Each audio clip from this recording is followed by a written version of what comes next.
Episode of the Jordan Maxwell Show.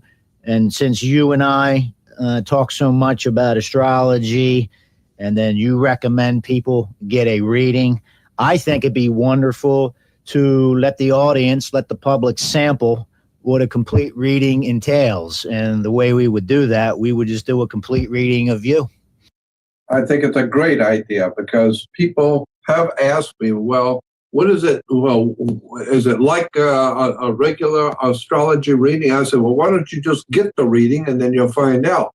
So this way people can hear, get a general idea about how in-depth a complete reading really is and the work behind it.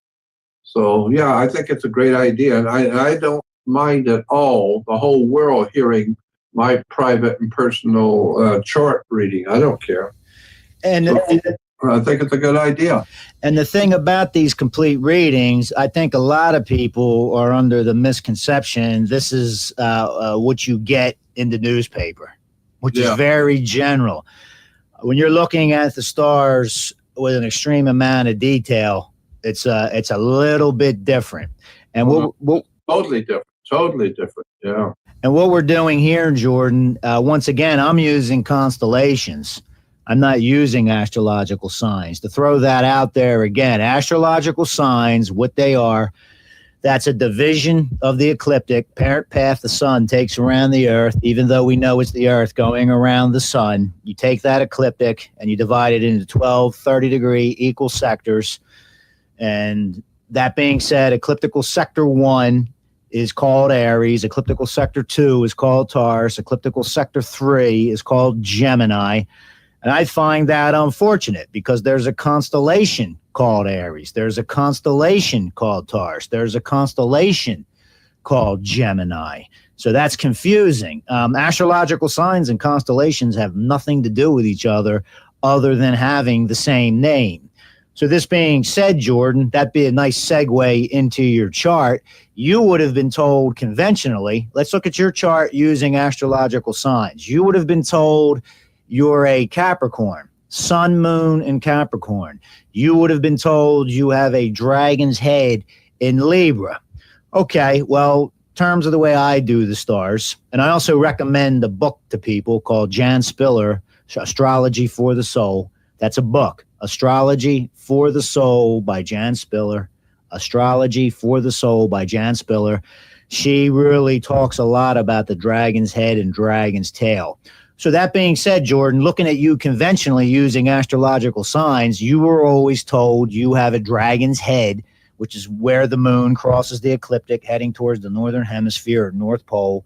That's what it's called in astronomy, the north node of the moon. In astrology, it's called the dragon's head. That's the positive progressive growth energy. That's an energy one embraces. That's basically the sign in the road saying, go in this direction. So conventionally, you would have been told you have a dragon's head in Libra. And that being the case, you would have been told time and time again, you are lucky with partnerships. All right, wait a minute, though. We should tell the audience that I'm born on December 28th, 1940. December 28th, 1940. Correct. December 28th, 1940, 7:02 p.m. in the evening in Pensacola, Florida. Correct. 28th of December, 1940, 7:02 p.m. in the evening, Pensacola, Florida. Right. And that being said, conventionally with the signs, you would have been told you have a dragon's head, north node of the moon, in Libra. And Libra means partnerships, because Libra is ruled by Venus, and Venus is the dignified ruler of Libra, and Libra means relationships. In general, it means a lot of other things too, but in this context, it means relationships. Well, Jordan, I've known you, come this September, it will have been 18 years, and in those roughly 17.5 years I've known you, I've seen absolutely no luck with any partnership whatsoever. Current legal problems substantiating that assertion. You got that right. I mean, you embracing the energy of a dragon's head in Libra has been pretty much a disaster, or in the context of the stars, a disaster. Yeah.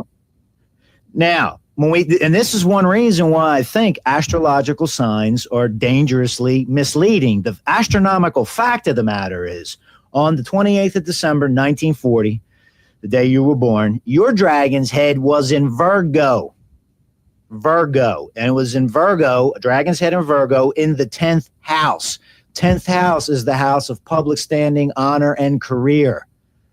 Now, you and I know, the 17.5 years I've known you, you never set out to be world famous. Nope, sure didn't. But you have a dragon's head in the 10th house of public standing, honor, and career. And I think YouTube bears witness to this. And the extent of your fame bears witness to the fact that you do have quite a bit of public standing and honor. You've got your detractors, but the fact is you're well known, extremely well known. That's what happens when you use an astrological chart. And what I'm doing here too, when I do a complete reading, I use a solar chart. I use a solar chart. I dispense with ascendants, descendants. It's nice to have a birth time. It makes the position of the moon very precise. But I use a solar chart method, put the sun in the first house, and it always is in the first house, and use constellations. Use constellations. And when you do that, you put the sun in the first house. That makes you a Sagittarian in the first house. Conventional astrology would have said you're a Capricorn, but you have a sun, moon, and Mercury in Sagittarius. And to go off on a bit of a tangent here, Sagittarius, to my mind, since it's ruled by Jupiter and it's a fire energy and its dignified co-ruler is Neptune, Sagittarius is always about relating the individual pieces as to how they fit within the whole. And that being said, that's a elaborate phrase for saying you're a truth seeker.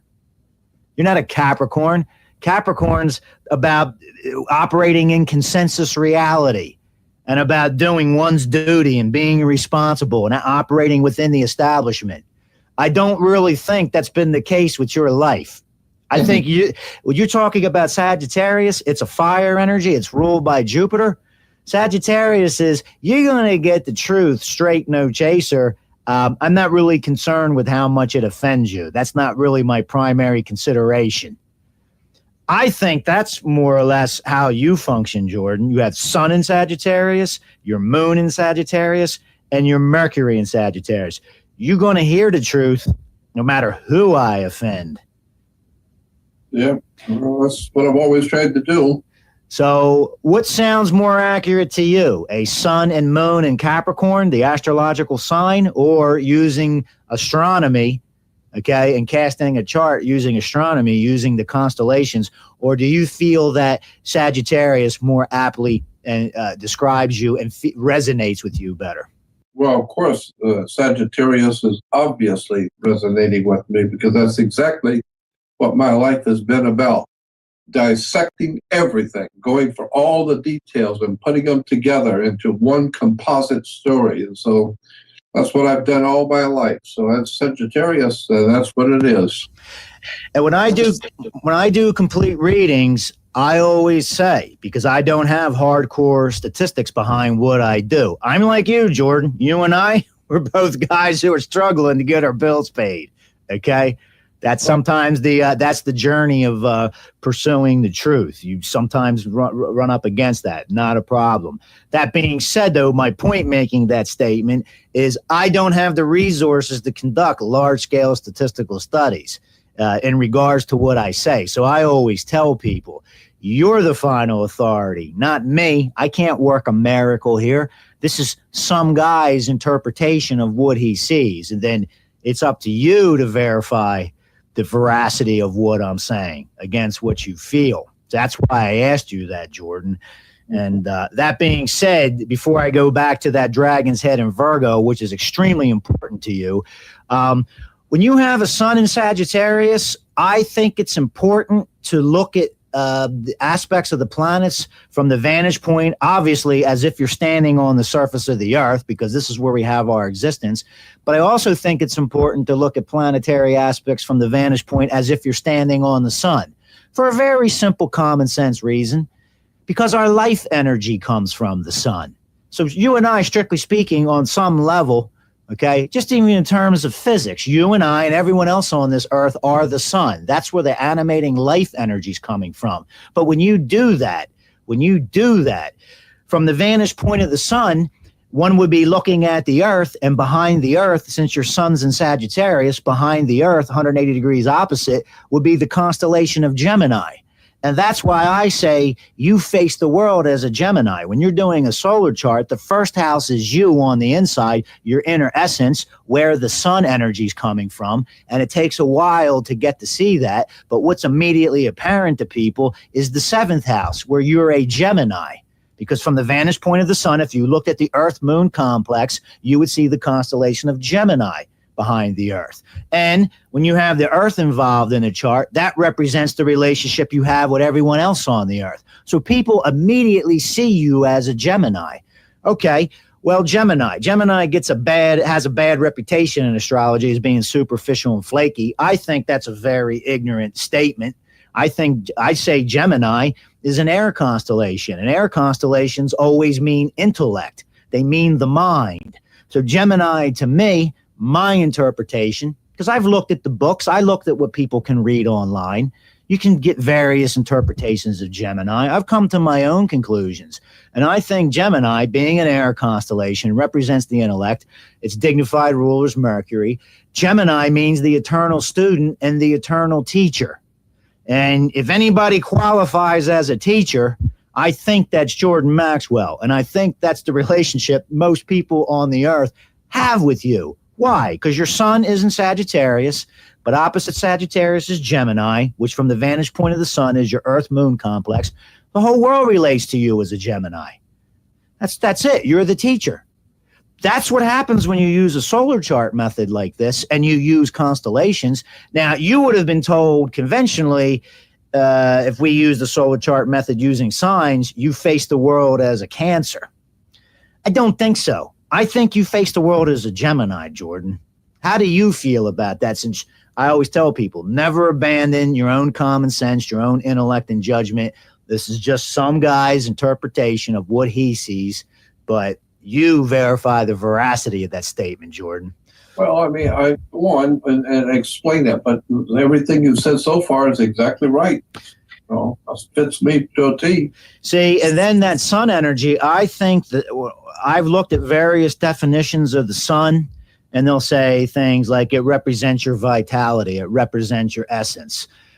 That being said, I would like to have a more precise definition. From looking at your chart, looking at other people's chart, I think the sun is a quality in the chart that represents the heroic side of the person, the part of them that makes them admirable. I really think the sun, as opposed to the moon, because the moon, to me, the moon represents one's immediate, visceral, habitual, instinctual reaction to things, okay? But the sun is almost the person saying, hey, this is the right thing to do in this situation. I'm going to make a conscious choice to do the right thing. It's almost like the sun energy represents you working with your higher self, so to speak. It's the part of you that's heroic. In this situation, this is the right thing to do. So your sun's in Sagittarius. Once again, the thing that makes you extremely admirable and heroic, and I can say this having known you 17.5 years, you are the truth seeker par excellence. And I've never seen you sell out. That's one you could be accused of many things, and you do have your detractors. We know that, you know that. Everyone's all too aware of that. But one thing, particularly you at 73 years of age, I don't think anyone can ever accuse you of selling out. No. So that's the sun in Sagittarius to me, that whatever the cost, whatever the price, I want to know the truth. I want to know the truth. I want to know how all the parts interrelate and how they connect and fit within the totality of existence. That's my understanding of Sagittarius, and you have your sun in Sagittarius. And you face the world as a Gemini, and Gemini's dignified ruler is Mercury, because Gemini is about the crystallization of knowledge. It's thinking rationally and logically. Well, you have your Mercury, the dignified ruler of Gemini, in Sagittarius, where, one could say it's in its fall because it's operating in a realm that Neptune and Jupiter control. The rulers of Sagittarius are Jupiter and Neptune. And they're parts of the mind that are not strictly constrained by rationality and logic. Think about Neptune. Neptune rules the dream state. That's not a realm of rationality and logic. And think about trying to explain your dreams to anyone, trying to take a Neptunian experience everyone has at night and trying to convey just exactly what one's dreams entail. It's kind of hard. I've never been able to adequately do it. You can't really make Neptune function in a mercurial way. It doesn't do it so well. I'm making the point. You've got your Mercury in Sagittarius, and there's aspects to the mind that are not strictly constrained by logic and rationality. And Sagittarius is opposite Gemini. Sagittarius is ruled by Jupiter. That, to me, is more the intuitive function of the mind. Jupiter basically says, I've got a hunch. This is what it means. Or Jupiter is the part of the mind that synthesizes all the particular details of Gemini and says, this detail, this connects to that, this connects to that. When you connect this dot to this dot to that dot, it means this. Once again, it's interrelating all the specific individual pieces to see how they fit within the totality of the entirety of it. Okay, and that's where your Mercury is. So you think like a truth seeker. That's it. You're always thinking, what does it all mean? Okay, so that's your sun, that's your Mercury, your thinking process. And once again, Mercury has a lot to do with how one speaks. So, a Mercury in Sagittarius, just the way you are, it's like, you're going to get it straight, no chaser. That's pretty much it. I'm sorry it offends you, but I got my Mercury, my moon in Sagittarius, which is a fire energy. I'm going to tell you like it is. Sometimes I'm going to be brutally frank and brutally honest about what's really going on. Well, Jordan, how's that feel to you? That's the interpretation I get looking at this stellium, 3 or more planetary energies, even though the sun's a star, in Sagittarius. Yeah, well, that's me, all right. I've had a lot of people, tell me that you're very blunt and brutal with certain subjects that should be handled differently. I said, well, I'm just telling you the truth. I'm not trying to start a religion. I'm trying to educate you to what's really going on here. So now, this all gets back to, let's talk about the moon, as I said, and we're going to finally get back to that dragon's head in the 10th house. That moon of yours, you have the sun, the admirable, heroic qualities of yourself in Sagittarius. You have Mercury in Sagittarius, how your mind functions. And then you have the moon in Sagittarius, and the moon, and your moon conjuncts your sun. The moon conjuncts your sun. Let me verify that. Yep, you have a sun-moon conjunctions, and conjunctions are extremely powerful. They're enhancement aspects. Conjunctions are just a nice synergistic energy. So you have that conscious, heroic, admirable quality of yourself, which is basically the truth seeker. No one can look at your career and say otherwise. 73 years old, it's too late to say otherwise. It's in the record. That's it. And the record speaks for itself.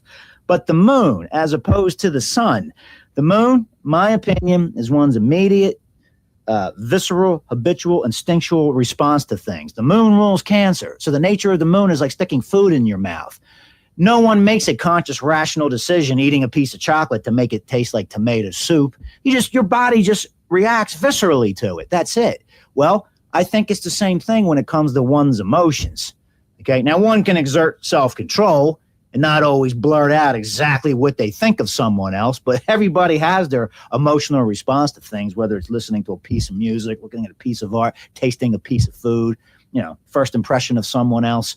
But the point being is, it's the emotional response. So you have your sun in Sagittarius, you have your moon in Sagittarius. So even on a visceral level, an unconscious level, so to speak, you are just a truth seeker. That's it. Anything not pertaining to the truth, it's pretty much probably going to highly offend you. Highly offend you. Because the sun conjuncts the moon in Sagittarius. And also, too, that moon in Sagittarius, that's going to give you a very intuitive understanding of things. You're the kind of person, I would be of the opinion, when you get a hunch about something, You're going to go with the hunch. Why? Because all this energy is in Sagittarius, and Sagittarius is ruled by Jupiter. Dignified co-ruler is Neptune. That's the intuitive part of the mind. It's not necessarily strictly a super rational process with you. I've got a hunch. I've got a feeling. Something's going on here. I can't quite articulate it. My Mercury's in Sagittarius. It's not in Gemini. So I can't articulate it with absolute crystal clear logic. But I've got a hunch. This is what this means. This is taking me somewhere. See? Now, you have that Mercury in Sagittarius. You have a dragon's head in the 10th house, which led us into this segue discussing all those things. You have a dragon's head in Virgo in the 10th house. And Virgo, to my mind, Virgo's an earth energy, and Mercury is dignified and exalted in Virgo. Virgo, to me, means explaining things with rigor and precision like an engineer. Virgo's highly analytical, highly detailed oriented. Well, you have that in the 10th house. You have Mercury in Sagittarius in the first house. And in one instance, I would say you are your career. Why? Dragon's head in Virgo in the 10th house of career, ruler of Virgo, Mercury in the first house. You are your career. You live this 24/7. That is the name of the tune. That's it. You are the career. First house means the person, their inner essence, who they are. I exist, here I am, this is what I am. Mercury in Sagittarius, dignified, exalted ruler of Virgo in the 10th house of career. Okay? And then when you look at that, well, that's one thing you do, Jordan. You face the world as a Gemini. You're a teacher, but you're a Virgo in the 10th house. That's what you do. You explain things in an amazing amount of detail. And anyone who's personally seen your research, and you've said this time and time again publicly, you have meticulously gone through and documented and done the research behind everything you say. And I've seen the notes, and other people have seen your library when it's not being stolen from you. No. And you just the highlighting, the amount of time you spent there. But think about that dragon's head in Virgo in that 10th house of career. And you also have the planet Neptune in Virgo. And Neptune rules your dragon's tail. Your dragon's tail is in Pisces. You would have been told in the past your dragon's tail is in Aries. And some of that's going to resonate with you because you've got Jupiter conjunct Saturn in Aries, even though it's closer to Cetus. But the astronomical fact is your dragon's tail, okay? When you look at a sky map, astronomically speaking, that dragon's tail of yours is in Pisces. Pisces is ruled by Neptune. You have Neptune where your dragon's head is. So Neptune, to my mind, is all things not constrained by rationality and logic. That's art, okay? Let's talk about the nature of Neptune because it's very important where it is in your 10th house of career. Well, if we put Mercury in Virgo and we looked at a drawing of the human figure, Gray's Anatomy, the way a doctor would look at the human figure, that would be Mercury in Virgo looking at the human figure in a highly detailed, analytical, rational, precise, and rigorous manner. Okay, so how do you explain Pablo Picasso's portrayal of the human figure? Because they are anatomical atrocities and nightmares and monstrosities. Well, it doesn't matter. With Pablo Picasso, you're in the realm of Pisces and Neptune. You're not constrained by logic and rationality. And think about it. Neptune, they say it's the higher octave of Venus.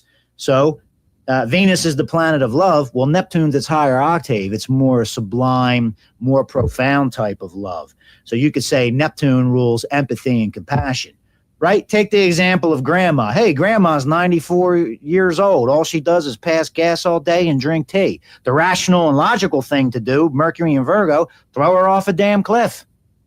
It's not productive anymore. Virgo means work. She don't work, right? But when you get into the realm of Pisces, which is the realm of Neptune, most people are not going to do that because they've got compassion and they love their grandmother. See?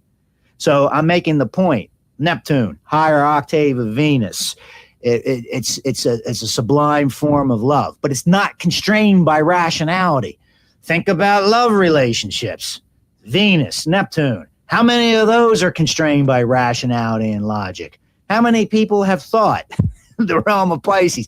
Why am I with this person? They drive me crazy, but I love them to death. See? Because love, it's going to expand beyond the boundaries of any definition, which would be Mercury and Virgo. I'm making the point, Jordan. In your Virgo, where your dragon's head is, you have Neptune there. You operate in realms where you're talking about spirituality, Neptune, things somewhat beyond just a very strictly rational point of view. That being said, though, Neptune is in Virgo and your dragon's head there. I don't know of any other man on this planet who gets into more precise delineation of what is what in terms of spirituality and religion than Jordan Maxwell. I mean, you pretty much started an entire new genre. Yeah. So wouldn't you be inclined to think on the basis of this interpretation that explains why you are where you are and why you do what you do? It's a dragon's head sign on the road in the chart saying, go in this direction, embrace this energy in this particular area of your life. It's a dragon's head in Virgo in the 10th house. Go out there, explicate, explain to people logically, rationally, point by point. Explain what? Well, Neptune in Virgo in the 10th house. Explain religion, explain spirituality. And Neptune's the dignified ruler of your south node in Pisces. You're totally tapping into that dragon's tail to explain religion and spirituality to people and the truth of the matter, because Neptune is also the dignified co-ruler of Sagittarius. You're basically telling people, wake up, look at the big picture, people. That's your 10th house of career. Now, you and I know, you've said it on other episodes, that you're just an ordinary man pursuing extraordinary knowledge. You used to put shelves in office, Jordans. You used to paint the walls in the office. You were a contractor. You did not set out to be world famous. But that being said, you've got a dragon's head in Virgo in the 10th house of honor, public standing, and career. It looks to me like the dragon's head put you where you are despite yourself. You are very eminent. You are very prominent. Don't you think this makes a little more sense than a dragon's head in Libra? Oh, absolutely. No doubt about that. Now, this dragon's... Another thing, too, I think needs to be said when I do a complete reading. I'm not of the opinion that the sun, our star, the moon, planetary body, satellite around the earth, Venus, these other planets, dragon's head and tail, nodal points... I'm not of the opinion we are puppets on the string, and this is strictly a deterministic process where these planets are making us do things.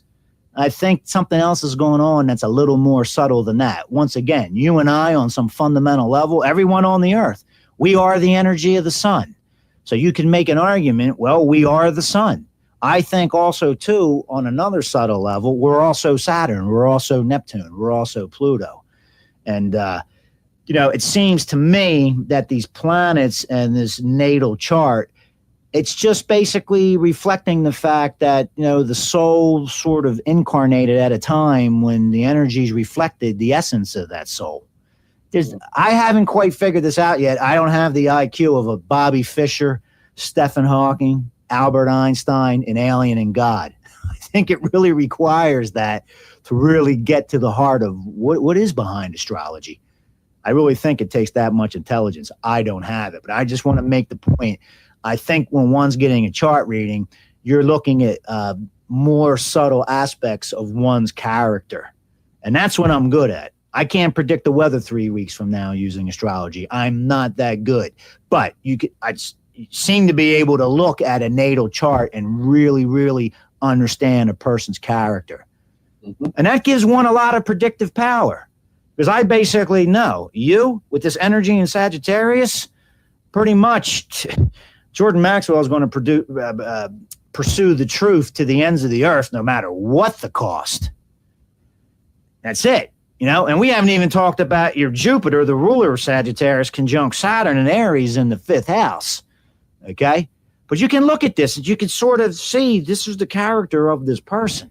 This is what they're going to do. And I think what else is going on here, too, people sometimes think they're going to get a chart reading and they want to know, when am I going to hit the lottery? When's Prince Charming coming in? I think when you're getting your chart read, at least to me, you're basically realizing, whoa, wait a second. I have my role in the society, which is basically pretty much a cookie cutter role. Okay. Go to school, go get a paycheck, go do this, go do that. Okay. Cookie cutter, like every other citizen, so to speak. But there are more primordial forces flowing through you. And that's what I think the chart really reflects. It's sort of showing, hey, there's a cosmological evolutionary process at work, and you're part of an entirety called a species, which is human. You have your evolutionary role within that species. So you, Jordan, just say you were back to installing drywall and installing shelving in office buildings, and you were a contractor. It doesn't matter. In the time when you're not doing that, you're still going to be relentlessly pursuing the truth. And in that sense, that's an aid to the evolutionary progress of the species. There's one person among us who's going to get to the bottom of things here. And that might just be as simple as just going to a bookstore and buying some off-the-wall book that's talking about some very intellectually advanced, challenging concept that's beyond consensual reality. Okay? Because other people were born on December 28th, 1940. They were born with a different set of parents, with different birth dates. So they're going to interact with this energy a little differently than you. Okay.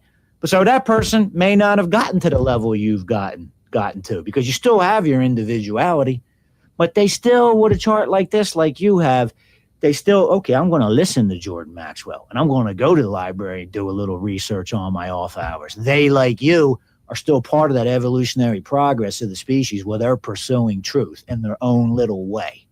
Okay. Mm-hmm. So this all being said, Jordan, going back to that dragon's tail, your dragon's tails in Pisces. This is such an important part of your chart, particularly for you. And you have it in the 4th house, which is opposite the 10th house. I say houses 1 through 6 are the private side of one's life. Houses 7 through 12 are always 180 degrees opposite houses 1 through 6. Houses 7 through 12 have the same nature of the houses of 1 through 6, except one's me and one's we.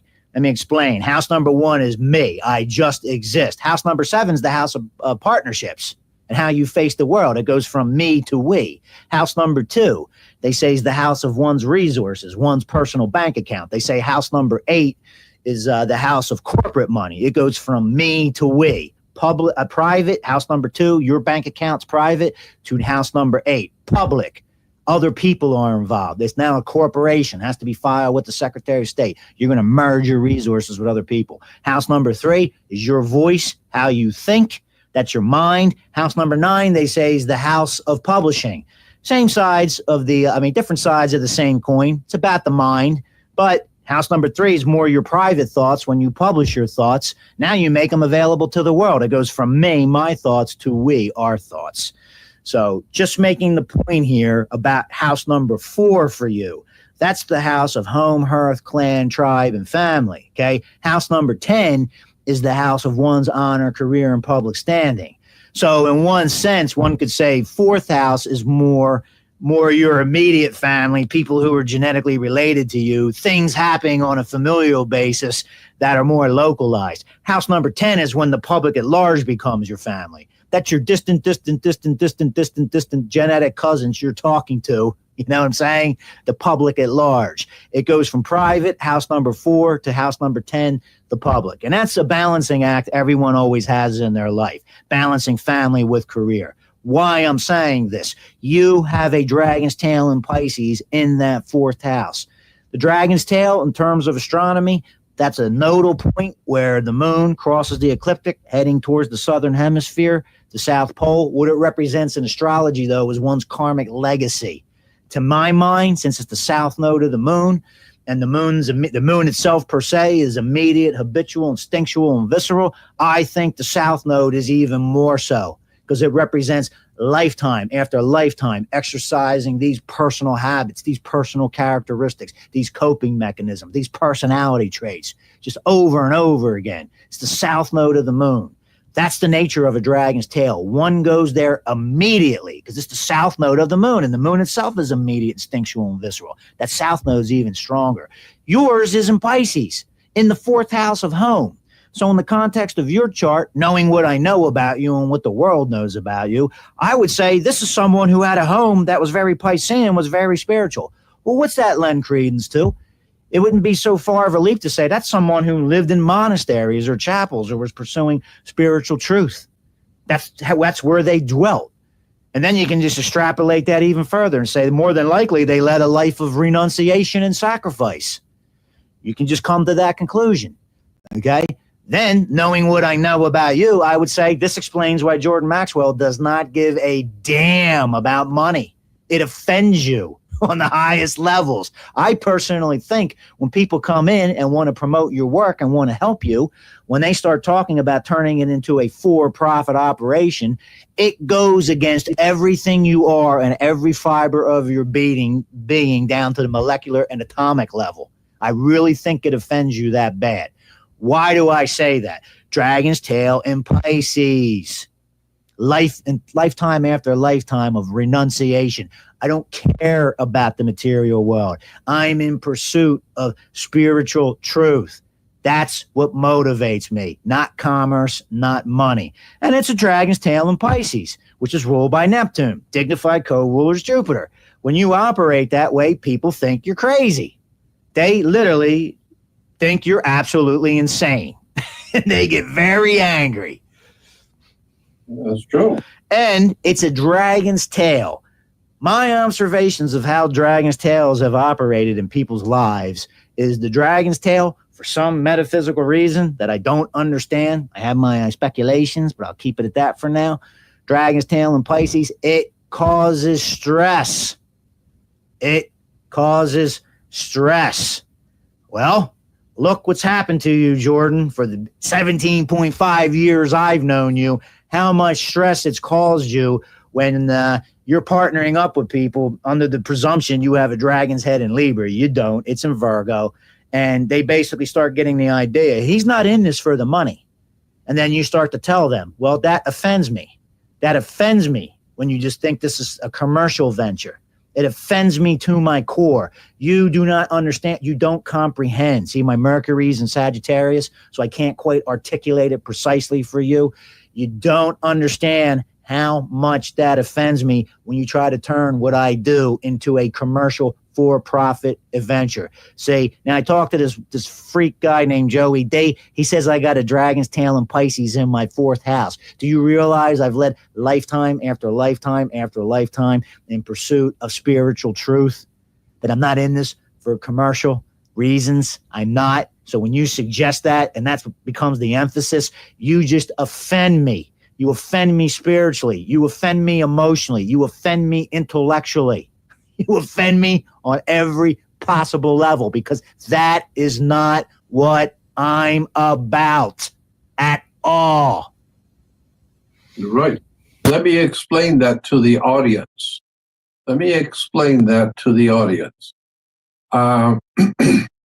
I have tried over and over and over again for the past 40 some odd years of speaking publicly to explain it's not that that I'm not interested in business or money. Obviously, I'm not stupid. I have tried to show the world I am not stupid. I study and read continually, and I am analyzing everything in life around me. So I'm not stupid. But but my feeling is, and I've told all these people who call themselves my partners and they want to partner up with me and be in business with me, my feeling is if you're doing something to partner up with me or doing something with me with the intention of making a lot of money off of my work, then you are highly offending me. Because now you're looking at me like I'm a piece of something to be sold, to make a quick buck for you, to make you some money. But what I have tried to explain to people, but nobody seems to get this point. I don't know why. It must be very difficult intellectually to grasp. I'm always telling people who wanted to be in business with me if you want to be in business with me to make money, then forget it, because it's not going to work. My God, who gave me my life, will not allow my work to be used to make you a lot of money. That's not why my God allowed me to live and brought me here. I'm highly, highly respectful of the concept of God. And I do believe that we have a creator. And I do not believe for one instance that my creator allowed me to have my life and to do my work so I can make you a couple of goddamn bucks.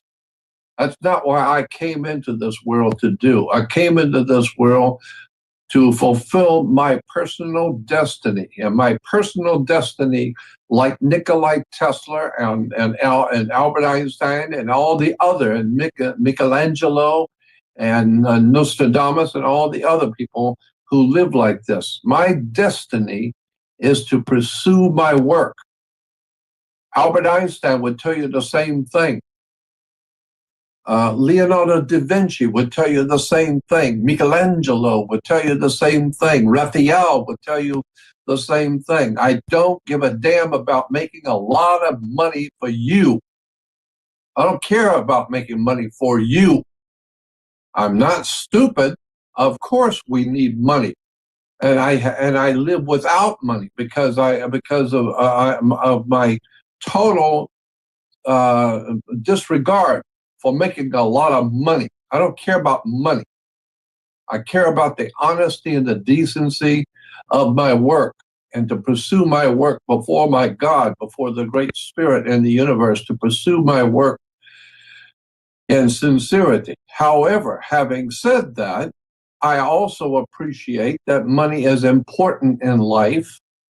And even Nikolai Tesla and Albert Einstein and all the other great minds understood that.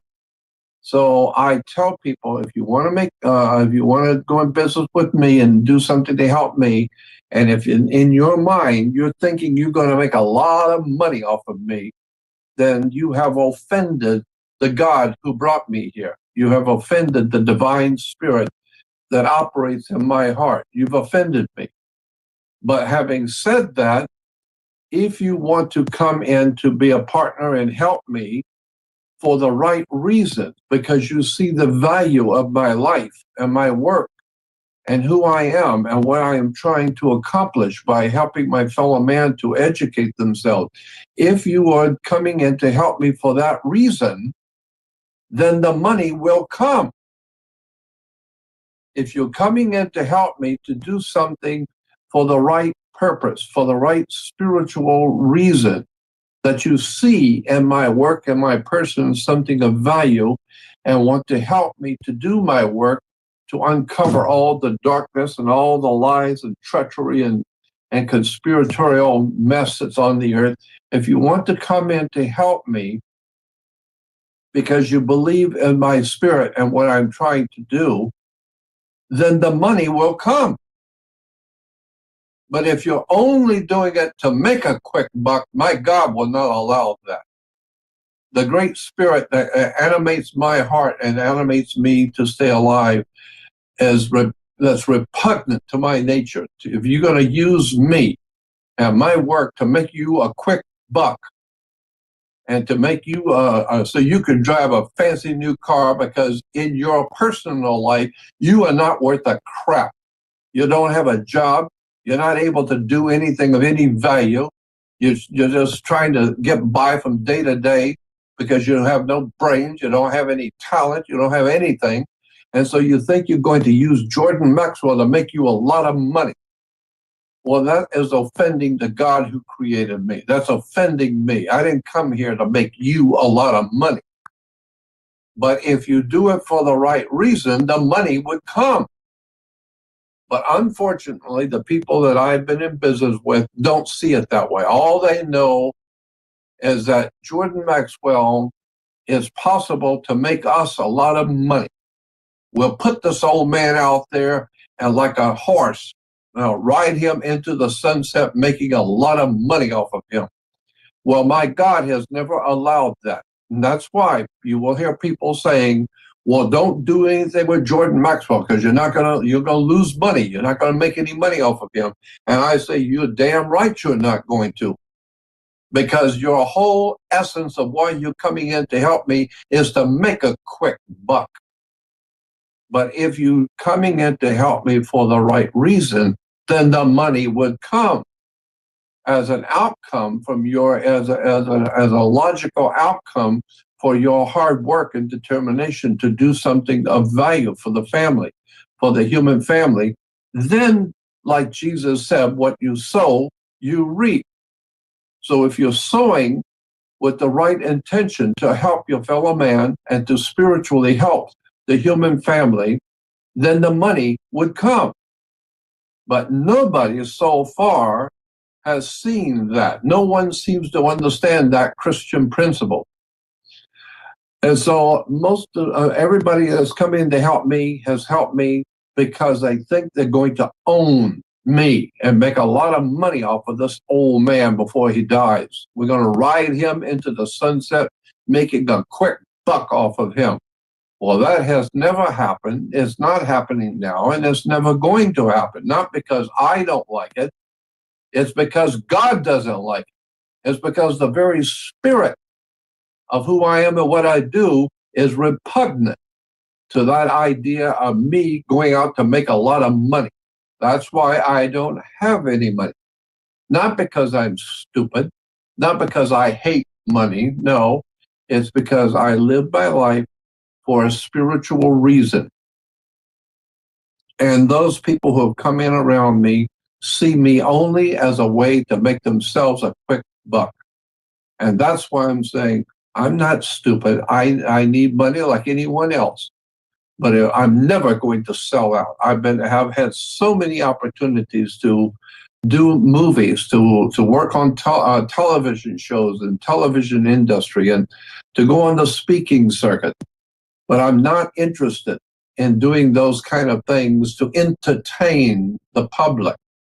I'm not here to entertain the public and go on television and give speeches and roam around the world and give lectures at $10,000 a lecture. No, that's not who I am. I prefer to live in a monastery and to talk to spiritual people in sincerity and try and enlighten my fellow man spiritually. And I much prefer doing it like a Michelangelo and like a Leonardo da Vinci and like a Giordano Bruno. I prefer living in one room with nothing and pursuing 24/7 wisdom, knowledge, and understanding. So I just want the public to understand. It's not that I hate money. No, I need money. I just don't have any. But the reason why I don't have any is because the people around me do not want to help me for the right reason. Therefore, it makes no money. If I can find someone that would help me for the right reason, seeing the value of my person and my life and my pursuit and my passion and why I do what I do, study, read 24/7, and do radio interviews, is to help my fellow man, to help guide the human race. But if you're coming in to help me to make a quick buck, don't even bother. My God will not allow it. So that's why I today, at this moment, have nothing. I own and have nothing because I refuse to be bought. I refuse to sell out and go on television and make a lot of money and dazzle the audience and prance around the stage and like the TV preachers and dazzle people with spiritual knowledge. No, I refuse to do that. My mission in this world is to help my fellow man spiritually, and because of that, I've been ripped off, lied to, and treated like a fool because I am not interested in making a quick buck. So you're right. The stars are exactly right. That's who I am. And if someone doesn't want to come in to help me the right way, then it won't happen at all. If they came in to help me for the right reason, then the money would come. But I haven't found anybody like that yet. And Jordan, so this all being said, yeah, this is what I think makes a chart reading helpful, in the sense that I'm telling you what you already know about yourself. But it's in a context of looking at what's out there in the solar system, what's out there in the cosmos. And it basically just says, once again, on some cosmological quantum level, you're fundamentally constituted this way. And it's good to have this articulated about one's character, because it just makes it a little clearer and puts it into, gives you more clarity and gives you more perspective. Like you, it's very suggestive in your chart, this dragon's tail in Pisces. You've led lives of spiritual renunciation in terms of material wealth. You don't care. It's suggestive. Dragon's tail in Pisces in the 4th house. This is somebody who spent time cloistered away pursuing knowledge. They weren't dealing with the mundane dirt and dust of day-to-day existence, trying to scrape by to make a quick buck. See? And then another dignified co-ruler of your dragon's tail in Pisces is Jupiter. You have Jupiter in the 5th house, okay? And strictly speaking, it's in the constellation of Aries, but due to the precession of the equinoxes, it's in a part of Aries where it's not really the fiery part of Aries, in my estimation. It's closer to a constellation called Cetus, which is right below Pisces and extends a little bit below Aries. That being said, when you look at Cetus, Pisces itself is always about what's sublime and what's profound, whether in terms of art, spirituality, okay? Cetus, the definition I've read of Cetus, and I found this on the internet, because this is what happens when you're using constellations, you're getting into uncharted territory. I heard Cetus represents exploding the collective unconscious. And once again, I mean, the fact of the matter is, you were basically named at Conspiracy Con as what? The godfather of secret societies. They had a whole entire ceremony just in your honor because you started this genre. So that being said, I think it's an apt description looking at Saturn conjunct Jupiter in your 5th house, which is in the bottom portion of Aries, but it's very close to a constellation called Cetus, which means exploding the collective unconscious. And I don't know of anyone who's done that better than you. And I'm not saying that for flattery purposes. I think the record attests to that. Okay. And then when you look at this 5th house, my understanding of the nature of the 5th house, you've got a dragon's tail in Pisces in the 4th house, dignified co-ruler of Pisces, Jupiter's conjunct Saturn in the 5th house. Well, the 5th house is different than the 7th house. 7th house can represent the house of marriage. 5th house represents the house of love and romance. And love and romance leads to babies. Nature doesn't require one to be married to have babies, to have offspring. That's a function of the 5th house, love and romance. But I extrapolate that to a higher level. I think one can do that. Like the 2nd house, one can say the 2nd house is the house of one's personal money, one's personal stash of cash, one's bank account. You can take that to a higher level. You can say, well, that also means the 2nd house, logically, using some common sense, would be have to be the house of one's values, because whatever you spend your money on is going to be pretty much a direct reflection of your values. So I think it's the same thing in the 5th house. You could say, oh, that's the house of love and romance. Well, that's also the house of children. Well, anything involving children always have a childlike enthusiasm for everything because everything's brand new. They still get excited about Santa Claus and the Great Pumpkin, okay? Point being is that 5th house, that can also be the house of one's entrepreneurial endeavors, one's startup projects, one's hobbies, everything one does just to pursue for the sheer enthusiasm and joy of it. So what I'm trying to say is you have a dragon's tail in the 4th house, area of home, hearth, clan, tribe, and family. It's in Pisces. So you enjoy being cloistered away. And who are your children? Okay, let's look at the house of children, 5th house for Jordan. Jupiter's there, dignified co-ruler Pisces. Oh, Jordan's work is his children. That is his family. And it's conjunct Saturn. And Saturn is the dignified ruler of Capricorn, your 2nd house of money and values. So your work is your life. It is your children. Anybody messes with your work, it's like somebody raping someone's daughter. That's how it feels to you, in my opinion. You mess with my work, That's the equivalent of you taking my daughter and raping her before my eyes. You tell me, Jordan, this would be my interpretation. Can't say it's gospel truth. I can't work miracles, but I would look at this and be inclined to say, okay, natal chart.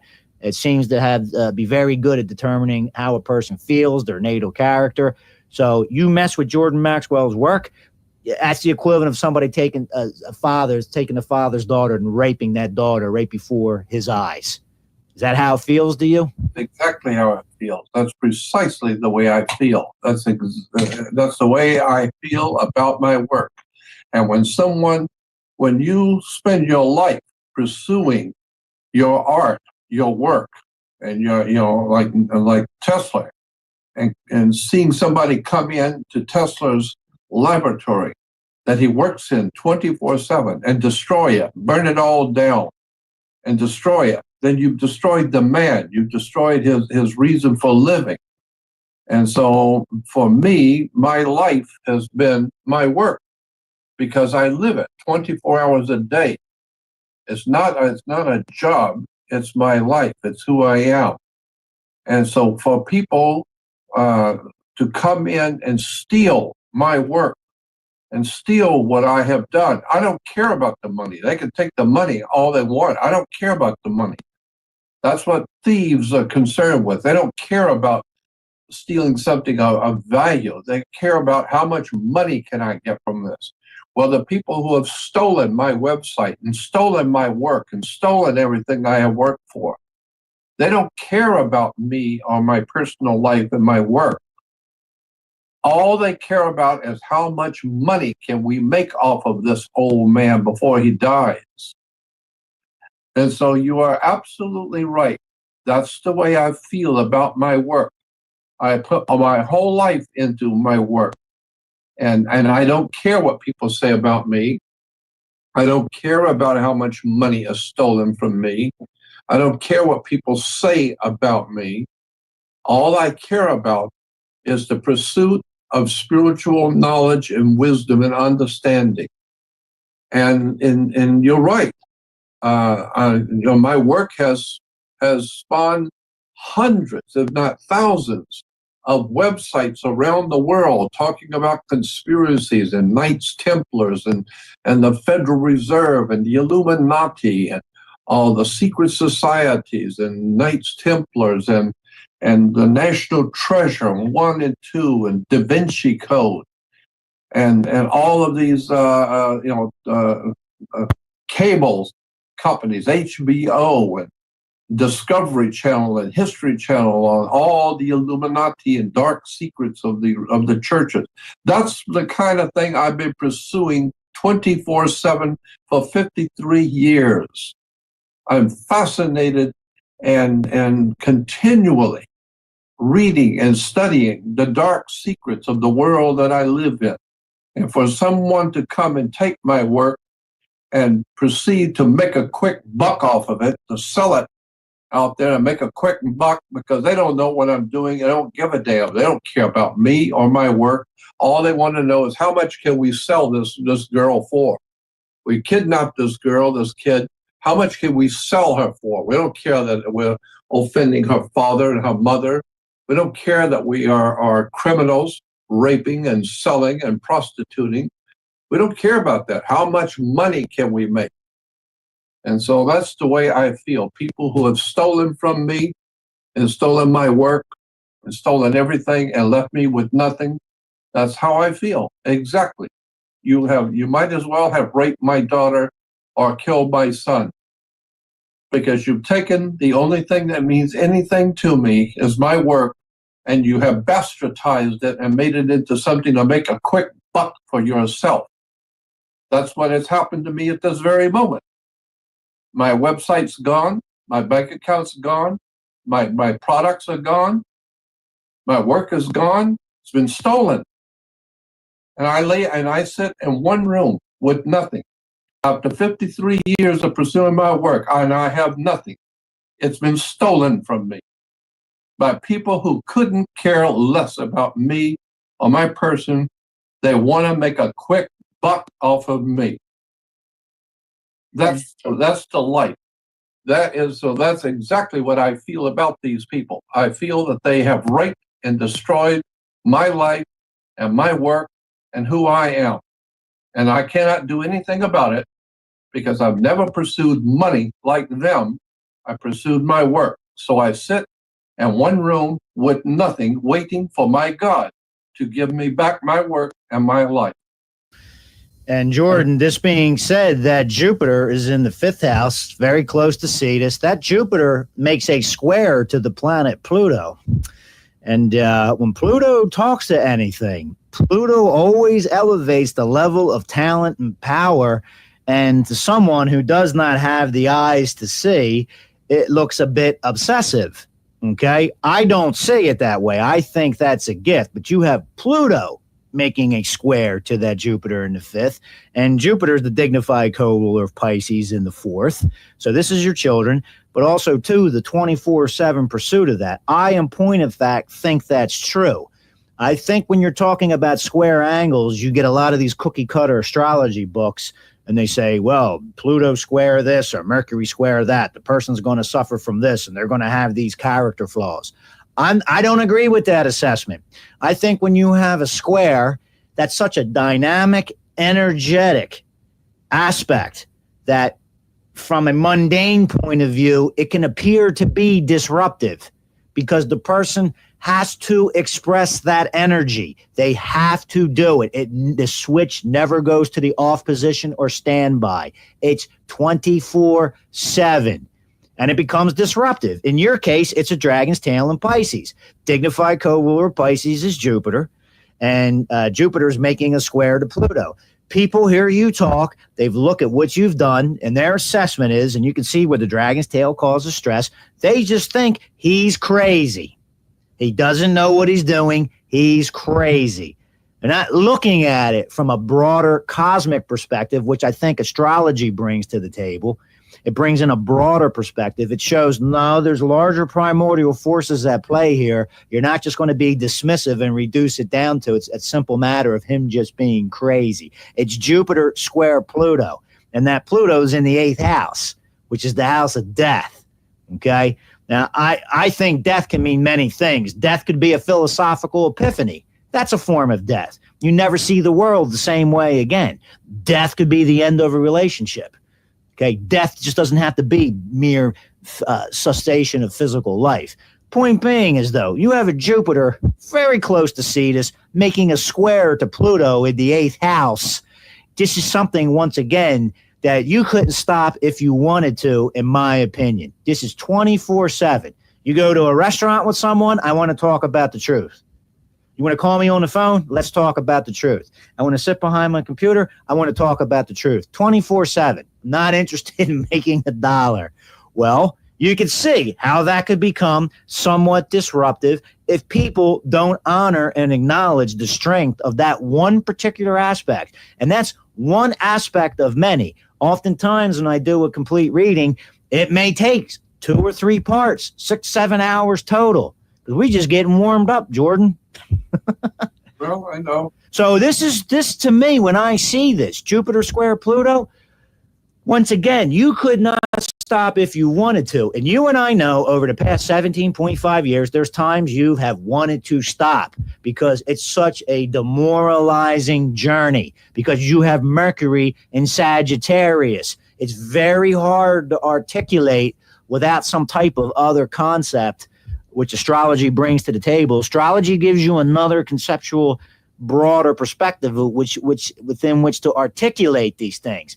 But just telling somebody on the street, you don't understand. You're going to try to make a quick buck off of me, and you don't understand. This is my life. This is this. This is that. They're really not going to get it. It's going to be very hard to articulate just how strongly you feel. And, this is where I think the value of a natal chart reading comes in.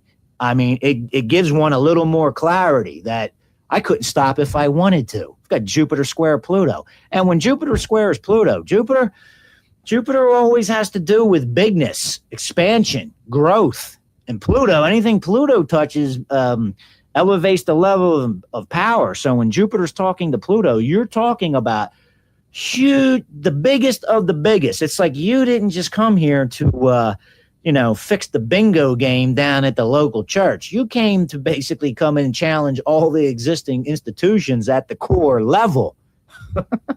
And this is just the beginning of this chart reading, Jordan. When you get into the dragon's tail represents personality constructs, personality traits, personality characteristics, an area where the soul has exercised certain functions of the personality over and over again. That's the personality. That's an ego construct. I'm not in agreement. I put it out there publicly. I'm not in agreement with the doctrine that one should destroy the ego. I don't think so. And that's what the dragon's tail represents. The idea is to get the ego in alignment with the deeper primordial forces at play in your life for what we would call a soul. So I almost think the soul has a dragon's tail, which would be represented by the natal position of Pluto. And then you have to use your imagination to imagine a dragon's head for the soul, which would be Pluto in its polarity point. The point I'm trying to make about this, when you start getting into the past lives in a chart, I'm not so good that I can perform miracles and look at this chart and say, all right, you were born in 1492, you were born in a German principality, father's name was Gunther, mother's name was Gertruda, you ate too much bratwurst, they beat you like a stepchild, they sold you off to Prince Wolfgang, and he beat you more like a stepchild because you actually were. I can't see it that clearly, but I think what one can do with a natal chart, you look at the dragon's tail, you're looking at something that's historical, that's factual. Well, take Oliver Stone's movie, Platoon. Charlie Sheen's character in that movie is a fictitious character, but it's set within a historical, factual context. And even though you're seeing fact and fiction mixed together, you still walk away with a sense of truth of what the dynamics of what that war was about. So when I look at the dragon's tail and then I look at Pluto, which in my mind represents a type of dragon's tail for the soul, one can look at this historical context, use one's imagination and common sense to come up with a scenario. What were the past lives? Oftentimes, though, that use of imagination and common sense within this historical context of the chart will basically give you the dynamics of what the past lives were. Point I'm trying to make, you've got Pluto in Cancer in the 8th house of corporate endeavors, and you've got a dragon's tail in Pisces, which is suggestive of being cloistered away in a temple somewhere, pursuing truth. But the dragon's tail, you normally give it a negative connotation. So you may have saw some things in regards to corporate finance and the pursuit of spirituality that you thought, boy, oh boy, this is not what I thought it was. We're not really pursuing the ethical ideal here. Can you see how dragon's tail and Pluto in the 8th house of corporate money?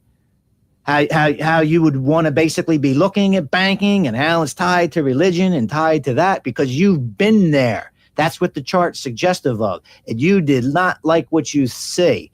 So your life also bears testimony to this. You have the utmost respect for the Bible, but you've also see how it's been manipulated and used to obfuscate spiritual truths.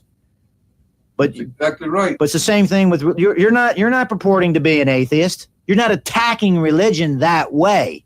You're talking about the corruption, and you see how it's filtered through society as a whole.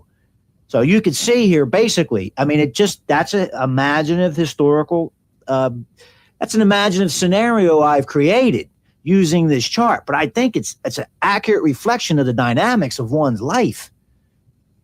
No doubt about it. I mean, I live my work, and I was thinking, just think about it. If you were living in the Middle Ages, and you were in the church in Rome, and you had and you were in the church, and you would see Michelangelo carving in marble some monstrously beautiful, divinely inspired sculpture, and you tell him, "Look at just get on with it. We want to sell these things. Just chip something out real quick. We're going to go out and sell it, make a quick buck, and go out to dinner tonight. Just throw something together. Don't sit there all day long working on that little quarter inch around the eye I mean, my God, that's ridiculous. Just chisel something out real quick and let's go out there and make a quick buck.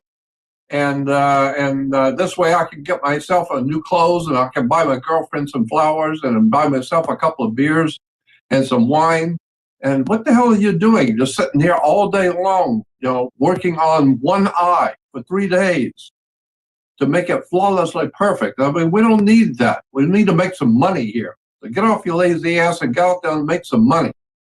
What kind of a reaction would you expect Michelangelo to have to that kind of stupidity and human ignorance and stupidity? Well, that's the way I feel about my work. I'm not here to make you a quick buck. I'm here to do what my God has given me to do, and that is to uncover the darkness, the lies, the deception, the absolute conspiracy against God and man to manipulate the human race and rape the human race and make money off of the human race. Well, I'm here to uncover and expose that dark conspiracy. And because of that, I don't care about the money. I care about my work. And unfortunately, other people coming and seeing that think, well, here's an old man that we can rip off and sell him and sell his stuff, take everything he's got, rip him off and sell it all and make us some money. My God will not allow that. So these people who have stolen from me, what goes around will come around. It always does. It always has. So I've tried to tell people when you steal from the Spirit, when you're offending the Spirit, be very careful because it's going to come back on you. So I just do what I do, and at 73 years old, I'm not concerned about my life. I won't be here much longer. I'm only concerned about what's been given to me to do. I want my life back. I want my work back. I want everything that was taken from me. I want it back so that I can continue my work and finish what I have to do. I don't care about the money. I care about the truth. That's who I am. That's what I do. And Jordan, this all being said, I mean, once again, there's something I call a complete reading, but strictly speaking, there's no such thing as a complete reading because you cannot solve the enigma of someone's existence.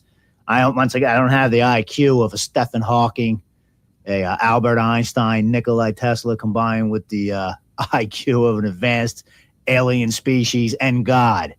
I think that's really what would be required to do what's called a complete reading in the strictest sense of the word. But this all being said, even this reading here, which has been about an hour, and that's only 1% of what could be said about your chart. We've not even gotten into the aspects yet or even explored Venus and Ophiuchus Scorpio, Mars and Libra, profound sense of justice, which is opposing a Uranus, which just left Aries and went into Taurus in your 6th house. I mean, there's so much to be said in a complete reading, okay? What I call a complete reading, even though strictly speaking, it's not a complete reading. You can't solve the enigma of someone's existence. But this all being said, when one gets a natal chart read like this, and sometimes I could go on with you for easily another 4 hours. But I always ask people, and I'm asking you, is it helpful to look at your life within this particular conceptual framework, which is astrology? Myself, I would think it would be because it reflects the dynamics, hopefully, and just shows you that there's deeper primordial forces at play here. I have to honor who I am. I can't escape that. I think that's valuable. I think that's useful.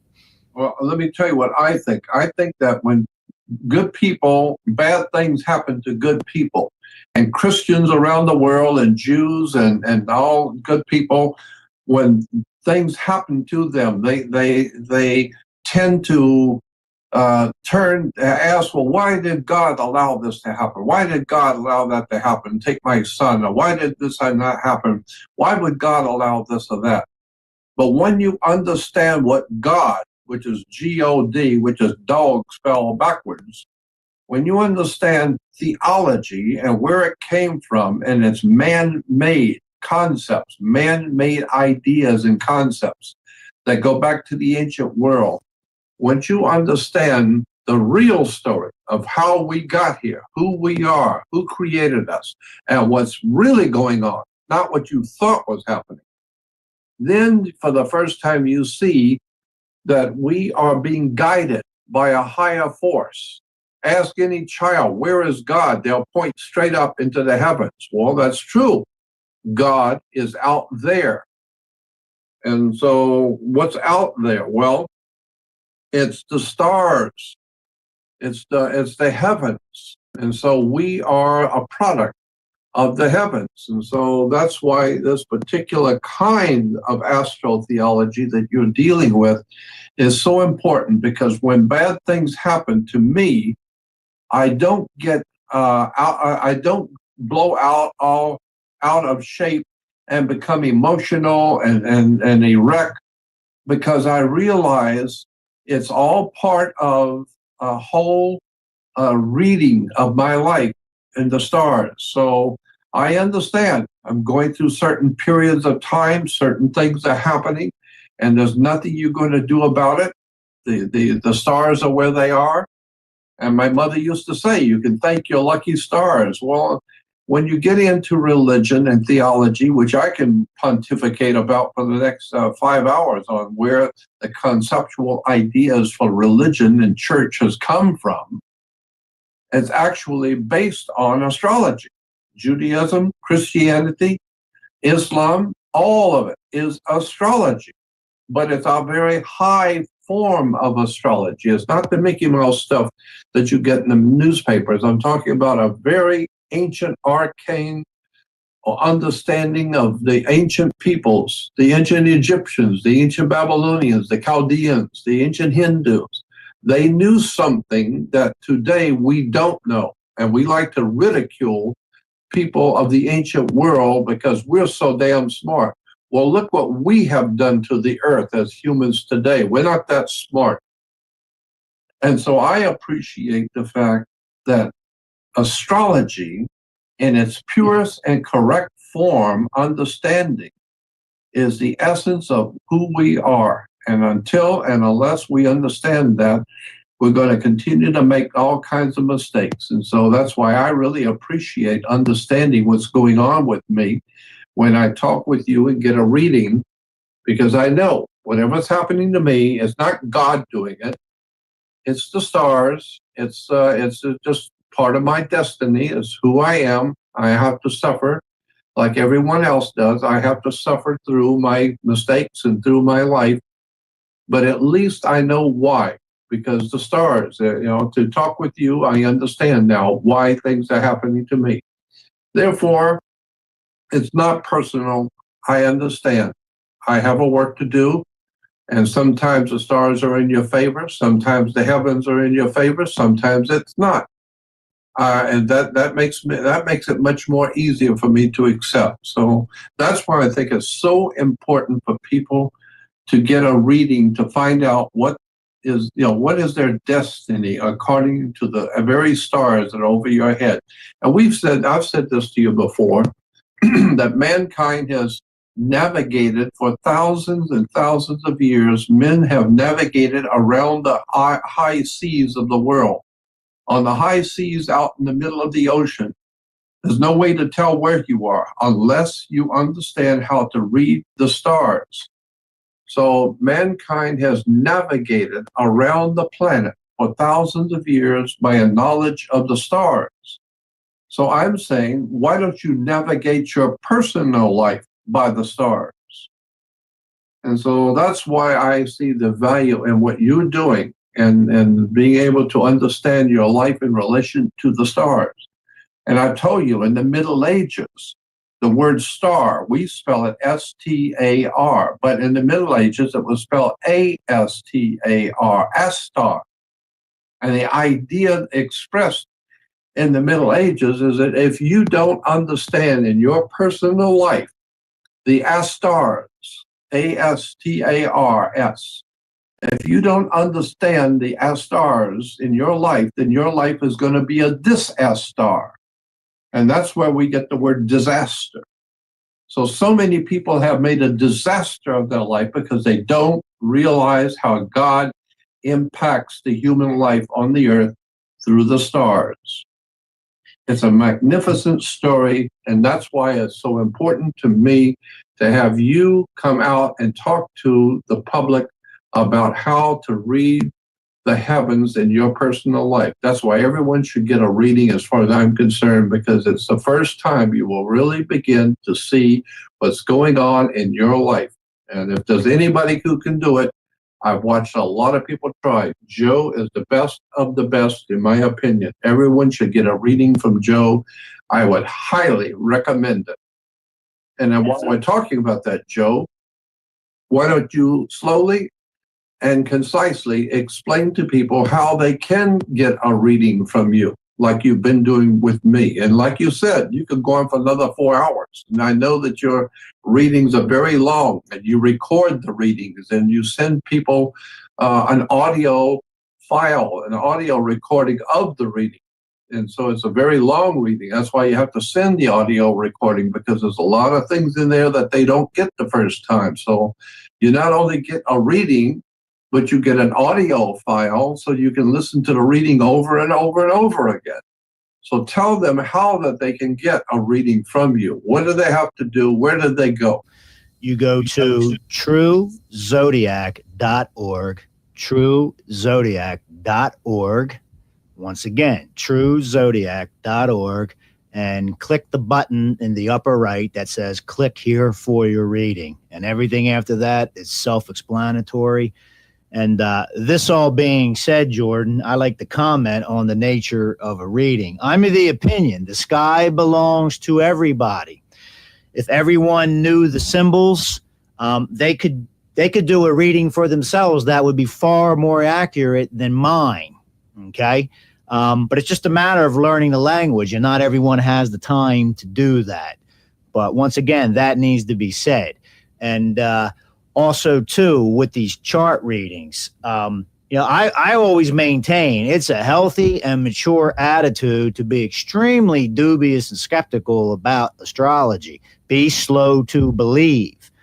On the other hand, myself, thinking practically, I've also said, but it's also good to not prejudice any source of information. All right? So that's kind of covering all the bases, Jordan. You and I seem to be in agreement. There's something going on here that works, okay? But I'll concede to some of the critics' opinions.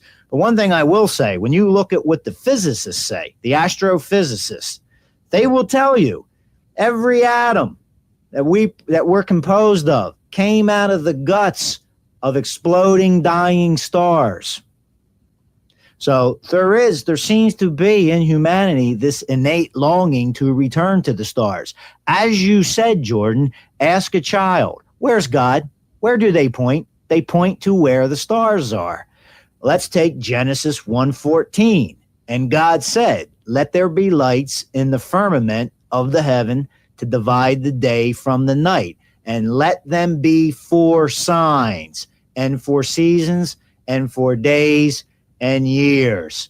Once again, and God said, let there be lights, stars, in the firmament of the heaven, because they're fixed relative to the earth, to divide the day from the night, and let them be for signs.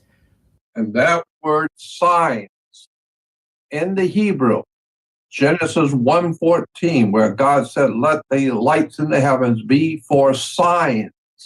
The word signs in Hebrew is oth, O-T-H, which is translated in the Hebrew to mean zodiac or horoscope. Go get a dictionary and look up the word in Genesis 1:14, where God said, let the lights in the heavens be for signs. That's what we call astrological signs. That's what the word signs in Hebrew means. It's spelled O-T-H, oth, meaning horoscope. That's the way the King James Bible dictionary, that's the way the Bible dictionaries puts it. Oth means zodiac or horoscope. I didn't write the Bible. I'm just telling you what the word means in Hebrew. Go read it. So when God says, let them be for signs, he's talking about astrological signs, off, horoscope. Get it? And let's add a further quote, and this is pertaining to a so-called pagan, Aristotle.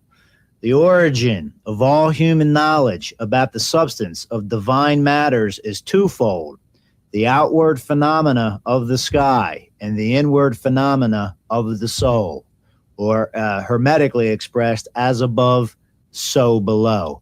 And think about that from a practical point of view. Just be extremely practical. What on this earth has not been tainted by humanity? You're right.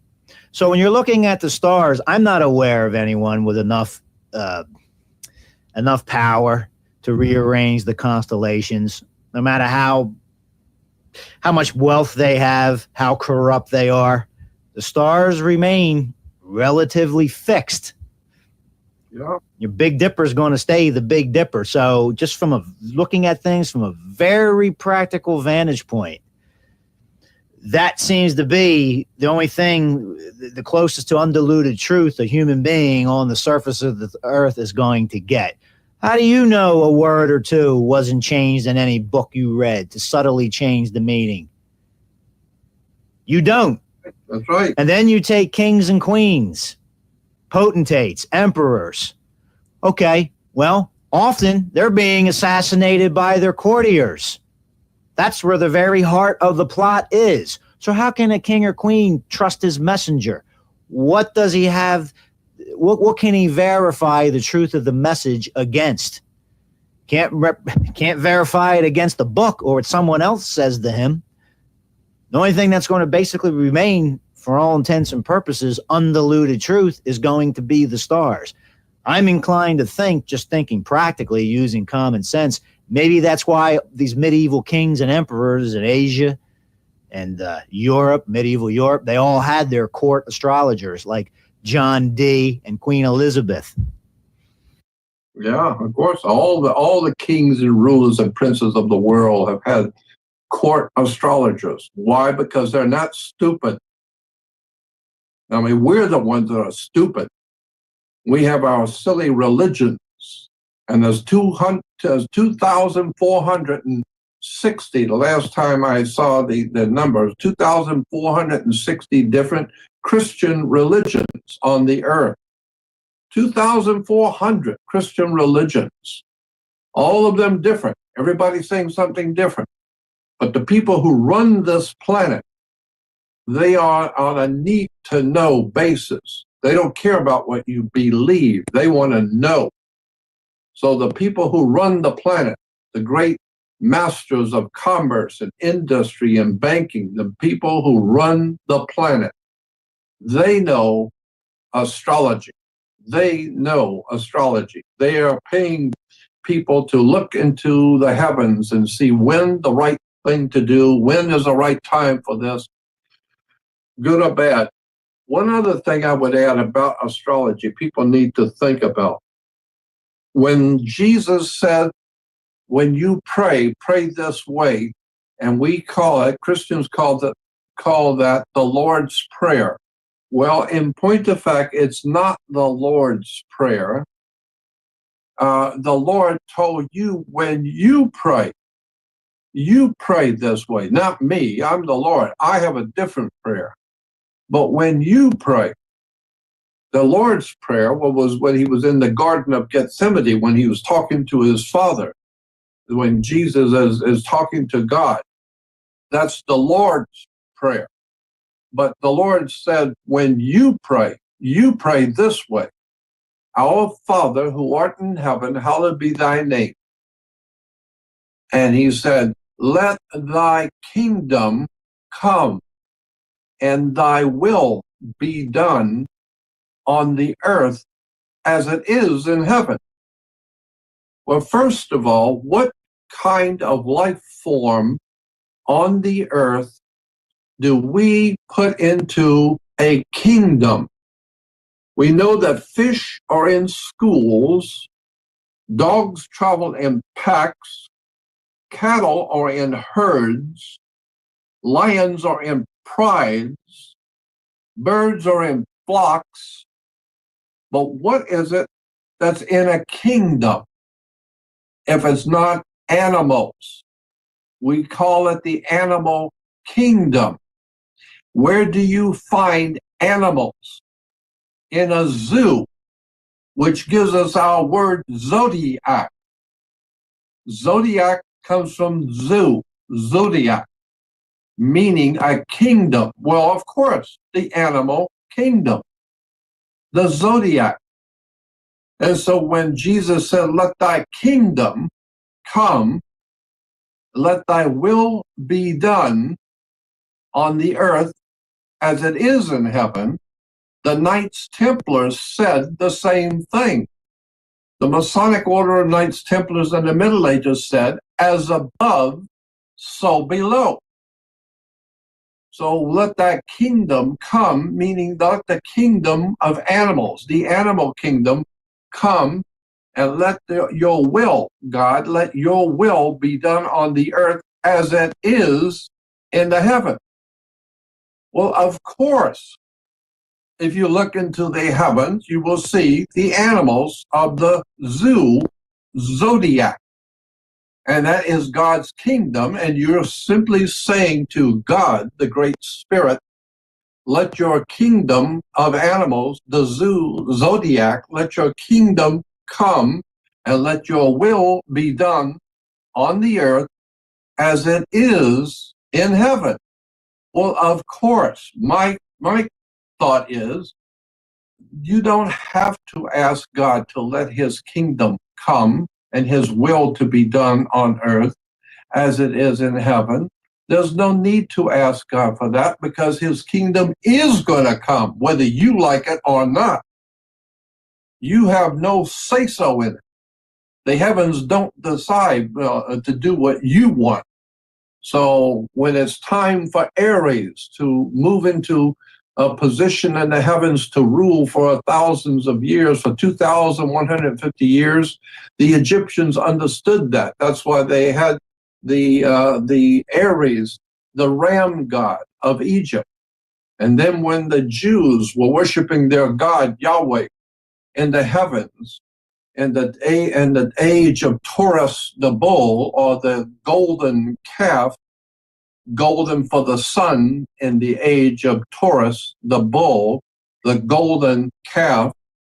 And then when the next age coming was Aries, the ram, so that the Jews now blow the shofar or the ram's horn. And Jordan, let me comment. When you're talking about the age of Taurus and Moses, God said, "What a stiff-necked people."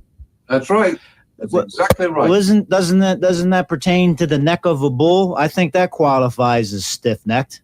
They worship a golden calf and they're obstinate. And what a stiff-necked people.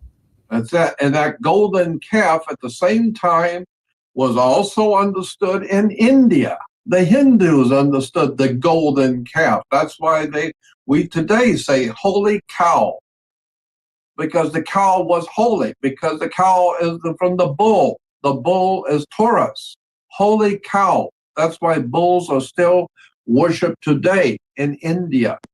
And then when you get into the ram's horn, the shofar, it has to do with astrology. The rabbis have told me this for years. Of course, all of Judaism is astrology. This is why today Christians are worshiping in Christianity. And what is the symbol for Jesus if it isn't the two fish? Jesus fed his multitude with two fish. Let me comment on that, Jordan. But he also had 5 loaves of bread. Well, bread pertains to wheat. What is opposite Pisces? The constellation of Virgo. So now you know why there's bread, that represents Virgo, and why there's fish, that represents Pisces. That's right. And Virgo is a woman. That's why Jesus is born of a virgin woman. That's why one of the 12 apostles was a woman. And that's why we say Jesus is born of a virgin. Virgo, one of the 12 signs of the zodiac, the zoo in the heavens, the zodiac, the kingdom. So let your kingdom come. It's going to. And let your will be done. It's going to, whether you like it or not. As it is in heaven. That's right. As above, so below.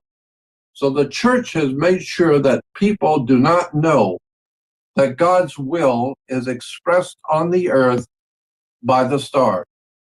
And unless and until you understand that, you're never going to figure out why there are 12 apostles. There are 12 signs of the zodiac. There are 12 months of the year. The 12 brothers of Joseph. The 12 tribes of Israel. The 12 great prophets of Israel. Everything is in 12. Look in the back of a Bible and see how many 12s are in the Bible. 12 is important because it matches the 12 signs of the zodiac. And Jesus is referred to as God's Son, the light of the world. Of course, the sun is the light of the world.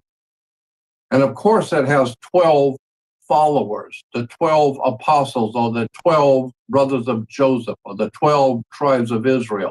The 12 are the 12 signs of the zodiac. Because Jesus said, I am the truth and the light. That's why if you go into a courtroom, you're going to have a jury made up of 12 people. Why? Because those 12 helpers are going to establish the truth and the light. As Jesus said, I am the truth and the light. So they're going to, the 12 jurors are the 12 apostles, the 12 signs of the zodiac. Get it? It's a 12-step court system. That's right. And you go to school, your primary and elementary school is grades 1 through 12. That's it. The 12-step program. So I'm saying that God's kingdom is the zodiac. So let your kingdom come and let your will be done on the earth. Well, it's going to. And let your will be done on the earth as it is in heaven. Yeah, that's right. Look up then, you will see Taurus, and you'll see Pisces. And of course, Jesus is represented by two fish. Two fish are Pisces. And when he goes out, when the sun, God's sun, the light of the world, when the sun moves out of Pisces, where is it going to move into next? In the next 2,150 years, the next sign that the sun will move into is Aquarius. Get it? This is the dawning, the sunrise. This is the dawning of the age of Aquarius. What is a symbol of Aquarius? Well, in the Bible, in the New Testament, Jesus, in the book of Luke 22:10, go to the Bible and read it. And Jesus tells his 12, this is God's Son, the light of the world, talking to his chosen 12 astrology symbols, the 12 months of the year, the 12 signs of the zodiac. So God's Son is saying to the 12, they say to him, well, when you're leaving, where are we going to go when you leave? He says in Luke 22:10, go into the city and you will see a man carrying a pitcher of water. Go into the house of the man with the water pitcher. Anyone who's got more than 500 brain cells, who has studied theology and knows anything about the culture of the Middle East and ancient history knows. I don't have to tell them. People who have studied theology know that nowhere in the Middle East, in ancient history or modern history, nowhere does man carry water. Carrying water from the well was a woman's job. It's like a man today wearing a dress in public. Men did not carry water. That's a woman's job, ever.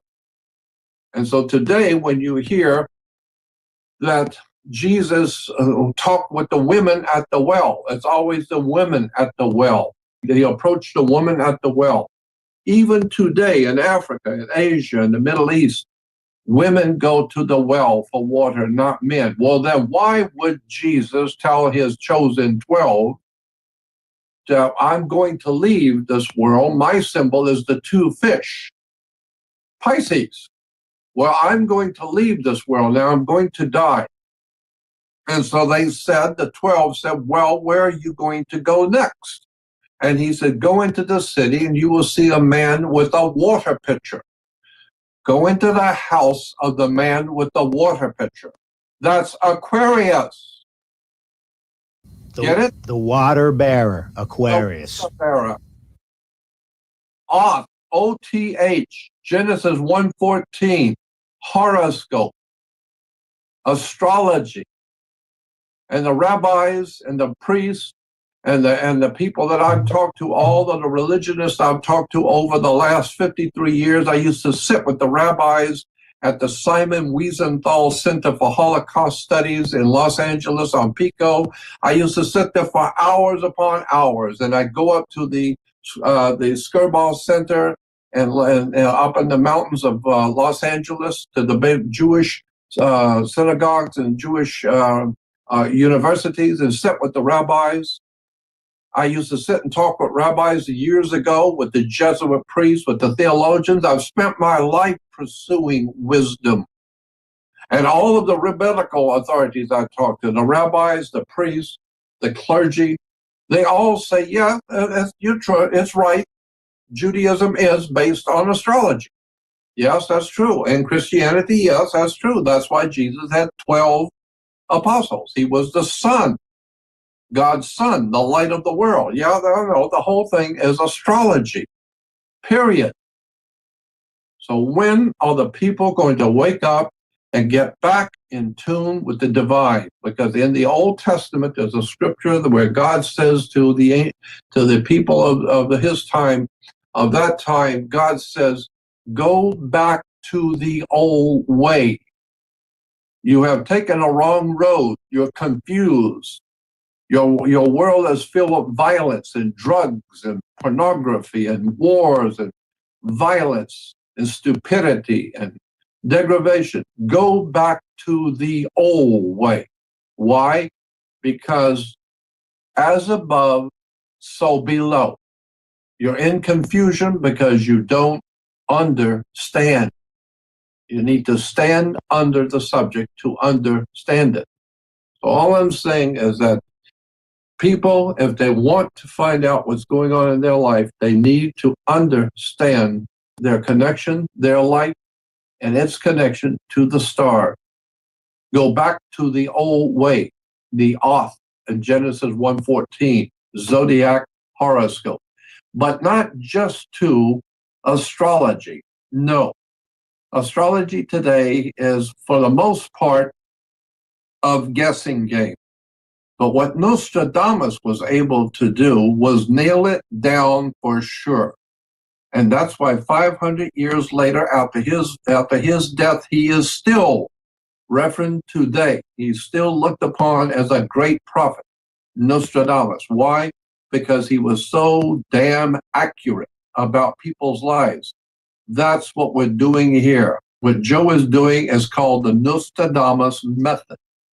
Let me comment on that, Jordan. And anyone can go to YouTube and look up a video, The Lost Book of Nostradamus. And there's reference to a constellation called Ophiuchus. Ophiuchus does not exist when you're using astrological signs.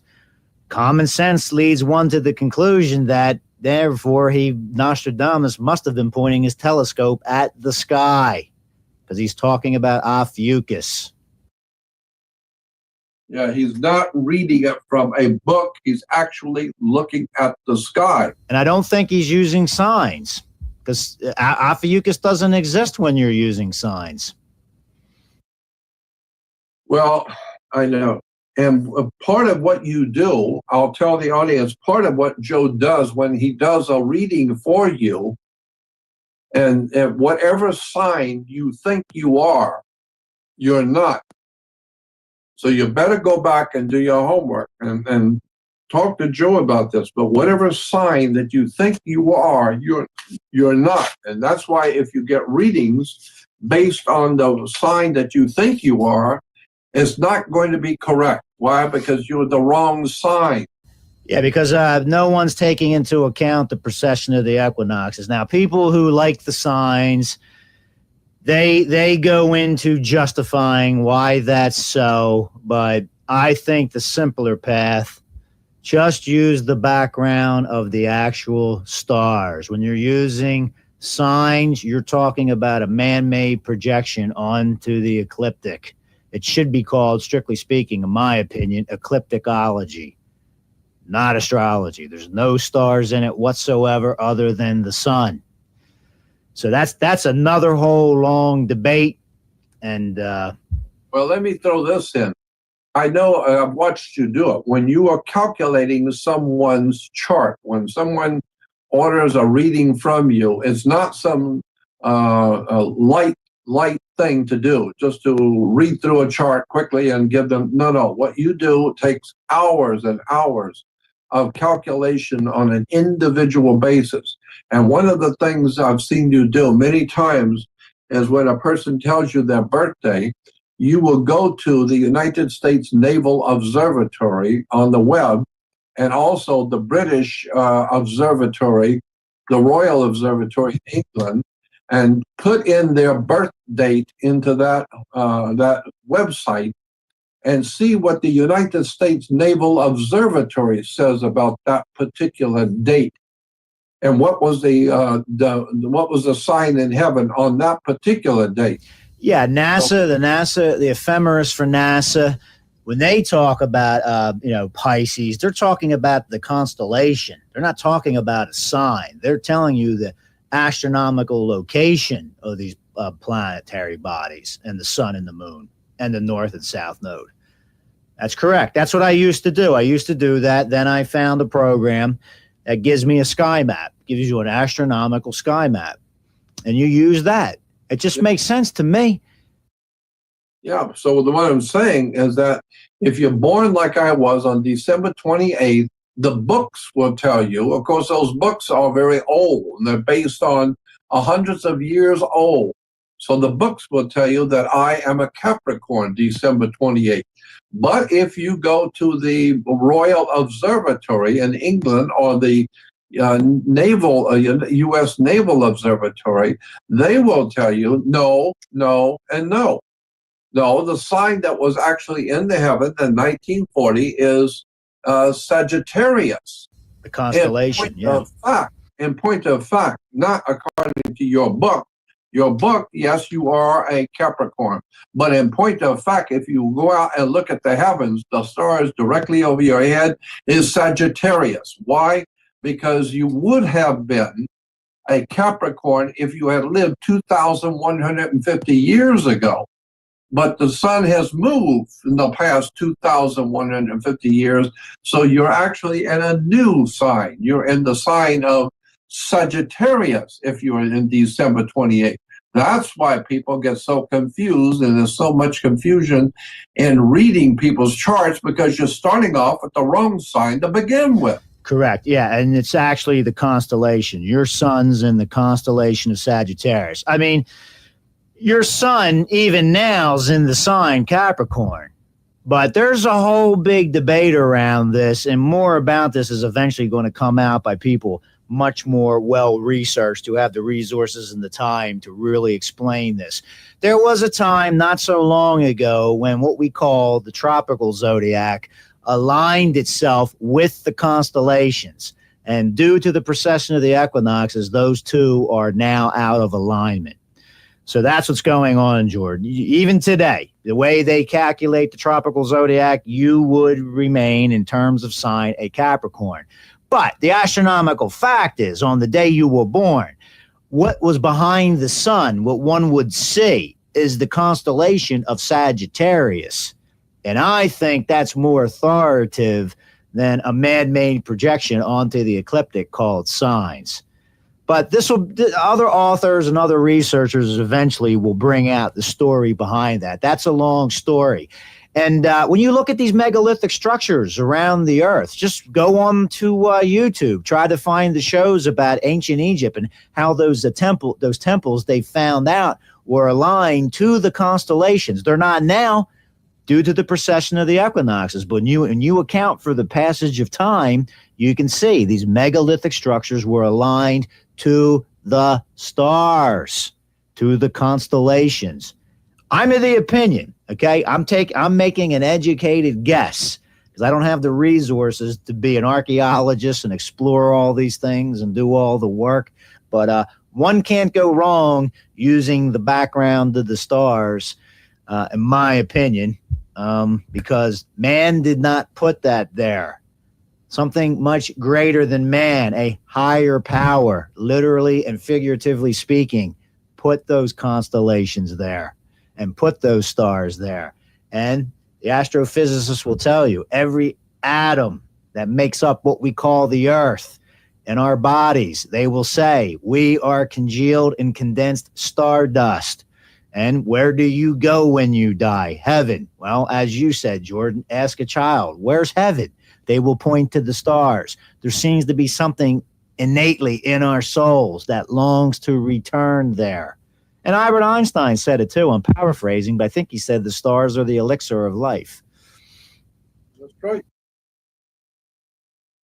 So I guess there's only one thing else I would say. It'll take me a couple of minutes to explain this. But when you hear Christians say, well, the Bible condemns astrology, condemns those who study the stars, and tells you not to have anything to do with those who study the stars. Well, that's true. Now, let me tell you why. It's because Moses, when we talk about Moses was the writer of the first 5 books of the Bible. Well, that is strictly not true. Moses did not write the first 5 books of the Bible. Why? Because there was no Moses. Moses never existed. The rabbis know that. The rabbis will tell you, in point of fact, King David, King Solomon, Moses, King Solomon, all the famous names of the ancient Bible and the Old Testament of the Bible, the Torah, those people never lived. There were no such people. There was no Samson. There was no Moses. There was no King Solomon or King David. Even the Jewish encyclopedia, Judica, talking about King David, says there is really no evidence that a King David ever existed, period. End of sentence. Jewish encyclopedia. There is no express proof that a King David ever lived. There is no proof anywhere that a King Solomon ever lived. So that's what the Jewish encyclopedia and the Jewish writers and the Hebrew writers in Israel are saying, that Moses did not open up the Red Sea and millions of Jews go through the Red Sea. Didn't happen, hasn't happened, couldn't happen, impossible, and therefore it is a story. That's why the Bible is called the greatest story ever told. It's just a story. But when you hear people talking about how the Bible says they have nothing to do with those people who study the stars, it's because what we call Moses was actually a religious philosophy in the time that Moses would have been alive, in the time in which Moses, if he had lived, would have lived. At that time in history, the world was under the influence of moon worshiping. That's why today, in the Middle East, the moon is the most important god. Islam is based on the worship of the moon god. Go back to the Encyclopedia Britannica, Americana, Jewish Encyclopedia, Catholic Encyclopedia. I don't care where you go. Go to any language, go back to any encyclopedia, any Bible reference work, any Bible encyclopedia, any Bible dictionary. Do some homework. Actually, go to the library and sit and read, and you will see that 1,000 years before Muhammad ever lived, in the Arabic world, Mecca was a very important spot, and the building that we call the Kaaba was already there, being worshipped by the Arabic peoples. They would come there in their pilgrimage to Mecca to see the Kaaba a 1,000 years before Muhammad ever lived. Why? Because Mecca was the center for moon worship. The moon god in the ancient Arabic world, his name was Sin, S-I-N, Sin. Look it up in a dictionary, a Bible dictionary. Look up the word sin, S-I-N, and it will tell you Sin was the name of a moon god in the ancient, prehistoric, ancient world of Arabia. And the word for a mountain in the ancient and prehistoric language was Ai. Ai, mountain, and Sin was the god of the mountain, the moon, who lived in the mountain. You put it together, it becomes Sinai. No, not Sinai, Sin, Ai, the moon god who lived in the mountain. And so Moses theologically represents moon worship.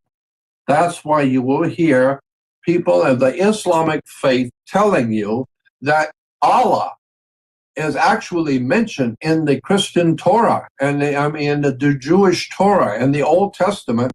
There are scriptures that actually mention Allah. And so that shows that the Islamic religion is the true religion, because it's even in the Bible. And I said, you have to be really stupid to buy into that. Of course, Allah would be in the Old Testament. Of course, Allah would be mentioned in the Old Testament. Allah was the name of the moon god in the Arabic tongue. But in the old Phoenician Canaanite tongue and the ancient Egyptian tongue, the moon was called different things. Well, in the time of Moses, when there was no Moses, but in that time period in Egypt, the moon god was known as Sin. Sin in the moon came up from the mountain. This is why even today, the Jews worship. They have their holy days after sundown. Why is that? Why do Jews have their holy days celebrated after sundown, after 6 o'clock? I'm not making this up. It's Judaism. The reason why Jews have their holy days after sundown is because that's when the damn moon comes up. That's when the moon comes up from behind the Ai, the mountain, or Mount Sinai. There was no Moses. It's a story. It's an encoded astrotheological story that the people who study theology and religion, like me for some 53 years, knows this. But the people of the world don't know this. Why? Because it has nothing to do with basketball and television and the Dodgers, so they don't know. So once you understand that Moses was the leader of a lunar cult, even today the Jews will tell you their calendar is a lunar calendar, while Christians have a solar calendar. Christians follow the sun on Sunday. We go to church on Sun, S-U-N, Sunday. And so therefore God's Son, Jesus, has 12 helpers. He's in heaven, the light of the world. Christianity is the worship of the sun with his 12 helpers, while Judaism is connected directly to the worship of the moon, Sin, Ai. So there was no Moses. We're talking about moon worship. And where were they? They were in the Middle East. Well, that's where the Arabs are, in the Middle East. And the Arabs still today are worshiping the same old pagan moon god they have always worshiped. 1,000 years before Muhammad ever lived, the Arabs were marching around the Kaaba, and it's always represented the moon. This is why on all the mosques in the Middle East, you will see the crescent moon. Get it? So once you understand that the moon worshipers did not like the sun worshipers. So that's why Moses would have said, have nothing to do, and the Old Testament have nothing to do with astrology, or the moon, or the stars, people who look to God in the stars. Why? Because the very oldest conceptual idea of theology and religion on the face of the earth, as far back as we can go, 7,000 to 10,000 years ago, the very earliest recollection of theology were the ancient peoples who studied the stars, who understood the constellation of the stars, and that's why every culture on the earth, from the Native Americans, Eskimos, to South America, to China, to India, to Russia, to all over the earth, all ancient cultures had a zodiac. Everybody had the zodiac.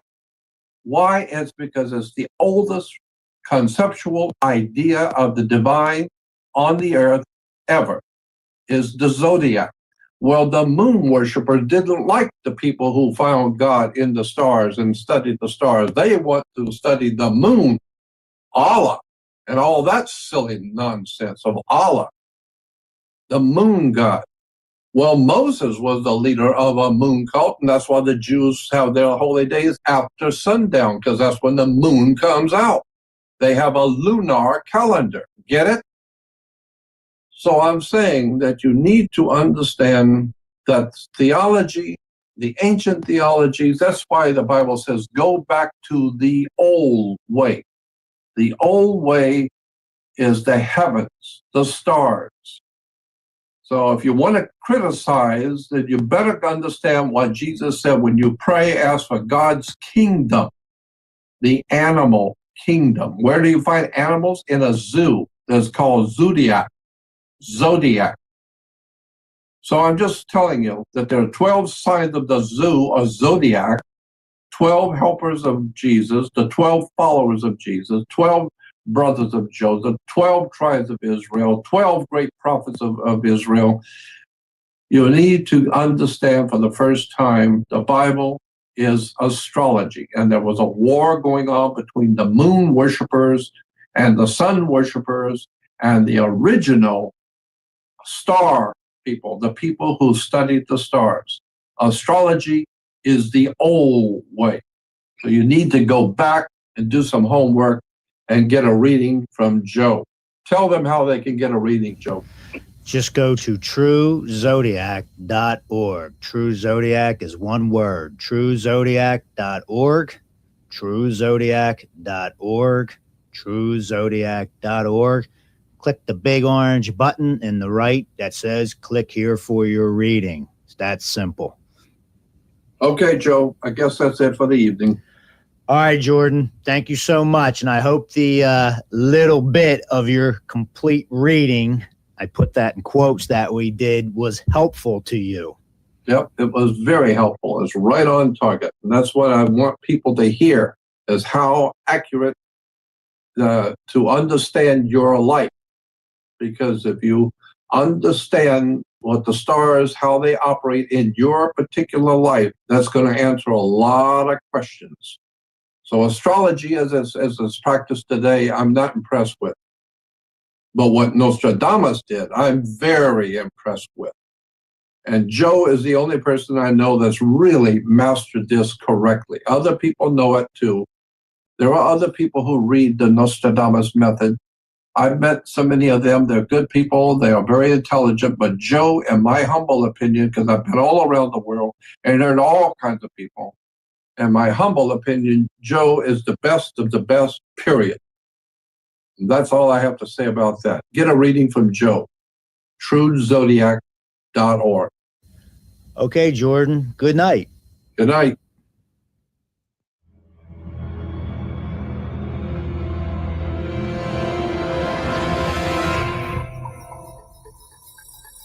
Welcome back to the Jordan Maxwell Show. You can follow us on Facebook at Jordan Maxwell Show and follow us on Twitter at JMaxwell Show for any messages. And you can leave posts and messages as well. You can always find the latest shows on our website. But if you want to make sure you don't miss a show, you can subscribe to the Jordan Maxwell Show on iTunes. And the show is always free. So please support the show at no cost to you by doing your online shopping at Amazon. Make sure you click through the Amazon link on our homepage.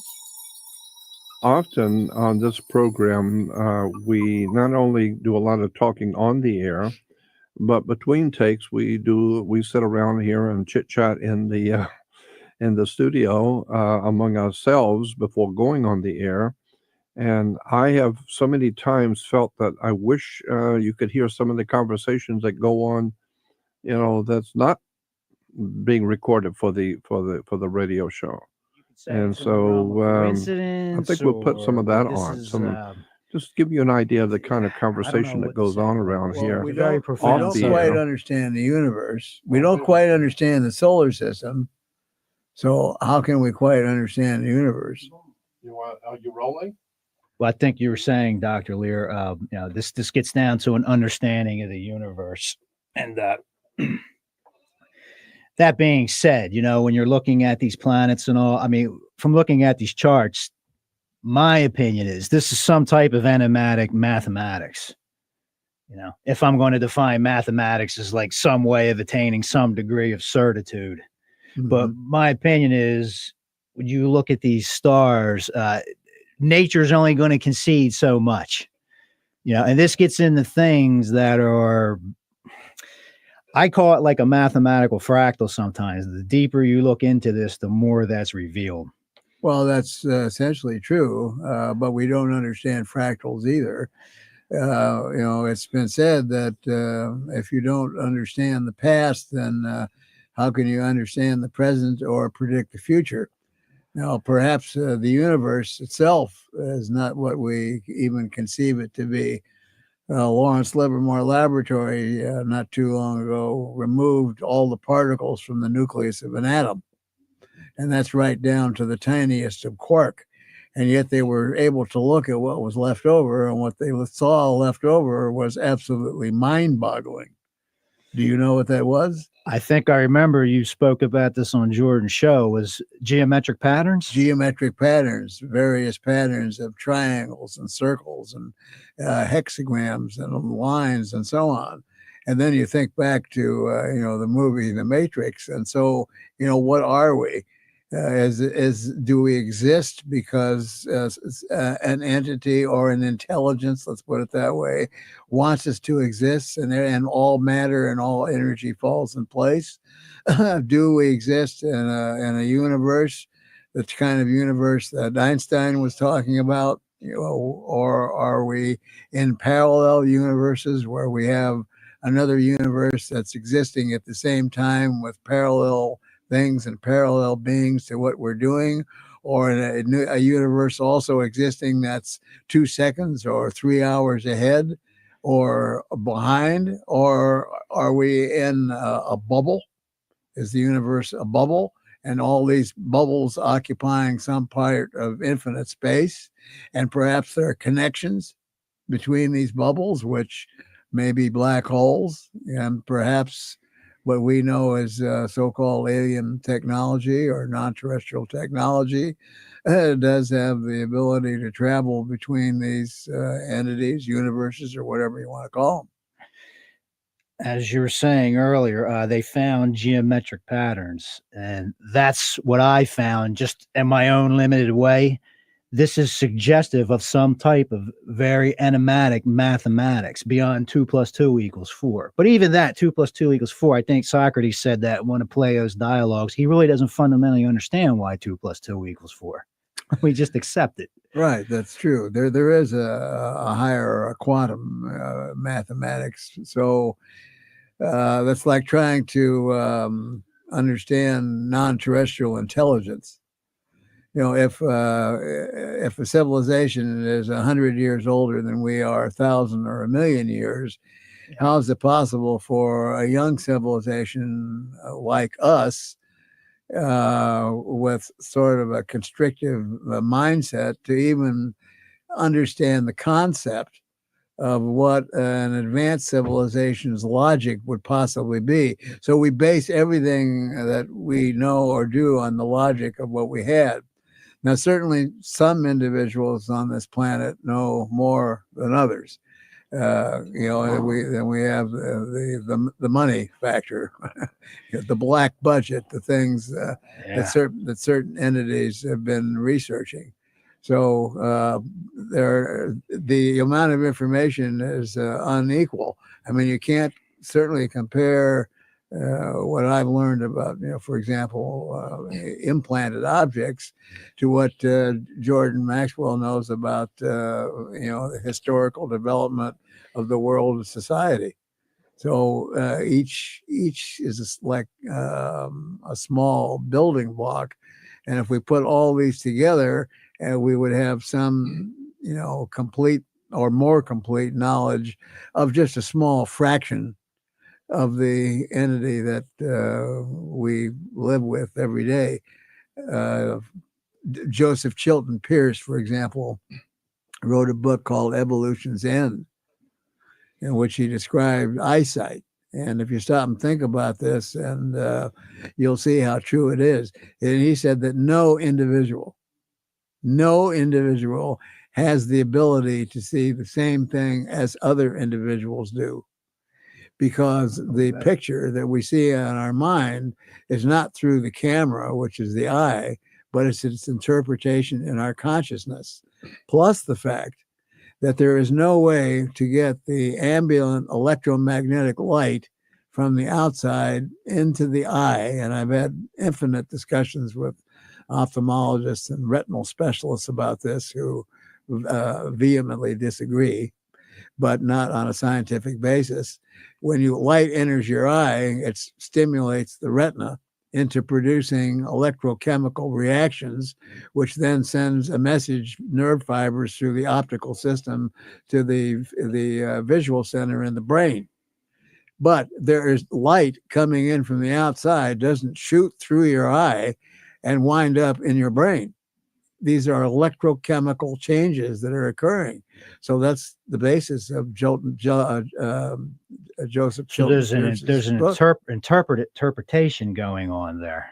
That's right. So subject to interpretation. It's not strictly objective. Correct. Yeah, you have to ask the question. Well, why didn't a civilization see these large sailing ships approach the shore? Exactly. Because the concept of a sailing ship was not in their consciousness.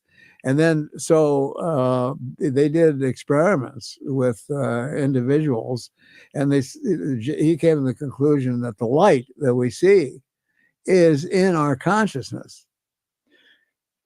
And the same thing with hearing. Oh yeah, music. I'm a musician, so yeah, very much so. So our senses, are the brain itself. It seems to be proved more than one time over and over and over again. And when you look at the abduction phenomena as a worldwide phenomena, you can't pass this off as mass hysteria, a mass dream, or subjective to electromagnetic fields, because all the individuals are basically describing the same thing. To have multiple people have the same dream. Well, on Larry King, the governor of Arizona, was on Larry King talking about the Phoenix Lights. The big, huge spaceship was over a mile long. Right.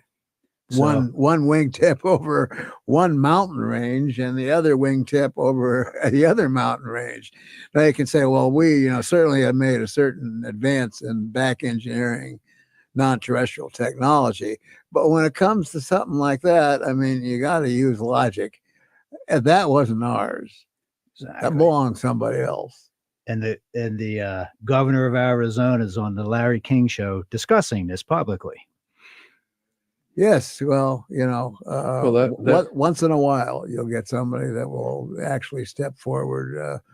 The citizens hearing, which is going to occur in Washington, D.C., April the 19th, we hope will be a step. It's a 3-phase project, but we hope it will be a step in trying to get somebody to release this information. But the whole idea is that if the United States is such a world power as some people think we are, and we don't announce this first, some renegade country like Brazil or China or somebody else is that. Kazakhstan. Yeah, Kazakhstan or North Korea. What's that going to make the United States look like? So with we've got 25 researchers coming from all over the world and 20 some odd military officers that are going to testify. So maybe there's going to be a push. However, where is the seed of this knowledge? In my opinion, it's not in governmental hands anymore. It's in the hands of the multinational industries that pull the strings that run the show. The money powers. But now you're talking about X-Files. Yes, this is the real X-Files. But I think you get into this too, Jordan. I mean, if there's somebody here with advanced technology, then that would have political implications in the sense, well, they're obviously more advanced than we are. Why should I listen to my government? Oh, yes. And then what does that do for religion and for theology? Because we're being told that there's one God and he loves all mankind, etc. And then you find out, no, the world, this whole universe is teeming with other world life forms that you are not privy to know about. And then when you find out they've been here for a long time, and that opens up a whole can of worms politically, religiously, commercially. And then I guess the most important thing the governments are concerned about is that all of a sudden the trust in how powerful your government is. Exactly. That's all completely eroded. It's completely eroded. Your government is not the most powerful thing on the universe. I don't need to listen to you. I don't even listen need to listen them. to them. That's right. And of course, the other thing is when this knowledge becomes public knowledge, you begin to lose control. So if you can't control the population because you're not at the top anymore, that generates fear for those who've been pulling the strings for God knows how many years and acquiring the wealth of the entire planet.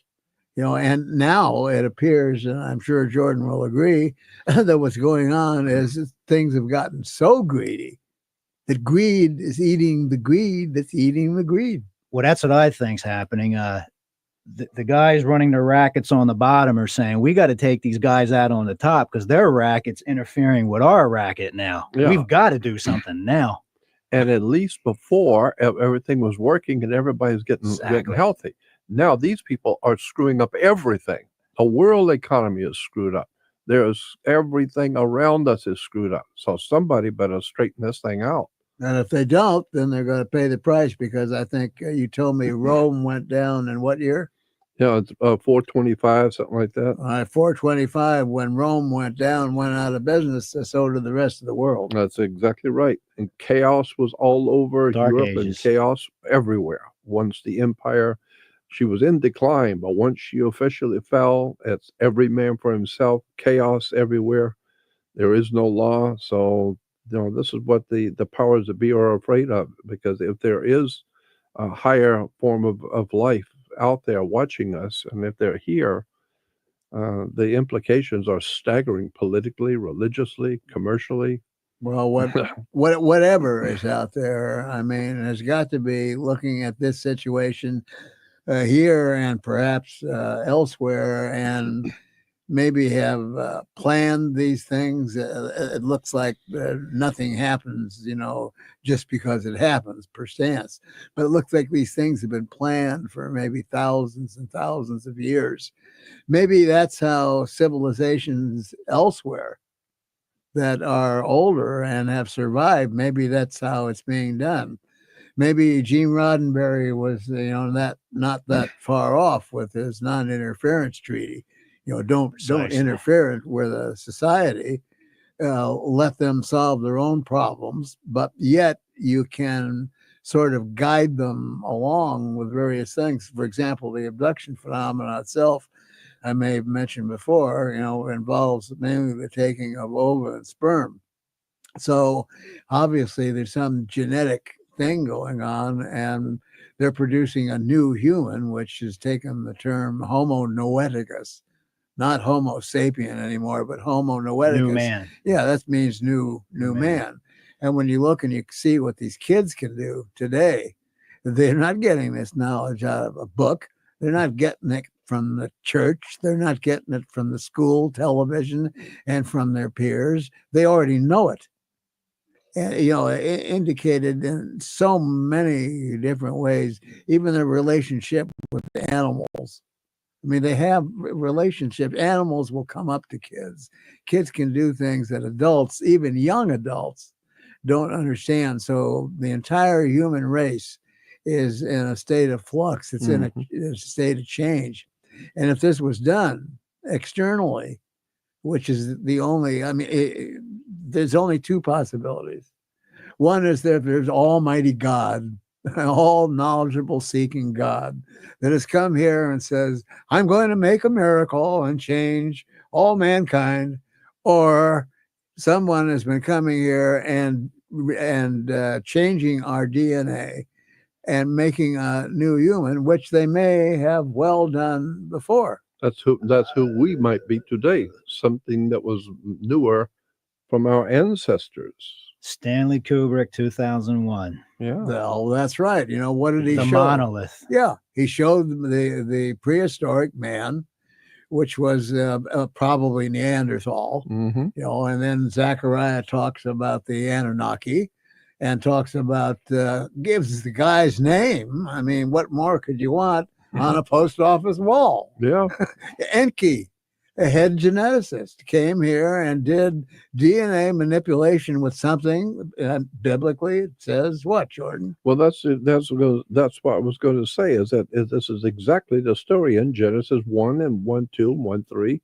The very first part of the Genesis in the Bible is talking about the God said. I mean, I've said this to you before, Doctor, that in Genesis 1:1, we read in the King James Bible, it says, "In the beginning, God created the heavens and the earth." But that's not what exactly it says in the original. In the original text, it doesn't say God. In Hebrew, God is El, E-L. But that's not what the word is in Genesis 1:1. It's Elohim.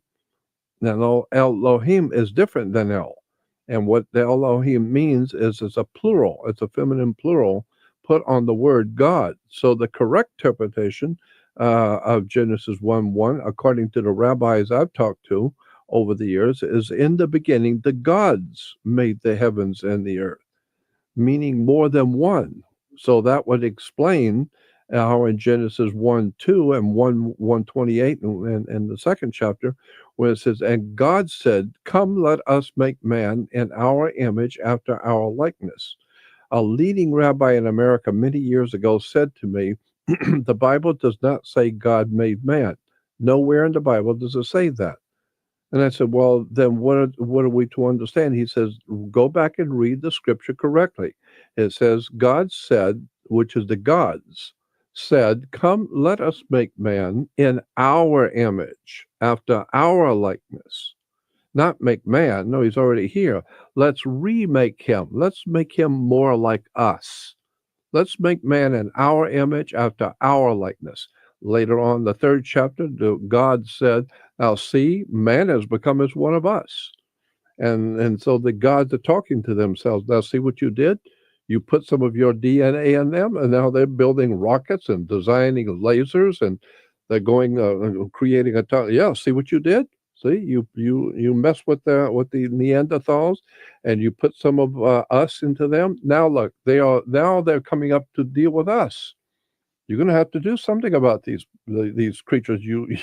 Yeah. So yeah. See what you created. So I mean, that makes it obvious that if you're responsible for the first place, if they were here to destroy us, they would have destroyed us a long time ago. Of course. So the solution is you come back and you re-engineer what you already made. Of course. That's all. And then it's proven in other ways too, because if you do DNA manipulations and expand our consciousness so that we're conscious of each other, we're conscious of the earth that we live in, we're conscious of destruction that we've done, we get a better understanding of we are as human beings, and you're going to do this DNA manipulation is every single one going to be a success? The answer is no, because whether you're an advanced civilization or a human civilization, some of your experimentation or manipulation is going to go bad. Of course. So what do you find that you don't read about in the history books, at least in past years that we know about? You don't find kids that are murdering their parents. You No. don't find kids that are going in and shooting up schools. You don't find, the terrible, horrible things. And if you see these kids like I have up close and personal, and you look in their eyes, there's nobody home. Mm-hmm. Now, there was a movie made that you remember many, many years ago called The Bad Seed with Patty McCormick. Yeah. And they showed a child who had no conscience. She had no conscience. What is Hollywood telling you? They're telling you something? Yeah. Well, that was also Clockwork Orange, Kubrick again. Mm-hmm. Yeah, right. So here we go again. If you can't expand the consciousness, then what's the opposite? You have no conscience, and so you just do whatever it is you decide to do. Yeah. Wild animal. But even I think an animal has some kind of consciousness, because most animals will kill for need, for food, or Exactly. they don't kill just for the sake For the of killing. sport. Yeah, Yeah, or the They're sport of it. not as imaginative as humans. No, they're not the Romans. That's right. That's right. So anyway, looking at the general situation, our future, as the more you try and understand it, becomes more unpredictable, because there's so many different factions. If you talk to different people, they give you different ideas and so on. But, again, it's like reading the newspaper in the United States and then getting some understanding of a newspaper from Brazil. They don't print the same news. Turkey, for example. When I was in Turkey, I saw so many UFOs. I didn't want to see any UFOs anymore. Yeah. Might as well look at the cars on a freeway. And it's in all the newspapers. It's on TV. It's an everyday thing. You go to Brazil, it's almost the same way. United States, come back here, and no such Zero. thing. Nothing. Now, there was just a recent thing that I don't know if you're aware of that happened in Germany just a few days ago. And it was, I got the URL for it. And a most amazing thing that I've ever seen on German news. This wasn't photoshopped. It was German news. There was a German news commentator, a female, talking about this and showing this on the news. They were talking about the traffic. I don't remember what city it was. Traffic on a freeway. So they were showing this heavy traffic going by, and all of a sudden, here's this fairly decent-sized saucer comes down over an 18-wheel truck, puts down a beam of light. You see the beam of light take the truck. It's floating up into the truck. It looks like the traffic slows down to almost nothing, or not moving at all. You don't see what happens to the truck. Next thing you know, it's back down on the freeway. The light goes out, the craft disappears, and the truck is across the freeway. The driver is not injured. The truck's not injured. There's no injuries on the freeway. The cops are all over the place. They open the back of the truck up, and the cargo is missing. The cargo is missing. The cargo is missing. Wow. Now, does that give you a couple of questions? Yeah, what was the cargo? What was in that truck? But obviously, whoever This is that going on superior- all the time, though. I mean, Yeah. things are being transported. It's close encounters when they're Close Encounters. Well, with they had Steven the, Spielberg. They had, the they ice had cream the Piggly trucks, Wiggly Piggly trucks Wiggly, and, yeah. Sure. and all these different grocery store trucks. And inside are all the scientists with all their high equipment. But in order to transport it around the town, they put them in a truck, a grocery store truck. Right. Yeah. Yeah. And I know people that worked on that film, and some of the things that were actually shot in that film were true events that people don't know about. Yeah. Yeah. wow. Yeah. I can imagine. Yeah. So, Well, getting back to this thing about what you were talking about the transhuman stuff, the humans being mutated. yes. Jordan, this stuff. can I say something about that? Yeah. When you were talking about when the God said, "Let us create man in our image." Yeah. When Adam gets expelled out of the garden, he says to the gods, "Don't put me out there with them. Somebody else was out there." That's right. That was when Cain killed Abel, his brother, and God putting Cain out of the out, and Cain says, "Don't put me out there, because anybody finding me out there will kill me." I thought there was only Cain and Adam and Eve, Cain and Abel, and Cain just killed his brother, so now there's 3 people there, and God's going to put Cain outside for killing his brother, and Cain says to God, "Don't put me out there, because they're going to find me and they'll kill me." Yeah. What do you mean? Who? Who's out there? Yeah, well, the same thing is very similar to what I pointed out before about the Tower of Babel.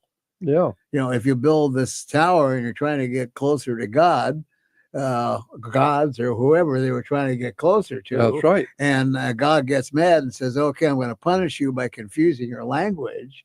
That only means everybody prior to the Tower of Babel was able to communicate. That's exactly over right. some geographical area. Well, how did they do it?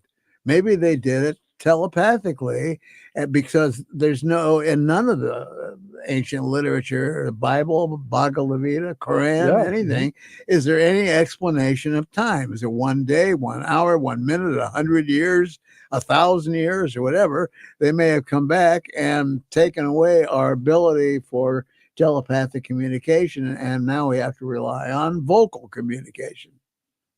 And those who criticize that said, Greys, for example, that's absolute nonsense, because who would live in a society where all minds would be all coming into your head?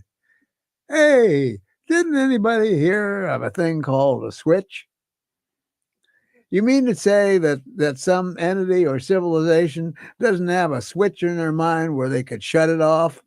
You don't have the ability to shut one eye and just see out of one? Yeah, you're right. Or to plug up one ear or one nostril? True. Oh, come on. Yeah, of course. Nonsense. And I would add to that in Genesis 9th chapter, 9:1. It's in Genesis 9:1 when Noah and his family are coming off the ark for the first time after the flood of Noah's day, and they're coming off, and the Bible says, God says to Noah, "Be fruitful, multiply, and replenish the earth." Well, and so I asked the rabbi many years ago about that, and they said, well, of course, if there was people on the earth and then God destroyed the people with a great flood, well, if God's purposes is to have people on the earth, then you're going to have to replenish the earth, do it again. That's what RE means. So that's why in Genesis 9:1 it says, God says to Noah, "Go forth, multiply, and replenish the earth," meaning do it again. So I said, well, if that's true, then what about Genesis 1:28, where God is creating Adam and Eve, and that's exact same words, "Go forth, multiply, and replenish the earth." Re means do it again. And the rabbi said, obviously, it means to do it again. Adam and Eve wasn't the first creation of God. That wasn't the first living entities on the earth. We have civilizations going back millions of years. So what the Bible is telling you is for your particular time in which you're living now, this is the story for you to understand it the way it's going now. But going back 100 million years, you don't need to know that. It's none of your business. What was going on this earth 500 million years ago, that's none of your business. That's God's business. That's absolutely correct. And that's borne out scientifically. Number one, we were talking about Anunnaki and Neanderthal and Homo sapien, and the missing link. They're never going to find a missing link. Why is it that the archaeologists and anthropologists will find Homo sapien footprints right along with Neanderthal? That's right, Neanderthal. Yeah, there's no missing link there. And then, you could carry this forward. Let's say use your imagination or logic or whatever you want. What happened to Neanderthal? Did Neanderthal now they're saying in the BBC News that their demise was because their eyes were too big. Their eyes were too They're big. saying their eyes were too big, so too much of the brain was devoted to processing visual information. Humans' eyes were smaller, so that allowed for more cerebral activity, less dedication to the visual. Well, That was like several days ago. well, perhaps somebody ought to put forth the idea that Neanderthal went through their own chain of evolution and became the Yeti, the That's Sasquatch, what I've been the saying. swamp ape, That's or right. whatever else you want to call The them. abominable snowman, etc., etc. Right. And and perhaps they possessed abilities that humans didn't have. Mhm. You know, the scientific tracking, I remember, of one of the Yeti with all the modern electronic gear, with 3 people triangulating on him and following him. They followed him way up this hill, and he goes behind a rock, and they all converge on the rock, and they go to the other side, and there's nobody there. Wow. Yeah, I heard about that. So that was a scientific explanation. Well, where'd he go? Did he have the magic powers to just go into the rock? No, I doubt it. Just probably had some kind of abilities that we don't have. I mean, you don't see a chameleon. I mean, they look like they disappear too. So, I mean, there are logical things that perhaps the Yeti can do that human can't do. But they've done a damn good job by staying away from human beings. Yeah. Well, I mean, anybody who's lived in a big city knows well, that's a good idea. Yeah, I feel sorry for the poor bears that come down and Yeah. got to eat out of garbage cans. But you don't see a Yeti coming down and eating out of a No. garbage can. And I believe that there's no doubt in my mind that these Bigfoots exist, because I had an experience when I was 19, 20 years old. I went up to Washington State with 2 of my friends. We went up to spend like about 3 weeks in the wilds, a bunch of kids, 19, 20-year-old fruitcakes. And we decided we were going to go up into the wilds and stay for 2 or 3 weeks and rough it.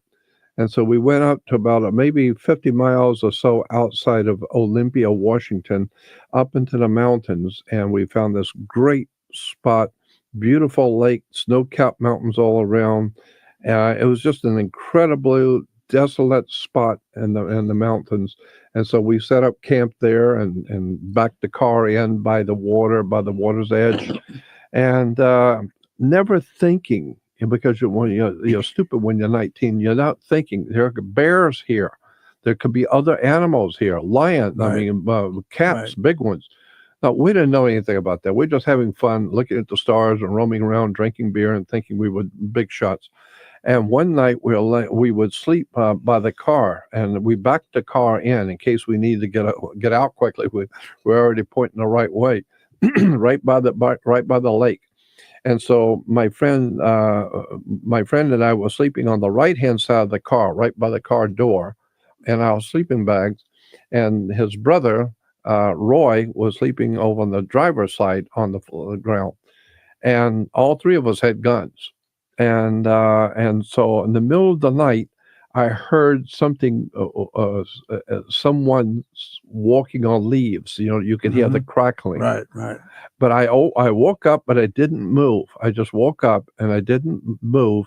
And then I heard another crackling as if somebody, very slow. It's not an animal on 4. It's 2. And then I waited for a moment, and then you hear another one scream. So I know it's sneaking up on us. And so I'm waiting to hear if it gets louder. That means it's coming toward me. And then I hear it again in another smashing of the leaves.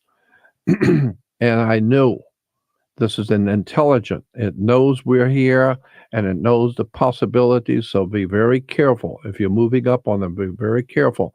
And I could hear the step, and then I waited to see, and then there it is. The next step is another one. And so I leaned over and I woke my friend up. I said, there's somebody in the bush here. So he crawls under the car and pokes his brother, and he says, somebody's here. And so his brother, Roy, lifts up and unlocks the door very quietly, pulls out his pistol, and flipped on the light. And when he did, you could hear something walk away quickly. You could just walk bipedal, 2 feet, walking away into the forest. I will never forget that. There's something was walking on 2 feet, and whatever it was very heavy because it was breaking branches and shrubs and everything. You could hear it, and it was moving very slow, one step at a time, until he flipped on the light. When he turned on the light, it started to walk away, and you could hear it. Now, we are up there out in the middle of nowhere in the mountains of Washington State. That happened. So something was up there on 2 feet that was intelligent. Those somethings are probably still there. And please support the show at no cost to you by doing your online shopping at Amazon. Make sure you click through the Amazon link on our homepage. All right, thanks for listening, and join us next time. See you next time.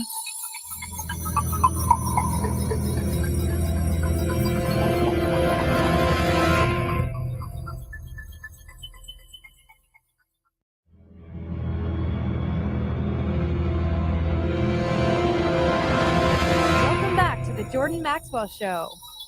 You can follow us on Facebook at Jordan Maxwell Show and follow us on Twitter at J Maxwell Show for any messages.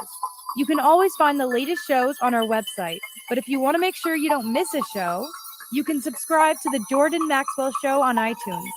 So please support the show at no cost to you by doing your online shopping at Amazon. Make sure you click through the Amazon link on our homepage. If you look, I've flown many times over the Brazilian Amazon, the jungle. It is so thick. It is so thick. There is no way, even with binoculars or anything else. In fact, it's a place where the military flies over, and their flare scopes and infrared can't even pick up the heat of the jungle animals. That's how thick the forestation is. Wow. And then there are other places on the planet where there's similar vegetation. Who knows what exactly exists and what's left over for day? No doubt about that. From prehistoric times. So, what is Steven Spielberg telling you with his Jurassic Park? I'm telling you that there is something going on here. Steven Spielberg, as I've said, is a lot of things, but stupid is not one of them. And he said in one of his interviews here recently, and Steven said, I do not make movies to entertain. I make movies to comment on important issues. Well, he was making a lot of movies about E.T. and extraterrestrials, and what was all those other sci-fi movies about E.T.s? War of the Worlds. War of the Worlds.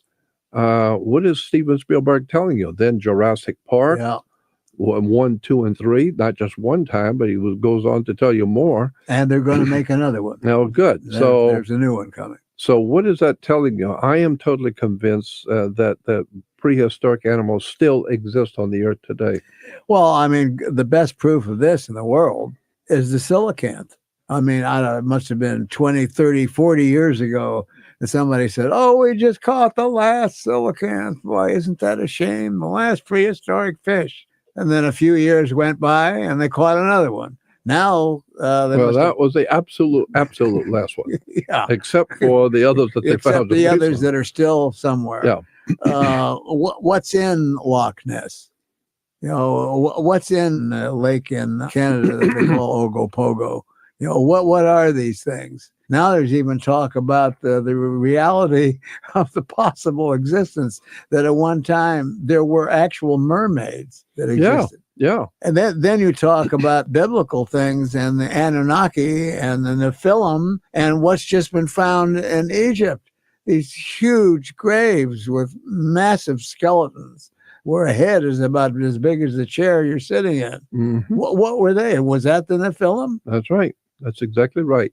There's all kinds of strange things that are being found. That whole subject is called out-of-place artifacts. You look it up on the web.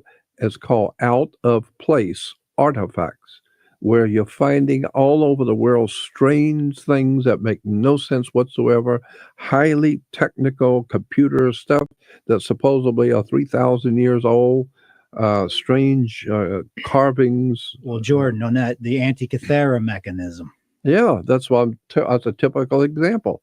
That's one that, I mean, you read the article on Wikipedia, it says that totally upsets the chronology of history as we understand it. That's How right. they were not supposed to have this knowledge of the elliptical orbits of the planets and also have the sophistication to build devices like that That's right. circa 150 BC, but they did. That's right. It was somebody had one. Somebody So- had one, but was it Usins or was it Well, somebody else? That's on a need to know yeah. basis, and you don't need to know. Right. I mean, even the miracles we see of the building blocks of Egyptian pyramids or the artifacts in Machu Picchu Or in Ecuador. Baalbek. Well, Baalbek, yeah, these giant monolithic stones, and I've been there, and you say, well, you can't run a credit card, in between the stones. Well, That's let me right. tell you, the dollar maybe ain't worth much anymore, but you can't run that dollar between the stones either. Now, That's I suggested to on Ancient Aliens, Yeah. Which is, Giorgio Tsakoulis. Yeah. I said, has anybody ever done, as far as you know, core samples on those stones? He said, well, not that I know. Why would you want to do that? They're made out of granite. And I said, how do you know they're made out of granite? Well, they're granite. Obviously, you can see, they're granite. Yeah. Well. I said, well, when you feel these stones, and I have, I said, does one side feel different than another?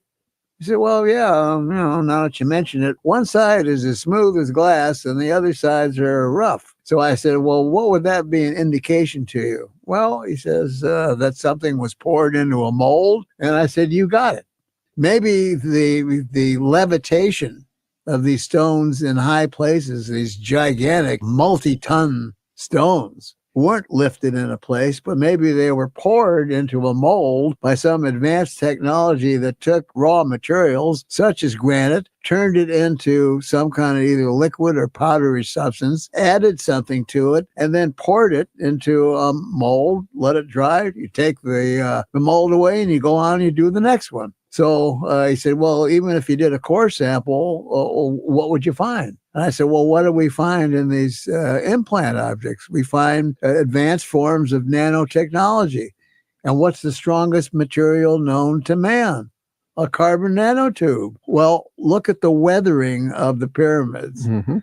Look at the weathering of these stones and compare that to the weathering, for example, that were built by the Egyptians as copies of the pyramids on Cheops. They're falling down. There's almost rubble. There's almost nothing there. They use the same materials. So maybe these are not pure granite. Maybe they're altered with some other, science. So please get me a core sample. Well, so far still haven't. Yeah. seen one. The point is that we don't really know for sure. The one I think is interesting too, did you know that in the Great Pyramid of Giza, that all of the stones, they're so perfectly aligned that you can't put a piece of paper in between, but that they were glued? They're glued together. Each one of the stones has a glue, No, I and didn't know. then it's glued together. And the glue is so strong that you cannot pull the rocks up, or you cannot pull them apart. You have to just break it apart. You cannot. So whatever kind of glue that the Egyptians used to glue the pyramid together was so strong that once it's set, you could never pull those rocks apart ever again. Wow, that's And the it was first- glued. First time I've heard that. Yeah, That's it's all absolutely glued. amazing. But I think, that the Egyptian pyramids with the burial chambers, I don't think. Oh, that's ludicrous on the face of it. Yeah. I mean, I think those burial chambers, whoever built those structures, when early Egyptians came there and saw the structures and noticed they were lined up with the constellation Orion and Sirius and so on, and they were considering what life after death or the afterlife. And they said, they're lined up with constellations. Well, maybe this is a good way to get the soul to go up there. I think they probably went into the pyramids and took, some chamber that was used for another purpose and ordained it with certain hieroglyphical marks because it was Zacharias Sitchin. Yeah, who found forgery. Exactly. Sure. So they probably said this is a good place to bury bodies, and of course it was only for the super elite because Right. you had the whole Valley of the Kings. So they all weren't buried in pyramids. No, because that's exactly right. The pharaohs were buried in Valley of the Kings, not in Correct. pyramids. Right. And So Have you ever yourself been inside the Great Pyramid of Giza? No, Okay. I've never was there. But I I've was seen a there, lot and of I'm photos. telling you, that's an incredible. 3 times I was inside the pyramid, and 3 times I was in the king's chamber. I even had a Kemite priest do a whole ritual prayer over me in the king's sarcophagus. I laid there, and it was an incredible experience laying there in that sarcophagus and having a Kemite priest do a whole prayer over me. But it's an extraordinary experience going into that. The thing that blew me away is when you're going into the Grand Gallery, that big open area, and it's going almost 90-degree angle, going straight up. Along the walls are these huge stones, like maybe 8 foot high, and probably 8 to 10 foot square, Right. Mhm. and they're like, I don't know, 25 feet. Well, how much is a stone that's 8 foot square, 25 feet long, 30 feet long? How the hell much would that weigh? Well, they had them all inside the pyramid, everywhere, all overhead. And when you get up to the top, there's a huge big stone that's they estimate to be 12 to 1400 tons. And you have to get on your knees to go into the king's chamber. You cannot walk. You've got to crawl under that 14-ton stone to get into the king's chamber. So no one can walk into the king's chamber. Well, then any entities that built these things, they wouldn't have designed anything like that for that purpose. You know, some people believe they were some form of electrical generators. Well, yeah. And of course, the capstone is missing, but it could have very well been a crystal. And again, according to Zechariah, that was supposed to be a home of a permanent space base, which would emit a beacon, into space. Well, that would make because sense. The geology of the planet was unstable. So when the Anunnaki came from time to time, every 600 years, that whatever they had established here that was natural wasn't there anymore. So they decided to make these entities there. To make sure that they would stay there. Yeah, it would be stable. Yeah. And of course, there's even talk about under the paws of the Sphinx. Yep. Supposedly Another chamber. Another chamber with crystalline structures that went down to stabilize the tilt of the Earth's axis, because evidently the Earth at one time had quite a wobble.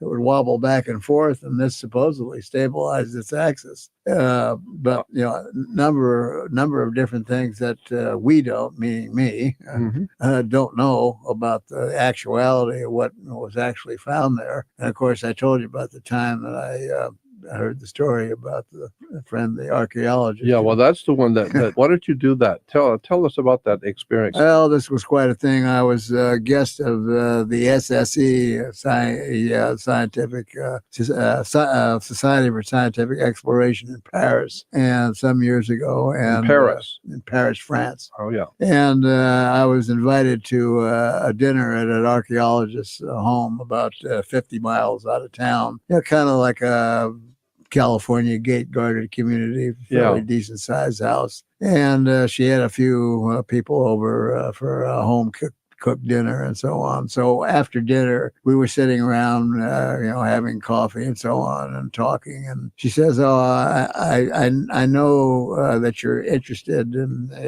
Egyptology because we all have things in common here." She says, "Well, at one time, my boyfriend that I had in my younger days was in the military, in the Egyptian army in Egypt. And I lived there. I had an apartment there, and we had, quite a relationship. It's been going on for some time. And one night he came at about 3 o'clock in the morning and woke me up and said, 'Put on your clothes, get dressed, because I want you to come with me.'" And she said, "Oh my God, it's 3 o'clock in the morning. Yeah. Where do you want to go at 3 o'clock in the morning? There's no open camel shows open or anything. Right. Where we gotta go?" And he said it was very serious. He said, "Please don't ask any questions. Just get dressed and come with me."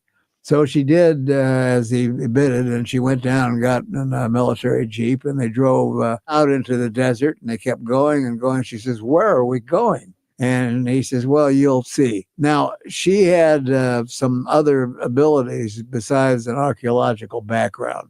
So in the distance, they see some lights. Well, she didn't have a clue as to where they were because there was no reference points. You're in the desert. You're on a road. There's nothing to compare it to. There's no buildings, no street signs, no nothing. She didn't have a clue as to where they were, and it was just the two of them in this Egyptian military vehicle. So as they get closer, she sees that it's a fenced area, and it's lit up with lights on the fence all the way around. So they pull up to a gate, and he shows his identification, and the guards open the gate, and it's full of Egyptian military.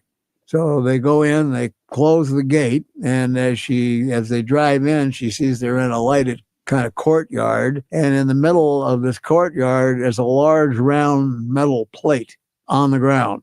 And so she says, what is this? What are we doing here? He says, well, I want to show you something. So they had a lift that lifted this steel plate off the hole. And then they had military personnel with carrying cables and lights. And so they went over to the hole and shined a light down the hole, and she could see a metal rung ladder going down the side. Well, one of the light bearers went down first, and then the next one, and then her boyfriend said, okay, you're next. She said, I'm not going down that hole. She said, well, I think, you would be very interested to see what was down there, and he kind of talked her into it. So she went down, and he followed her, and then the rest of the light bearers and equipment bearers came down. And I don't remember how many steps it was, but they wound up in a round room. And the light bearers, were lighting up the room, and she could see offshoots of this round room or passageways. So they went towards one passageway, and she was right behind the first light bearer again. So they went down this passageway, and she could see enough of the passageway to know that it wasn't very big, but it was big enough to stand up in. So they went ahead, and up ahead, you could see the light was showing was some kind of something that was shimmering. And she described it like a wall of water, shimmering water vertically. And her friend told her that this was some kind of an opening to something else, but they had been trying for months to get it to open because if you went up to it, it was as solid as a rock. You couldn't get through it. And they tried C4, lasers, this, that, and the other thing. Nothing. They couldn't get through this thing. So he said, I know one of your abilities is toning. And he said, one time somebody dropped a hammer in here, and we noticed that there was a slight movement in this water-like shimmering affair. So we thought that maybe if you toned, something would happen. So she said, well, I don't know about doing this, and kind of gave him an argument. And then she started walking towards this, let's say, wall of water, and she became acutely nauseated and ill and backed away from it. And he says, oh, yeah, I forgot to tell you, if you get too close, you will get nauseated. You don't have to get that close. So she was cajoled into doing this. So she kneeled down, and she started making these various tones, which reverberated in this chamber, and everybody was extremely quiet. And when she hit one tone, this thing ascended from the bottom, went up into the ceiling, and there was just absolute blackness behind it. Then the light bearer went ahead. She followed with the rest of them all going in, and she realized that it was the light, she explained it, it was so dark that the light only illuminated what was in front of them. But as she was walking in, she noticed that there was a curve to the wall. So she said they must have been in a room that was round. So they stayed with the wall, and they kept on going. And then the next thing she saw was a rectangular protrusion that stuck out from the wall, maybe about 5 or 6 feet. So they stopped, and they showed them the light. The light bearer got closer, showed them the light on this object, and went up the object, and it was a tall figure that looked like a pharaoh, statue of Pharaoh, but a big one, bigger than anything she'd ever seen. So they walked around to the front of this and shone the light up the pharaoh, and the pharaoh was wearing what appeared to be typical pharaoh garb, except that there was no openings. You couldn't see any skin. Everything was sealed. Even the footgear was sealed. There was no sandals or anything like you see in some of the Egyptology stuff. And then as you show them the light up, it showed the headdress of a pharaoh as they wore. But then the next thing she saw was a faceplate that went over the front of the face of this statue or whatever it was, and out of the bottom mouthpiece of the faceplate was a corrugated tube that came out, and then it wound around the shoulder, and attached to the shoulder was a canister. And she said when she saw that, she knew right away what it was. She didn't know whether it was the sarcophagus of a living being or whether it was a statue that was actually replicated. But this had to be whatever it was that the Egyptians copied, that couldn't live in this atmosphere because that was a breathing mechanism. Mm-hmm. And so they saw that, and that became then the historical headdress of the Egyptian pharaohs and Egyptology. And then as soon as this thing was opened, they got her out of there in a hurry, and shortly after that, there was difficulty that occurred between her and her boyfriend, and it was never ever mentioned again.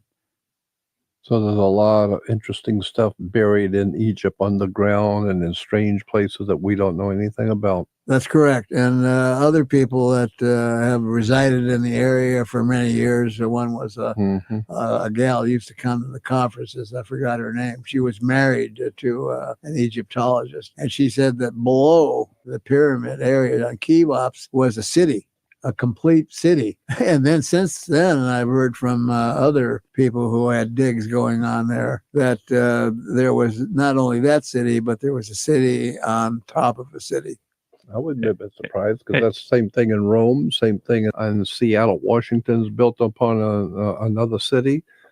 Some places back east, cities are built, and there's a whole city underneath the city. Yeah, in New York too. Dr. Laird, do you think on that story you just shared with us about the archaeologist, do you think there's any evidence that the desert may not have been a desert in ancient times, where might have been a lush tropical? Oh, well, we know it was. Well, we know that the course of the Nile River had changed completely. Yeah. So as to how much water was actually in the Nile itself at that point in our geology, had to be a heck of a lot more than it was now. Well, I've got pictures. I have photographs. I've got at least 10 to 12 photographs that I bought in one of the shops there at the museum, showing the pyramids on the Giza Plateau, and the rest of it is all water with boats all around the Giza Plateau. All these boats. It's all boats everywhere. Well, if you were a non-terrestrial civilization and you wanted to build a stable space base, I mean, wouldn't you build it on the highest, absolutely, on the highest point? That's right. And perhaps at that time that was the highest point. Yeah. Now we also know that the erosion that occurred. That the Sphinx, it's water erosion. It's water erosion. Water erosion on the Sphinx, and we also are finding small seashells on the Great Pyramid of Giza. That's correct. Seashells. Yes. On the pyramid. Right. So. That always brings to mind the pyramid that's out there on the Atlantic Ocean. There's one 10 miles north of the island of Bimini, on an area called the Bahama Banks. There's a pyramid sitting out in the ocean floor in the Atlantic Ocean, and it's as larger than the Great Pyramid of Giza. And at the top there's a round circle like an eye at the very top of it. That's an incredible story, when they found that pyramid sitting on the Atlantic Ocean floor. Yeah. Now, who the hell tells you anything about this? Have you heard anything about it on ABC or NBC? No. There's also another one in one of the Great Lakes. I think it's Lake Michigan. Yeah. A pyramid that's actually sitting on the floor of one of the Great Lakes. Yeah. There are pyramids that are all over Brazil that have never been excavated. Oh, I got one for you. The first time the space shuttle went up, in the very first space shuttle, I think it was the first one, but the astronauts, they took pictures with high technical cameras to look for different raw materials, all iron and oil, etc., with these highly technical cameras. And when they came back down, one of the astronauts was looking at the pictures and saw with his magnifying glass, he's looking at the picture that he took, and there's 12 dots, 2 rows of 6 dots. And he thought that was very interesting, so he brings over the map and puts it on top of the celluloid so they could see exactly where this is. They took that picture, Right. and so then he had the military fly down there and fly over that to see what those 6 dots are. They flew over, and there's an area they wanted to go in, but the natives would not allow them. They said, no one's allowed in this area ever. This is the land of the gods. No one is to go in there, period. So they flew over those 12. There were 12 pyramids, the size of Cheops pyramid in Egypt. 12 of them, 2 rows of 6 pyramids, the same height as the ones in Egypt. Somebody built 12 of those pyramids in Brazil. 12 pyramids the size of Cheops pyramid, and they would never have known they were there except the astronaut took the pictures and happened by chance to be looking and caught those 12 dots and found out where it was, flew down there. I had someone fly down there and take pictures, and they found out that this was in the land of the gods and nobody was allowed to go back there at all. The natives would not allow it. So they flew over and found that there's 12 pyramids. Somebody has, the world has not been told the half of what's really going on this earth. No, absolutely not. I mean, that was almost the way this one pyramid in Brazil was found. There was an aircraft accident, and they were doing a flyby looking for the wreckage of the plane, and they saw this pyramid. But then when they tried to get permission to go see, if there was a rescue attempt made, they were not allowed by the government to go into that area. Yeah, that's exactly right. How about the Castro government was seeking for treasures where they were having satellite imagery, and they discovered off the coast of Cuba pyramids that are about a mile under the surface, and the same temples. Ones as Giza, where they line up with Sirius and Orion. Yeah, and there also was a city that was an underwater city that was discovered off the off Cuba. Off of Cuba. Yeah, and there was supposed to have been geologists were supposed to go there and survey it and look at it, and the thing was supposedly sold to National Geographic. And then we never heard anything about it again. Right. And I think the pyramids in China, the Chinese government will not permit pictures to be taken. Yeah, and there's some in Mongolia as well. I have some friends that have. And what about off the coast of Japan in Okinawa? Right off the coast of Okinawa. Yeah, that's it's really shallow water that you can actually swim and see the and you can see temples, huge, enormous temples on the ocean off the coast of Okinawa. Well, I even think in Hawaii, if you're flying over some of the islands in Hawaii in a helicopter, you see, covered by shrubs, but beneath the shrubs, you'll see some remnants of old ruins. Oh God, yeah, like on the island of Kauai, that right along the coast there. What's the name of that? It's called Fern Grotto. Fern Grotto. Right? Oh my God, what an incredible place! Gorgeous. It's just straight out of a Steven Spielberg movie, like Indiana Jones and Raiders of the Lost Ark, when originally he's in the jungle and all of that. There are places like that all over the earth that we haven't got the faintest idea what's going on in those places. And and let's correct that. We don't, but some people do. Somebody does. You can bet on it. That's right. Need to know basis. That's right. And you don't. It's a big club, and you ain't in it. Yeah, you bet.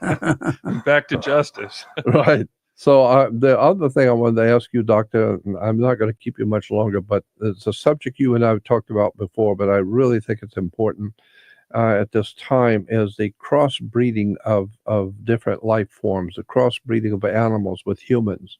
Because the concept in Christians' minds, and most Jewish people understand it in the scriptures, that God made everything according to its kind. So dogs can reproduce with dogs, but they can't with gorillas, But I asked you a long time ago on a radio show if it's possible to crossbreed life forms that we normally would think that would be possible. Crossbreed a dog, say, with a human, or crossbreed an animal Mhm. with a human of some. Is Well, that possible? You know, maybe 40 or 50 years ago, you'd have to say, well, gee, I don't think that can be a possibility. Mm. But now in modern times, we know that that's absolutely not true whatsoever. Yep. With the early experimentation and the tobacco industry crossing the DNA of a firefly with a tobacco plant so that the tobacco leaves would fluoresce at night and could be picked all day and all night. We know damn well that that's not true. So now when you extend that all today to GMO foods, which is a whole another Oh, subject, yeah. and you're taking corn seed DNA and you're injecting it with spider DNA, you are crossbreeding species. Now, the last thing, horrible thing that I heard that Monsanto and DuPont together were working on was the so-called Frankenfish. Oh, yeah. That's the Atlantic salmon in which they take DNA out of the larva of a butterfly and put it into the salmon and produce a salmon that's about 5 times the size. But I'll be damned if I want to eat that salmon, because we know from the corn products that are raised for cattle feed, that are fed to the cattle, changes the DNA of the cattle. In the lifespan of 3.5 generations, the cattle will have such deformities as 2 heads, a tail coming out of their mouth, 3 legs, 1 eye, and it just gets worse. The corn plant will shrink from a normal non-GMO size 6-foot corn plant to one that's about 3.5 feet tall in the same amount of time, in about 3.5 years. And then the war goes on between the GMO and the non-GMO farmers, because the GMO farmers are accusing the non-GMO farmers of stealing their water. But what happens actually, in actuality, is that the soil in which the GMO plants are growing turns brown and brittle and will not hold water. So not only is the process inferior, everything they make's inferior, it's fed to the humans, which creates disease. The highest rate of suicide amongst farmers in the world is in India, because the poor Indian farmer only has a few cattle on a small patch of land. They've somehow managed to remove the sales of non-GMO seeds, so that the only seeds that are available are GMO seeds. And they're only good for, as I said, about 3.5 years. Then the farmer can't feed the family anymore, so he kills himself. Hey, Doctor, that goes to right now what's taking place in Congress, which most people aren't aware of. The House is actually voting on a bill. It's called the Monsanto Protection Act. Under Section 733 of the law that's in front of most of these congressmen and women that don't read the bills, you can't sue Monsanto any longer in a federal court. More foxes watching the hen house. And yes, they're GMO products and these hybrid fish and these salmon that are, as you just mentioned, 10 times the size of a normal natural salmon. It's crazy. Yes, it's crazy and it's sick. And whether you know it or not, GMO foods have been banned from Europe. Well, yeah, the French government has just discovered the cancer rate of genetically modified food is tenfold of normal food. You know, in fact, we'll post that on the site, the scientific research. Russia's banned it. Most of Europe's banned GMO foods, yet GMO is the wave of the future because Monsanto and some of the other companies control the politicians. Well, here's a couple of interesting facts. Our current Secretary of Agriculture is the ex-CEO of Monsanto. The current CEO of Whole Foods went to school with the ex-CEO of Monsanto, who was the Secretary of Agriculture. So several months ago, they had a meeting between the two, a dinner, because they're friends. And they said at this dinner, because there was other people there, and the word got out, we got a problem. I'm trying to sell healthy food through my stores, and you're trying to sell the public poison. What are we going to do? So they came up with 3 possible solutions. One was to have products labeled as a GMO food, or a label that says this is a non-GMO food, or a label that says this is made by a company who makes both GMO and non-GMO foods. So they settled on the third. They hired a few congressmen. They got a bill together. They put it out before Congress, and the Congress defeated it and said, you can't do that. Oh, it's crazy. You got to make up your mind, boys. Well, You either want it labeled or you don't want it labeled. I've been to Brazil so many times. There are no GMO foods in Brazil. Yeah. You can walk away from a tomato, 6 feet away from a tomato, and smell it in Brazil.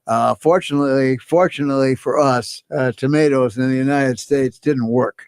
Yeah. So a tomato is still safe, but they got the crookneck squash. Corn? I won't touch any product with corn anymore. The only corn that's safe is popcorn. It's a different plant, and it's not touched because it doesn't make enough money. Wow. At least yet.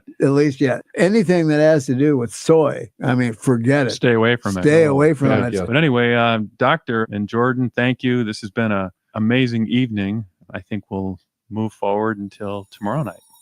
Sounds good to me. Well, I hope we didn't put anybody to sleep. Not yet. And please support the show at no cost to you by doing your online shopping at Amazon. Make sure you click through the Amazon link on our homepage. All right. Thanks for listening, and join us next time. See you next time.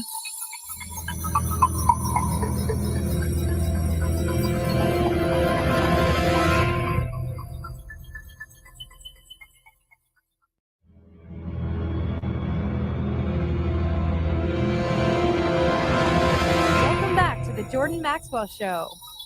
You can follow us on Facebook at Jordan Maxwell Show and follow us on Twitter at J Maxwell Show for any messages.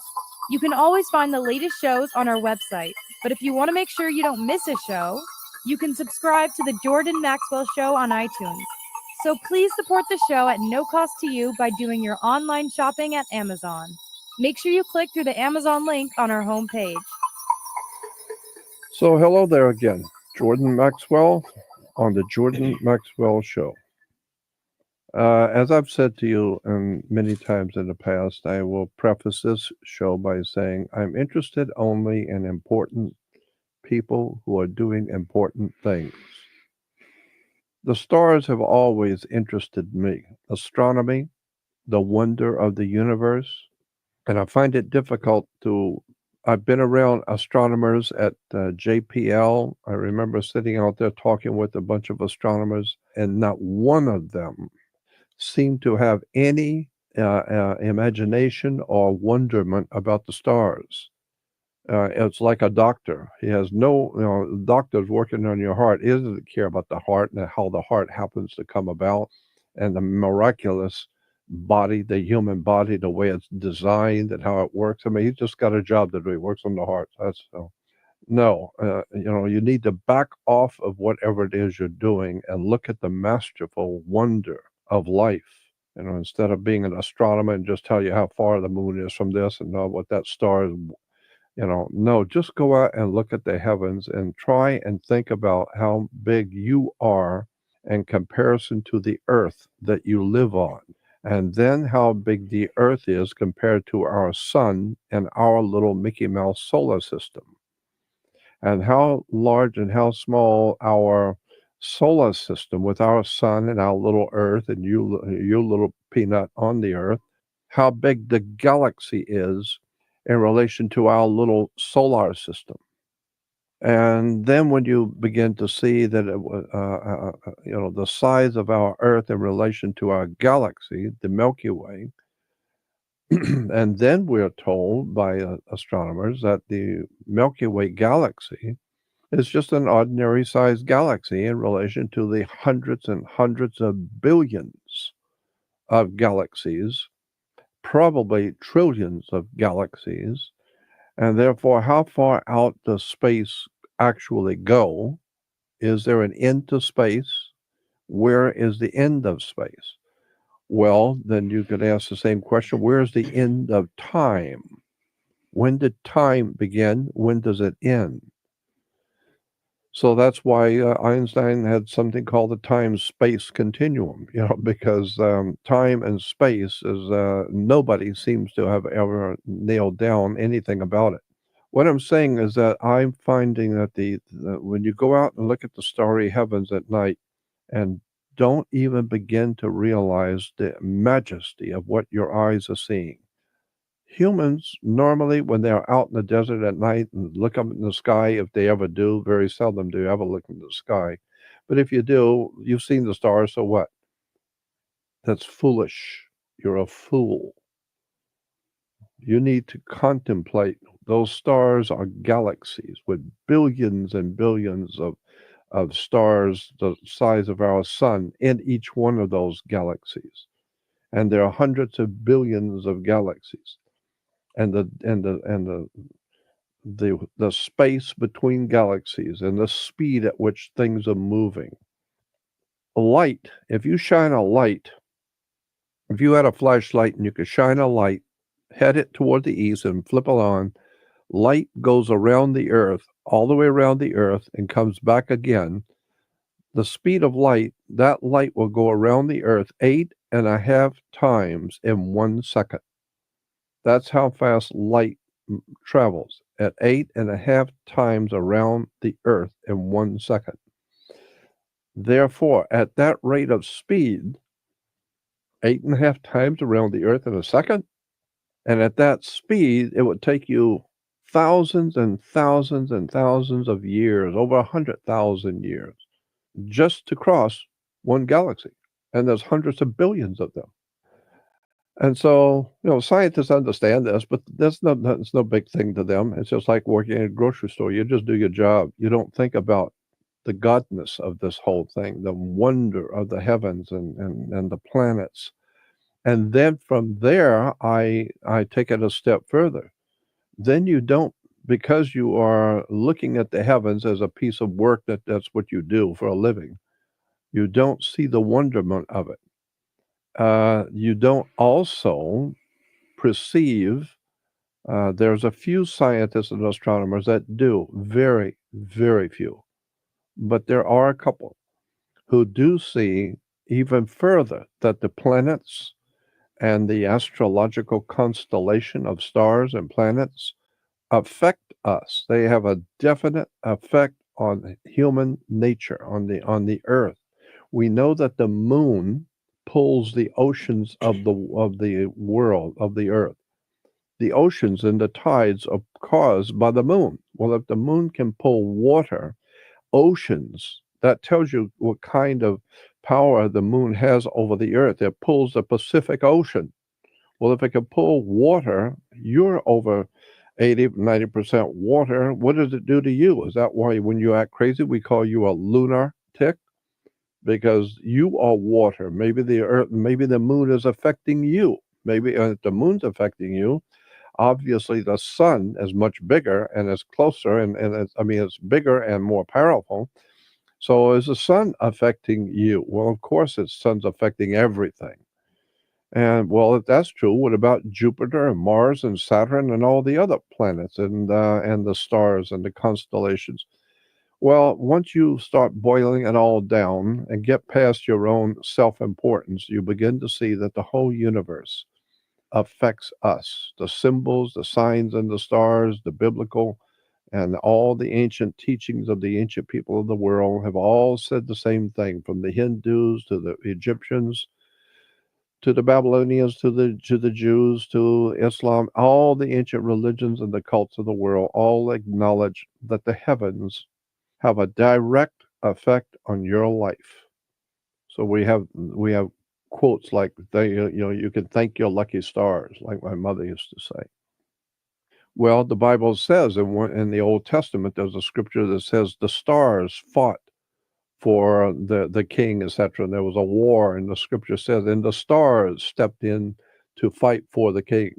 Meaning what? Well, it means that the king had the help of the constellations in the right place at the right time, and the war went well for the king. Why? Because the scripture says, quote, the stars fought for the king. So even the ancient world knew it, and the almanac, the poor man's almanac and the farmer's almanac always talked about the stars and when to plant and when not to plant. And so all of that's very important. But in relation to what I want to talk about today, And on the next couple of shows is I have my friend with me, and we've been talking about this for many years between ourselves for over 16, 17 years now, about how the stars affect human beings, how we are affected. And basically, the subject is astrology. But like any other discipline, like any other work of mankind, there are people who know about something. There are people who study the subject. There are people who know about the subject.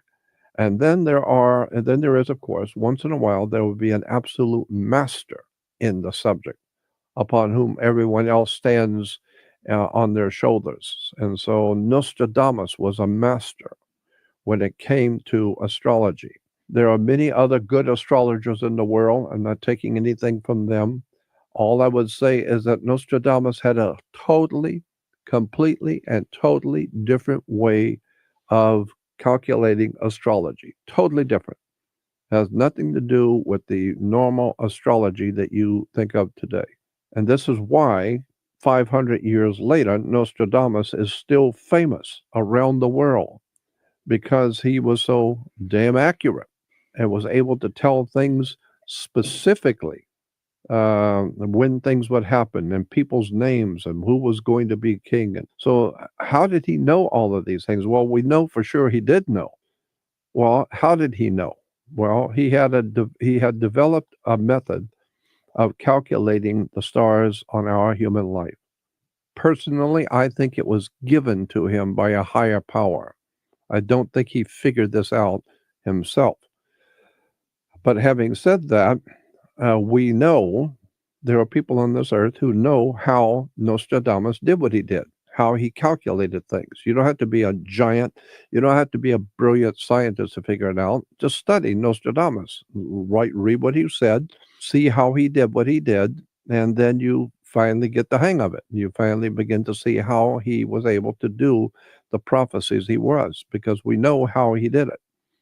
So one of the people that's I have found, because I've been all over the world and heard all the stories, as I've said to you before, and I've been in the company of many, many impressive people who just blow my mind with the things that they can do. But when it comes to Nostradamus's astrology and the way he did it, my friend sitting here with me is, as far as I'm concerned, because I've heard just about all of them. He's the best of the best, and that's why I'm delighted to have him here with me. And we were kicking around the idea, because he's done some readings on me in the public, and we did some other readings on some prior programs. I just thought it would be interesting if we talk a bit about some famous people, and maybe have him do a little quick reading, nothing in depth, but just a quick cursory look at famous people's charts, and see what Nostradamus would say about today's famous people. We were thinking about people like Steven Spielberg or George Lucas, or famous movie stars. And it occurred to me that I'd like to know about the present Pope, the new Jesuit Pope. And so I asked my friend to do a chart on the Pope, and just, it doesn't have to be in depth, as I said, but I would be curious to see what kind of a man are we really looking at when you see the Pope. So with that, I'm going to have my friend tell us a little bit about this Pope. Okay, I believe his name is pronounced Jorge Mario Bergoglio, and that is Pope Francis. So one thing about this gentleman, this is a very powerful man, and a pope is a king. He's a king. He's a sovereign, so to speak. Well, one thing Pope Francis has, he has Neptune, which rules religion. He has that in the constellation of Leo in the 9th house. So this right here is suggestive of a spiritual king, Neptune in the constellation of Leo in the 9th house. But what even reinforces that more is this man's sun is in Sagittarius in the 1st house, but it conjuncts a north node, Dragon's Head, in Ophiuchus in his 12th house. Well, Ophiuchus is ruled by Pluto. Ophiuchus is a combination of the energy of Scorpio and Ophiuchus. Those two constellations are ruled by Pluto. That's the dignified ruler of Ophiuchus and Scorpio. But Pluto is also exalted in Leo. And his sun has a connection. Let's look at the aspect here. His sun makes a 150-degree angle to Pluto. So Pluto's exalted in Leo, and Pluto's the dignified ruler of Ophiuchus Scorpio, where his dragon's head, and that represents the destiny in his chart. And that's conjunct his sun, and the sun is the dignified ruler of Leo. So this guy does have the stars to be a spiritual king, and he's very powerful. Now, with a North Node too, and Ophiuchus Scorpio, I mean, that can be a little ruthless if it's used negatively, the energy of Pluto, but if it's used positively, it's still powerful. It's very suggestive of coming in to eliminate the old to bring in the new. I mean, to use a very harsh example, it would be like someone having an arm with gangrene, and Pluto comes in and hacks the old hole, amputates the arm, saying you don't need that anymore. It's not serving you very well. So this man, he is coming into the church. He is going to bring some reform. When this guy shows up on the scene, things change. Because the nature of Pluto doesn't reason, it dictates, it does what it has to do. Yeah. So this is a guy with quite a presence. And he also has his Jupiter in the first house. Jupiter is the ruler of Sagittarius. So, Jupiter has a lot to do with ethics, integrity, benevolence. So fundamentally, this guy has some very nice stars. I mean, he is a man of ethics, integrity. He does care somewhat. Now, one thing I would say about his chart, Jordan, in relation to yours, if I may do so. Yeah, I wish you would. Your Mercury is much more highly aspected than Pope Francis Mercury, meaning you've really thought through religion. I think the Pope takes this more on faith. His Mercury is not so highly aspected. So his religion, his spirituality, it's not something he's thinking through logically, taking it through to its ultimate logical conclusions. Yeah. He actually is genuinely a spiritual person. But he's a little orthodox, though. I would say that because, I mean, they say on certain issues, he's very conservative, very orthodox. My opinion of where that comes in his second house, he has the planet Venus. The second house, they say, is the house of money, but that's on a mundane level. On a higher level, money, what you spend your money on is a reflection of your values. So he has his Venus, which has to do with how one relates to other people. It has a lot to do with relationships. He has his Venus in Capricorn. Capricorn's very stodgy and very conservative. That's where his Venus is in his second house. So he has a lot of that. Even though he's a bit of a reformer because of the Plutonic side of his chart, with this Venus in Capricorn, he still very much has a foot in the established order. He respects the dignity of the establishment, so to speak, that the church represents. I mean, he sincerely feels that. What else you could say about that, too? He has his moon, and the moon in a chart, that's one's instinctual emotional response to life. He has his moon, strictly speaking, in the water bearer, the constellation of the water bearer, Aquarius. But it's in the part of Aquarius, once again, that's directly over Capricorn, where his Venus is at. So the point being is he does have a very strong sense of orthodoxy. He's only going to go so far in his reforms. I mean, he's not the kind of guy coming in the church to throw out the baby with the bathwater. But if you look at the headlines, he's talking about making some changes in the church. And this is the man to do it. I mean, he's got the power to do it. That's the nature of these stars. You're sort of walking about with this energy. It just what the specific mechanism is, I'm not so presumptuous to say I understand that, just like I don't understand why 2 + 2 = 4. But you can look at these things and observe certain things and have a certain amount of predictive power, which is suggestive that there is something to this. No doubt about that. But myself, though, I mean, while this is on the show, I welcome skepticism. I tell some of the people I read, please be as skeptical as possible. I'm skeptical myself. I'm always putting this stuff to the test. But I have found it does give you a certain amount of predictive power. No doubt about it. Because I mean, I've had you over the past 16 years tell me over and over and over again things that were going to happen to me and the month that were going to happen and what was going to come after that. And every single time, what you told me exactly happened the way you said it would. And I remember you telling me quite a few years ago that there was going to be, you said, if I remember this correctly, something like 9 months before it happened, you said, look at, in 9 months from now, there's going to be some kind of a TV show or video or something that's going to come out, and it's going to be based on your work. But it's not necessarily anything you've done, but it's going to be based on your work, and it's going to be very big hit. It's going to be a very big hit, and it's basically your work, but someone else is doing it. And that will cast, that's just one more thing that will draw attention to who you are and what you're doing. But that's not going to happen for 9 months. And you gave me the month and it happened that it would happen, and it so happened 9 months later, Zeitgeist came out. Yes. And that's precisely what you said. It would be a movie or a television or a video of some kind that's going to be promoting your work, but you would not have anything to do with it, but that it would be based on you. Well, Zeitgeist was based on my work, and it was a very big hit. I think it was when Google pulled the counter off. It was so many people were seeing it. I don't know if the counter couldn't count that fast, or they didn't want people to know how popular it was. So Google pulled the counter off so that you could go on the web and watch it.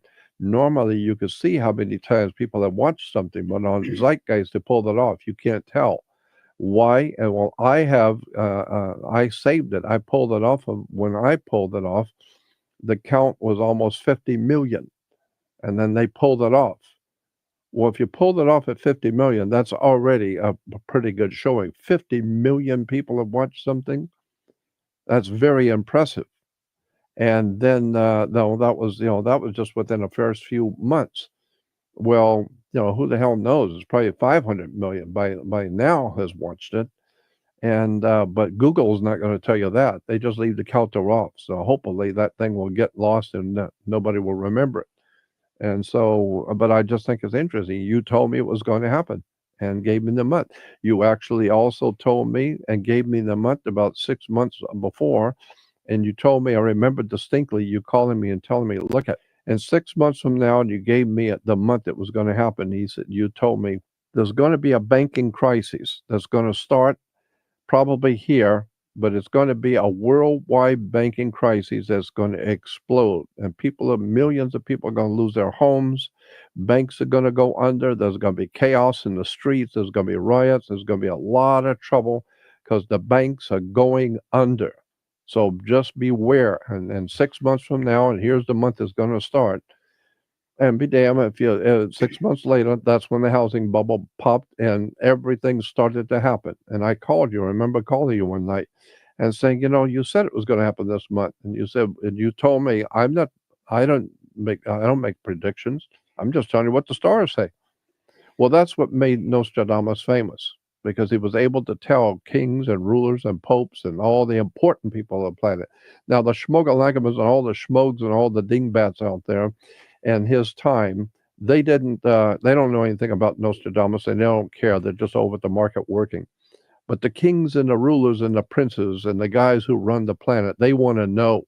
That's why I've said so many times, all governments have CIAs and FBIs, intelligence agencies, and those are the ones that get the funding, because governments don't want to believe like a believer in church. If you're a Christian, you're a believer. No, the government doesn't want to believe. They want to damn well know. Proof. They want to know what's going on, not believing something's happening. And so that's why the kings and princes and rulers and potentates back in Nostradamus' day, they wanted to know, talk to the man.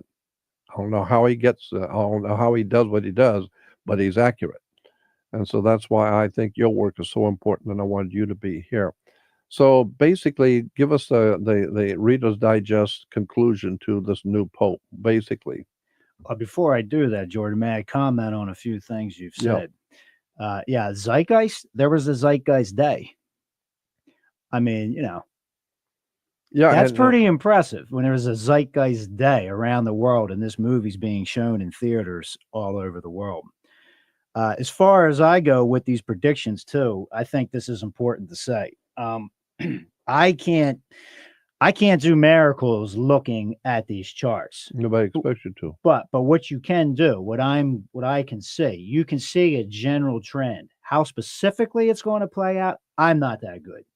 There might be somebody out there who is that good. I know. But being able to see the general trend though, that's enough. Like for instance, when you were talking about the financial crisis, what I saw, and we're using constellations here. The astrologers using signs are going to tell you something different. But that dragon's tail went into Cancer. And in my book, Cancer rules money because Cancer is ruled by the moon, and moon is money. Money's moony, right? And then the dragon's head went into Capricorn, and Capricorn is ruled by Saturn, which basically meant dragon's tail in Cancer. Cancer rules money. Dragon's tail, mundane interpretation, would be a hell of a lot of stress. And then the dragon's head in Capricorn, which is ruled by Saturn, which is the lord of karma. It's payback time, boys. Yeah, that's it. It's paid by all of your corrupt banking practices and all that making money off of the poor and all that silly crap with your investments and all that. It's like God is saying now it's payback time. What goes around comes around. So while everybody else has been starving and crawling on their knees, now the banks are going to feel it. And you were saying about the kings. Queen Elizabeth had John D, That's right. John D.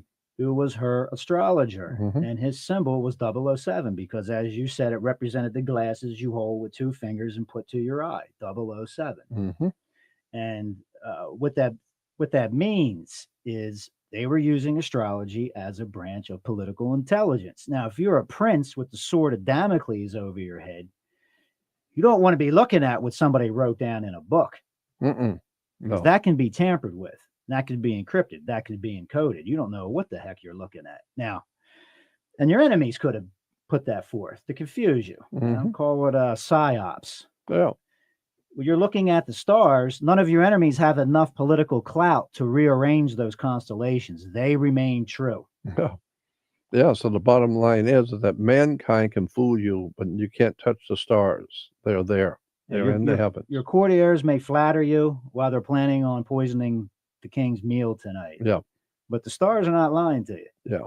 And that's what I've always noticed about when I get when I talk with you about something that's coming up, and you will call me and say, yeah, now watch next month or 6 months from today, and that's going to happen.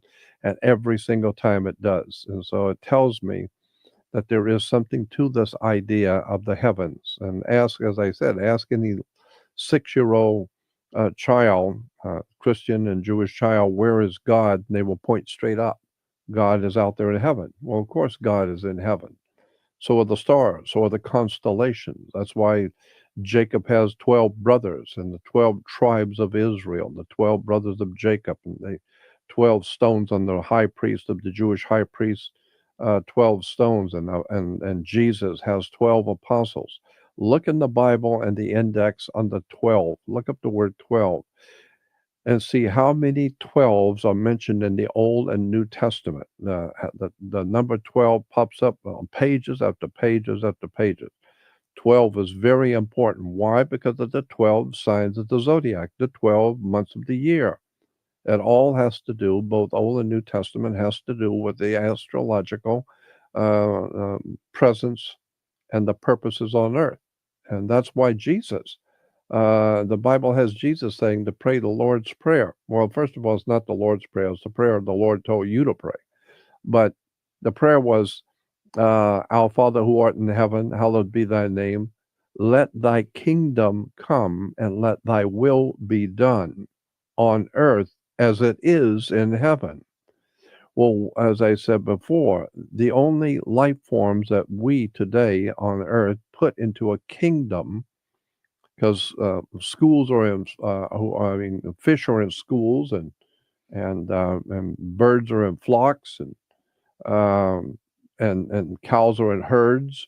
But what is it that we put into a kingdom? If it isn't animals, we call it the animal kingdom. And the animals are found in the zoo. So the study of the animals is called zoology, from which we get the word zodiac. Zodiac, zodiac is the kingdom. So the zodiac is the kingdom of God. It's the animals in the zodiac. Or the zodiac. Yeah, zodiac is the symbol of the 12 signs in the heavens, which is the 12 apostles of Jesus and the 12 brothers of Joseph. And so, what the Bible is telling you is that there's an encoded message in the heavens. And the Apostle Paul says that in one of his books. He said that nightly God speaks to you from the sky, but you don't hear. All over the world, he's speaking to all peoples and all languages from the sky each night. And he's telling you things, but you don't see it, you don't hear it. And then the Bible has Jesus saying, you look with your eyes, but you don't see. And you listen with your ears, but you don't hear. And with the heart, you don't get the sense of it. And that's what's happening today. The churches are out doing their silly routines with dancing and selling their beads and holy water and rocks from Jerusalem and dancing on the stage and ripping people off and stealing and ripping people off and lying. And but the people are given nothing. They're not given any wisdom, no knowledge, no understanding. They are poor. They are dying. Like the Bible says, my people are dying from a lack of knowledge. And for where there is then another scripture, which is my favorite, that says, where there is no vision. The Bible says, where there is no vision, the people perish. Look at the poor of the earth who are dying every day. They have no knowledge. They have no understanding. They don't know anything. They don't understand anything. While the priests and the churches are making billions of dollars off of the poor, dancing around the stage and doing all this silly nonsense to make money, while the great wisdom that Nostradamus gave us and the configuration of the stars that the Bible talks about, nobody seems to show any respect for that. And that's why the Bible says that, by their fruits you shall know them. Well, what is the fruitage of world religions today? Ignorance, stupidity, backwardness, darkness. The people are in dark. Where there is no vision, the people perish. So I'm hoping that people will have enough sense to understand that the stars are in the heavens, and the heavens are a divine plan of the ages, like the Bible says, a divine plan. It's in the stars. And then when you begin to see the whole story of the New Testament was based on the zodiac, the 12 signs of the zodiac. And Jesus himself is referred to as God's Son, S-U-N, God's Son, our risen Savior. So the Son, the 12 apostles, know the 12 signs of the zodiac. You need to appreciate Nostradamus was a brilliant genius who was probably given this kind of information. And we are very very happy to have you here who studied this for so many years and able to tell us and give us a good idea. I mean, you keep saying that, well, I don't know for sure, and that's not. Well, we understand that. But with this way of calculating our lives and destiny, every single time you've ever done it for me, it's been exactly correct. Yeah, it will give you the long-term trends. Mm-hmm. You can't always see the specifics because you're reading someone's natal chart. Looking at the chart, you're not going to see everything. You're not living that life, but you can see the general overall trends, and that gives you a certain amount of predictive power. But this thing too, Jordan, about hidden messages, particularly in the New Testament. We're talking constellations here, and there's another hidden story about this constellation called Ophiuchus. That symbol is a man holding a huge snake, and Ophiuchus was a healer. Well, it just so happens that the head of that snake that he's holding is at the foot of a virgin, the constellation of Virgo. Right. And that gets back to the religious imagery of where you have the virgin stepping on the head of the snake. That's right. You certainly do. And all the churches, the Virgin is always stepping on the head of a snake, and that's Virgo, the constellation of Virgo, the Virgin. And that snake's being held by the constellation of Ophiuchus. And that Ophiuchus, there's another story there. That's Ophiuchus, that's the symbol of the healer. And when you look into that, that has a connection to Jesus. Mm-hmm. That's for another show. Yeah. I love this because I'm fascinated with the stars. And there's 13 constellations. Hmm 13. But that gets into why 13's lucky for some and unlucky for everyone Right. else. And then you take the 12 apostles of the 12 signs of the zodiac with the sun, that makes 13. And so, that's numerology. You get into numerology, into all the hidden sciences, things which have been hidden from the human race because they're not supposed to be known. And the word hidden in Latin is occult. So when the church tells you stay away from the occult, we're not talking about demon worship and devil worship and all that. No, the word occult simply means in Latin hidden. And so I'm saying that the church does not want you looking at what Nostradamus did. They don't want you looking at astrology or the stars or the heavens. All you need to do is what you've always done. Just go do your job and watch your TV and leave the important things to the church and to the ministers, and they will decide what the truth is or not. And these people are blind guides leading the blind, and both shall fall into the pit. And that's exactly what the scripture says. So I have no respect whatsoever for churches. I have no respect for Christianity as it's given to us today. The Christian church as it exists today is a monstrosity. It has no truth in it whatsoever. However, I have the highest of admiration for God and for the concept that there's a divine presence in the universe that men have called God. I don't have any problem with God. I have problems with corporations and big business, which we call the church, which gives to people nothing. People have been going. I've said this so many times to you. If you go to a college or a university for say 25 years, day in and day out, and you're going to studying at this university on a particular subject, and then I come along one day and ask you a question, you have no idea what I'm talking about. And the more I talk to you, the more confused you get because you have no idea what I'm talking about, which is the very subject that you're supposed to have studied for 25 years, and you don't even know what I'm talking about. Well, what does that say about the college or the school you've been going to? It hasn't taught you anything. I say the same thing about the church. You've been going there for 30, 40 years to the same church every day and all the time, giving money to the church. And then when someone comes along and asks you a question, you have no idea in the world what they're talking about. You have no basis in history. You don't know what the words mean. You have no concept of what the words in the Bible mean, where they come from.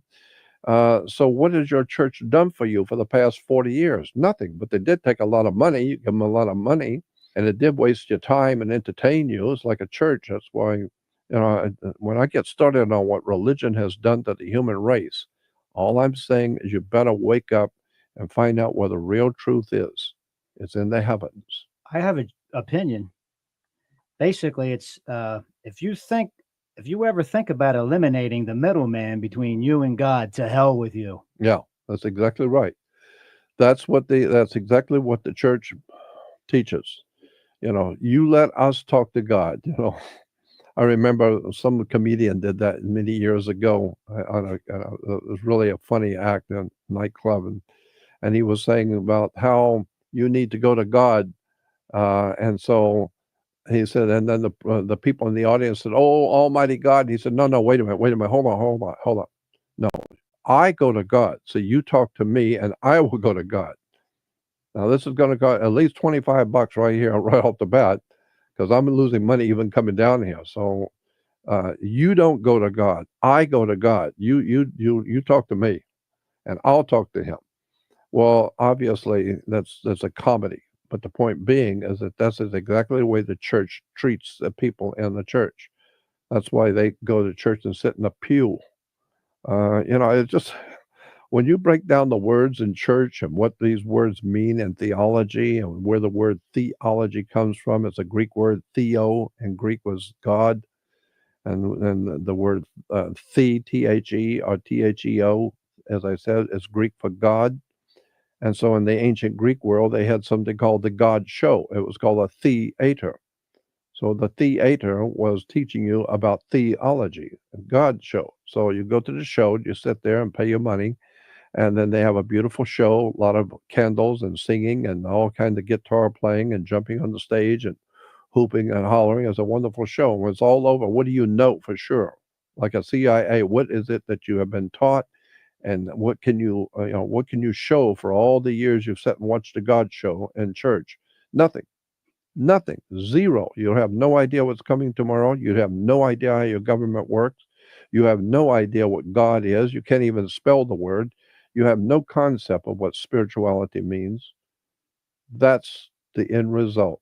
By their fruits you shall know them. There is nothing of any intrinsic or spiritual value at all in a church, in a synagogue, or in a mosque. There is no, the scripture very clearly says, do not put your trust in earthly man in whom there is no salvation. Period.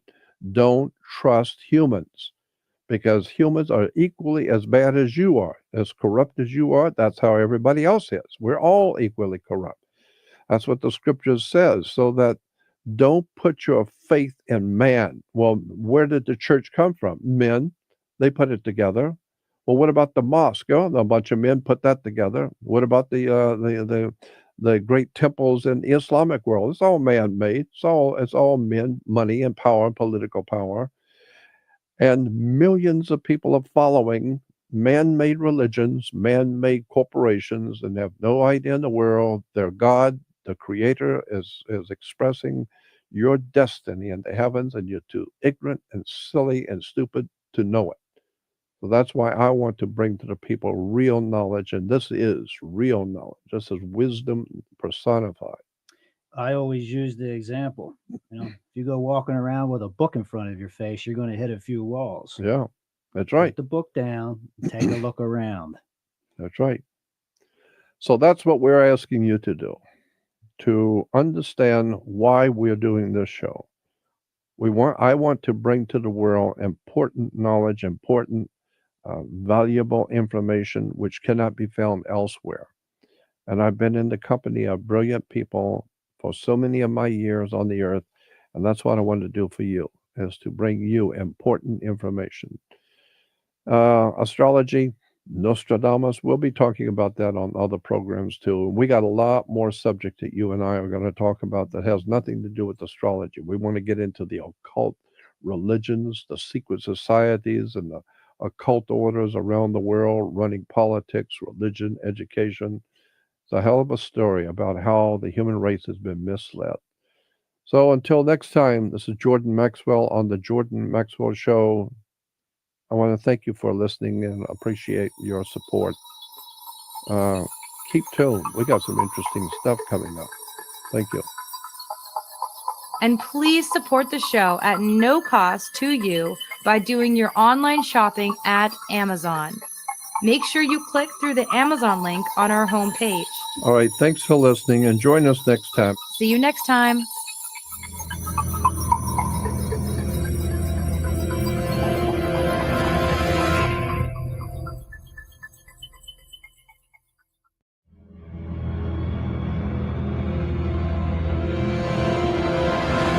Welcome back to the Jordan Maxwell Show. You can follow us on Facebook at Jordan Maxwell Show and follow us on Twitter at J Maxwell Show for any messages. You can always find the latest shows on our website, but if you want to make sure you don't miss a show, you can subscribe to the Jordan Maxwell Show on iTunes. So please support the show at no cost to you by doing your online shopping at Amazon. Make sure you click through the Amazon link on our homepage. Now, tonight I want to talk a little bit about science and religion, and a couple of very, very impressive and important people in the science world that virtually nobody's ever heard of before, because their work was so astounding and so incredibly brilliant that today all of the so-called scientists know nothing about these people because they were too profoundly important.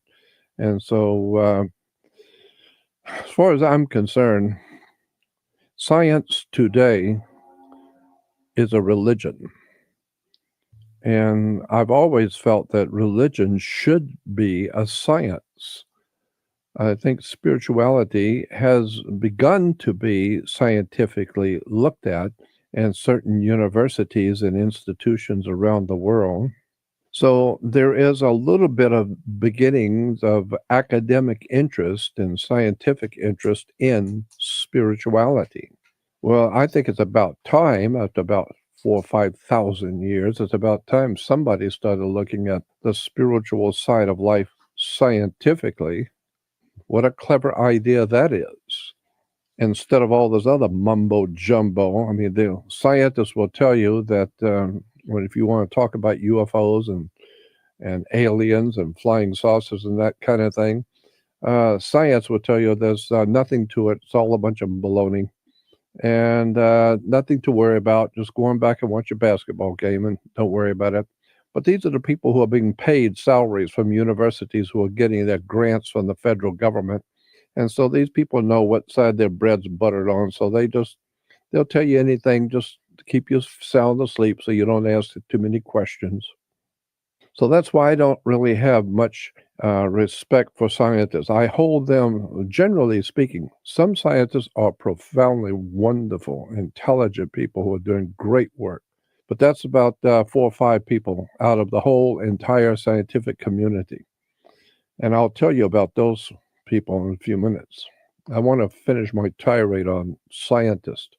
I have no respect for what we call today science. Science is a religion. It is filled with deception. So you go to university or college and get a science degree. That degree is what we call a work permit. It allows you to go out and get a permit to work. It allows you to get a government grant so that you can pay your bills. And so we've seen so many times in the past, it's continual, that if someone makes a discovery, very important discovery, but if it wasn't a scientist who was connected to a particular university, and it has to be a very well-established, well-known university. Well, if that university and the scientist working for it did not make the discovery, and if it was just someone who was a scientist on their own and made the discovery, then obviously it is of no importance to anybody, because there is no university that can take the credit for the find. And no scientist working for a particular university can take credit for finding the new development. And so, therefore, nobody is going to know anything about the newest find, the newest development in science, because science is nothing more than a business. It's a religion. They have their holy books. They have their holy prophets and their saints. And it really is disgusting, because the whole human race is scientifically arrested. It's like everything else. Our educational systems have arrested the intelligence of the people. And generally speaking, people know that the IQ level has been dropped down so bad, in America especially, we can't even find our way out of a paper bag. Most people can't even read, and the few that do read are all looking at the sports page. So again, I would say I have no respect for the scientific community at all, because I already know who they are and what they're doing. They're doing the will of the one who pays them. Their salaries and their paychecks come from the universities. The universities get their grants from the government. And so you can figure that pretty much everything coming out of science today is a pile of baloney. It's what the government wants you to believe. And so, the guy who pays you, I remember a long time ago, somebody said, when you look at a check, it's not really important whose name is at the top of the check. Look at the bottom of the check. Whoever's signing the check is paying the guy at the top of the check. So check the bottom of the check. See who's paying for this. And so when you see that science today in America, and pretty much around the world, but especially in America, science is financed by government, period. And so anything that is in science today, astronomy, whatever the discipline would be, it must conform to the government's agenda whatever the government wants you to know and wants you to believe, that's what science will then tell us. It doesn't mean it's true. It doesn't mean it's factual. It just means that none of us know what the scientists are talking about, and they sound very impressive. And after all, they're supposed to be scientists, so they tell you something, and we're supposed to believe it. Well, on the other hand, as I said, I have no respect for science, period, because I know how fallacious this whole discipline called science really is. And so, but there are a few people out there who are excellent scientists, but you will not hear about them. You will not hear anything about their work because they're not connected to some prestigious university that gets a lot of money from the federal government. And so their work will be pretty much not even seen and not even talked about. So I like what Stanton Friedman said. My dear friend Stanton Friedman, the scientist who I have a high respect for. He's one of the ones I was going to name, Stanton Friedman. He's up in Canada, I believe. Lives up in Canada. He's a physicist and a nuclear physicist, and a very bright nuclear physicist. But he's also interested in UFOs and other related subjects. And he's quite an authority on everything he speaks about. But two things that Stanton Friedman said that caught my ear, and I thought was very clever. He said that that scientists, when we talk about UFOs, scientists will say, "Well, show me something, and put it in my hand. Show me something I can actually look at and examine." As if we know there's all kinds of stuff that science can look at with UFOs, but they're not interested. They're not about to look at it. But when scientists will say that, well, show us something that we can put our hands on and examine instead of just stories. Stanton Friedman says, well, you're telling us about something called black holes. And so I said, well, can I see one? Oh, no, of course they're black holes. So that means you can't see them. And I'd say, wow, that's convenient. Black holes are out there, but you can't see them. And I think, what kind of nonsensical, silly crap is this? Well, there are black holes out there, and you say, well, could you show me one? No, we can't see them. Well, how do you know they're there? Oh, no, we know they're there because we can see black spots. So black spot obviously is a black hole. So Stanton Friedman said, well, why don't you bring back a piece of that black hole for me as a scientist so I can look at it and examine it, and then I'll see if you're right. But no, you tell us about black holes, and that's all there is to it. You said there were black holes out there, so that's it. And nothing else to be said. Why? Because your university is getting money from the government. They're getting their funds, and you're paying your rent and eating well and driving a new car as as a scientist. So therefore, we are to believe that there are such a thing as black holes. I think science is a black hole. Period. Now, as I said, that there are some scientists that you will not hear about that have done extraordinarily brilliant stuff. One, right out the top, as I said, was Stanton Friedman. You might want to go on the web, and at the moment I don't have his website in my mind, but we'll place it on the program to go to Stanton Friedman's website. Love listening to Stanton Friedman. Excellent information, brilliantly presented, and very, very clever. Also, very interesting and fun guy, but an extraordinary scientist. Another scientist is Paul LaViolette. Paul is probably one of the most incredibly fascinating guys I have ever listened to as a scientist, an astronomer, and a physicist. I mean, I'm absolutely astounded listening to this incredible mind, Paul LaViolette. And we'll put his website and his information up on the homepage also on this particular program.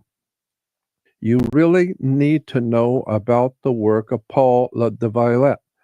I think I'm saying his name correctly, but we'll put all that information on the program homepage.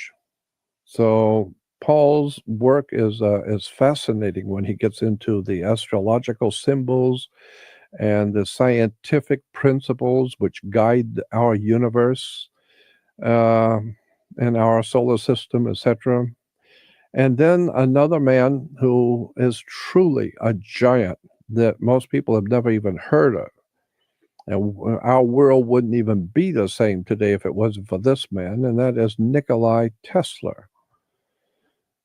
Nikolai Tesla was born in Eastern Europe. And of course, off the top of my head, I'm giving you these names. So we'll put all that information up on the program. But Nikolai Tesla gave us the world that we live in today. We would still be in the sticks if it wasn't for Nikolai Tesla. He gave us alternating current. He was the one man, Nikolai Tesla, invented what we call radio. Radio was invented by Nikolai Tesla, not Marconi. Marconi was a young man that Nikolai Tesla hired. He came to Nikolai Tesla and asked for a job, and he wanted to work with Nikolai Tesla, the great mind, the great scientific, brilliant mind. And so Marconi, a young man, came to Nikolai Tesla and asked him for a job. And Tesla allowed him to work with him and shared with him his work. Well, Marconi, behind Nikolai Tesla's back, took his work on radio that he was developing for radio and went and and copyrighted it and trademarked it, or whatever you want to call it. And he became known as the father of radio, Marconi. Well, Marconi never invented radio, period. It's a lie. And the courts later on, when presented with the overwhelming proof that Marconi had stole the paperwork from his boss, and my God, that's the same thing's happening to me today. I got people who are supposed to be my webmasters who steal everything I own and taking my name and stealing my name and stealing my products and my money and everything else I own. So I know what that feels like to have your work stolen from you. So I wanted to clarify for the whole world that Nikolai Tesla was the man who gave you radio. He also gave you electrical lights. He gave you alternating current. So he gave you so many scientific, just go on the web and look at all of the scientific things that Nikolai Tesla gave to the world, starting with alternating current. So you can have house lights and you can run your city and you can run the world on electricity. That's Nikolai Tesla. Let's see. Then there's the other scientist I really want you to know about is a man named Royal Rife, R-I-F-E, Royal Rife. Royal Rife was an extraordinary mind, a brilliant man who virtually nobody's ever heard of before and will never hear unless somebody like myself brings it out and brings it to the public. Royal Rife discovered that, and I'm just going from my understanding of his work. He was far too brilliant for me to follow. But basically, what Royal Rife discovered is that all diseases, period, vibrate, have some kind of a vibrational frequency to all diseases. And so I'm just giving you the Reader's Digest version that I don't understand the science at all, but I got the point. And that is that all diseases vibrate, all things which are living. And so he found a way to find out different diseases and what those germs, their vibrational frequencies that these germs had. And then he, from there, developed a telescope, a microscope, so that you could zoom in on these disease germs and understand their life of these germs, how the frequencies worked in these germs, and then developed a machine that would electrically short out and blow out the fuses on these diseases, so that you could kill the disease electrically, and it worked. And not only did it work, but it worked so well that even in the LA Times, they had articles about the man who has put an end to all diseases. That was in the papers in America at one time, New York and the Los Angeles papers. The man who put an end to all diseases, Royal Rife. And his microscope, everybody was amazed at what this man had done and how he was able to kill diseases in just a matter of a very short time. Within a day or so, you could go through this machine and find out what disease you had, and then he could kill the thing electrically, and it's gone forever. And so Royal Rife was a master at what he did, and a brilliant man, and nobody's ever heard his name. And soon after it hit the papers that Royal Rife had made this incredible discovery on how to kill every disease in the world, immediately all the AMA, the medical establishment, they were not prepared for that. They didn't realize that there was going to be all this stuff in the papers about Royal Rife. So when it came out about what Royal Rife had done, and how that puts the whole medical profession out of business immediately across the board. I mean, you don't need a doctor, you don't need medicine, you don't need medicine or a doctor or a hospital, for God's sake. What do you need a doctor for? What do you need medicine for? If every disease on the earth can be killed electrically, then why in the world would you need a doctor or a hospital or anything else? Just go to Royal Rife's machine and hook it up, and he'll find out what disease you have, and bang, and send the electrical current through you and kills that disease, and it's over. Move on. So immediately the American Medical Association and the doctors' associations across America went into high gear on steroids to make sure nobody hears about Royal Rife. And they called him every name in the book, charged him with everything you can imagine, and got rid of him so nobody will ever hear from Royal Rife again. So much for America, land of the free and home of the brave.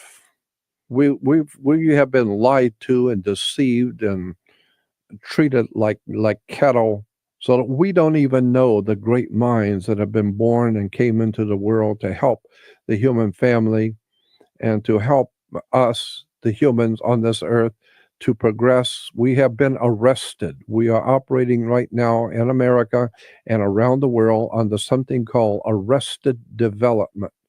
We can't think, we can't talk, we can't do much of anything. We don't know anything. Most of us can't read, and the handful that can are reading, as I said, the sports page and the comics.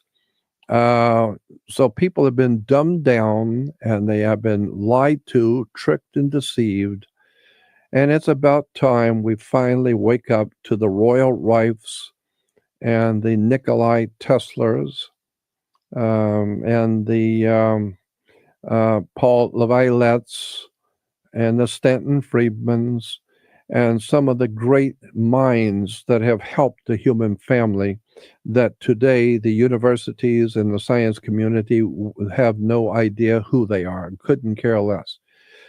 So I'm just saying to the world, you have better wake up and understand that the scientific community in this world is awash with stupidity, ignorance, and basically they know what to kiss and when. They went to university, got a degree, and because you got a degree, that degree is a work permit that allows you to go out and get a job. But if you were born brilliant, I mean, just came into the world with an extraordinary mind, then you're going nowhere. You're going nowhere because no university can claim what you did as their own. No scientific organization, American Medical Association, can't claim that you were one of them and that they were the ones who found this new idea, this new concept. And so if you're not connected to some university or college or some government agency, then you are not going to be heard at all, period. That's America, the land of the free and home of the brave. We don't talk about anybody who is doing anything of any intrinsic value for the human race. If you're doing anything to help your fellow man in America, you will go to jail. Ultimately, you will go to jail. If you're doing anything to help your fellow man, you will be fined, you will go to jail. And if you've really done something, really fantastic to help the human family, you might get bumped off. They might whack you, because that's what happens to truly great people in the world. While I'm on the subject of the sorry system of science, we might as well get into the sorry system of religion. One of the greatest single spiritual teachers that ever lived in any century, at any age, was Manly Palmer Hall. Spelled Manly, middle name Palmer, P. Palmer, Hall, Hall.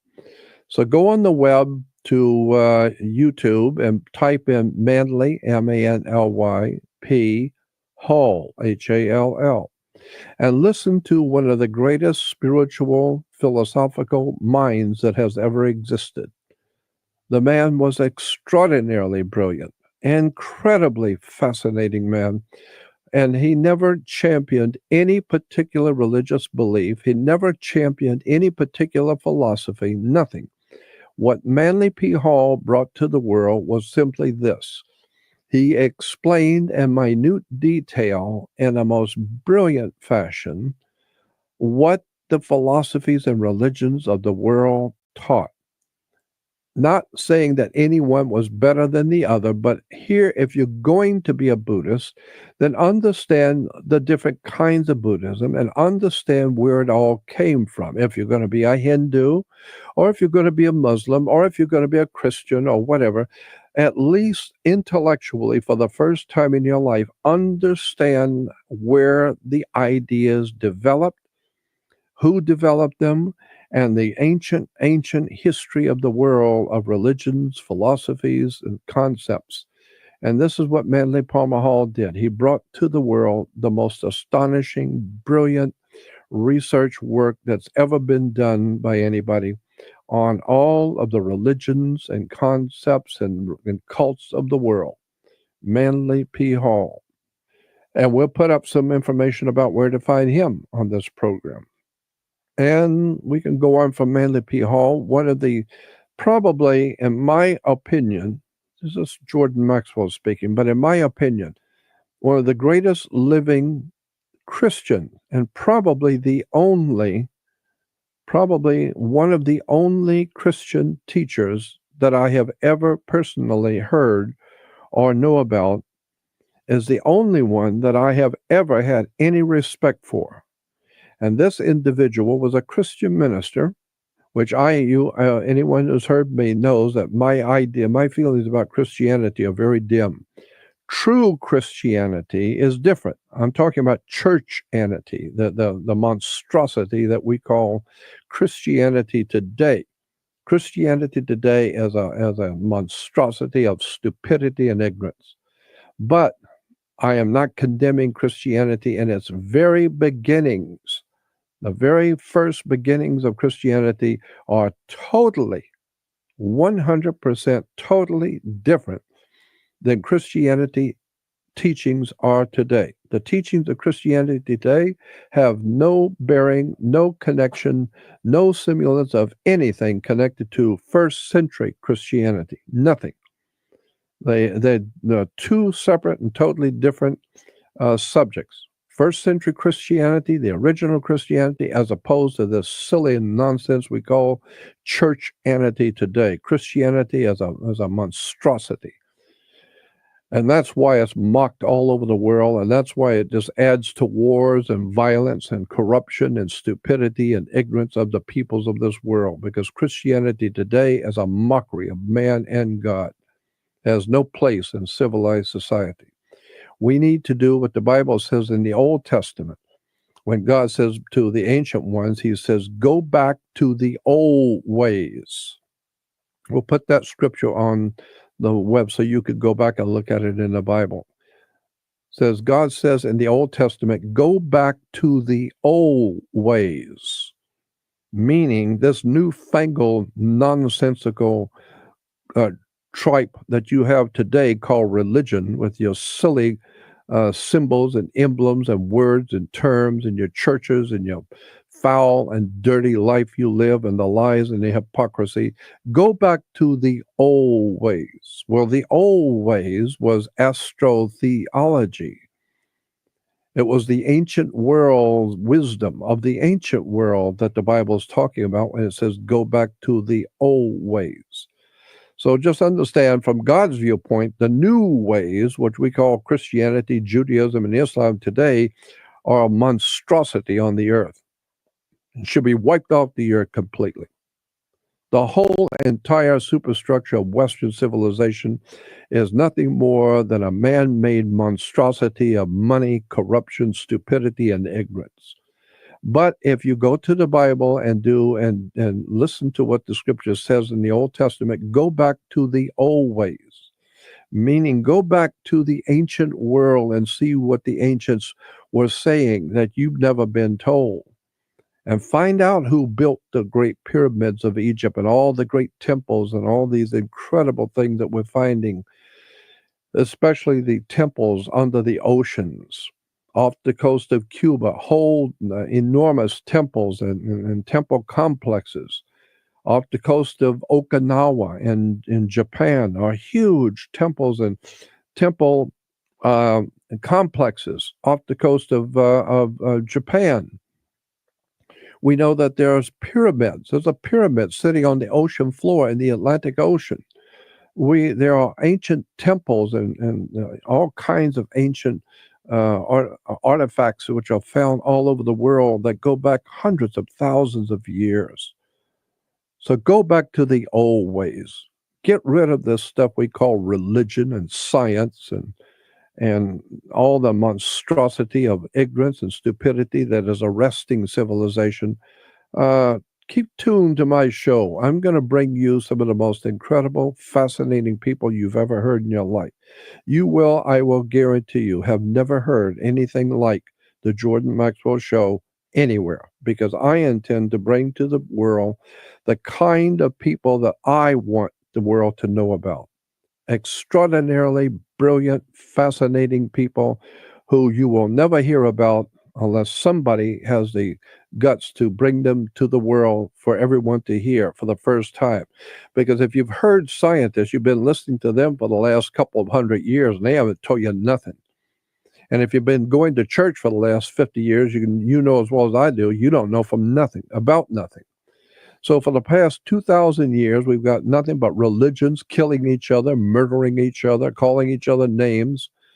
And so, the more you pray to God, the more Christians are praying to their God for hope and for a better life and for protection and for, all that.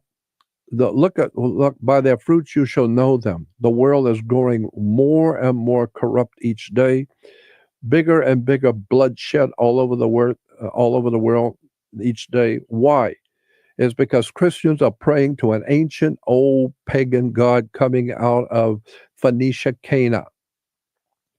The Hebrews call the ancient god Yahweh, Jehovah, Yahweh. Well, Yahweh is the same identical God as Allah. Allah and Yahweh are the same God.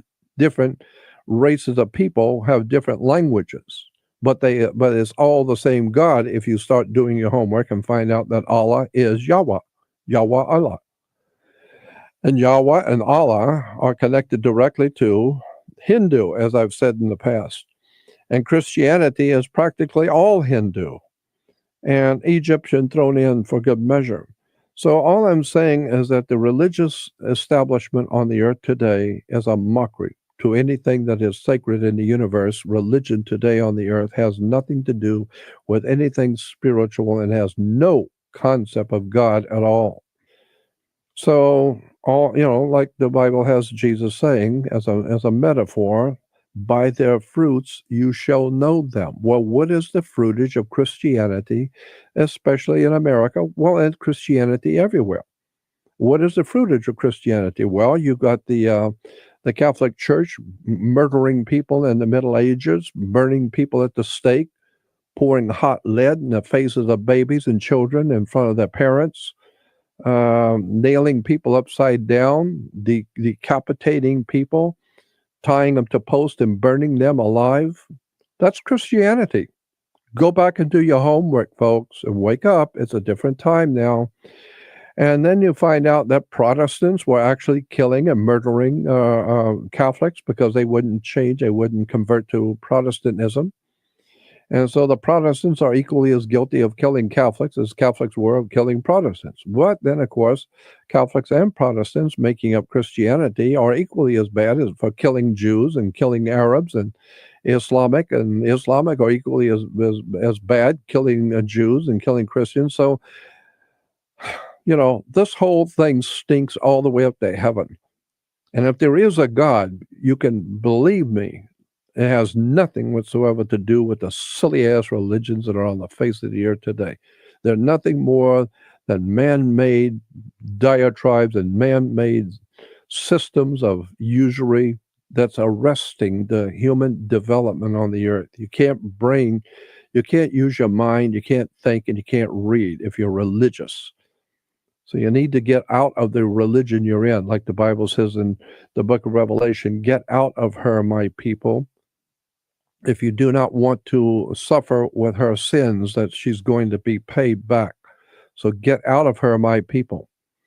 Meaning that if you are spiritually in tune with the Creator, then you had better get out of her. Her meaning the whole world of religion and politics. The entire thing is a filthy, disgusting mess on the earth. And we all know it, but people still love to crawl on their knees to their emperors and to their religions and to their gods. And one day it's all going to come back on us, and we're going to discover that we made a wrong turn a long time ago, and we should have taken the advice of the Old Testament and go back to the old ways.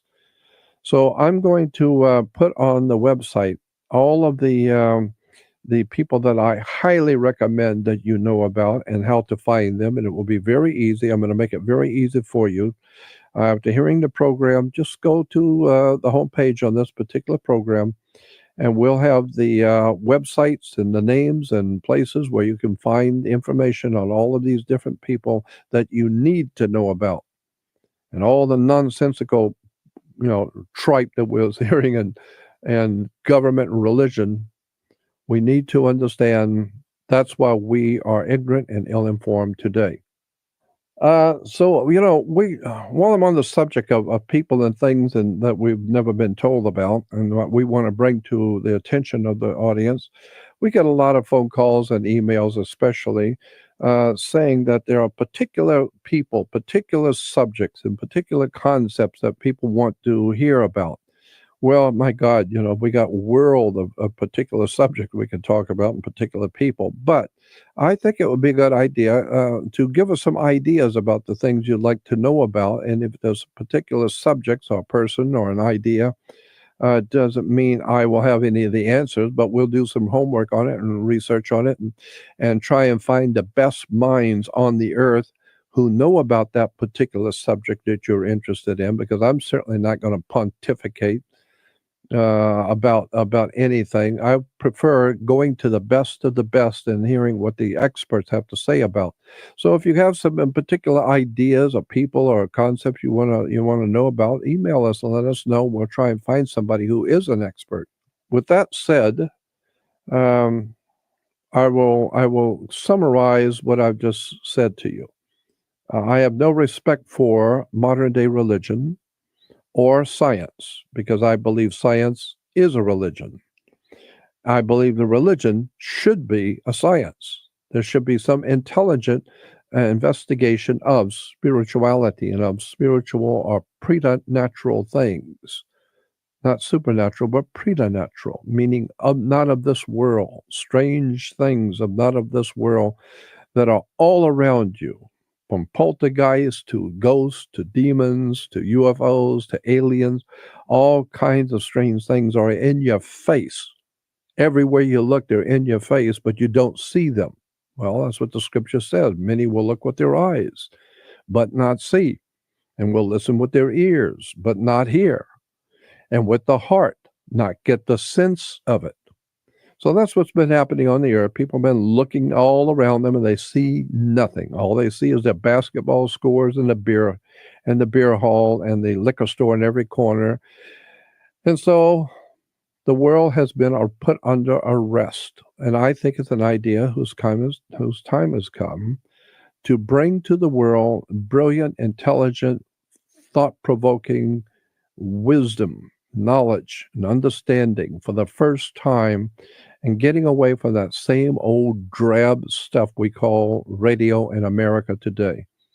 You know, when the Federal Communication Commission chief retired many years ago, I remember this distinctly, the head of the Federal Communications Commission in Washington, D.C. retired. And at his retirement dinner, he said something, and I'm just paraphrasing it, that radio and television is a vast, in his words, a vast wasteland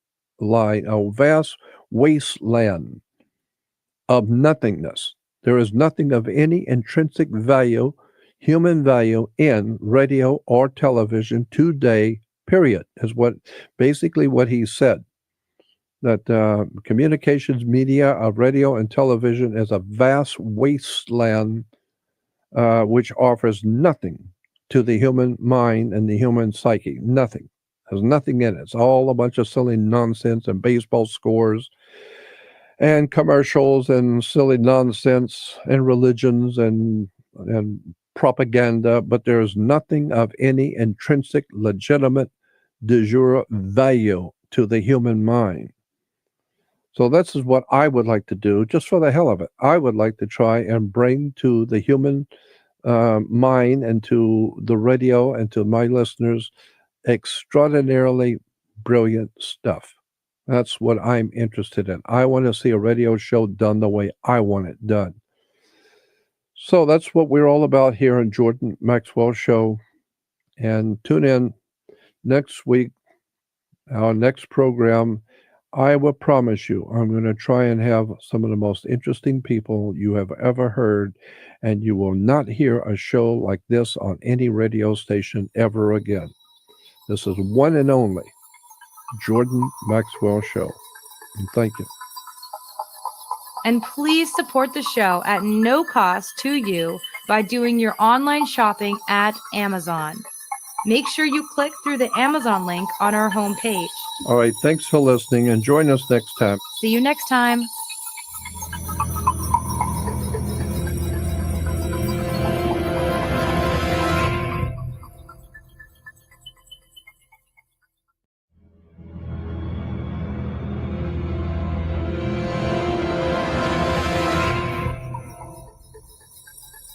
Welcome back to the Jordan Maxwell Show. You can follow us on Facebook at Jordan Maxwell Show and follow us on Twitter at J Maxwell Show for any messages. And you can leave posts and messages as well. You can always find the latest shows on our website. You can subscribe to the Jordan Maxwell Show on iTunes, and the show is always free. So please support the show at no cost to you by doing your online shopping at Amazon.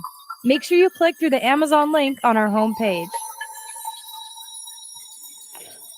Hello, this is Jordan Maxwell again with the Jordan Maxwell Show.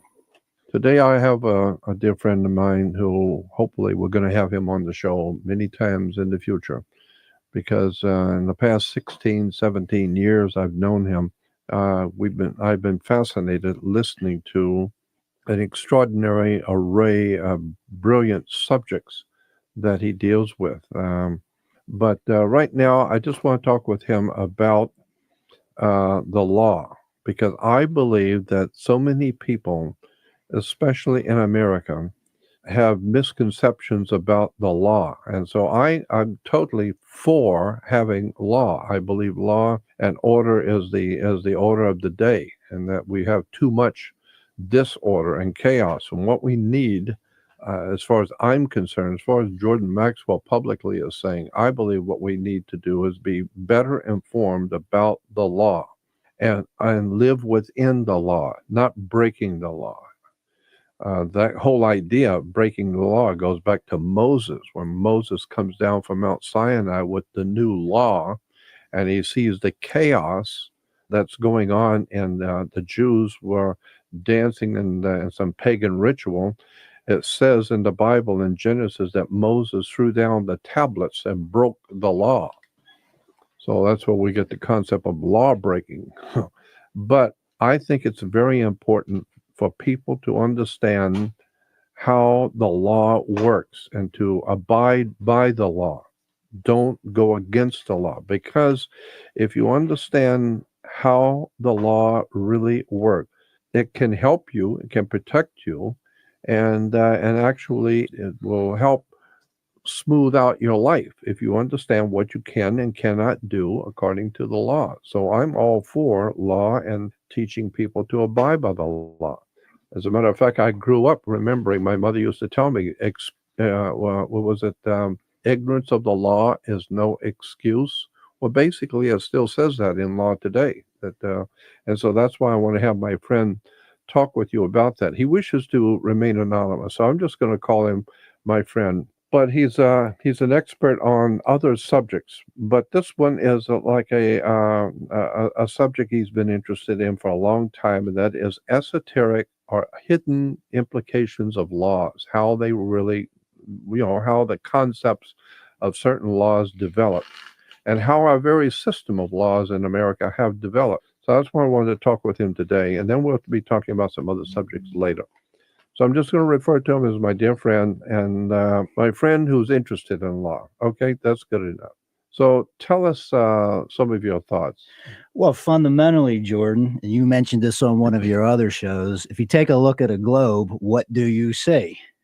I only see two things myself. I see land and I see water. Yep.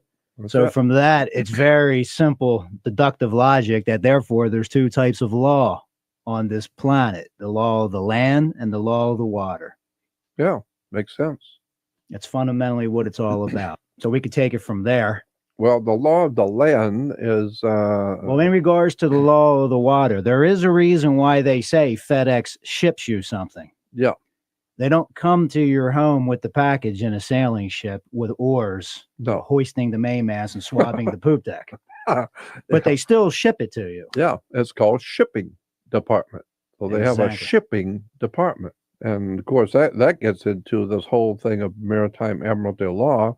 And so now you understand why you have a citizenship, a sportsmanship, exactly. A courtship, statesmanship, friendship, all kinds of words. And I had a whole list of them before. But ownership, because shipping is commerce. It is commerce, and the law of the sea has been brought onto the land. When you're dealing with the law of the land, that's common law. That's very technical, and with common law, you can take your time with issues in common law because the common law is the law of the land. While on land, you can set borders on land, and you could put a building on land. It might be there 300, 600 years later. Try putting a border on the ocean.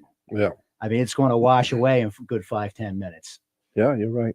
So all the technicalities that are involved with the common law, there's no time for that when you're on the high seas. But the law of the sea has been brought onto the land. And that's predicated on the fact that when these colonies were created and the states united on the American continent, as distinguished from the corporation, the foreign corporation known as the United States, states like Tennessee don't have access to the Atlantic Ocean. So competitively speaking, states like New York, Georgia, that have access to the Atlantic Ocean have an unfair advantage commercially. So the watermark was raised to about 6,200 feet, and the law of the sea was brought onto the land.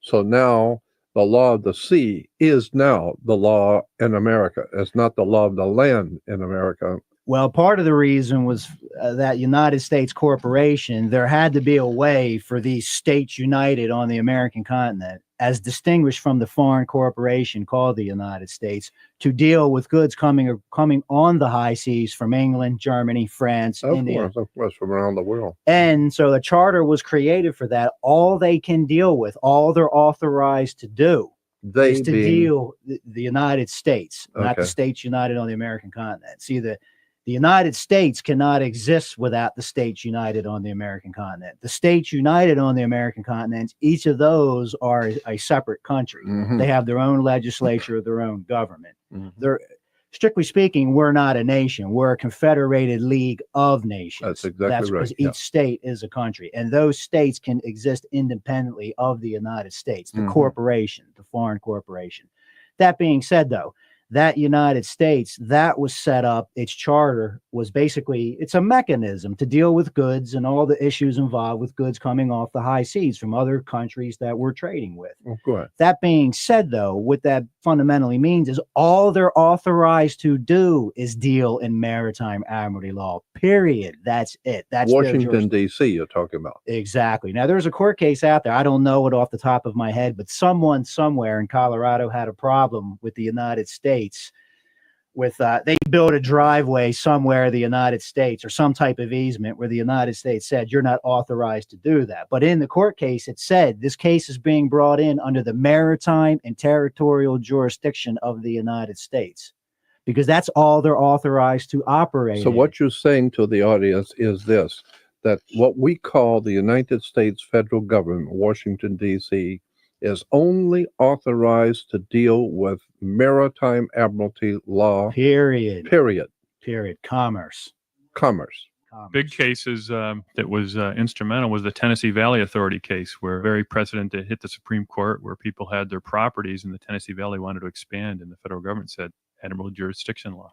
See? But this isn't clear to most people. No, most people don't know that. The United States federal government only has jurisdiction over maritime admiralty, law of the water, law of the sea. That's all they were authorized to do. Right. By the Period. states. That's it. By the states. And that United States, that's referred to, I believe it's Article 1.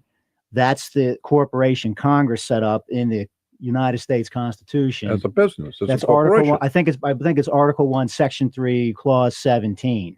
That's the United States. That's not the states united on the American continent. Yeah, The it's not the states- whole, it's not all the states together. United States you're talking about there is a company Exactly. that was set up to Precisely. deal with maritime admiralty or Issues, goods coming Issues. off the high seas, and how Right. that's going to be handled in a uniform fashion, because some states have access to the oceans. Right. Some states do not. So the simple way to handle that is you raise the watermark to like 6,200 feet. I don't know precisely what it is. It could be 6,700 feet. But Yeah. this is the basic idea. And now you have a uniform set of laws across the land to handle maritime admiralty commercial activities in a uniform fashion to handle that in. But where this gets interesting, though, is when you start looking at the 14th Amendment and you're talking about so-called U.S. citizens Mhm. under the so-called 14th Amendment, because they're operating in a strictly maritime admiralty jurisdiction. If you had to refer to the Latin, I believe it's called alieni juris, which means foreign to the common law. United States citizens have no access to the common law. They're not operating in that jurisdiction. Right. So what we're talking about here are two separate and distinctly different concepts. The first concept is the United States of America, which are the separate states collectively Precisely. coming together. All right, let me make this point that in Europe, we have something called the European Union. Mhm. Okay, and the European Union is made up of different countries, France and Italy and Spain and Precisely. Portugal, etc. But they all come under one jurisdiction when it comes to international business. When it comes to Right. business, they all operate as the EU, the European Union.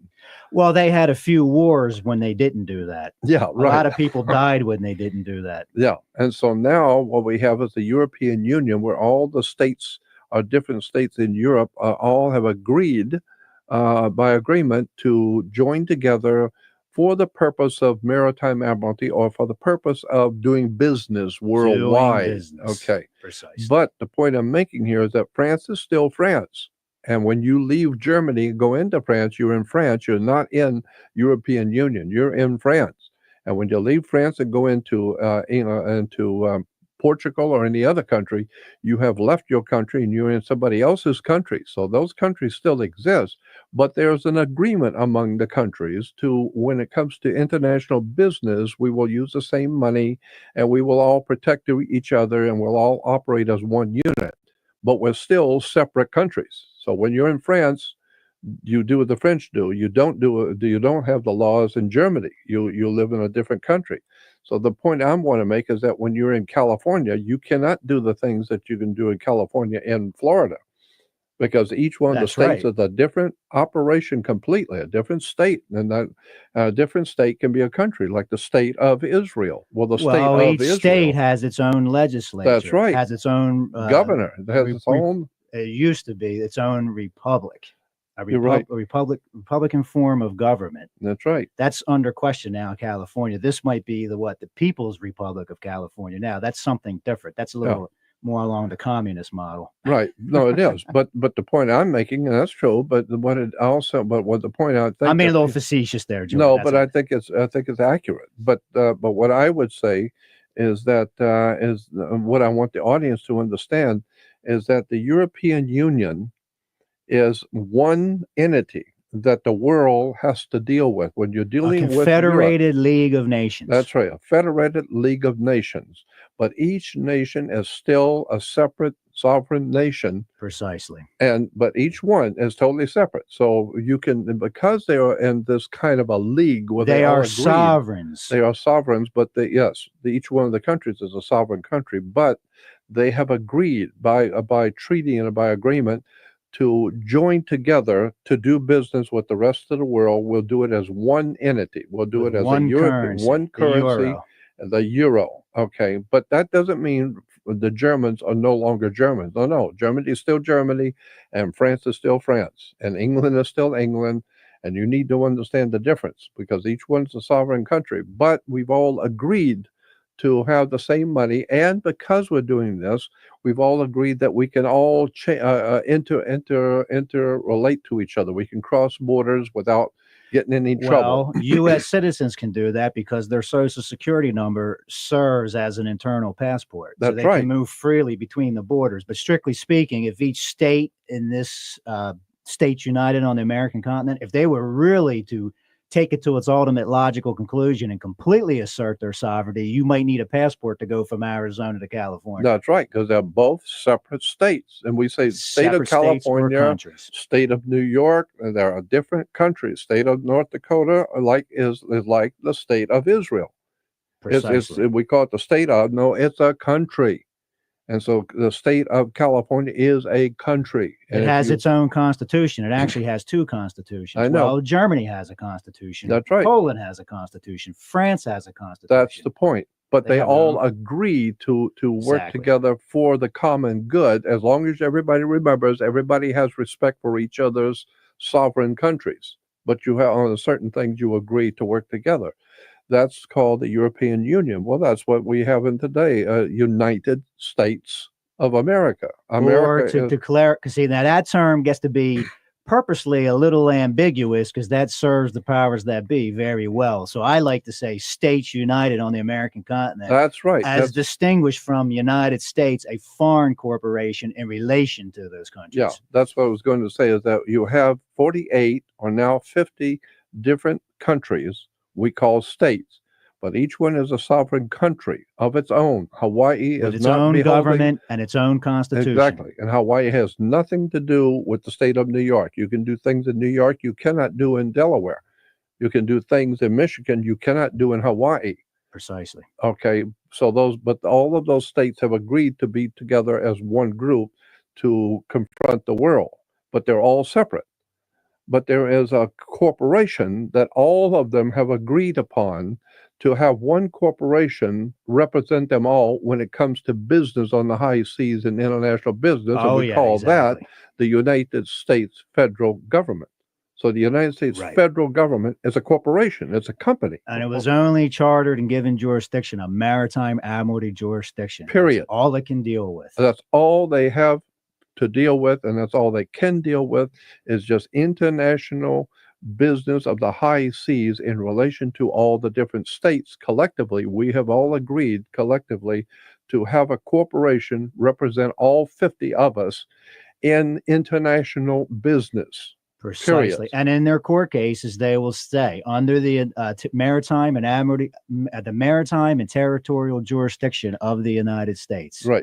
That's That's how what they'll the assert. United States federal government is empowered to do, is represent the 50 individual countries or states united under international maritime admiralty law. So, Exactly. because here's the way it works. If I'm right on this, when you have a 50 unit condominium building in Hollywood, and there are 50 different condominiums. Well, every single person that has a condominium owns that condominium. It's not an apartment, and it's not a welfare house where everybody comes in and sleeps. No, if you own a condominium and that 50 or one of those 50 condominiums, you are the owner. It is your property. However, you happen by chance to be living with 49 other people who also have their property in the building, and they have a right to their property too. And that means you do not have the right to go into somebody else's condominium. You don't have that right. And you might share a lawn together. Yeah, you and, may and- share and- the and pool having together, and 50 different lawnmowers out there might be a real problem. So you delegate some of your authority Precisely. to one. You have person or entity. one group, and so therefore the 50 different condominium owners get together and they appoint somebody on the property. Look, you take care, and all of us will agree that you are in charge of taking out the trash and make sure the trash. We all purposely, all 50 of us, signed a paper, and we agreed to allow you to clean the pool, you to make sure that the parking area is clean, and if any of the problems with the electricity or plumbing, you're responsible. So therefore, we own our own country, we own our own state, we own our own condo. But we have to work together because the laundry's got to be, and the pool's got to be clean. So we allow a company to be formed to take care of all of this for all of us. But that company that we have formed, you don't own me. Exactly. I own you. You were there because I appointed you to take care of the pool and to clean and pick up the trash and do all the plumbing work. But that doesn't mean you own my country. You don't own my condo. I own my condo, but I am allowing you to represent me. So that's why we have a contract, and this is what you're delegated and authorized to do for me. And that's it. And the reason why I'm saying this is because so many Americans today think the United States government represents Jehovah. It's Almighty God of the universe, divinely appointed by the universal God. No, it's just a corporation. It's a company like Sears, like General Motors, like Baskin and Robbins. It's just a company, a corporation that the 50 states have agreed upon to allow it to come into being so it can represent us collectively to the world. But that doesn't mean you're God. Nobody appointed you to be Jesus or Christ or Buddha. They appointed you to be a corporation to represent us. We are the power, not you. But they did that after learning the hard way under the Articles of Confederation, because there was a point where New Jersey and Delaware were going to go to war with each other. And then there was a lot of issues and contentions between the various states under the Articles of Confederation. And they said, okay, this is going to play into the European powers' hands also well. And we're going to be in trouble because we were still dealing with England and France at that time. So that's when they came up through the Federalist Papers. You can read about all this, all the different problems the different states were having, and as I said, Delaware and New Jersey were ready to go to war together. And not too long ago, they were talking about their sovereignty. There was some issue just recently between Delaware and New Jersey. Well, I mean, we did have a civil war in America. Oh yeah. Where I don't know, half the states of this union collectively got together like a an army. They got together. The southern states all stuck together. And who are they going to war? Going to war? I mean, killing with guns. Who are they going to go against? The Wow. northern states. We lost more people in that war than all the other wars put together. The figures before were around 470,000. Now they're thinking it's up to 700,000. So That's a what lot can of kin happen. killing kin. Especially when it's killing kin. It's killing, it's like France and Italy and Germany and so getting together against Poland and in Eastern Europe and having a major bloody war and within the European Union. Well, if you're going to have that kind of a thing, well, one half the European Union is facing off on the other half, and they're coming together and they're going to kill each other. Well, now you've got some problems that you don't have a European Union anymore. You've got a civil war. Well, that's the same thing with the United States of America. At one time, you had the 48 states or whatever it was before. It got to be 48 states. But you had all those states. Each one's a different country. But then there came a time when half of those states decided the other half of the states they have some problems with, and they're going to straighten out the problems with a gun. And so we call that a civil war within the different countries banding together against each other. And so it's very uncivil, a civil war. Well, so extremely uncivil. yeah. So I just wanted this because I know that so many people do not understand the federal government was not appointed by Jehovah. It was not appointed by Yahweh or Allah or Jesus or the Most High God.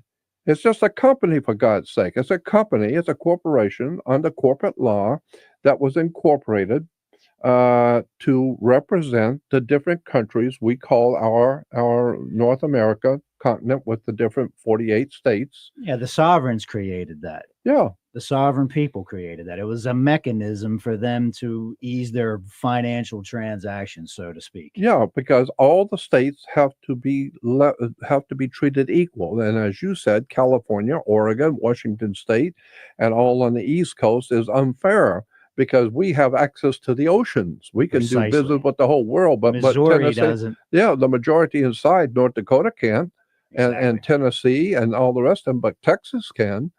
So to make sure we don't have another bloody civil war, we say, all right, I'll tell you what, let's we're all on the land, and so commerce is of the water because money goes through our hands like water. No, money is considered liquid assets. So currency. That's right. It's liquidity. Liquidity, a currency. And when you're no longer an asset, you need to be liquidated. That's it.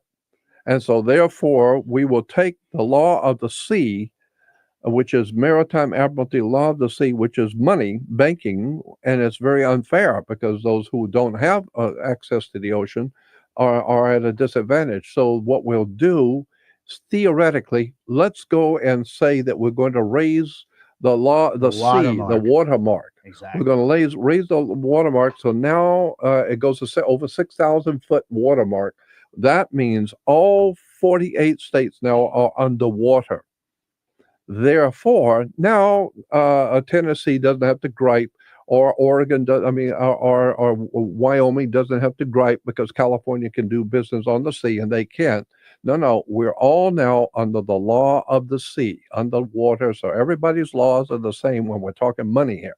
We're talking business. Now, when you're on the land, which is when you leave California and go into Nevada, well, then that's on the land. So therefore, the law of the land is the law of the people in Nevada, which is not California. So if you're coming from Wyoming into Nevada, understand you're in a different state. You just left France and coming into Germany. So there's some nice brothels in Nevada. That's not allowed in California. That's right. That's what I'm talking about. Also in Germany and Holland, you'll find the same thing. But look what's taking place right now, which is pretty instrumental with all the marijuana laws being passed in the state of Washington, Colorado, California, yet it's still a federal crime to sell, distribute, or possess these illegal that's narcotics. because on the corporations viewing it one way, but each one of the separate states has they have sovereign laws over themselves. Look at even the same-sex marriages. Same thing. You're seeing that across the board where a lot of states are allowing same-sex marriages and the government is saying no. Yeah, but you see, again, it goes back to the fact that the state has a right to decide for themselves what they want. The Germans have a right to decide what they want for Germany. Well, wait a minute. You're part of a larger thing called the European Union now. So you got to take into consideration what we think. So there's the problem. Well, wait a minute. And there will be something now equivalent to our, the powers of interstate commerce, and everything falls under that. That's right. So now everything in America falls under interstate commerce. Period. That's why you have the what do they call it? The Federal Trade Commission. So if you're going to trade and make money and do trading, it all has to be done correctly, fairly. And so California can make a lot of money with Japan, and with the open seas, we can make a lot of money with the world. But Oklahoma can't, because they don't have that. So therefore, we raise the watermark symbolically to say that the whole country is now underwater. So now we all operate the same. And for all of us to operate the same, and everybody is being taken care of, and everyone's being treated fairly, we have to have a corporation, a central company that will make sure no matter what happens in this country, everybody's treated the same. So we call it the United States federal government. Right, to present a united front, because it wouldn't do to have 50 different state legislatures each negotiating with Germany or England or the British Empire. That's exactly right. So therefore, again, the point I want to make in this whole program is that the United States federal government is a creation of the 40 or 50 states, individual states, which have agreed to allow a corporation to represent them on the business. Precisely. Not in my personal life, not in my bedroom, not in my personal life with my friends, but in business. Around the world, delegated certain enumerated powers, and that is it. Right. Now, today, of course, in the minds of Americans, Washington, D.C. represents Jehovah. It represents Yahweh, Allah, the Almighty God of the entire universe. Well, in point of fact, as U.S. citizens, the United States government may tax U.S. citizens right out of existence. They have the right to do that. Well, you see, that's some of the laws of the corporation that we have slipped by us that we didn't know about. Well, that was all imposed back in 1933 when the Department of Human Resources and Social Security Administration, all that was passed. I mean, prior to that, there was no income tax for individuals, and that's when all these new departments, when the corporation went bankrupt. Under the Buck Act. Yep, under the Buck Act. Absolutely. Yeah, well, see, what this means, and I'm saying this to the audience, what this means is that when the 48 states were sovereign states, but they all came together and agreed to allow a corporation to represent them internationally in business, the corporation became a very powerful entity because it represents 48 very powerful countries, or 48 very powerful states or countries. But the problem is that now that corporation became so powerful that they began thinking, I think we represent Jehovah. We are God. We will call the whole shots on everything. That's like the guy who was picked at the apartment building, the condos. So everybody in the condos appointed one guy downstairs on the bottom, and he's going to take care of the trash and the pool and everything. And so we pay him a little bit every month, and he's responsible to all of us. Now we get a letter in our door, all 50 and he's wearing a scepter. And he's wearing a scepter, and he's got a uniform now. And he says he represents Jehovah God, the Almighty God of the universe, the universal monarch of the universe. And he is now owner and controller and the vicar of Christ, and he owns the whole goddamn planet, period. He's the boss of all bosses. While the 50 owners of the condos will say, wait a minute, where's this guy coming off with this? Yeah, I thought we hired would like him to rescind that contract. Well, now we're going to have a civil war. That's right. Now you're going to have a real serious problem if you're going to say, wait a minute, we didn't tell you to do that. We told you that you could take out the trash. We told you can clean the pool, and you fix the plumbing, and you fix the electrical, and you have the right and the responsibility to do all of that. We will pay you. But nobody appointed you to be goddamn Jesus Christ. Nobody said that you were Jehovah. Nobody said you owned the whole our baby and our life and our everything. But that was your idea. We didn't tell you that. But then the janitor/king says, well, that's a gray area. Yeah. So I just wanted people to understand the United States government was not appointed by Jehovah. It was not appointed by the Jewish God or the Babylonian gods or Yahweh or Allah or any of the other Babylonian gods. It's not appointed by the universal monarch of the universe. It's just business. It's just a Just company business. representing the 50 corporations or 50 Well, companies called states. Now But it's very big business because they have about 350 million franchisees. that's right. At least 33 million in California who pay their taxes to the franchise tax board, which That's right. refers to those taxpayers as customers. That's right. So And customers, they'll lean their account if they don't pay their taxes. Precisely. because now you're under citizenship. Because you are security. That's what Social Security is. There's a federal debt. Well, that debt has to be secure. When you go to a bank, you have to secure the loan with something. So there's a growing federal debt, and it needs to be secured with you. Right. Social Security. That's right. You are the security For the debt. the federal debt. Precisely. And therefore, you are, I've said this on other programs, you need to understand, people listening need to understand this. General Motors is in many, many countries, not just in America. They're all over the planet, like Ford and all these other big corporations. However, everyone in any country of the world, from India, it doesn't matter where, if you're working for Ford Motor Company or General Electric, in any country, you are still a General Electric or a Ford Motor Company employee. I don't care if you're in India or in Africa, it doesn't matter. Well, U.S. citizens must report their income no matter where they're residing. That's what I'm saying. Is because you are a member of the corporation called U.S. It's a company, and you are a employee or a member of the company. Therefore, franchisee. you are a franchisee of a corporation. But the point I'm making here is that the corporation is all over the world. It's, you could be a employee of Ford Motor Company working in India, but you can be a Ford Motor Company employee working in Iceland. Or Lake Titicaca. Yeah, right. That doesn't matter, because the bottom line is, are you being paid by Ford Motor Company? Yes. Then you are a member of the corporation, period. Is that true? Are Yes. you a U.S. citizen? Therefore, you're entitled to certain benefits of U.S. That's citizens. right. Since you're entitled to those benefits, therefore, you must shoulder the burden. That's right. You Doesn't are. matter where you're at. Doesn't care if you're at the bottom of Lake Titicaca. Yeah. You pay. That's right. So, I mean, I understand.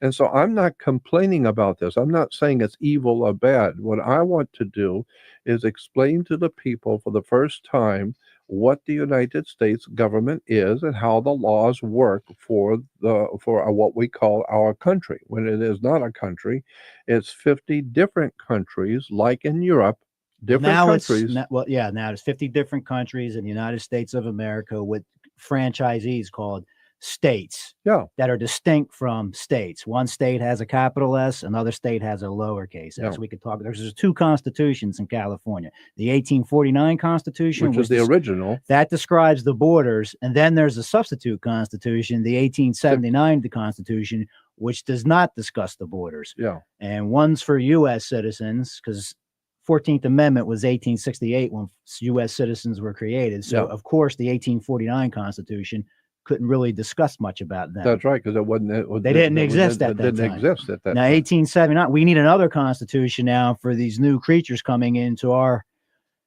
country here. That's right. That's right. So that's why it's just important for people Americans to understand, because I know, I live here.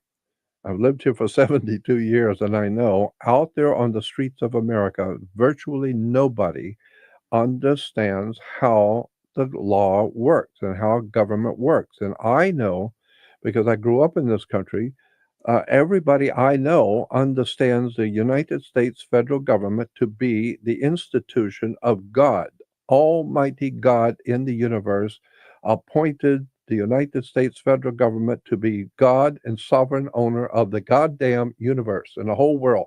When in point of fact, no. The question people should be asking themselves is, where do they get their authority from? Period. Let's look at the law. What does the law say about the United States federal government?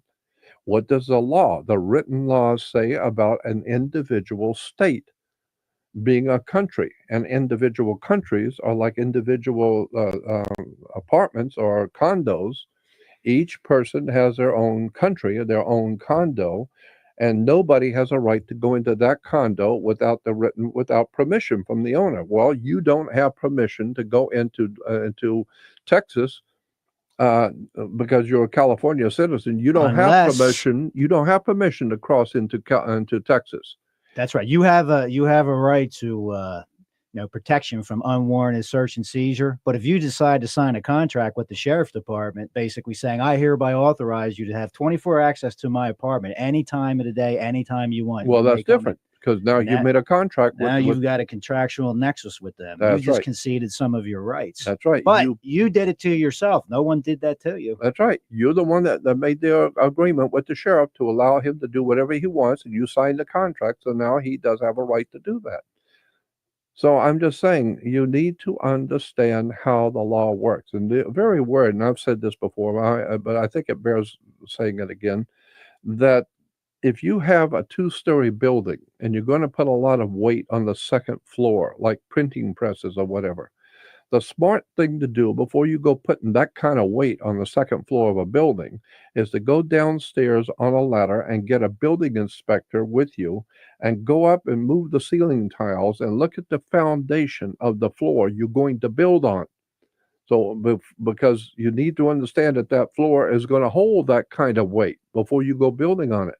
So what you're doing is you're standing under the foundation to see if it's going to hold that kind of weight. When you're standing under something gives you understanding.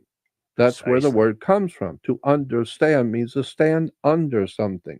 So don't just look at the federal government as appointed by Jesus Christ and anointed by the Pope of Rome, and that God Almighty Jehovah has appointed the United States government to be the arbitrator for all life, for all animal and all life on the face of the earth and throughout the whole universe. No, it's just a corporation. It's just a company. It's a corporation incorporated like General Motors and Ford Motor Company and any other corporation. Anybody can start a corporation. Well, the 48 countries or the 50 countries did that a long time ago when there wasn't 50 of them, but they got together and decided, well, we need to have a company that's going to look after all of us so that we can all go to one place and gripe and complain if something is not right. So they formed a corporation that will effectively guide and protect all of us collectively. And so we all get the same laws now. California cannot do anything that Wisconsin can't do. And so Exactly. that's what the United States federal government is here to do, is to moderate and mediate and moderate for all of Americans in relation to the rest of the world. Not to be Jesus Christ on earth and the Almighty God Jehovah. No, it's to just represent the states when it comes to international business, maritime admiralty. But as you said, that what has happened over the years is that the law of the water, which is the law of money, the law of the high seas, which operates in a very expeditious fashion as Yeah. compared to the common law. And, when you start getting the issues of common law, that gums up the works for businessmen. that's right. But It might take years to decide on an issue. Well, when you're on the high seas, there's no time for that. You're on a raft tied together with vines, and they're coming after you to pay your debt, and they're going to slice your throat like pirates, get their money, and that's it. yeah. So Because that's why there's a tsunami on the way, and there's a storm brewing on the ocean. There ain't no time for all the technicalities of this common law stuff. common law is simply men sitting down looking at other men across the table. And you did this to me, did you? Yeah. And you broke this or you stole that? Yes. Well, I want that replaced and I want my money back. Well, then they're going to say this and you're going to say that and back and forth. Well, this is between people. This is the law of the people, the law of the land, because that's where we live on the land. And you have to produce the damages. Yeah, I got to show you what my damages are, and I want you to pay me for my damages, what you did to me. However, when it comes to international business, well, all states agree we'll let the corporation represent us in business across the world, but they're not God. And so the problem is that we have now Americans have been slowly but surely brought into a position where they believe United States federal government represents Jesus or Jehovah. Well, because as U.S. citizens under the 14th Amendment are of subject status. That's right. You are subject to the corporation now. And you can be taxed at 100%, which is basically a bullet to the head. Yeah. Well, I mean, basically, I say if they can tax you Tax you right out of 100%, existence. they They can have the tax right you to out. do that. They have the right to do that because that's the way it works now. Is that the United States federal government has the right to tax you out of existence? As John Marshall said, the power to tax is the power to destroy. Yeah, I mean that's what the Supreme Courts make those statements too. I mean, lawyers and people who are in commercial law know that. But you do get some benefits being a U.S. citizen. I don't know of anyone going to debtors' prisons. Oh, that's true. And I don't. And there's a lot of people driving around, eating very well, and driving nice cars, and wearing nice clothes, and going to movies, and having. And they've never worked a day in their life. Yeah, right. And I'll attest to living in about 16 different countries over the years. Yeah. Without a doubt, the United States is the best country on the planet. Oh, and of course with our it is. freedom and, just overall, I mean, religious is freedom, why freedom of speech. I mean, we couldn't be doing this show if we were living in certain countries. You're right. No And, doubt about it. But I think there's forces at work that are trying to change all that. Problem is, the hindrance they have is people still think this way, still think they're free because they still can read these documents like the Declaration of Independence. The other countries never really had that. That's right. You're right. This is the first place where the people became sovereign. Well, And that's where the higher ups like the Bilderbergs are trying to take control of our political policies that change and implement a total world government. Yeah. And so if we have a world government, that means all borders are down. There will be no more borders. There'll be no more law. There will be only what the masters of the world dictate will dictate to you. And then Well, so goes human freedom, human dignity and freedom, and so goes all 50 people in that condos, all 50 condos.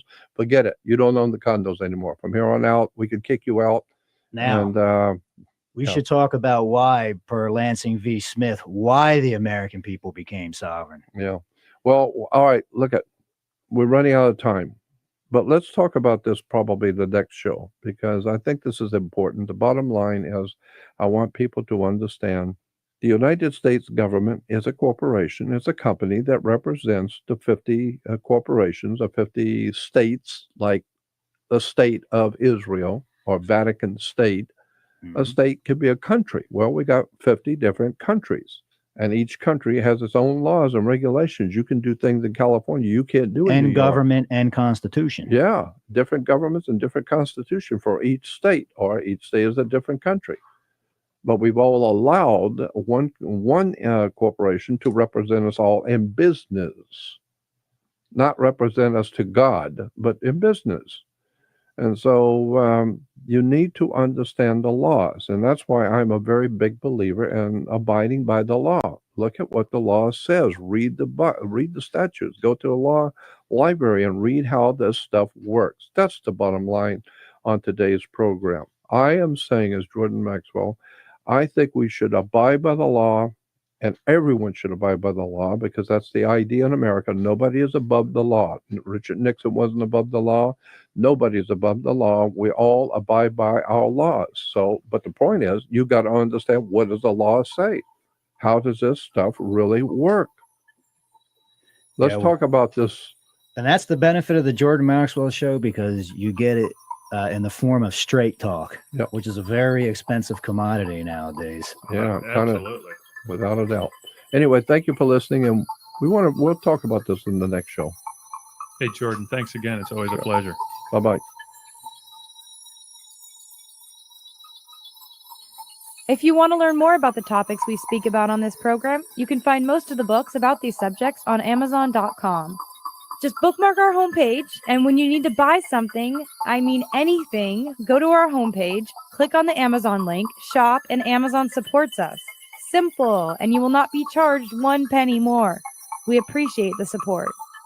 See you next time.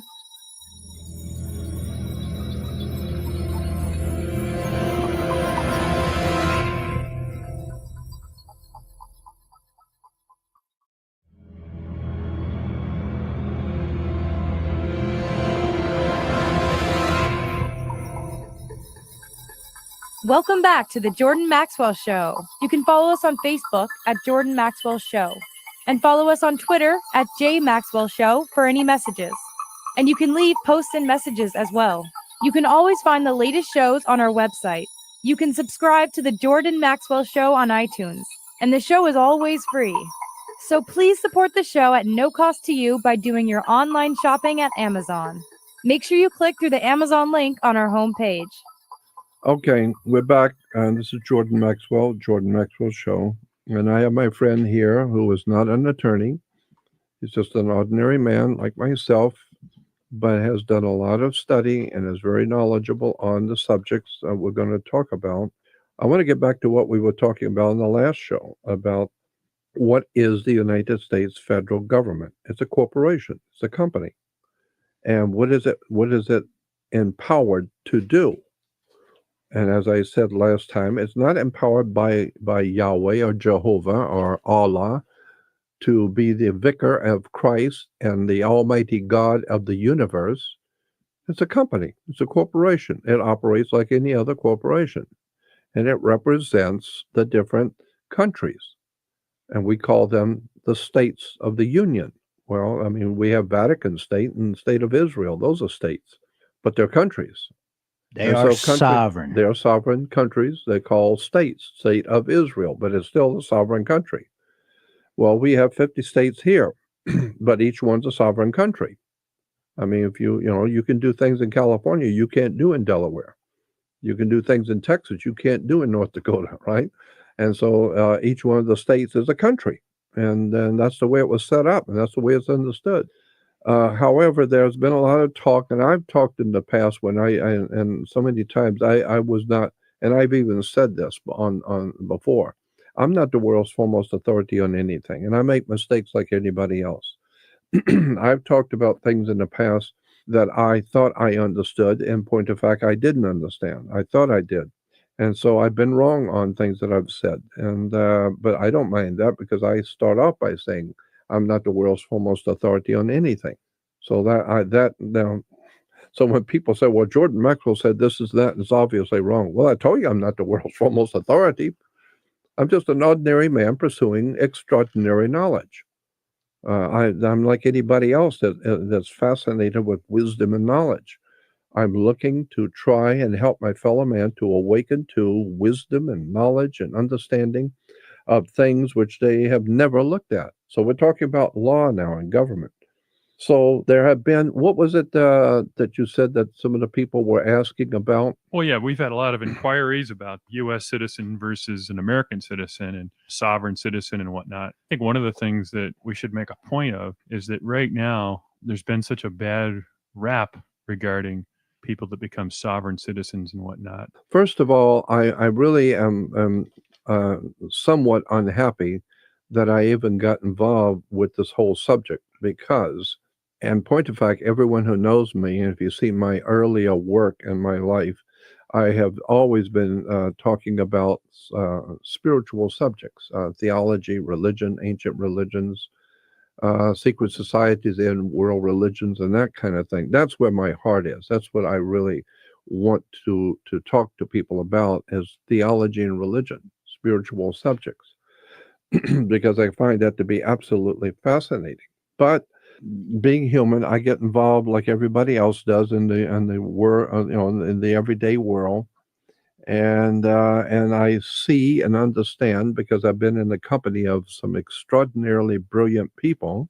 And when I hear these incredibly brilliant people talking about government and commerce and world law and all that kind of thing, I'm absolutely fascinated. And I realize that the public needs to, like I do, needs to actually be informed as to how the world they live in actually works. Because I didn't know, and I'm in the company of brilliant people who are talking about maritime admiralty as opposed to common law and what the difference is between federal government and state government and all that kind of thing. Well, as I said the last time, ignorance of the law is no excuse. And what I am suggesting, what Jordan Maxwell is publicly suggesting, is that everyone should learn how to abide by the law. You should understand how the governments work, how the state governments work, how the federal government works, how banks work, how insurance companies work. How does the world around you actually work? Not how you thought it did, not what you thought it was doing. And I don't believe for a moment that there's any need for any violence or any kind of uprising or revolution at all. There's nothing that's ludicrous on the face of it. What common, intelligent people have always done is like Moses said to the Jewish people, to the Hebrew people, "Come, let us reason together." And that has been used in international politics. And the United Nations have even said those words. Come, let us reason together. So what I am suggesting is that instead of being angry at government, instead of having misunderstandings and seeing government as an enemy, no, the government only represents law. And the government is abiding by law. And we are supposed to abide by the same laws. So I'm suggesting that we all should be law abiding. And this idea of being of being sovereigns and having nothing over us at all, that's just not realistic any longer in the world in which we live. Well, I also think, Jordan, too, that given the internet age, it's such a great time where the old saying, the pen is mightier than the sword. I mean, Right. there's so much power in writing your congressman or getting involved locally with your local government. I mean, guys, let's face it.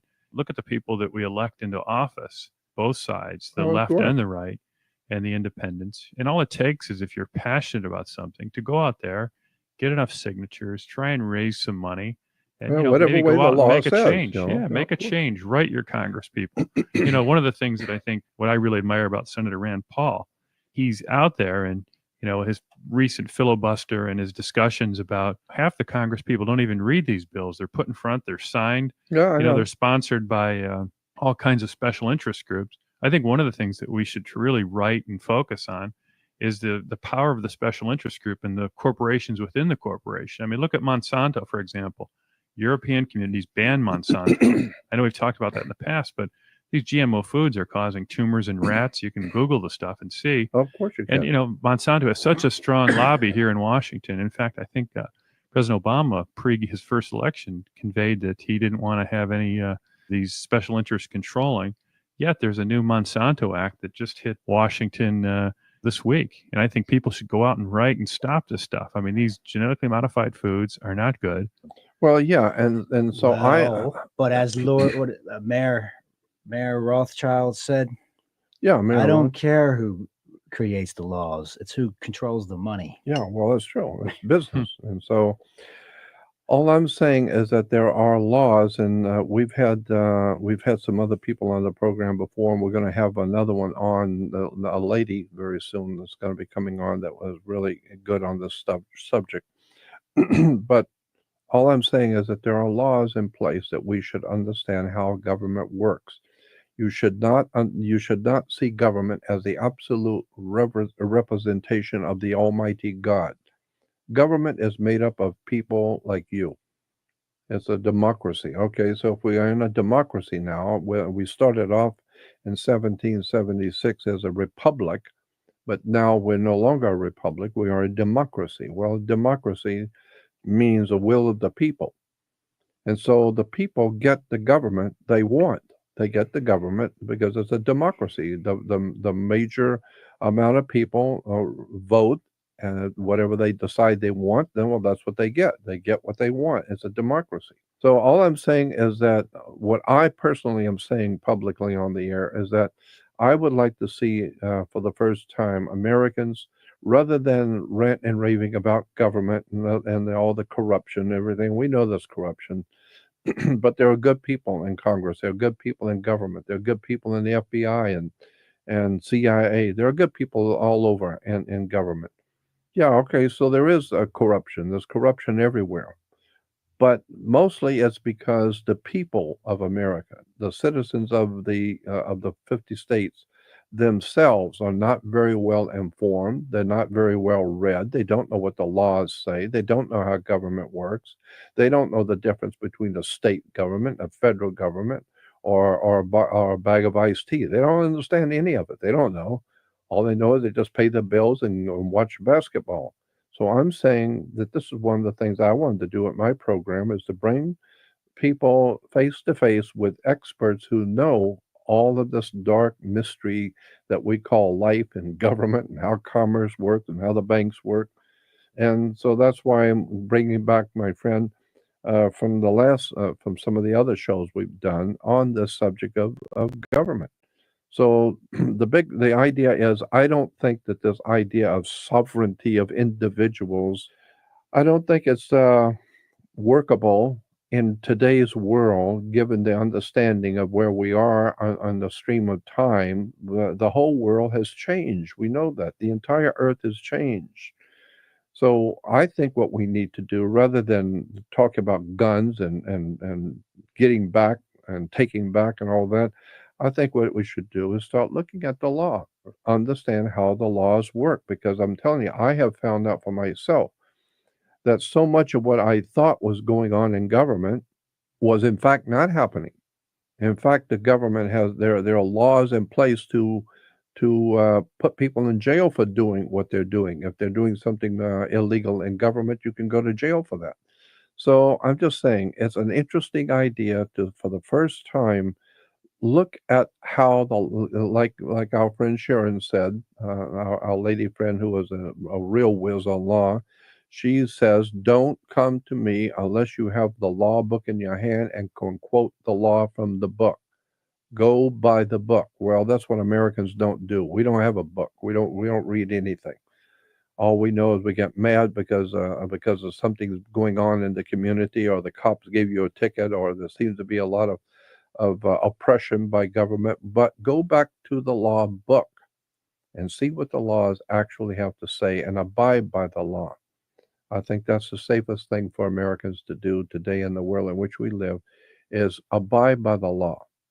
And the law can protect you, and the law will protect you if you know what the law says. So that's why I'm trying to do with this program, make people aware of where things come from. So let's get back to this idea of the sovereignty of individuals and all of that. And maybe I can have my friend again talk to us about the different kinds of citizenships. There was a federal citizenship, there's a state citizenship.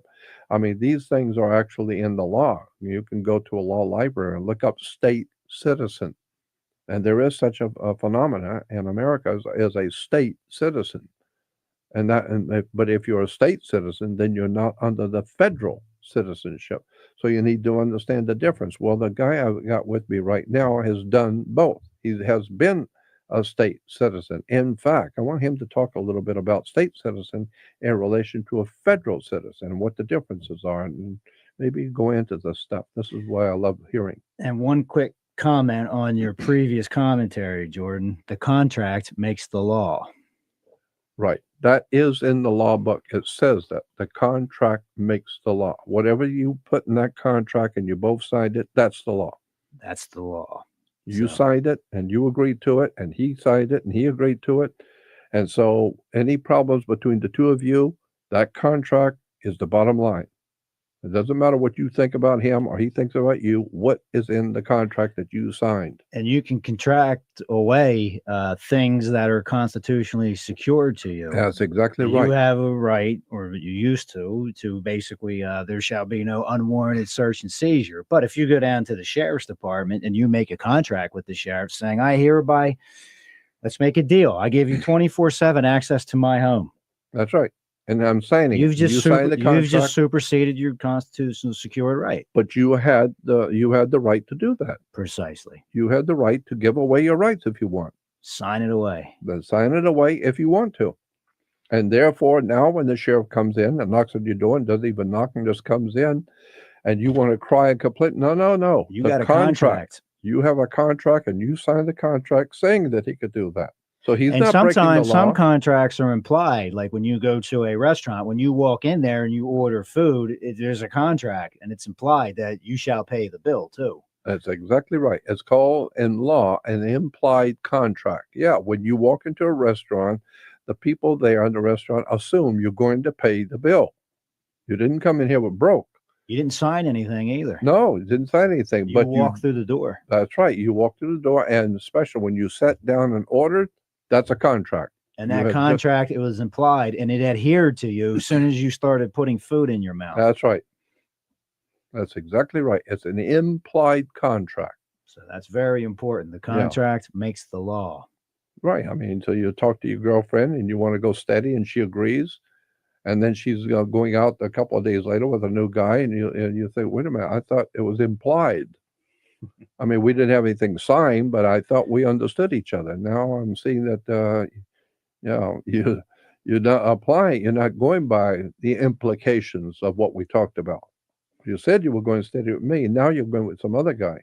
So it's an implied contract. Certain things are just implied.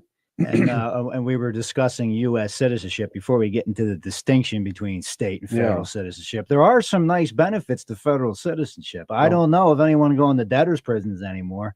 People talk about they want to go back to gold and silver.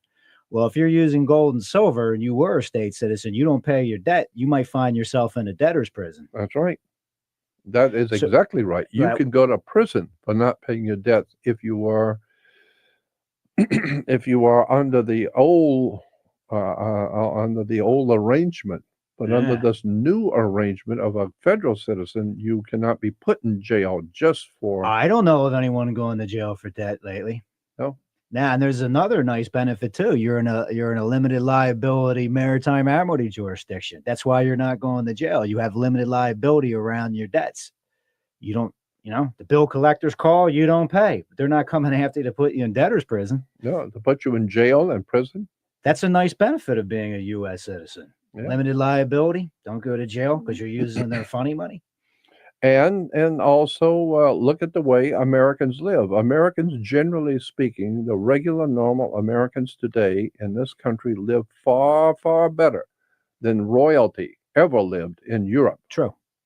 We got beautiful new cars. I mean, a poor working class guy down there bought a brand new car, and took the family to Disneyland and took a vacation.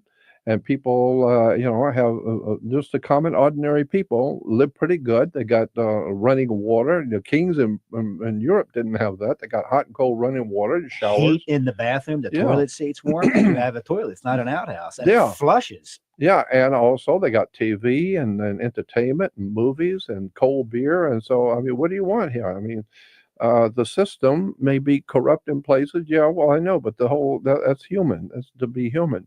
But the point I'm making is that you live pretty good here in America. Try going to other countries, and look for the services. They don't even wash their hands, and like Paul Harvey said, one half of the world doesn't even eat with forks. Exactly. What you're drinking downstream is what they're flushing upstream. That's right. I mean, I was all over. I've been all around the world. I know. I've seen this. So we have laws here for dietary laws and for clean, for sanitation laws, etc. But also we have lights. I mean, my God, you go to some country where they don't have lights on the street lights, and there's no laws governing traffic. I've been there. It's incredible. Yeah. There are no laws, and I was told in Egypt, do not, if you're driving a car, do not ever look another driver in the face. Ever. Do not connect eyes. Don't look at another driver. Just look at the car, look at the street, but do not look at a driver. Why? And they tell me, the cab drivers will say, well, that's the way we operate here. And I said, why? And I said, because if you look at somebody, you have to agree that you saw them. But if I didn't look at you, I didn't see you. I'm sorry if I ran over you. It's your problem. I didn't see you. Why didn't you see me? I was a big truck and you didn't see me? No, I didn't see you. Why? Because I was looking at the street. I didn't see you. So I'm sorry if I ran over you. But here, no, we have laws and regulations that regulate traffic, and we regulate you cannot harm other people and steal from other people. And that's a benefit. Those are benefits of the corporations, a benefit of our government. So I'm not complaining about government. I think it's a wonderful idea that we've got a civilized government. And like we've said in the things, all right. So if there are oppressions and inconsistencies or whatever, so do something about it. Go read the law. Go get the law book and read it and do something about it then. Well, the whole premise of the basis of this one was people talking about being an American national. I'm of the opinion there is no such thing as an American national. Yeah, I know. What I've used that mean? term myself. And in point of fact, I don't think there is, in fact, that legal term exists. And I've used it myself. I mean, a Canadian's an American. Somebody in Pennsylvania is an American. Somebody in South America is an American. Yeah. Now, California being a country with a constitution of 1849 that describes borders, California is a country, Pennsylvania is a country. You could be a California national. Yeah, right. And that's what people would have been before the 14th Amendment, because this thing called a U.S. citizen did not exist until 1868 when the so-called 14th Amendment came into being. Yeah. Now, I say so-called 14th Amendment because the Utah Supreme Court said no one in their right mind would look at the emotional distress the nation was under when this amendment was allegedly ratified and say that this thing's lawful. But we will not address that now. Yeah. And But that is the Utah state said that. Utah Supreme Court. I think it was around 1968 when they were dealing with all the issues around Brown versus Board of Education, something along those lines. And I think that court, I may be wrong here, but I think it's Diet v. Turner. And basically it said what again? It's basically saying no one in their right mind, I'm paraphrasing, but would say that this amendment, look at the circumstances of how this so-called 14th Amendment was ratified. It was ratified at the point of a bayonet when the nation was in a time of turmoil and emotional distress after a civil war. Right. But they said, we're not going to address the constitutionality of this amendment at this time. Yeah. But that's when this thing called U.S. citizens began to exist. That is under the 14th Amendment. So Prior to that, there was no such thing as anything called a U.S. citizen. That's right. You Did not exist. That's right. You were a state citizen. Exactly. Ben Franklin would have been a citizen of Pennsylvania. He Right. could not have been a U.S. citizen because there was no 14th Amendment in Ben Franklin's time. He was Right. dead That's right. when it came into being. So therefore, he could not be a U.S. citizen. They didn't exist till 1868 under the 14th Amendment. So he had to be a citizen of Pennsylvania. Right. Mhm. George Washington, there was no 14th Amendment at his time. He was a citizen of Virginia. Same thing with Thomas Jefferson. So when you look at the letters of Washington and he's speaking of his country, he's not speaking of the America, the United No, States. he's speaking about Virginia. Now, Period. there's another court case. I forget the name of it, but the judges do say, they say, strictly speaking, we are not a nation. We are a society. And that falls in line with what we were saying in the other show. This is a confederated league of nations. And I believe George Bernard Shaw said that because he understood. Mhm. So this is really a society. So this whole thing with there's the whole issue around the Pledge of Allegiance. One nation under God and to the republic. Strictly speaking, if you look at the history around that and who created that strictly That was speaking is not correct. Bellamy. That was the Bellamy brothers. But, and that ties into a socialist movement. That's it. That was a socialist, what we would call communist, a socialist guy named Bellamy. And he was the one that came up with the idea for the socialist movement and the United Socialist Movement and came up with the idea for the Pledge of Allegiance. That was a socialist thing. That wasn't American. And Washington, D.C. is a municipality. So it's not a republic. It's a legislative democracy. That's what D.C. is. But every state was guaranteed a Republican form of government. But now you have two states. You have California state and the state of California, and they are legally distinct. The state of California, that's where U.S. citizens being franchisees of the federal government pay their taxes to. Now, California state, that has borders. Mm-hmm. So State and I've said that the world of difference between California state and the state of California. Right. Two different things. Strictly speaking, the state of California would be a territory, military enclave. That's what that would be, an administrative district. That's legally distinct from California state. That has borders. That is dirt. Yeah. State of California is a legal fiction. It's an overlay over top of the land. It's transparent. It's a legal fiction. You can't hold it in your hand. State of California state, as described in the 1849 Constitution, that's a country with borders described in that Constitution. Mm-hmm. And that was 1849, before the 14th Amendment. Yeah. After the 14th Amendment, now we got a corporation. Precisely. And then in California, someone came up with a constitution. The history around that's not quite clear, but it's the 1879 Constitution because someone knew, well, we're going to have United States citizens coming into this territory now. Well, I was a state at that time. Mm-hmm. So you have two constitutions, 1879, which is described as a substitute constitution, and the 1849, which describes the borders and the 1879 does not. So someone wanting to be a state citizen, and state citizenship does exist. Anyone out there in the public can go to Google Scholar, look up a court case. It's a 1993 court case, Jones v. Temer. And there's a footnote where the judge discusses the distinction between state citizenship and federal citizenship.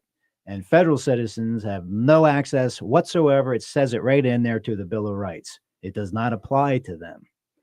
That's a foreign jurisdiction. That's Bill right. of Rights was created to keep the federal government off the state citizens' backs, basically. But if you're a citizen of the federal government, if you're a franchisee of the federal government, logically, why would the Bill of Rights apply to you? It does not. No. Now, what they did, that's the Bill of Rights. But under Title 42, they incorporated some of those things for United States citizens, but they are not rights. They are privileges. Privileges. And that's one thing. United States citizens were not guaranteed a jury trial until 1966. See, as a state citizen, that's a right. And that's another thing people need to understand, too. There is no constitutionally guaranteed rights. The Constitution secures your rights. Your rights come from God. United States government didn't give me the right to breathe. I got that from God. That's who I got that from. And the Constitution recognizes that, hopefully secures that. Secures that right for me to breathe. So no one can put a lien on my breathing and tax me for it because I have a right to it. Yeah, because a right implies a right. But you're harming no one if I breathe. Right. But the point is that this is why I've said years ago, the Statue of Liberty is not the Statue of Freedom. Precisely. The Statue of Liberty is what a sailor gets when he pulls into port on a ship. He doesn't have freedom. You're coming back when I say you're coming back. That's right. You're not free to go. That's right. You ask the captain if you can leave the ship, because when it pulls into port, you don't go nowhere unless you ask the captain first. And therefore, you don't have freedom. But if he says you can go for a couple of days, then he's giving you liberty. This is what sailors get, liberty, not freedom. And I think that's what kings would grant to their subjects. They would grant them a liberty, which is just another word for a privilege. Yeah. That's not a right. No, you don't have a right. You get from God. Exactly. So I am the king, and you ask me if you want to do something. I have the right as a king and a sovereign to tell you no. But I like you, so I'll let you do that. But that doesn't mean you have a right to it. That just means you check with me first. And if I say it's okay, then it's okay. It's a privilege. I give you the privilege. And that's why my mother used to say, you don't take privileges and you don't take rights you don't have. You ask permission. You just don't walk in and take up something and walk out. And if you want to borrow the car, you don't just go out and get in the car and drive off. No, you ask your parent if you can use the car. And if they say no, then that means no. But if they let you, it means they're giving you a privilege to drive it. You don't have a right. That gets into the issue of government and the doctrine of parens patriae. That's where exactly the government right. is the father of the people. Yeah, there is an actual law. Talked about that. There is an actual That's a law. doctrine. The doctrine of parens patriae, where the government is, basically the overseer, the father, the authority figure. I mean, that's required for people who are incompetent. No, that's true. That's exactly why it's there, because the world realized, the people who are in power realize that so many people are incompetent. They don't read, they don't study, they don't know. All they do is drinking their beer and watching basketball.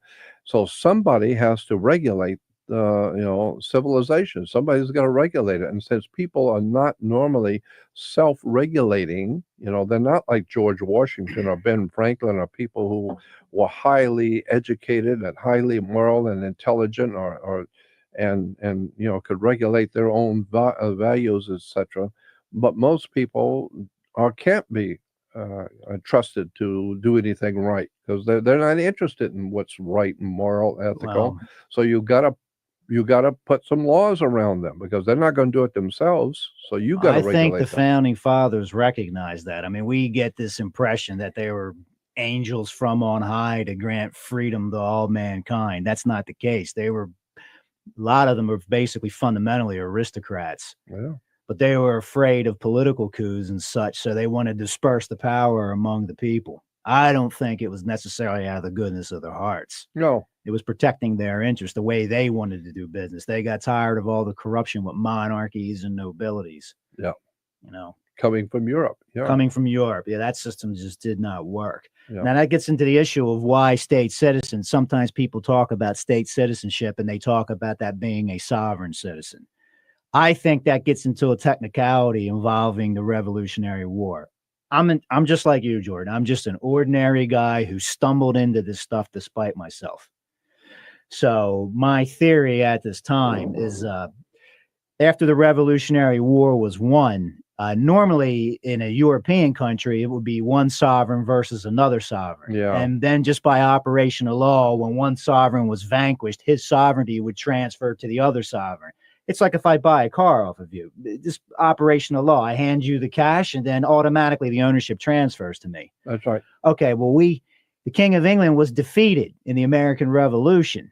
Well, there was no monarch for the sovereignty to go to. It had to go somewhere just by operation of law. So by default, it went to the people because there were people at that time who wanted to make Washington a king. They wanted a monarchy. And that's probably some of the people around Alexander Hamilton and everything that was going on with the Bank of the United States. Yeah. Yeah. See, but this is all speculative because I don't have personal knowledge of this. I wasn't there. But I don't think it was necessarily some philosophical epiphany. Let's make everybody free. Because look what happened to the slaves. I mean, slavery is right in our Constitution. It's an organic part of our law. And that gets into what? Chisholm versus Georgia or a Dred Scott decision. That still has not been overturned. They said, hey, you can't really be like a white man in this country because it's unjust. It's unfair. We recognize that as judges, but your people came over here as property, and chattel, movable property, does not have rights. So, there's a lot going on here. Yeah. A lot of issues. Yeah. Go back over that. That's interesting that you're talking about the black in relation to the white population. Well, that's 3/5 of all other persons. It's right there in the Constitution prior to the 14th Amendment. I mean, it's embedded in the organic law of this country. That's the supreme law, is the Constitution. I mean, if something's unconstitutional, ruled unconstitutional, it's not law. And so explain to me again, then, in relation to the Constitution about the black and white subject. Well, the Dred Scott decision, it still has not been overturned because they're saying the fact of the matter is, even though it's unjust, it's inhumane. When you read that decision, I believe it's the Dred Scott decision. They say the fact of the matter is the way things operated, your ancestors came here as chattel property, and chattel property doesn't have rights. Yeah. Well, I mean, that's true because, and I've said that too, that when blacks came over here originally, they were brought here under an act of war. They were referred to as chattel property. Chattel. There's actually books Movable written- chattel. Yeah. movable chattel, not cattle. Chattel. Very close to cattle. though, That's right. But that's where it etymologically. came from. It's from cattle. But they call humans chattel. And so we are chattel property. And because you can walk from one place to another, it's in law, humans are referred to, those humans which are slaves are referred to as movable chattel. Human resources. A human resource. Look at the statutes. It'll talk about a product of human conception. product of human conception. There you go. Moving chattel property. Human resources. A human resource. Permanent revenue base. That's right. That's what the law calls people, a permanent revenue base. And speaking of walking, that also falls under interstate commerce as foot traffic. That's not Okay. traveling, that's traffic. That's a commercial term. Foot traffic. Hmm I just think that's fascinating when you start breaking down the words and what the law actually says, not what you think it says. Well, the stern on the ship is represented by a green light, and then the port is represented by a red light. So what does that mean when you're on your streets and you see green means go and left means stop? You're a maritime admiralty and a vessel. That's right. And the water inside of you we call blood. It goes through a blood vessel.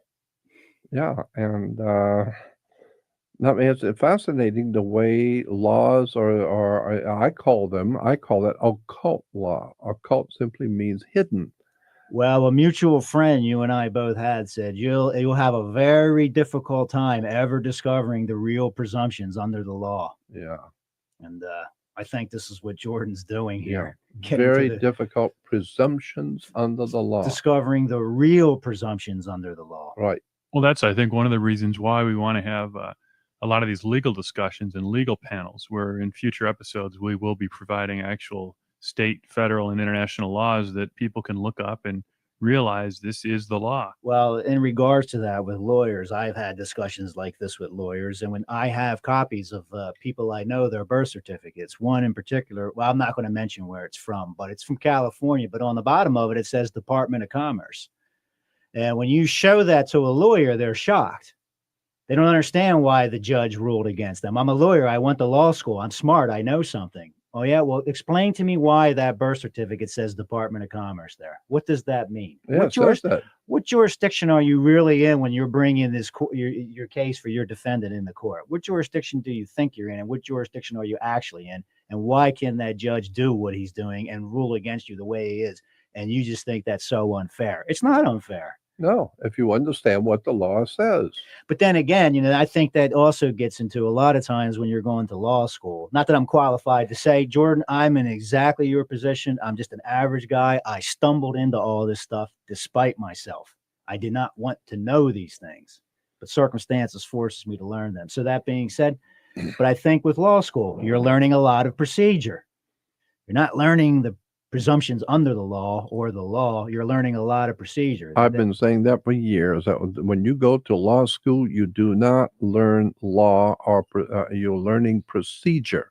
So when you go to a law school and get a diploma, and you are now a lawyer, what you have done is you got a work permit. You have you're not learning the law, you're learning procedure. For instance, if you're going to work at General Motors and putting an engine together, they will teach you. You'll go to a night class and then teach you how to put this engine together and what size screws go where and what. And so, if you pass the test and you are now a mechanic, you now have a job. And so you go to work at the corporation and you do your job, and you know how the engine works and what your job is to put it together. But nobody's asked you to go into the head office and see what the corporation is doing around the world. That's none of your business. But you are a human resource, and when you're no longer necessary, your position will be liquidated. That's it. Very simple. So therefore, as a lawyer, what you're doing is you're learning how to operate within that system, that lawful system. You learn what words to use, how to. It's like a game. I mean, basically, it is a game in a court. You play basketball and tennis on a court. How do you play tennis on a court? You play with a racket. I mean, so once you understand how the law works, you'll realize that lawyers do not learn law. They do not learn the presumptions of where these laws have come from. What was the basis for the law? Where did it come from? And why do we have this law? And who decides what shall be taught? That's right. In the interest of corporate America, because if little old ladies from Missouri start gumming up the works by defending their rights under common law, and you want to take their property because your corporation is going to make a lot of money, and they're holding that property allodially, little old ladies and families of no consequence can really gum up the corporate works. Can't have that. That's right. Can't have Especially if they own the property allodial. That's ALLODIAL. Precisely. Allodial title. You better go look that one up. Exactly. That's serious stuff. Allodial title. Mm-hmm. Anyway, I guess we're running out of time again, but we'll get back to this for sure.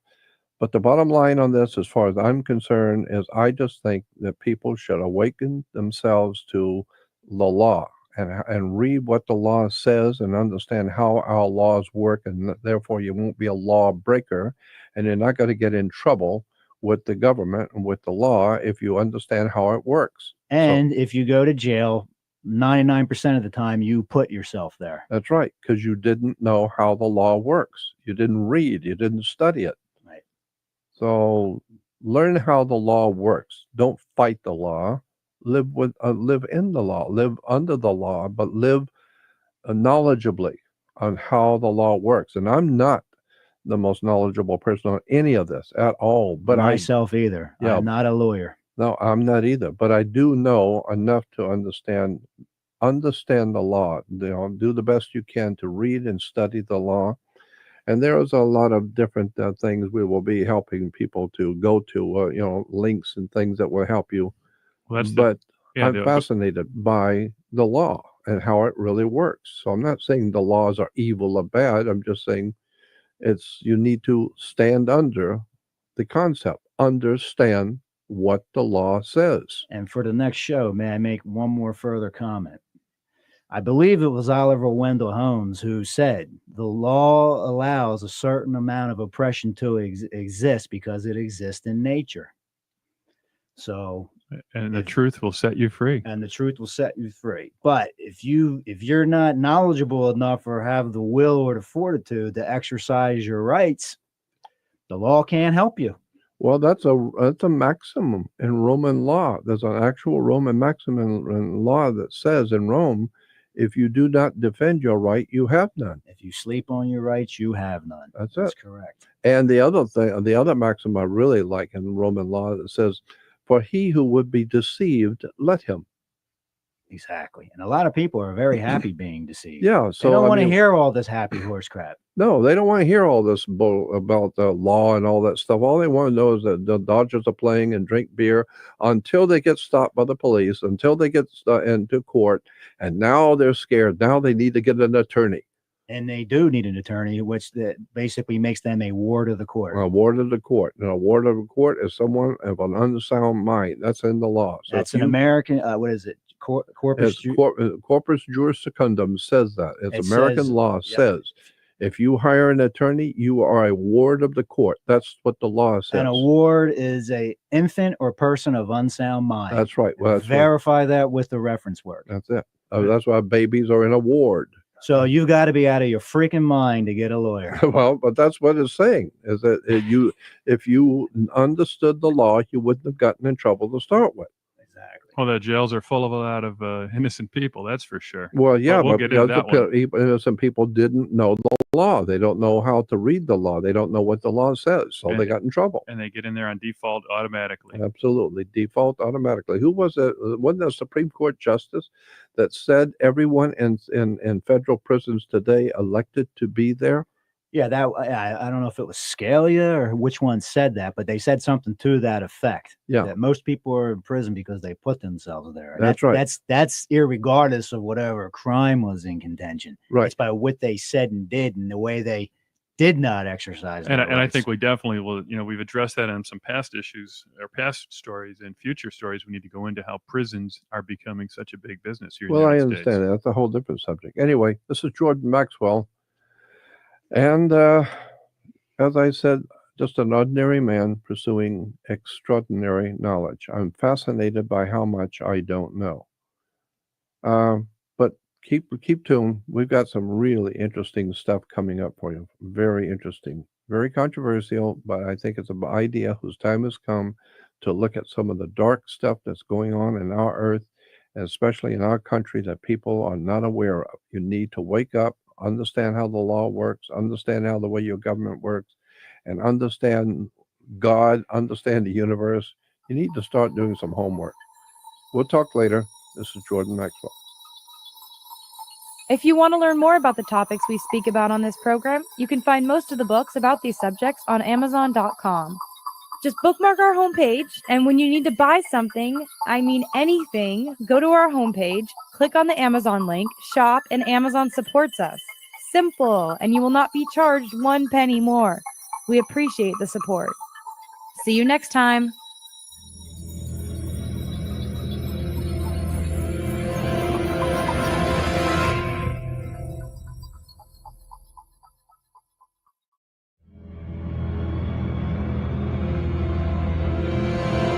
Welcome back to the Jordan Maxwell Show. You can follow us on Facebook at Jordan Maxwell Show and follow us on Twitter at J Maxwell Show for any messages. You can always find the latest shows on our website, but if you want to make sure you don't miss a show, you can subscribe to the Jordan Maxwell Show on iTunes. So please support the show at no cost to you by doing your online shopping at Amazon. Make sure you click through the Amazon link on our homepage. Hey, and welcome back to the Jordan Maxwell Show.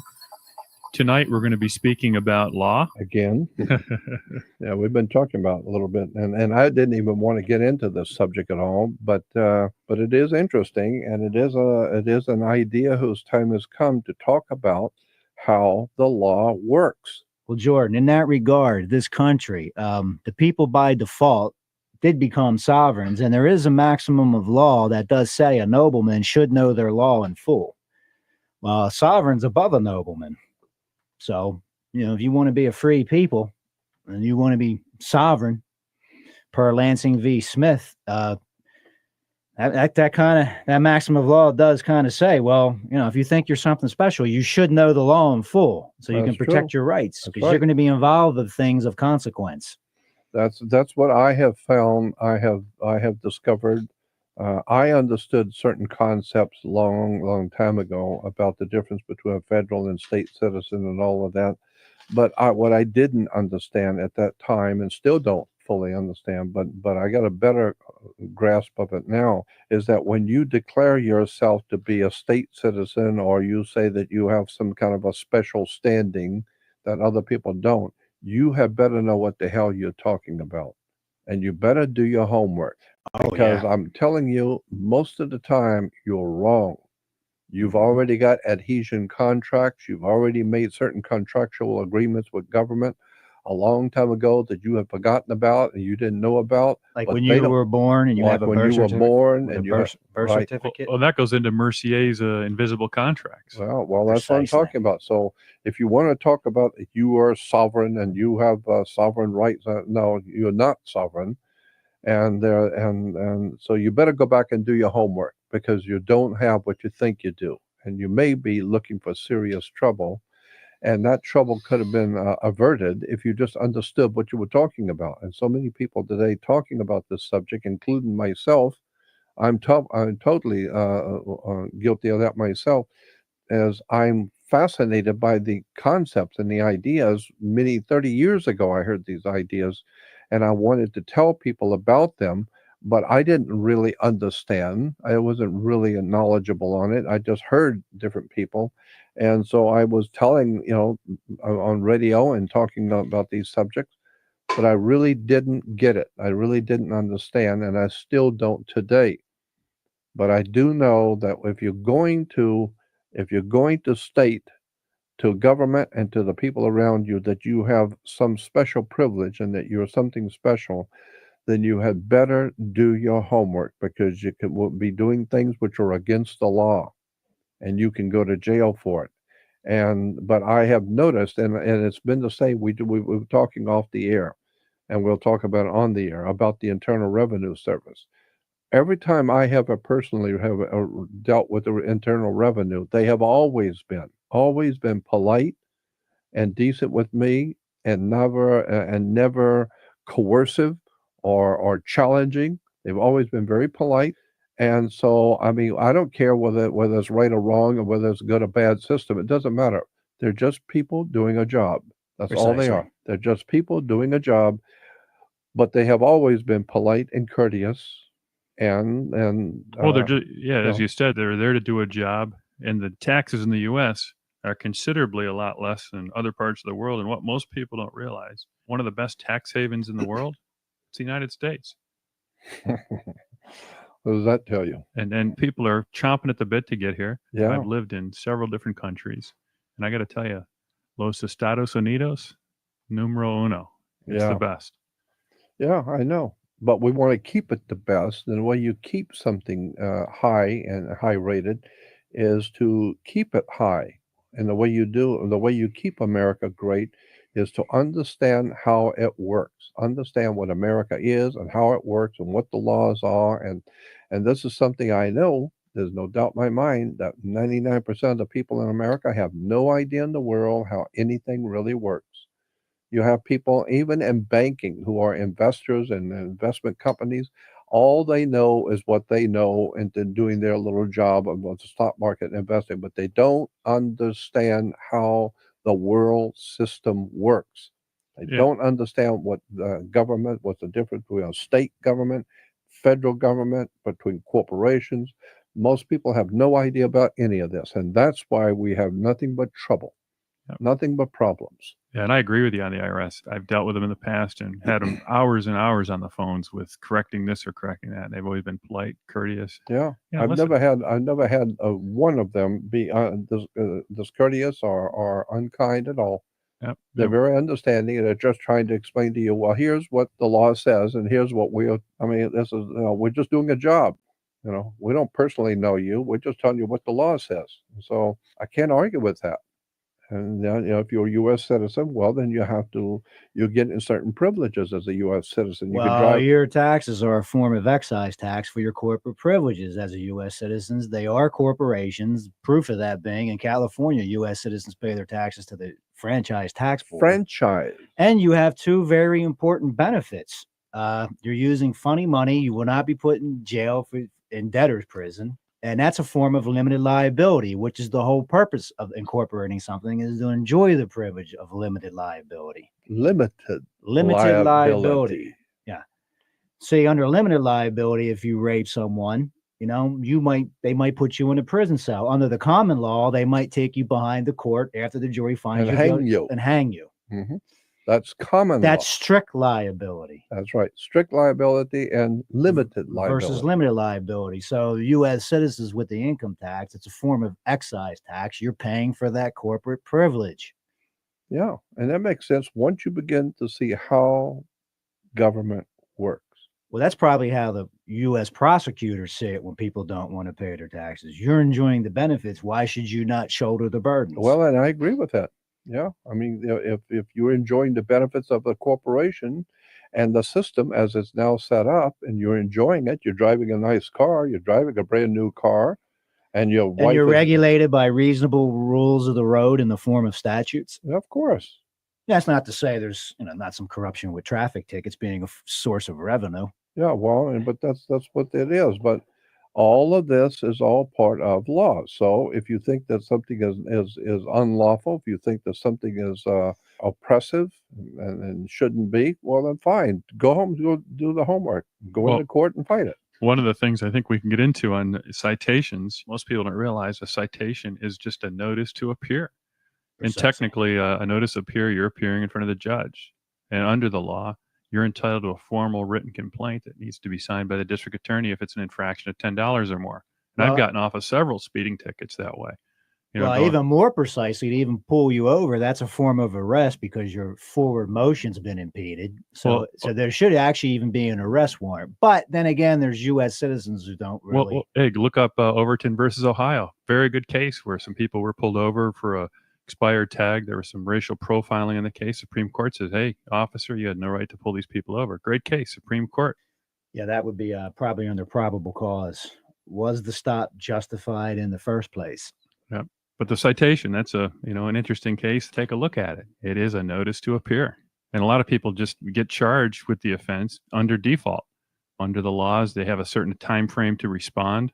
They don't want to deal with challenging anything. They just want to pay the ticket and get it over. Yeah, and the courts, at least in California, they pull you in and they throw in a pro tempore judge, which isn't even a judge. They have you sign off that you agree to this lawyer in a robe relinquishing your rights, and they enter a plea for you. What is a pro tempore? Explain that. In the court system, at least in California, and I haven't experienced this in other states, in the civil matter for traffic and violations like that, they'll throw you into round up the cattle with their tickets, and everybody comes in there wanting to challenge it. And they ask you to sign off. And the first thing I've learned from the law is I'm not going to allow a pro tempore, which is basically just a lawyer dressed as a robe, acting as a judge. I want an elected judge who's been trained, who's been elected by the people to hear my case. And then technically you have rights to a trial by jury if you feel that you're entitled to that. So you let members of your peers determine the outcome of your offense. And there's a distinction between trial by jury and jury trial. That's right, boy. There's a big distinction between jury trial and trial by jury. Doesn't mean the same thing at all. See, a jury trial under the common law, the jury has powers of jury nullification. Trial by jury, that judge tell you, you just decide on the facts. I'll decide the law. Yeah. That's a trial by jury. That's not a jury trial. Right. Jury trial, the jury can say, we don't like these laws. This guy's home free. Yeah. This law's crap. Yeah.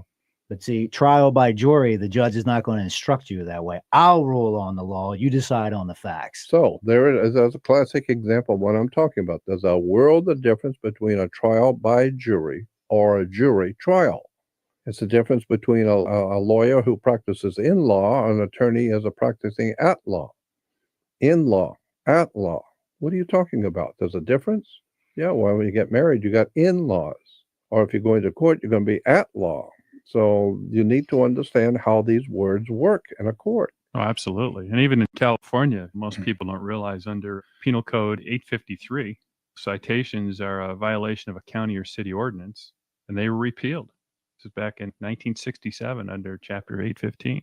So citations technically are no longer in effect in California, yet they're given out every day. So in other words, when a cop gives you a ticket, is that what you're talking about? Google it, look it up. Go to Lexington Law or one of the different search engines and Google citations in California Penal Code 853. They repealed in 1967. So what are you saying? They're technically, the law said citations are no longer allowed, but they give them out every day. And we'll go into that with our legal experts on some of these shows. Well, that's a classic example of what I'm talking about. Well, that gets into that maxim: a reasonable custom is to be obeyed like law. Yeah, say that again, because that's a maxim of law. A reasonable custom is to be obeyed like law. That is so very important. I want you to say it again, but I want to preface it. This is a very, very important concept in maxim of law, a concept behind law. Say it again, but this time I want people to listen. This is a very important idea that you just expressed. I'm paraphrasing the maxim because I don't know if my memory's perfect on this, but it basically says a reasonable custom is to be obeyed like law. That is in fact true. That's exactly what goes on in the world today. Well, if you go into court, which is a Nisi Prius court, and you're going in there as a state citizen, they're going to move against you as if you were a U.S. citizen for all kinds of technical reasons. And that being said, and they're also going to be thinking this person's being completely unreasonable because nobody's living on plantations anymore, taking their surplus goods to the market on Wednesday to trade, and they have a bunch of slaves working on their plantation. This is the 21st century here, pal. You're being very unreasonable talking about these things. There's a type of status that George Washington had. They're not going to say that to you overtly, but that's probably what they're going to be thinking. And they're probably going to be thinking in some fashion about that maximum. A reasonable custom is to be obeyed like law. And you're coming in here being highly unreasonable. We got an expedited process here. You're talking about all this common law stuff and this and that. You're gumming up the works, buddy. Yeah. But a reasonable custom is to be obeyed like law. Okay. I'm telling you, that is, to me, one of the most important statements I've ever heard, because that's exactly how the world works. That Roman maxim of law is because people, people, generally speaking, understand that certain things are against the law, and you ask anybody on the street, well, can you do this? No, that's against the law. Ask anybody, and people will tell you, no, you can't do that. It's against the law. Then you, like Sharon, you go to a law library and get the law book and open it up and do some research for about 6 hours, and you finally find it and read the law, and you find out, no, that's not the law. That's not the law at all. It's totally different. You can do this certain thing that everybody in town will tell you can't do. And so, therefore, what this maxim of law you just quoted a couple of times is saying that it's a custom of the people to believe that this is not that you can't do it. So, therefore, don't do it, even if it's not the law. But if it's a reasonable custom, and people all over the city and all over the county and all over the state, everybody just knows that you can't do this and you can't do that. We know that. In point of fact, you can. The law says you can, but it is accepted by everybody that you can't, so therefore you can't do it. If that gets into what the judges said about the public, taken in by first impressions, don't think very deeply, ignorant, ill-informed. No, that's exactly what it was actually written in the law book in Black's Law Dictionary. It said something to that effect.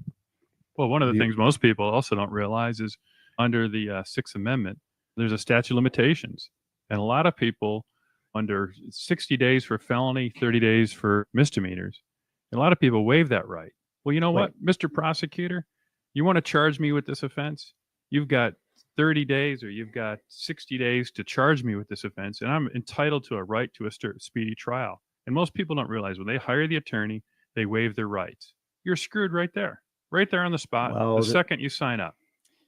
U.S. citizens have no access to the Bill of Rights. If you could look up Jones v. Temer, Google Scholar, and then just maybe do a find in the browser on Bill of Rights, and they will explain in Jones v. Temer, U.S. citizens do not have access to the Bill of Rights. U.S. citizens do not have access to the Bill of Rights. Per Jones v. Temer, Period. a 1993 court case. Right. So don't go telling the police or the judge, well, I have the Bill of Rights protects me. You don't have access to the Bill of you Rights. have very similar privileges under Title 42, which is the United States Code. But you don't have access to the Bill of Rights. No. And that gets Period. that gets into the gun issue. Yeah, that's a big hotspot these days under federal statute versus states. Talking Second Amendment Yep. guarantees the right to keep and bear arms. U.S. citizens have no access to the Second Amendment. Per Jones v. Temer, 1993, anyone in the audience can go to Google Scholar and look that up, and then just do a find in your browser under Bill of Rights, and they'll talk about that. It will say that 2 or 3 sentences. And then it says you only have the rights that are peculiar to federal citizenship, not state citizenship. All right. So, well, I'm just saying that a U.S. citizen means that you are a franchisee of a corporation. A foreign corporation, District of Columbia, State of New Columbia, whatever you want to call it. Yeah, it's New Columbia or state of Columbia, or what we call Washington, D.C. And if you are a U.S. citizen, that means that you are an employee or a franchisee of that corporation, which is called the United States Corporation. Like McDonald's or Burger King. Exactly. And therefore, since you are working for, and to make this simple, it's like going to work for Sears. When you go to work for Sears at 8 o'clock in the morning, once you are on inside of Sears as an employee, you do not have rights that you have out here in the street tonight when you go home. Precisely. Because while you're in here, we're paying you and you work for us and we own you. You don't like that, you can leave. But if you're going to stay here, I'm the boss, not you. And I will tell you when you can go to lunch, when you can come back, what your job is, and you had better do the job that I'm telling you. Because if not, I'm going to give you the papers and you're out of here and you're gone. So now you don't have any privileges. You will no longer enjoy the benefits of employment at Sears. That's right. Simple. And so if you were working at Sears and I say something you don't like it, and you say, well, I have constitutional rights, or I have No, you sign an employment contract. That's right. You sign an employment contract that says I'm the boss and you work for me. As long as you understand that, you're going to get along just fine. Because in here, under the contract you sign, I am the boss for 8 hours, and what I say is the boss. And therefore, you don't have any access to any rights that you have out on the street. Wait till you leave here at 5 o'clock and you're out in the street. Now you can talk about whatever rights you think you have. Drop your pants right now and give me a urine sample. Yeah. But when you're in here, you don't have the rights. I have the right. I'm your employer. I'm the boss. I'm trying to make this point that if you're a U.S. citizen, you do not have access to the Constitution or the Bill of Rights, period. Right. You're under the jurisdiction of the 14th Amendment. There's 2 constitutions. There's the Constitution for the states united on the American continent. That's everything prior to the 14th Amendment. And then everything from the 14th Amendment onward is the Constitution of the United States. That's it. Constitution of the United States. Which is a foreign corporation in relation to the countries called states. Right. So there's 2 constitutions. The Constitution embedded of in one document. Yeah. Embedded in one document. That's interesting that there are 2 constitutions. One's for the United States. You're holding one piece of paper. Yeah. But there's the Constitution for the states united on the American continent, 1787. And then there's the Constitution of the United States, 1868. Corporation. Foreign corporation in relation to the states. So there are two different constitutions totally. Operating in the territorial maritime jurisdiction of that United States. No. So this is what people don't understand. When you talk about United States is a corporation. The states united on the property, on the land, is called the Republic. It's called the United States of America. But then there's a United States. That's And- why Obama is not the president of The states united on the American continent. There was one time where the president could not enter the states. He was not authorized to do that. They would throw rocks at him. So then they Interesting. created the Marine Corps to protect the president. Yeah, that's what it was called. And that's why it was under maritime law. And that's why we get the word merchant marines. They were on the sea, the merchant marines. Marine has to do with the sea. And this is addressed in the United States Code 1746. It talks about when you take an oath. If you take an oath without the United States, then you swear on the penalty of perjury under the laws of the United States of America, because now you're without the United States. If you're within the United States, you swear under penalty of perjury. It's section 1746, oaths. And I do not believe that's changed. But anybody can verify that right on the internet right now. So the bottom line is, there's a world of difference between the United States and the United States of America. Totally different. One's a corporation and one's a big idea.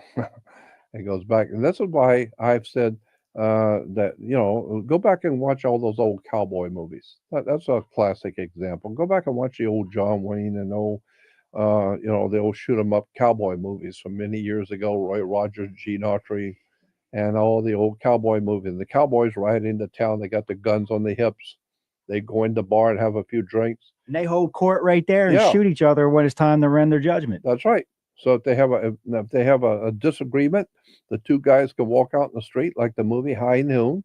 Because they're sovereigns. And, That's right. and a sovereign's always attended by his court. A sovereign can have court in a toilet if he wants to. As long as there's a sovereign there has to be a court. So these were two sovereigns, and they held court. And now they're going to execute judgment. Somebody's dying. Somebody's walking away, and someone's going in the dirt. Well, that's true. But that's the way the country was founded. That's the way feudal Europe worked. That's Each right. king would exercise their rights, and people would die. You trespassed on my rights, therefore we shall have a war. Now, the subjects were subjugated. They didn't have any rights. That's right. That's why king even has the today in England, the British people are called subjects. Why? Because they're in subjection To a sovereign. to a sovereign. They're in subjection. And that was the difference in America. We said we're not going to be in subjection to Well, a that's what I'm not so sure about, George. Yeah, I don't well, I know know, if but- anybody was that smart to realize that it was just like things were so crazy in the Wild Wild West. There was no sovereign for the king's butt we just kicked. There was nowhere for the sovereignty to go. So by default, operation of law had to go somewhere. So it went to the people. And then the people behind the United States Constitution, when Patrick Henry said, "I smell a rat," was probably thinking, we got a problem here. We got a bunch of damn immigrants from Europe who were peasants before. Now they're sovereign. This is a problem. Yeah, You mean a peasant's going to have a allodial title to his land? allodial. What? Yeah, look that word up. Allodial title. ALLODIAL. Allodial title. Oh yeah, that's a hell of a subject. Look You that have one own up. all the mineral rights, everything from the core of the earth to heaven above. It's all yours. It's your dominion. Allodial title means when you buy a piece of property and you get it under a allodial title. There is no feudal overlord whatsoever. It is land. It is not real estate. This is another principle in law. A fiction can only tax a fiction. A fiction cannot tax substance, and land cannot be taxed. Now, you could see how for the banking industry, that could be a problem when Mhm. mortgages apply. Now, real estate's a different story. That's a legal fiction. Real estate can be parceled up, taxed. Yeah, and that's Property- just property an est- Right, tax. that's just a state, but that's just your estate. But that's not the land. That's not land. That's right. Land is substance, That's and a right. fiction cannot tax substance. So I'm only aware of one country in Europe that allowed their some of the people to hold land allodially, and that was Poland. The Polish nobles could hold their land allodially, but they elected their king. But in And so England, again- the Queen's holding everything in the Commonwealth allodially. She's the only allodial landholder. Allodial. That's it. Or the monarchy. Let's not say the Queen. Let's say the monarchy. Yeah. And so allodial title to Means you land. have no overlord whatsoever. It's between you and God. Yeah. That's where the church comes in. Now you've got someone who's sovereign. They own their land outright. Well, you need someone to regulate this guy's conscience. He can do whatever he wants. Yeah, he's got his own gun, his own shotgun. Remember in the old cowboy Grows movies? his own food. Got his Yeah. own minerals. Got his own. He can pull his own minerals out of the earth. Pull gold and silver out of the earth. Yeah, he's got his own water out there, pumps water up, so he doesn't need your water, he doesn't need your food, he doesn't need anything. And besides, the guy's got guns out there on the property, and That's his dominion. Yeah, he can protect it. that's right. There's no feudal overlord. So Well, he has- remember in the old cowboy movies, how many times I've seen the old Roy Rogers and the cowboy movies when I was a kid, when the sheriff would come out on a guy's property looking to ask the guy something, and the guy would come out with a shotgun in the movie and say to the sheriff, "That's far enough, sheriff. Don't come any closer to my property. What are you out here for? Exactly. What are you out here on my property for?" And the sheriff would say, "No, I'm just coming out to ask you a question. Just wanted to talk to you." And he said, "Well, then you back off my property, and I'll come out and talk to you. But you are on my property here. You have no right to be on my property." Well, that was in America. That's in the old cowboy Western movies. That's the way America operated. But today, no, you don't own property allodial. No, you can't have that old lady in Beverly Hillbillies sitting on a tremendous amount of resources. That's not in corporate America's benefit. You got that right. But we don't I have mean, to do she's something just about that. sitting there and she's just crocheting and knitting on a rocking chair on the porch, and there's billions of dollars worth of minerals there. Or And that she's property holding alone. that. She's holding that property allodially, Yeah, and allodial means nobody can touch it. Period. except for her descendants. That's the right of inheritance. It goes to, and you want that land, kill them all. As long as there's someone there in her bloodline, that's who it's gone to. Yeah, well, that's called allodial title. And I know, because I've seen it done, you can buy a new car, allodial title. I've seen it done. I was there when it was done. And I went, Well, strictly speaking, U.S. citizens can't hold anything allodially. Nothing. They have an equitable interest in their property because That's they're right, in some that's type right. of. They're getting government benefits, and when you start talking about benefits, you're talking about beneficiaries. Well, trust structures have beneficiaries. That means there's a trustee, a beneficiary. So if you and I, Jordan, if I basically want you to hold something in trust for me, I say, I've got this 3-year-old kid and I want to give you a guitar. You be the trustee, and I allow you to have title over that. Okay. Well, that the beneficiary of that trust still has an equitable interest in that property, even though you're holding it. He's still a beneficiary of that trust. He has an equitable interest in it, even though I granted you ownership of it.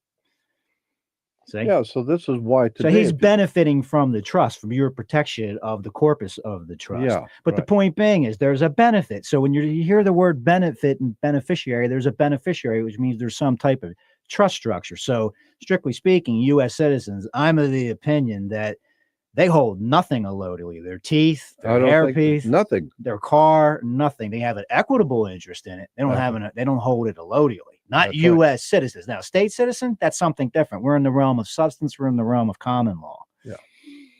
But state citizens in realm of common law, that's a whole different story. But if you're a U.S. citizen, you cannot hold anything allodially, from what I understand, because allodial means nobody, including God, can touch it. No one. You signed it all over to someone to take care of it. That's right. Probably under the doctrine of parens patria. So therefore, government, you cannot own anything allodial if you are a U.S. citizen, because that's like going to work for Sears and you can call your own shot and you can do anything you want and they can't touch you. No, that's not the way it worked in here. I can fire you anytime I want. No, I'm allodial. You can't touch me. I can do anything I please.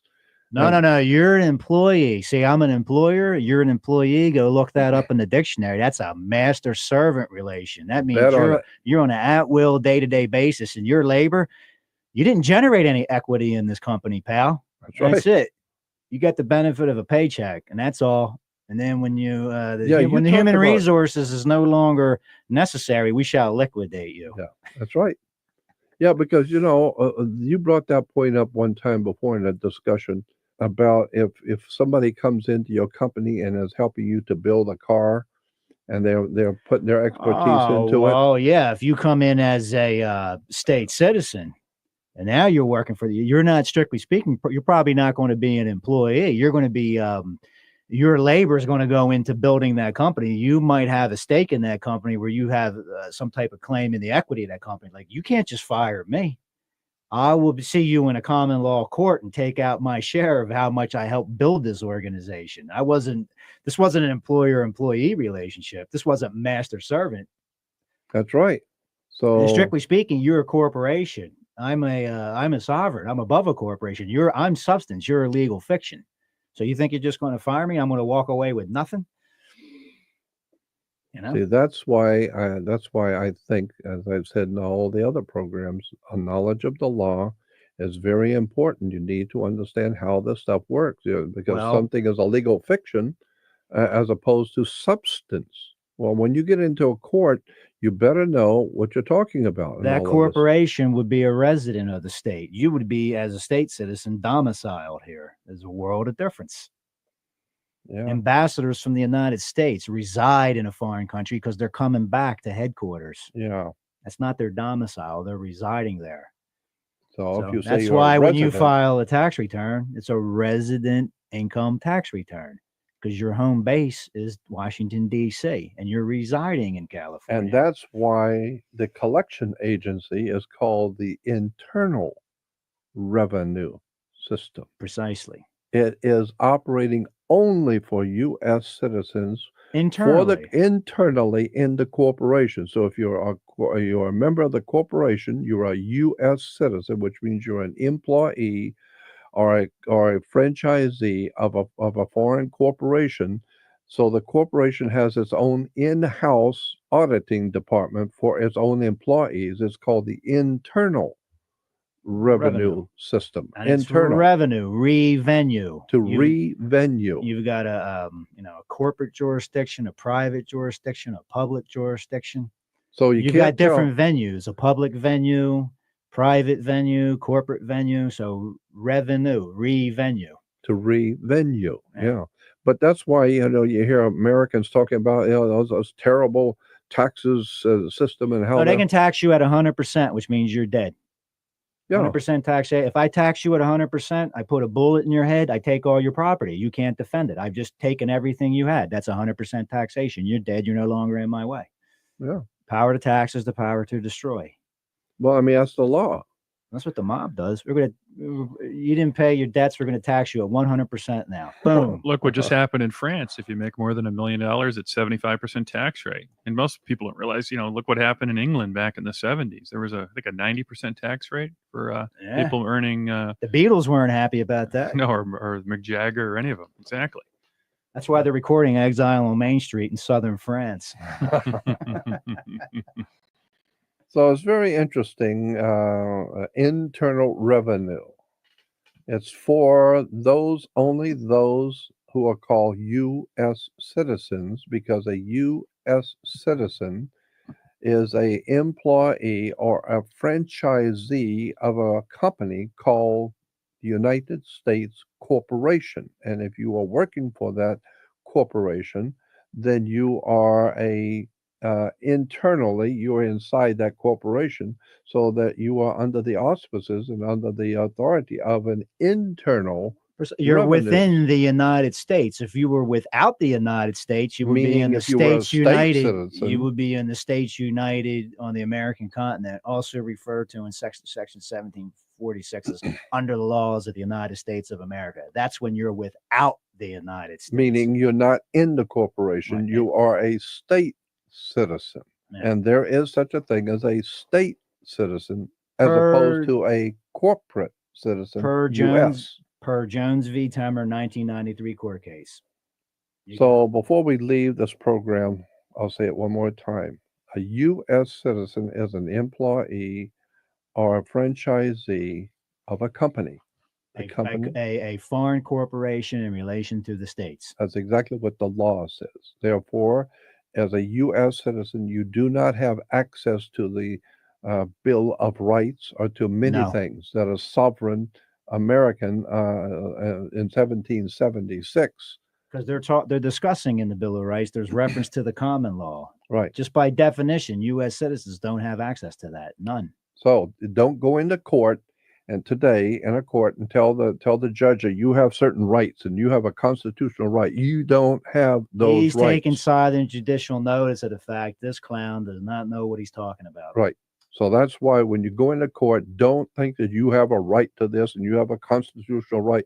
You don't have a constitutional right. You are an employee of a corporation called United States, and therefore you are subject to that regulations and rules under that corporation. You're not a Exactly. state citizen. You're subject to federal laws, and there are national laws, and there's federal laws. And you're And- subject to every federal law, excuse me, not national, every federal law. And the reason why is because you can drive a new car, you dress pretty well, you eat pretty well, you can take the family out to Oh yeah, the United States government takes very good care of their Yeah. franchisees. Very good care. you You live have a pretty- lot of benefits. You sure do. If your Limited house liability is a big one. You're not going to jail for your debts. There's a lot of people out there with a lot of credit card debt. Yeah. I don't see them going to debtor's prison. That's right. I'm like Jordan. I'm not the world's foremost expert on this. I'm not a lawyer, but this is what my logic tells me. Yeah, I mean, if your house is burning down, you can call the fire department. Exactly. And if you get in a bad accident and your child is harmed or hurt, and you got to go to the hospital, you can go to the emergency hospital. So the U.S. corporation takes care of its Human employees. resources. It's a human resource. Exactly. Permanent revenue. And that's I mean, what a lot of people forget. It is the best place for care and things like that are Hey, out there. The It's services. just a business. If the cow, Well- if I own a farm, and my cow breaks his leg or something, I'm going to take care of it. I want to make sure he's fed, and he has water, and he has a place to play, and he has a yard, a stock yard. Well, that's what you have, a yard. And so, you take care of your cattle, you take care Well- of your children, you take care of the ones you're responsible for. And that's Well- what I think we're going to get into with some of these other future episodes with the Mm. law, where people can figure out if there's been some wrongdoing, and this might be some corrupt local individual. Yep. We've got a way to do it. And one quick note. This is all being said, lest anyone think state citizenship is some type of silver bullet or panacea Yeah. for any legal or tax problems they're having at this time. You better go back and do your If homework. it was only boy. that simple, it's not that simple. No, it is a very, very difficult and probably not something you want to do anyway, but it's something you should know about, that there is a difference between being a United States citizen, a corporate entity, A legal fiction. a legal fiction, as opposed to a state citizen. There is such a thing as a state citizen and by law, but you better go back and do your homework, because as far as I'm concerned, you don't want to do it. And your rights under state citizenship are different than your privileges can under bet on it. U.S. citizenship. You don't have all the privileges now. All the privileges you were having to do all the things that you normally do in your life, you can't do it anymore, because you're no longer in the company. You're no longer employed by Sears. You no longer can have all the accoutrements of that you had of employment, because You're in the realm of strict liability. period. Now you're on your own. And so you better go back and do your homework when you get into this subject. And I'm suggesting you don't want to do anything until you understand the law. The law is not what you think it is. And with that, we'll say goodbye and thank everybody for listening. There's a big, big difference between a U.S. citizen and a state citizen. There's a big difference between the California state and the state of California.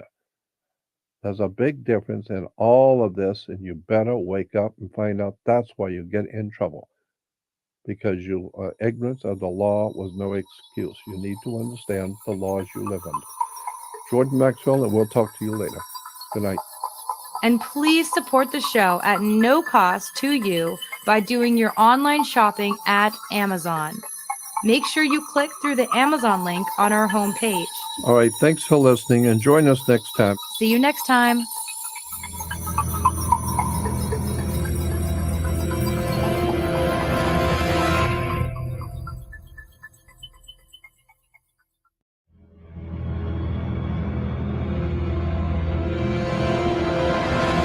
Welcome back to the Jordan Maxwell Show. You can follow us on Facebook at Jordan Maxwell Show and follow us on Twitter at J Maxwell Show for any messages.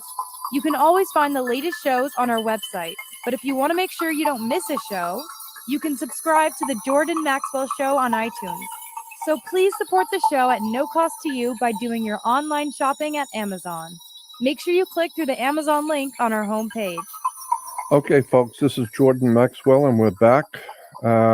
Thank you for being with me.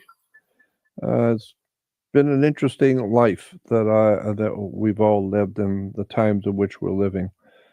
But I've had, and I think I've talked about this before, I've had 36 peak experiences in my life. Virtually every day I have some sort of, for a lack of a better term, otherworld experiences, strange occurrences which defy imagination on a daily level, on a daily note.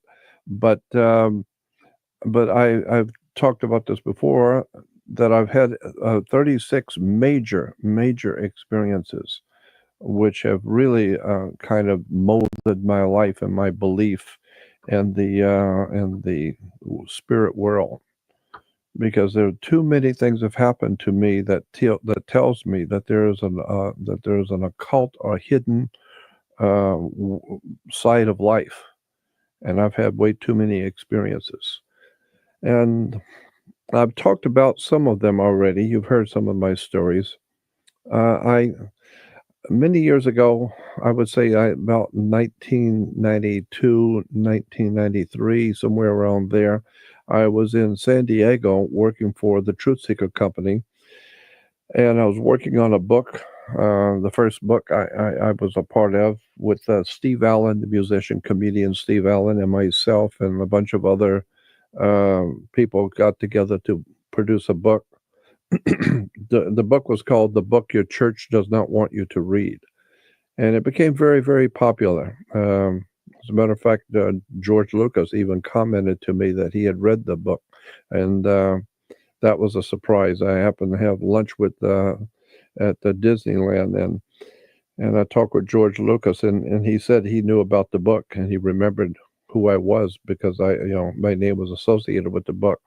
But anyway, so I was down in San Diego, like I said, the first part of 1990, and I had a very dear friend who I've lost. I don't know where he is, but hopefully one day he'll show up in my life again. A very, very dear friend named Bob Leeds. And Bob was working with the motion picture industry at the time. So we used to hang out all the time, and he was in San Diego at that time, living in San Diego, and so was I. And I met him actually up in Portland, Oregon, at a big international conference, and he was there, and I met him, and we became very good friends. And come to find out, he lived in San Diego, and I did too. And so our friendship was very, very heartwarming. I just loved my friend Bob Leeds. And so Bob, one morning, he calls me on a Saturday morning. Bob called me. This is in San Diego. And he says, Jordan, I want to take you out to breakfast. He said, well, go out to a really nice place for breakfast today. I said, okay. So he comes over, and so he told me, he said, this is a very special day, and so I'm going to, any place you want to go, he says to me, any place you want to go for breakfast, that's where we'll go. And it's on me today. So I said, oh, okay. So he said, so where do you want to go? And I said, I'd like to go to Escondido. Well, Escondido is just a small little town, a lazy little bedroom community north of San Diego, just north of San Diego, a few miles, about 20 miles or so. So it's not even in San Diego, and but it's a little small, little dinky town. And so so Bob said, no, I wanted to take you to a really nice restaurant, in San Diego for breakfast. I said, well, did you say that I could go anywhere I want? And he said, yes. I said, well, then that's where I want to go. I want to go to Escondido. So he said, okay, all right, so we'll go to Escondido. There's nothing there, but we'll go. And I said, well, that's where I want to go. So we're driving north on the 15 freeway out of San Diego, going up to Escondido. And so we got to talking, just him and I. And so we got to talking about stuff. And the subject matter came up.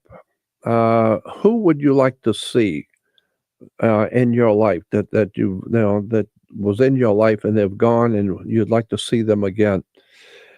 And so I told him about a couple of kids that I went to school with and was very close to, and the family member, and now they're gone, and I don't know where they've gone, and I would love to see them again. So I had a couple of people that I told him about.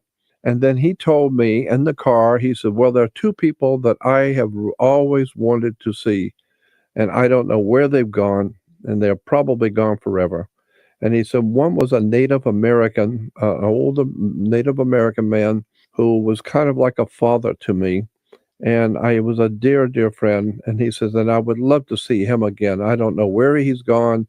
And the people who know him, they don't even know where he's gone. So that's one guy right off the bat that I would really like to see again. And he said, and the other one was a guy I kind of grew up with and was my buddy for years. He was, the last thing I heard, he was a general contractor and was doing very well. And then he moved and I never saw him again and I never heard from him again. So he said, this was one of my dearest friends and he's gone and I've never, I don't know where to find him and nobody else knows either. So those are the two people I wanted to see, the old Native American man and my dear friend, the contractor. And so then we got off the freeway, off the 5 freeway, and we're in Escondido. We're driving downtown Escondido. There's virtually nothing there. There's no restaurant. And we spotted an IHOP, International House of Pancakes. I said, there it is. That's what I want to go. Let's go to IHOP. And he says, I was going to take you to a really nice place in San Diego for breakfast. And here we are in Escondido at an IHOP. And he said, and I said, well, that's where I want to go. I want to go to the IHOP. So let's go. So he said, all right. So we pulled in to IHOP in Escondido, get out, and we go into and we got to stand in line because the place is crowded because it was the only place in town to have breakfast anyway. And so we finally got seated. And just a couple of moments after we sat down, I noticed a complete change in his demeanor and in his presence. He became very, very apprehensive, almost fearful in his eyes. And he was not, and it was like I wasn't even there. And I watched him for a few moments and I realized there was something going on with him. And I waited for a few moments and then I said to him, I said, Bob, what's going on? What's wrong? And he pointed, he said, there's the old Native American right there. And there's my buddy that I went to school with. There's the two of them. There's the old man right there. And there's my buddy that I went to school with. The two people I was just telling you about, they're both sitting right here in this restaurant. And I thought, wow. And he looked at me and he was very perplexed. He said to me, who are you? What is going on here? Why are we here? What's actually happening here? And so he got up and went over and sat and talked with them and had breakfast with them. And on the way back, he just kept shaking his head. He said, I have no idea what's going on here. No idea in the world why you wanted to come up here. And, he said, but it's incredible. Nobody's going to believe this story. So on the way back, we were talking about going to a movie that night. And so he said, let's go to a movie. I said, all right, well, call me later. So he let me out. And then that evening he called and said, look, there's a new movie called Contact with Jodie Foster. And he said, the Contact sounds like it's going to be a sensational movie. Let's go. I said, okay. So he comes over and we get in the car and we're talking about what happened that morning again. And so as we're driving, he said to me, he said, um, where are you from originally anyway? Where are you from? And I said, I'm from Pensacola, Florida. Pensacola, Florida. And he said, oh, okay. Then he says to me, you know what? Every time I'm around you, Bob says this to me. He said, every time I'm around you, it's like a vortex is around you. Strange things happen to me when I'm around you. And I don't understand it. I can't understand what's going on here. But when you're around, incredible things happen to me. And he says, and it's kind of like, and his words were, he said, it's kind of like some kind of a vortex or a spiraling vortex around you, where you seem to go through life and have these strange experiences, and it doesn't bother you, but people around you are having these strange experiences, and it's like a vortex of spinning around you, was his words to me. And he said, I can just see you and then he said, it was kind of like that swastika. The swastika was a sun symbol, and its legs were broken off of a cross, and we call it a swastika. And he said, but the swastika was like a roving sun symbol. It was swirling. And he said, so I see you like a swirling vortex of strangeness all around you. And so we got to the movie, and right at the very beginning of the movie, Jodie Foster is portrayed as a little girl, about 9 or 10 years old, and she's a ham operator. And Bob and I are sitting there watching the movie, and in the movie, her father comes over to her. She's on the ham radio talking to someone, and in the movie, the father says to the little girl, "Who are you talking to?" And she says something to the effect that, "Oh, it's my friend I'm talking to that I always talk to." And he said, "Well, where is he?" And she said, "He's in Pensacola. He's in Pensacola, Florida." And Bob looked at me and shook his head. He just asked me where I was from. And I said Pensacola. Now, the little girl in the movie is talking to her friend in Pensacola. And so he just looks at me, and I look at him, and he just shakes his head. Then a few moments later in the movie, they get a signal from outer space. If you've seen the movie, they get a signal from outer space that's intelligent signal, and so everybody's running to the computer to see what this the signal is and where it's coming from. And in the movie, if you saw it, Contact, they turn on the screen to see where the signal is coming from, and they very faintly make out a television picture of a swirling swastika, and it's swirling, and it's like a vortex. And he turns to me and looks at me. That's just what he said within an hour before. Another deja vu. Another deja vu. Another strange. And he looked at me and just shook his head and put his head down. So this is the kind of thing that happens to me all the time. People around me have very strange experiences when they're around me. And that was some of the most interesting things that happened with Bob Leeds. And anyway, that's because I remember talking with him and remember the look in his eye when those things would happen. And the other thing I was going to tell you about was the one night. This is one of the peak experiences, and boy, it was. This really happened, and I've got witnesses to it. I've got a friend in Las Vegas named Jeff, and I've called him, and we've talked about this experience before. But Jeff and I were very dear friends, and I had a friend who lived up in Box Canyon, which is just north of Los Angeles. It's in LA, but it's in the northern suburbs of Los Angeles. It's up in the mountains, and the area is called Box Canyon. And so these friends of mine had a home up there, and they wanted me to spend a long weekend up there with them. So I decided, okay, I'm going to go up and spend this weekend with my friends up in Box Canyon.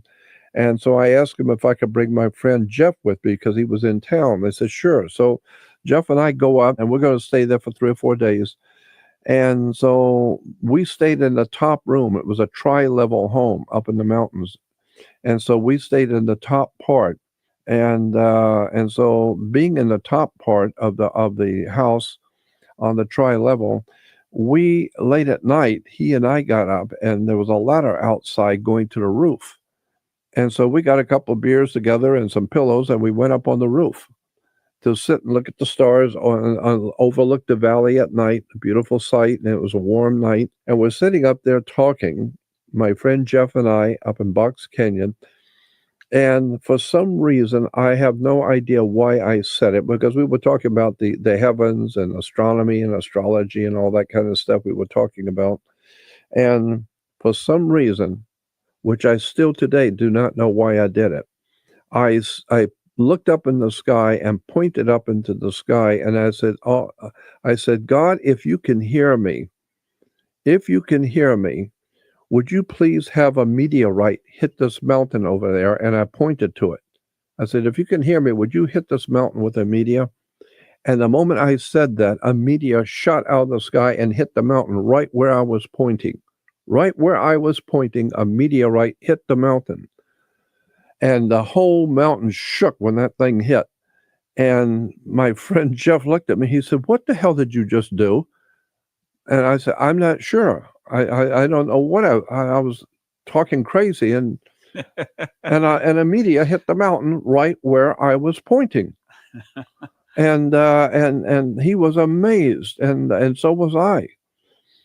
And I could show you where it is today, because I went on Google, because it was up in the mountain area, and I could not get to where it hit, because the property belongs to somebody else. So I went on Google Earth and found it, and I have the meteor. I have the meteor crater, so I know what I saw and what happened. And then on Google Earth, I found the meteor crater up in the mountain, so I know where it is.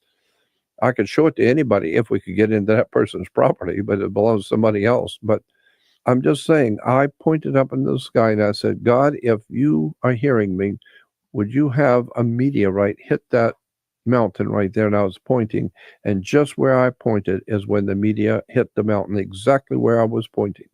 You don't ask God to do that often, do you? No, not very often. Okay. It was absolutely one of the most strangest things that in my life. When I was a kid, maybe 10, 11, 12 years old, I used to go over to my friend's house and hang out and stay overnight with him and his family. And so one night, and this was back in Pensacola, Florida. This is back in, I would say, probably 48, 49, 50. When I was born in 1940, so I've been about 8 or 9, 10 years old. And he and I decided, his name was Connor, Conner, Connor. And so we decided to go up and sleep on the roof.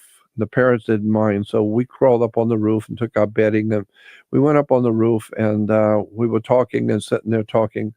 And that's about, I don't know, late at night, maybe 10, 11 or 12 o'clock at night. And we're up on the roof. It was on a weekend, 2 kids admiring the heavens and talking. And all of a sudden, the both of us, we were sitting there looking southward toward the toward the ocean, toward the Gulf of Mexico, because we were right close to the Gulf. And 2 meteorite type things, I don't know, they weren't meteorites, but they looked like shooting stars, came level from the west going east, and one came from the east going west. And they were like meteors, but that's how fast they were going. Just 2 strips of light, one from the east going west and one from the west going east. And they crashed in the middle. They right on the horizon, 2 flashes of light shot across the horizon of the earth and crashed right over our town. And meteors don't do that. The meteors come in from the outside, but this thing was traveling level, parallel with the earth. And they were both going at lightning speed, and they crashed into each other I don't think anybody has ever seen anything like that ever. But he and I did. We sat there and watched two look like meteors, crashing into each other. And so, I mean, I like I said, I've had many, many, many different experiences, and I know that there's been too many things have happened to me and around me that tells me that there is some kind of a spiritual matrix at work. It's letting you know it's here by you seeing things and experiencing things. So I know that there's a spiritual presence on the earth that men have called God. I don't know if it's aliens, extraterrestrial intelligences, if it's spirit entities, extraterrestrial, interdimensional beings. It's all very, very difficult to try and understand. But the one thing I don't have any problem with is the fact that there is something actually here going on that causes strange things to happen. So that's one of the, this is one of the reasons why I am who I am and I do what I do, because I've always been interested and fascinated in the strangeness of the world I live in. And all kinds of interesting things happen that most people don't even look at. I see it all the time. I've had experiences continually. I see things all the time, even now in the middle of the night. If I'm asleep and I wake up, there's entities in my room. I see spirits. I see images. Another thing happened. One of the most impressive things that has happened to me that I would call otherworld experiences. This one was in San Diego. I was working on a book with my dear friend and editor for the book, Tim Leadham. And Tim was staying with me in San Diego. He lived in Orange County on Balboa Island, but he would come down to San Diego and work with me on the book that I was working on with Steve Allen. And so he would come down and spend a long weekend with me as we were working on this book together. And so I had a 2-bedroom apartment. And so one night, the middle of the night, we're both sound asleep. I woke up and I was on my right side, sleeping on my right side. I woke up and I could hear fire, the crackling of fire. But for some reason, I did not open my eyes. My first thought was, smell. Do you smell smoke? Can you smell smoke? Because I'm hearing fire, but I'm not smelling smoke. And so I waited for a few moments with my eyes closed, trying to see if I was smelling smoke, and I wasn't. And so I opened my eyes, and when I did, I yelled. It scared me. I yelled and jumped jumped back, because when I opened my eyes, I'll tell you what I saw. I mean, I don't care if you believe me or not. It doesn't matter. I'm just telling you what I saw. But when I opened my eyes, there was an angel. This angel was probably like it was touching the ceiling, and it's probably 8 foot high. So the angel was about 8 foot high, and it had beautiful wings. It was glowing behind the angel. There was a glowing light behind it, and the angel and its wings and the body of this entity was glowing, but not real bright, but it was a glowing figure. But the face was nondescript. And the moment I woke up and I opened my eyes and I saw this angel standing at my bed, it was a nondescript face, but I knew it was not male or female. It was my gut feeling the moment I saw it was not male or female. It's an angel, or it's an entity of some kind. It's a spiritual apparition or something. But the sound of the fire was a sword. This angel, for lack of a better term, I'm saying angel, had a sword. And the sword, instead of a blade, it was a blade of fire. And it was crackling. And this blade of fire was pointed between my two eyes. So when I woke up, I saw this blade of fire, and the angel holding this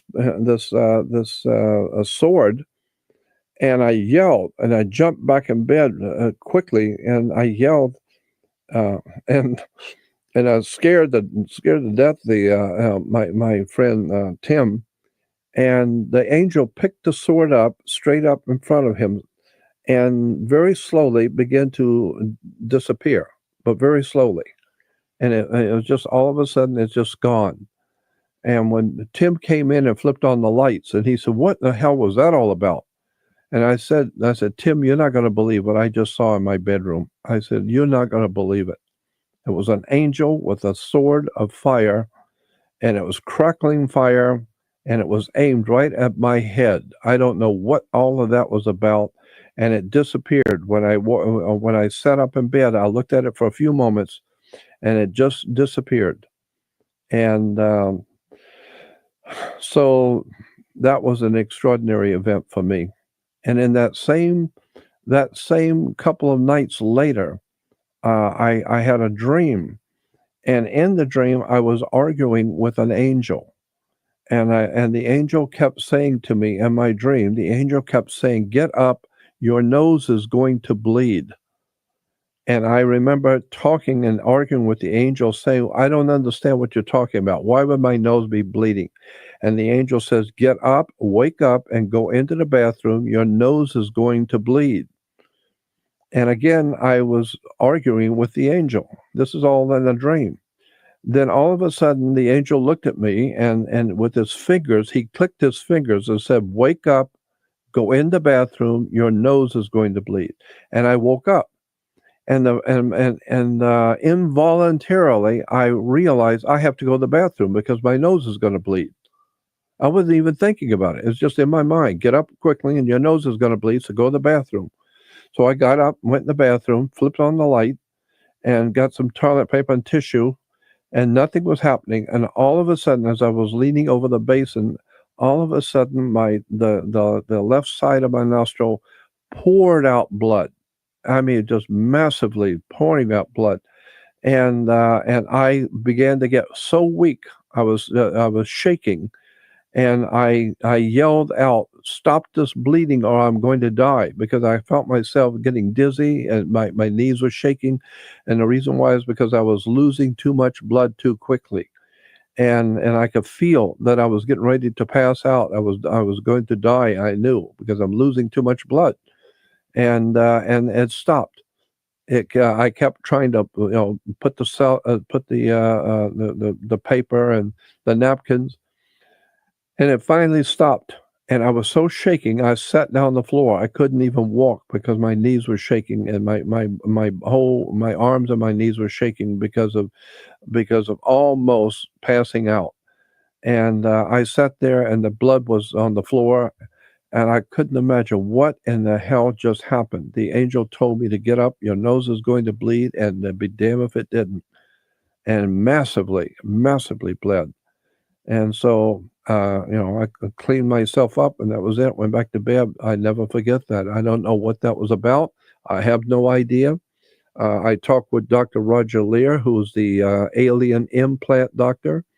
And so nothing was ever, finally discovered about it. I didn't have an X-ray, and so I don't know if somebody was putting something in the nose or taking it out of the nose. I don't know. I'm not sure what it was. All I know is the angel told me to get up and go to the bathroom. Your nose is going to bleed.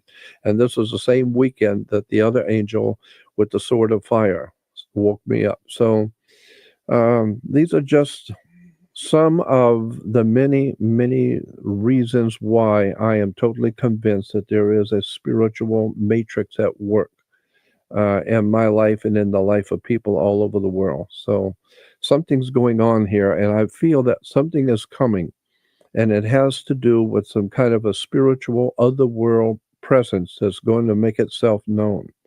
I don't know, but the world has become too evil, too corrupt, too polluted, so that the human family on the earth is now put under arrest, and we are in too much trouble. The earth itself is in trouble. with the global warming or all the natural catastrophes with earthquakes and all kinds of terrible things that could happen and are happening around the world, along with the overwhelming feeling of foreboding and some sort of an evil presence is on the earth, and terrible things are happening around the world, and wars are becoming bigger and more severe.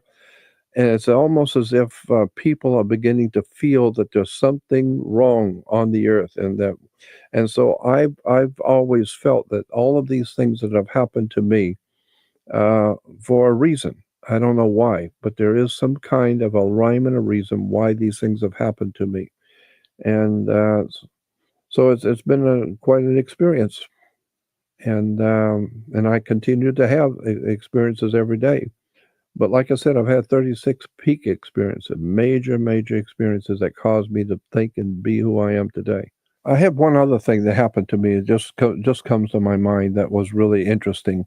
Because I have a guy that I haven't seen him in many years now, but he was able to tell me things which were going to happen to me, and he was able to do it in such a way. He didn't do it a whole lot, but on occasions he would tell me things that were going to happen to me and prophecies. But the important part of this story is the fact that of how technically minute the details were. And so he told me one time we were at a French restaurant down in San Diego in the evening, and we had dinner, and he and I went out on the pier, and we were sitting out there talking, and he said to me, he says, "You know what?" He said, now this was in 1996, in the summer of 96. And he said to me, sitting out in the pier after dinner in San Diego, 96, he said, "You know what?" He said, "Next year on January 3rd, 4th, and 5th of next year, you're going to be in Portland, Oregon, and you're going to be hosting a science program, some sort of a science expo, and you're going to be hosting the program. It's going to be in Portland, Oregon, January 3rd, 4th, and 5th. And he says, and when you're there, he said, on the Sunday, you're going to be hosting the question and answer portion. It's going to be on Sunday morning, question and answer. And you're going to be the host of the program." And he said, "And you're going to say something to the audience that's going to strike the whole audience as very, very strange." And he said, "But at the time, when you're on the podium, there's going to be a guy sitting off the side of the stage, on the right-hand side of the stage, behind the curtain, and he's going to be watching you, but you don't see him. You're facing the audience, but he's watching you." And he said, after the question and answer period is over, my friend says, he's going to come up to you as you're leaving off the stage. He's going to stop you, and he's going to say, "I want to talk with you in the lobby." And I ask him about, and you're going to say, "About what?" And he's going to tell you, "I want to make a movie on you. I want to make a movie about your life.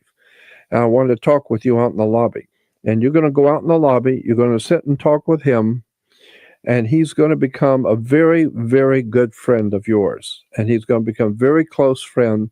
And ultimately, there will come a day when he's going to move, and he's going to leave, and you're not going to find him. He will go and not tell you where he's going.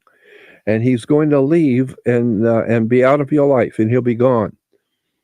And there'll be quite a few years where he'll be gone, and you will not be able to find him. And he said, but then one day you're going to get a phone call from him. And when that day comes, he comes back into your life. That's the day the movie is going to be made. And he said, and there's going to be a major, major movie in Hollywood made on you and your life. And he's going to be the reason. He's going to be the guy who pulls it together. But it's not going to happen until he calls you, and he's going to be gone for a long time, so don't try and find him. but he'll contact you when the time is ready. And that was it. And I remember all of that prophecy well. And so that was in 96 in the summer. And so in the fall, I get a phone call from Dave Talbot from the Chronia Communication Group.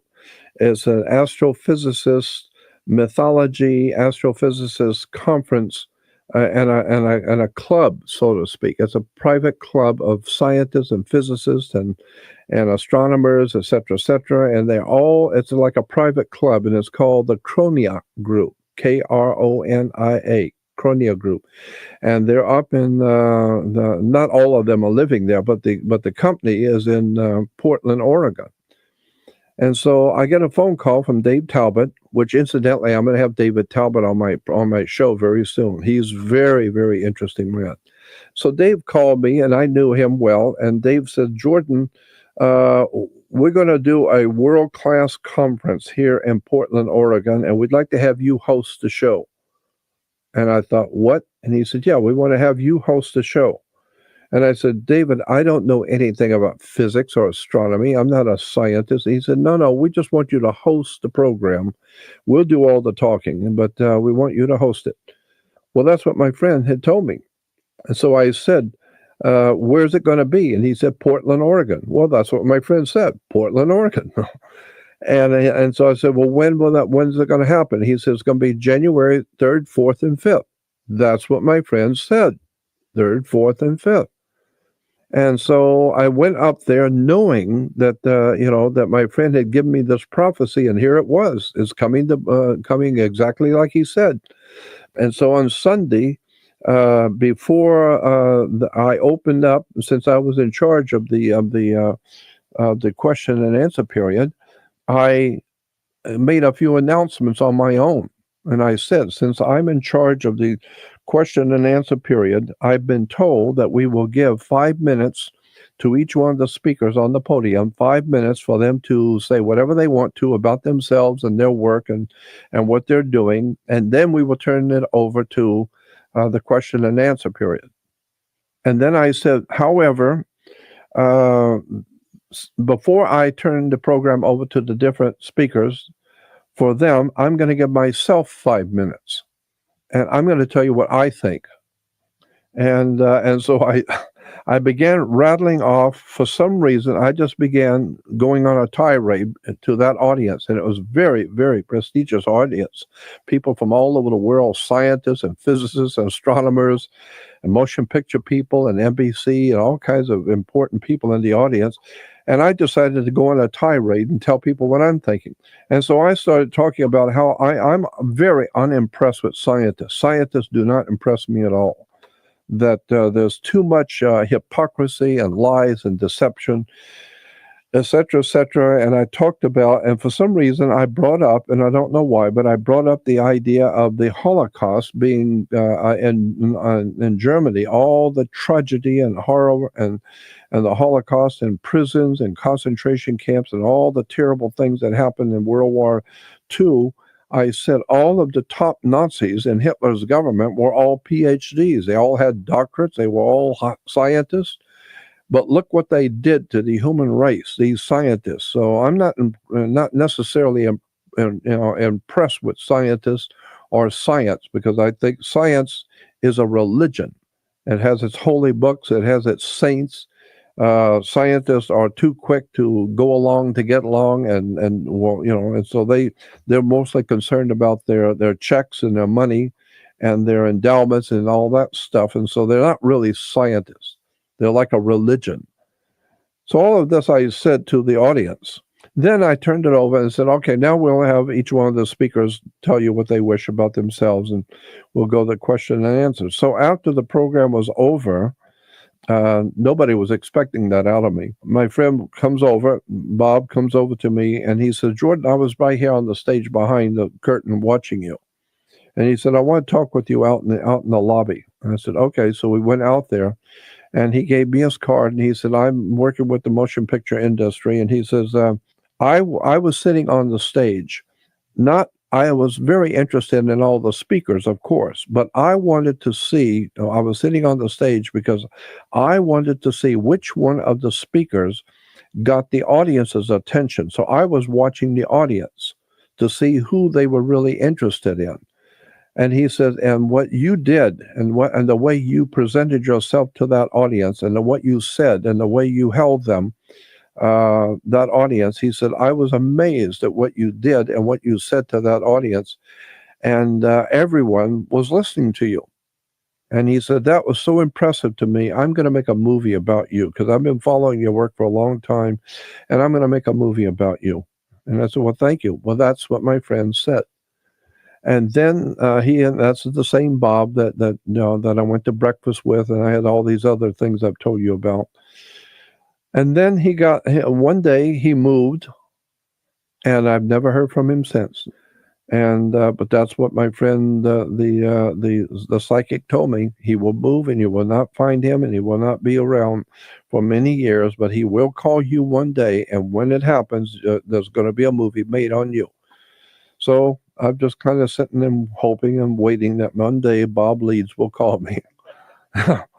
And I would love to just see my dear friend Bob Leeds. So if he's out there, Bob, if you're hearing me, give me a call.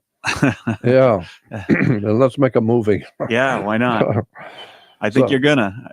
It's in the stars. I think so. You never know. But this is everything this guy told me was exactly correct, except for the last part. And the last part of that prophecy was that one day he will call you. Well, it hasn't happened yet. But who knows? Maybe it's going to happen soon. So anyway, if you are interested in seeing the show continue and you want to help us to continue the show, we do need help. And we'd like to be able to continue to do what we're doing and bring you some fascinating subjects and people. And I've been doing it for 50 years, and I feel that I really want to do something extraordinary on radio and bring to you people that you're never going to be privy to hear unless you hear it on my show. So if you would like to help us, go on my homepage and you will see a donate button. And there will be, and what did we call that? Kickstarter. A Kickstarter, yeah. Okay. So help us with the Kickstarter. Help us with helping us to finance the program. And again, I want to thank you for listening to me. And I tell you these things that have happened to me because they are very important to me, and I just wanted to share them with you. The things which are happening around me and the people that I have met and the people who have come into my life and brought information and knowledge of things I have never heard of before. I want you to hear them too. I want you to hear some of the most extraordinary people in the world on my program, Jordan Maxwell Show. And I want to thank you for listening. This is Jordan Maxwell. And please support the show at no cost to you by doing your online shopping at Amazon. Make sure you click through the Amazon link on our homepage. All right, thanks for listening, and join us next time. See you next time.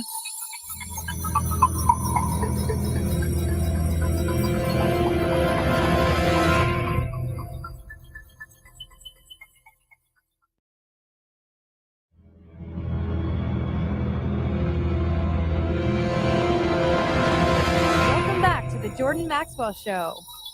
You can follow us on Facebook at Jordan Maxwell Show and follow us on Twitter at J Maxwell Show for any messages. You can always find the latest shows on our website, but if you want to make sure you don't miss a show, you can subscribe to the Jordan Maxwell Show on iTunes. So please support the show at no cost to you by doing your online shopping at Amazon. Make sure you click through the Amazon link on our homepage. Hello again. This is Jordan Maxwell. Thank you for coming back to the Jordan Maxwell Show. I want to thank everybody. Take a moment to thank you for the great response that I've had from the audience and from so many people around the world calling and emailing. And we're very happy to see that the program is being heard around the world. I think it's an idea whose time has come to confront the whole world of lies and deception and manipulation that the religions have foisted on the people. They've foisted it down our throats, our silly political schemes and religious schemes. All of it's business. It all goes back to commerce. It all goes back to corporations, money, and control of the people.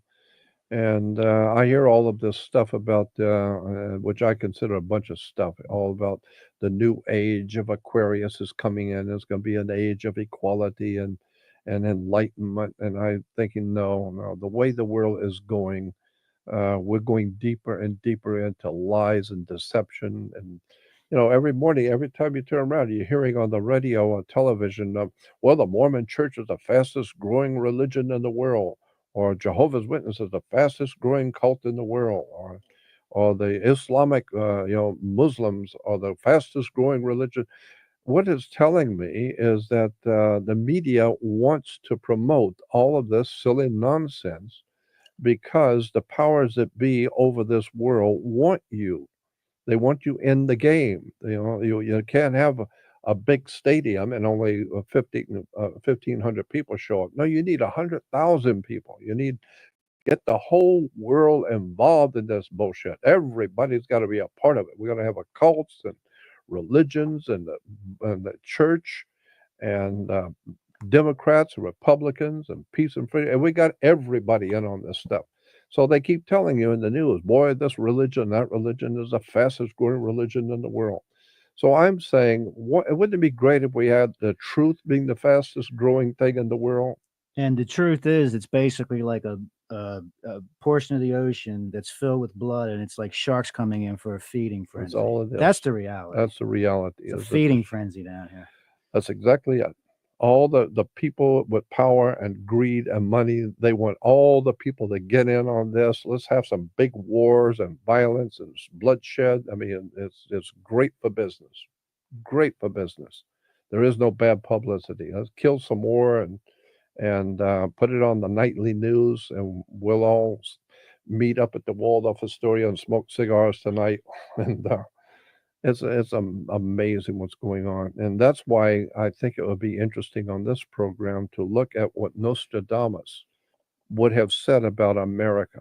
Because my friend here who does the reading, and all very much well aware of him, I asked him to do a chart on America, on someone who would be born, July 4th? July 4th, Philadelphia, Pennsylvania, First Continental Congress, and the birth time would be around 5:10 p.m. I guess that's when they signed their document. So consider that the birth of this thing called the States United on the American continent. Good. It's not United States Corporation. This is the original states collected together and formed the foundation of what we call the United States of America. So what would Nostradamus say about someone who was born on that particular moment in that particular place? What I think is very interesting, when you look at a chart using the actual constellations, you see a dragon's tail. And that in general means stress. You see that in the constellation of Capricorn with Pluto there in the 8th house. 8th house is the house of corporate money. You see a dragon's tail in Capricorn, that's the old established order.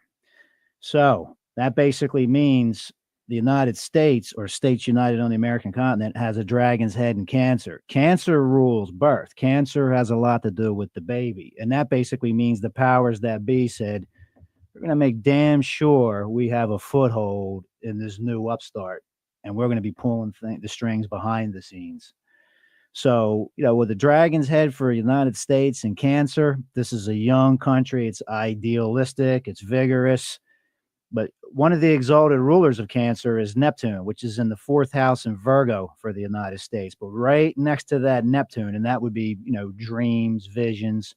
It's a very idealistic country. It started out on an idealistic basis. But you have the ruler of that dragon's tail, Capricorn, Saturn, right there, right near that Neptune, which means that old established order said, we're not letting them break away too damn far. This is a bad example for the rest of the world. Nobody just dismisses us like that with their newfound idealism and such, just throwing off the yoke of the old monarchies and such. That ain't happening. We're going to make sure we've got a foothold there. That's what I see when I see a dragon's tail in the 8th house in Capricorn. And on top of it, there's Pluto next to that. Pluto has a lot to do with subversive movements and such. So there's some major players that saw what was happening on this continent, and they said, make damn sure that this doesn't get too far out of hand. Now, you brought that up in the, you discussed the movie Zorro. Yeah, yeah. I mean, what is it? ABC, Disney. Disney, I Disney believe. made the movie called Zorro, the latest one, only a couple of years ago. Zorro, and in there, the whole story in the movie that Disney produced was about how secret societies from Europe were quietly meeting late at night to plan the demise of California and ultimately the United States of America, because they said in the movie, they said that this whole idea of freedom and liberty and justice and freedom of the human being, we can't have that. That's ridiculous. We can't have that. The old guys back home, back in Europe, they said we can't have that.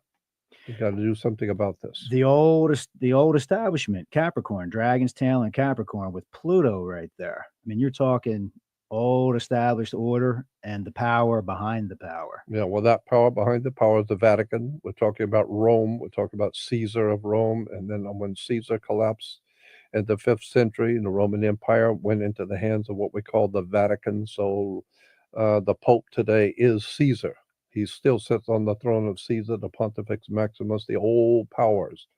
So in my mind, the Vatican and the old guys in the Vatican remind me, and Godfather are in the and Goodfellas. They're the old guys back in the Midwest, sitting in a little back room of a little Italian restaurant, but they are the bosses. Right. We don't care what the jury said. I want him dead. That's it. Period. And so the guys out there in Vegas and the guys out there in the big cities with all their diamond rings and all their, that's all good enough. But the boss of all bosses, they call the shots, period. And you don't see them. They're back in the old because they don't need to drive around the fancy cars and all that silly stuff.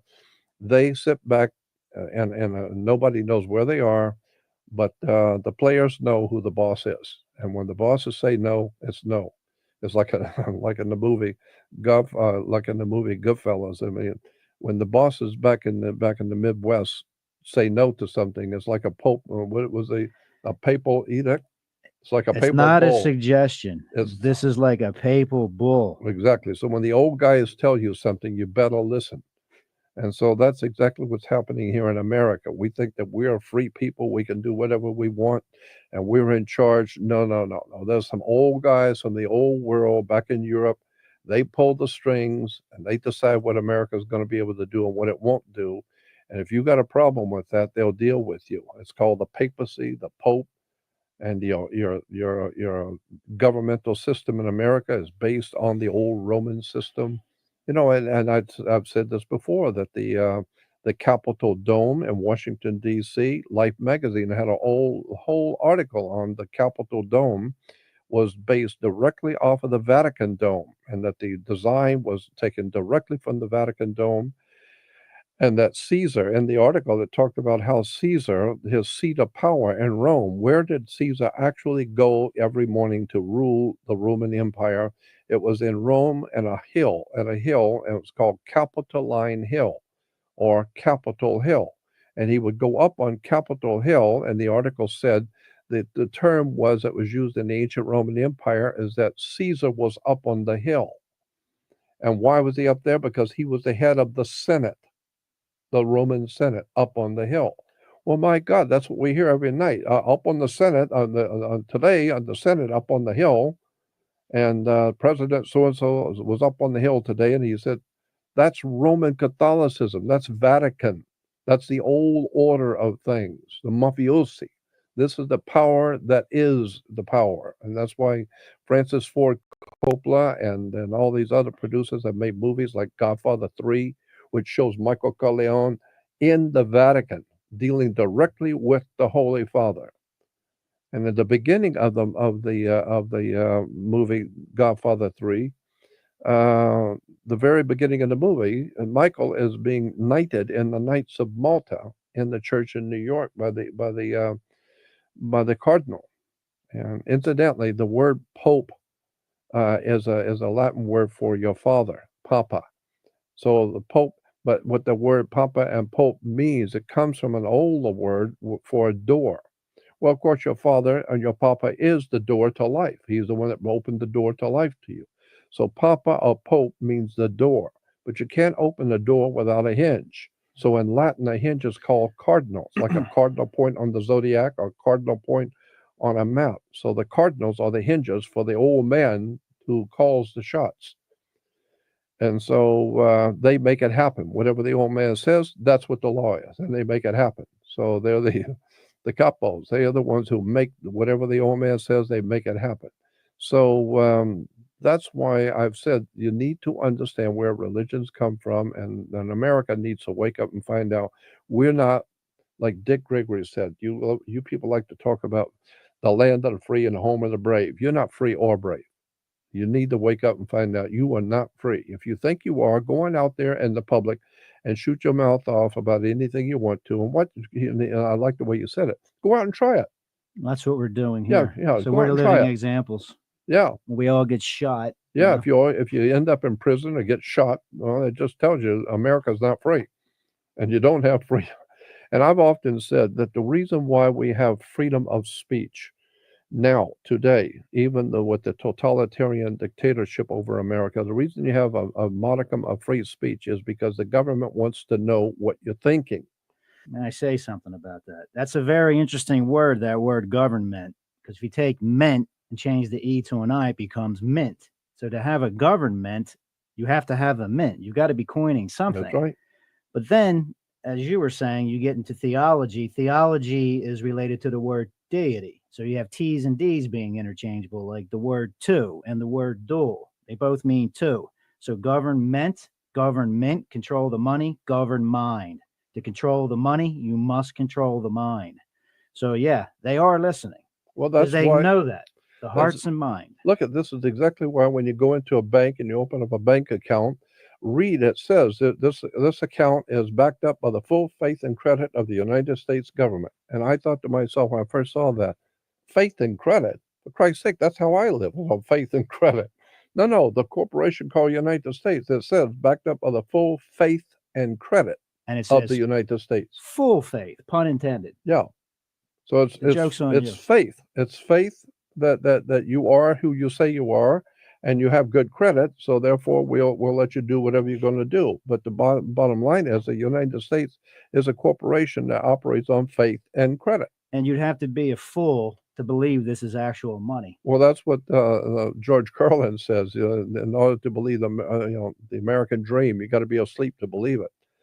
All I'm saying, I love this country. I love the United States of America because I grew up here, and I realized, and when I was growing up in the 50s and 60s, I loved the freedom. It never even occurred to me that I wasn't free.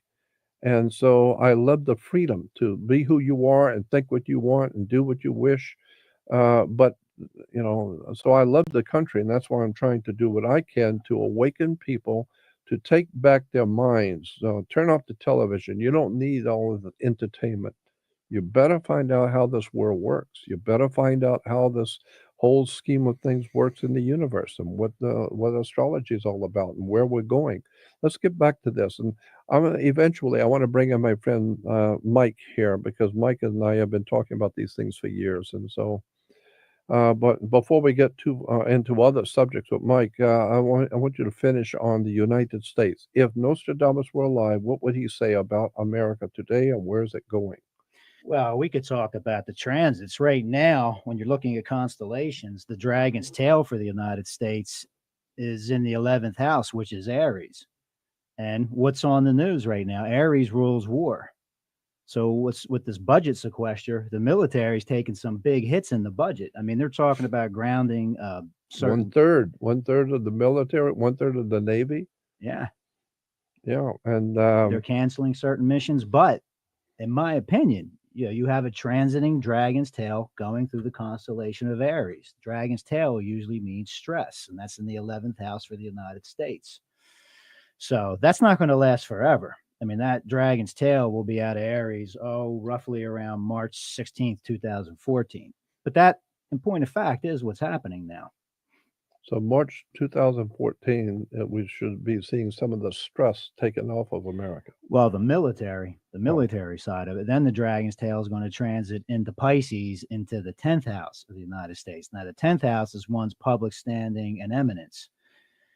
United States is not looking too good right now because of the financial crisis. You know, I mean, there is such a thing called diplomacy, but I think what's going on behind the scenes is, you know, this funny money we're holding in reserve for these people over there.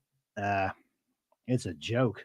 You got Yeah, to do something about this. Now, that's where the BRIC nations are coming in: Brazil, Russia, India, China. They're trying to start their own reserve currency yeah. because the Well, United States has got egg on its face right now in terms of its reputation around the world. And the financial crisis didn't help, and yeah, particularly the handling of it. I mean, you had Obama and Geithner going to China. yeah, yeah. So that's saying something diplomatically. Yes. Now, let me ask you something too, in relation to the terms that are used on the dragon's head and the dragon's tail.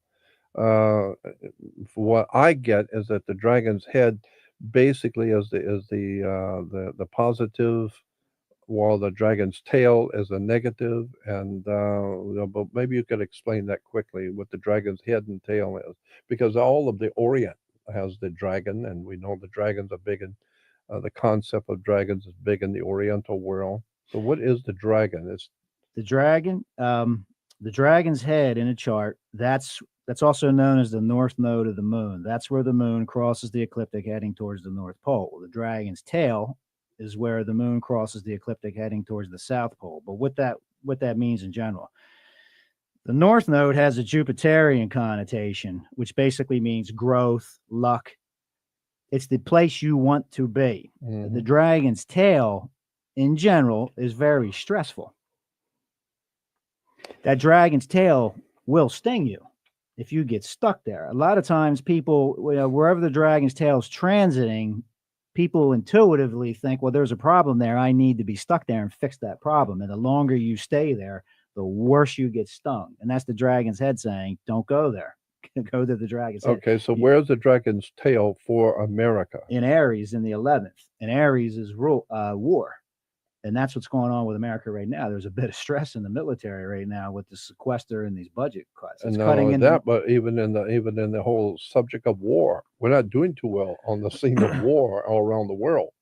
We're out there fighting, but we're not doing too well. right. Then that dragon's tail is going to transit into the 10th house, Pisces, for the United States. Which is what? Well, let's just, before we get into what the Pisces side of it means, the 10th house just means our standing on the public stage. We're not looking too good right now. Yeah, and you're saying that we're going to even look worse later on. When that dragon's tail hits the 10th house of the United States, yeah. Now, our credibility around the world, I think a lot had to do with the banking crisis, is pretty much shot. Yeah, And that's not going to be said publicly. no, but This is what's being said, with the guys with the cigars in the Waldorf. Yeah, yeah. So, what else can you tell us about America? What else is going on besides our crises in the military Aries, and when it moves, what is it? 2014, early 2014, it moves That into. dragon's tail will hit Pisces March 2014, and it's going to be there till about the 13th of April 2016. What it basically means for America, it's okay, you've done enough on the world stage with the wars and such. Time to go home and take care of your own problems. Mhm. That's what I think's going on. That's the general trend I see in these transits. What else can you tell me? Well, another thing too about America, just speaking in generally, when you go back to the natal chart, 4th of July, 1776, the United States has a dragon's head in Cancer in the second house. So when you hear this saying America's business is business, that is quite literally true, because Cancer does rule money in my book, because Cancer's ruled by the moon and the moon's tied to money. The United States does have a dragon's head in its second house. Now, they say that's the house of money, second house. That's the house how one gets their resources. So America is a financial power. That's in its natal chart. That is part of the destiny. And that's the destiny. America's business is business. Yeah. But also, too, with a dragon's head in Cancer, that gets into Cancer rules the breast and the stomachs. That gets into nurturing, feeding people. So it is true, too. America does feed the world. Yeah, that's true. What else? What else is? Can you tell us about America? Let me take a look here real quick, Jordan. America has Jupiter and Venus and the sun in the first house. And I think Ben Franklin had something to do with this. I think Ben Franklin was looking at the stars, and he purposely picked a time to create this thing called the States United on the American continent. When the first house, you would have Venus, Jupiter, and the sun relatively close to each other, right in the first house. The sun, Jupiter, Venus, I mean, that's about as astrologically benefic as it can get. So, America, in a lot of ways, this is a great country. Has a great set of stars. It's a place of optimism. Also, too, with the dragon's head in Cancer, Cancer rules birth, Capricorn rules death. America, it's a young, vibrant country. This is the place where it's happening. That Right. makes sense. Yeah. This is quite literally the new world. But the old world, that dragon's tail and Capricorn, they're making sure the kid doesn't get too crazy, gets a little too wild and drunk, and has too much sex in the back seat. Yeah. They're So that, keeping an eye on it. right. So the old world order, we're talking about Rome, we're talking about the old banking families of They Europe. made damn sure get in there before it gets too far out of our hand and get yourself right into the sinews of this country. Get right into the foundation of it. We don't care what it takes. Got to have 700,000 people dead in the Civil War. Get it done. Mhm.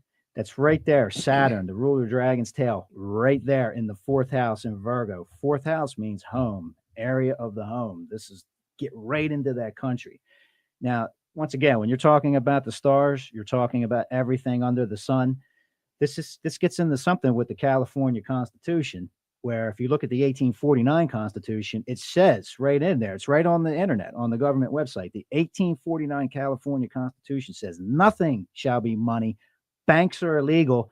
Associations may be formed for the holding of gold and silver. But other than that, there's no authority to form a bank.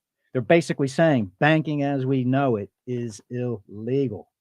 Then you get an 1879 Constitution, and that all changes. Yeah. Now you don't necessarily require gold and silver. Here's the point of that, Jordan. When you look at it in relationship to the United States, in my opinion, that has to do with this dragon's tail in Capricorn and its ruler, Saturn, being right in the fourth house of the United States. And that's basically the powers that be say, you ain't walking away from us that fast. You're not walking away from the old world that fast. We're getting our cut, and we're going to do whatever the hell we got to do to get right into the sinews of your country to make sure we get our damn cut. And that's that. Yeah. Which makes sense. It's a young country, and we're talking about freedom and liberty and justice, and we're going to do this, we're going to do that. And the old guys in the old country say, no, you better back up, son. You're talking money here, you're talking business, and for 2,000 years we have run the world in Europe, and the Holy Father says, no way. You're not going to dance around and be free and do whatever you want to do. You better go back and talk to the old guys in the old country first, because they're the ones that are going to cause you trouble if you get out of line. That's what's happening today. America has got all kinds of entanglements with Rome. I mean, you'll see George Bush bowing down and kissing the ring of the Pope in front of everyone. Well, what does that tell you when a president of the United States bows and kisses a ring? I mean, and every time you see the Pope coming over to America, all the politicians run out there and they're shaking in their boots, and they kiss the ring and call him Holy Father and all that. What does that tell you about America's leadership? We're crawling on our knees to the old man.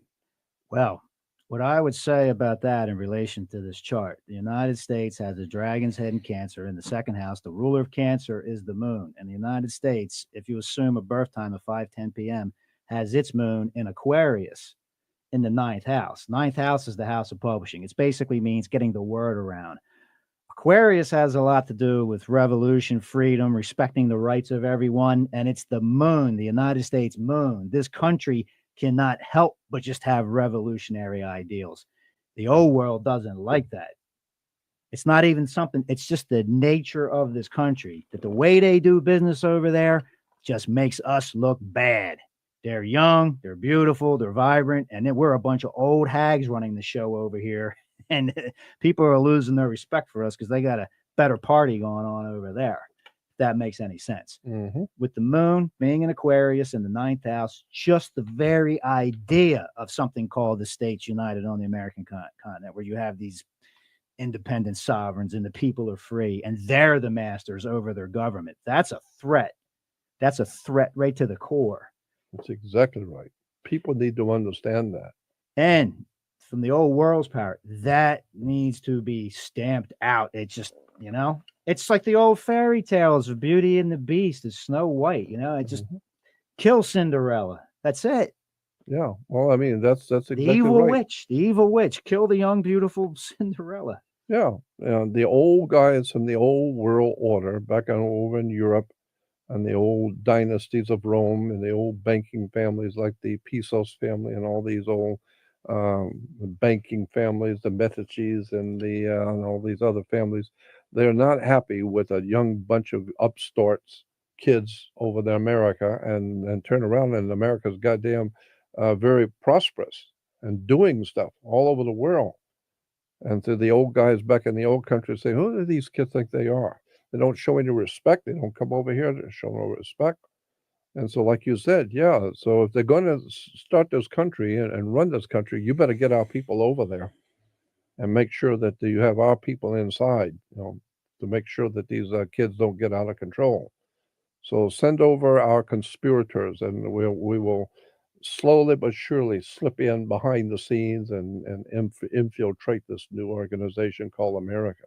And that was a big issue. The United States, states united on the American continent, as a dragon's head in Cancer. Cancer, in my book, rules money. And you've got a California Constitution saying you don't have any authority to send out banking charters. You can form associations for the holding of gold and silver, but you're not forming any banks. I think this is important to make everyone aware in street language. The 1849 California Constitution strictly says you cannot have a bank in California, period. That's what it says. You cannot form a bank in California.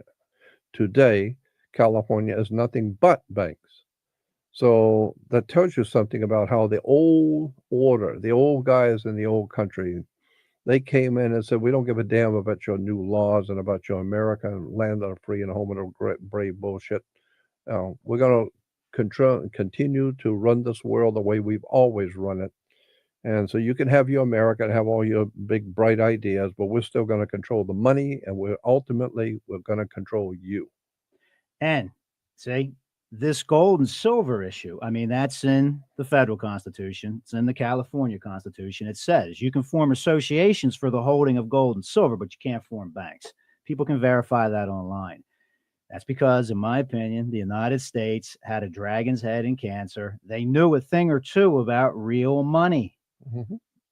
And they were idealistic about it. Cancer's ruled by the moon. The moon's in Aquarius. Cancer's exalted rulers are Jupiter and Neptune. You actually had something called a relative degree of financial freedom. Yeah. I just think it's interesting, too, in the world of symbolism. Gold is golden for the sun, and silver is silver for the moon. And with the sun's gold and the moon's silver. Take out the L out of gold, and what do you get? God. Yeah, that's right. Fascinating stuff. So, what in 2 minutes? Give me the whole story of the America, where it is and where it's going in 2 minutes. Where it is and where it's going. Let's see. Well, right now the dragon's head's transiting through America's fifth house in Libra. I mean, I think behind the scenes there's some people definitely taking a look at this crisis, saying, we gotta have to pass some laws to keep this casino banking system we have. We're going to have to do something to fix this. And then the dragon's head, come November 2013, is going to transit into Virgo, right into the fourth house of the United States. And the dragon's tail is going to be in Pisces in the 10th house. What this basically means is the rest of the world saying, your credibility's shot. Go home and fix your own problems, but out of our business. That's it. Okay. You gave it an 8-year run. Okay. You had multiple wars going on. You had your whole banking system collapse. All right. We don't believe you anymore. Pack up, go home. We're going to do our own thing, but out of our business. Take care of your own problems. That's what I see in this chart. That's my opinion. That's what I see. Yeah, good. So that takes care of America. got some problems now, and it's going to have problems in the future. But it was a great country. I say was. It still could be, but something's got to be done. And I always say that if we're going to bring back freedom and liberty and justice and decency and honor, it's going to have to come from on high. It's not going to come from the people. It's not going to come from the population. It's going to come from something higher than us. Thank God that because like the Bible says, where there is no vision, the people perish. Well, right now, America has no vision. We don't know what's going on. The people have been told nothing. So, That's right. so we don't know anything. We don't understand anything. We can't read.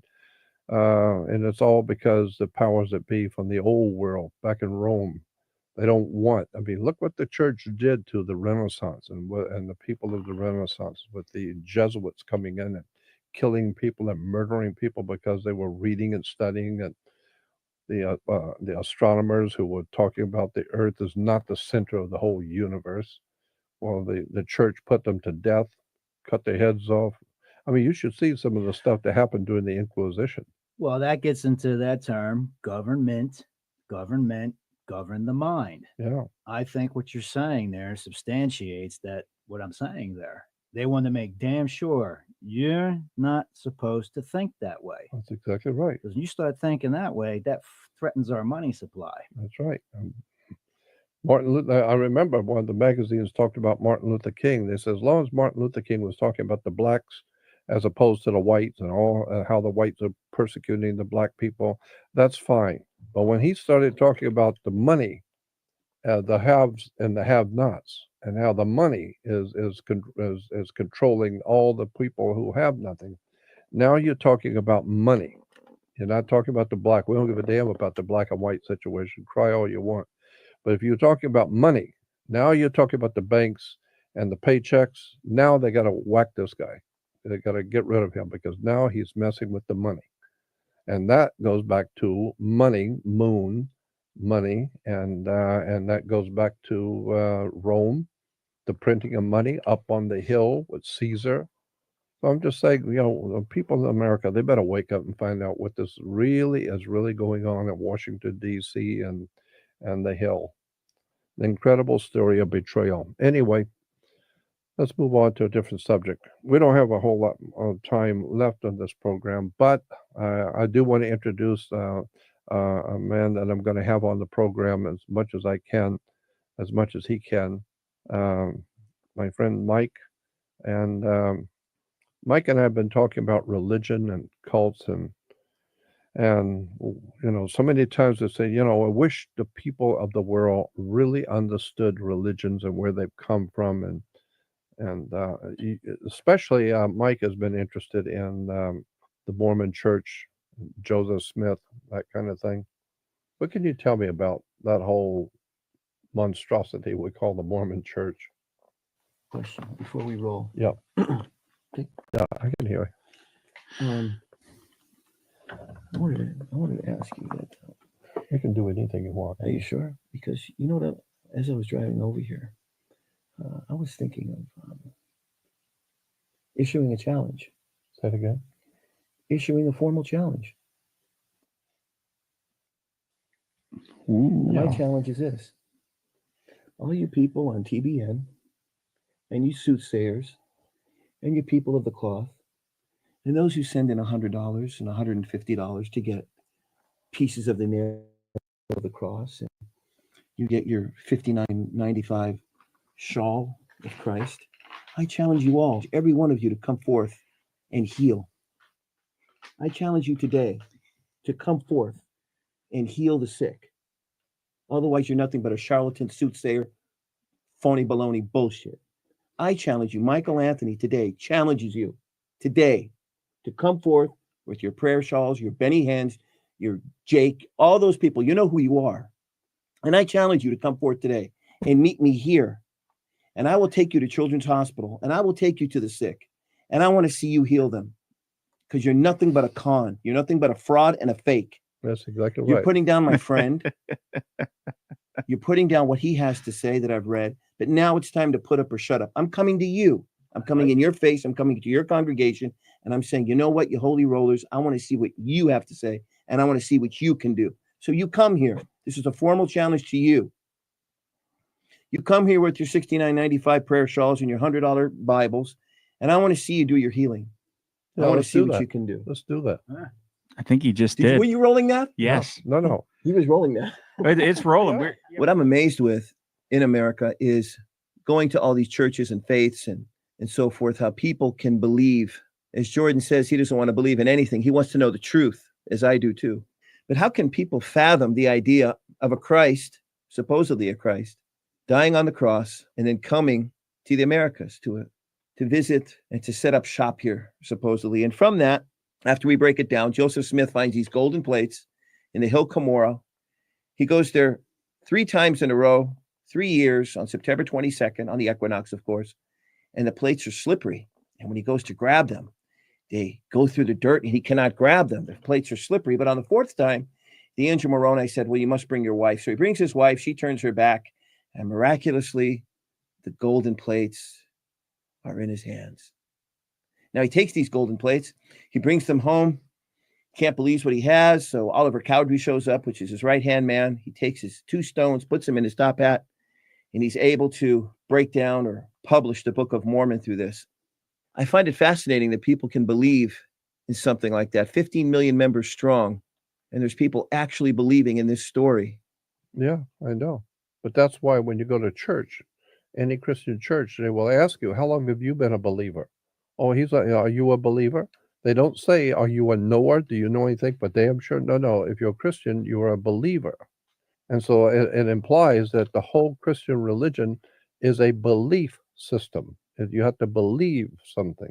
I don't want to believe. I want to damn well know. I mean, like I said, the CIA and the FBI are set up by the U.S. government. They don't want to believe nothing. They want to damn well know. Bring out your proof. Show me for sure, so I know something for sure.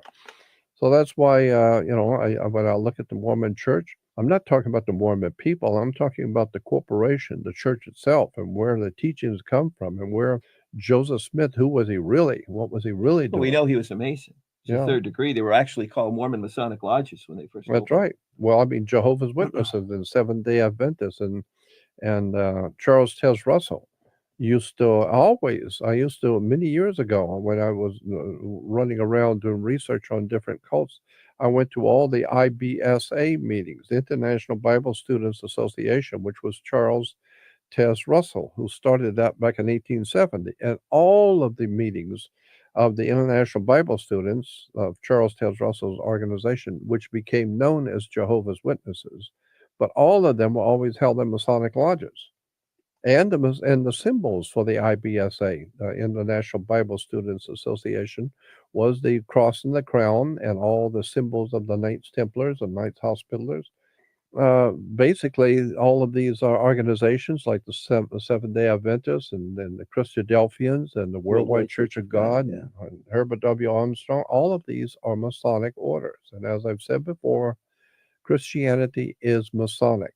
You would not have Christianity if it wasn't for the Freemasons. So if you are believing in Christianity, you better find out where it came from. It's from the Masonic order in Europe, from Charles Taze Russell, from William L. Miller. All of these people brought all of this stuff over from the old world into America. So Christianity is a Masonic order. Judaism is a Masonic order. Islam, it comes out of Freemasonry. Very interesting subject of how our religions really, where they came from and what they really are. I'm hoping on the next show we could get into the Illuminati. Yeah, that's a hell of a subject. I'm sure we're going to get into a lot of interesting stuff here and break down where all of these different religions and cults, and as you said, challenge them to, for the first time, to show us where you've come from. What do the words mean? Where is all of this stuff going? When you look at the billions and millions of dollars that religion rakes in off of the people, and today the American people, religiously speaking, spiritually speaking, are the most ignorant people on the face of the earth. You can ask them anything you want to about religion and theology and spirituality. They have no idea in the world. All the different religions, all the different Christian religions, they all differ from each other. You know, Jehovah's Witnesses. They're the whole operation in Jehovah's Witnesses are the elders in the congregation. The elders in the congregation, we are you are told, is that they speak for God. Period. When those elders I speak for God too. Yeah. He's right here, sitting next to me. Yeah. and so, but the funny thing is okay, so if the elders in this congregation speak for God, and so you're talking to them and they represent God.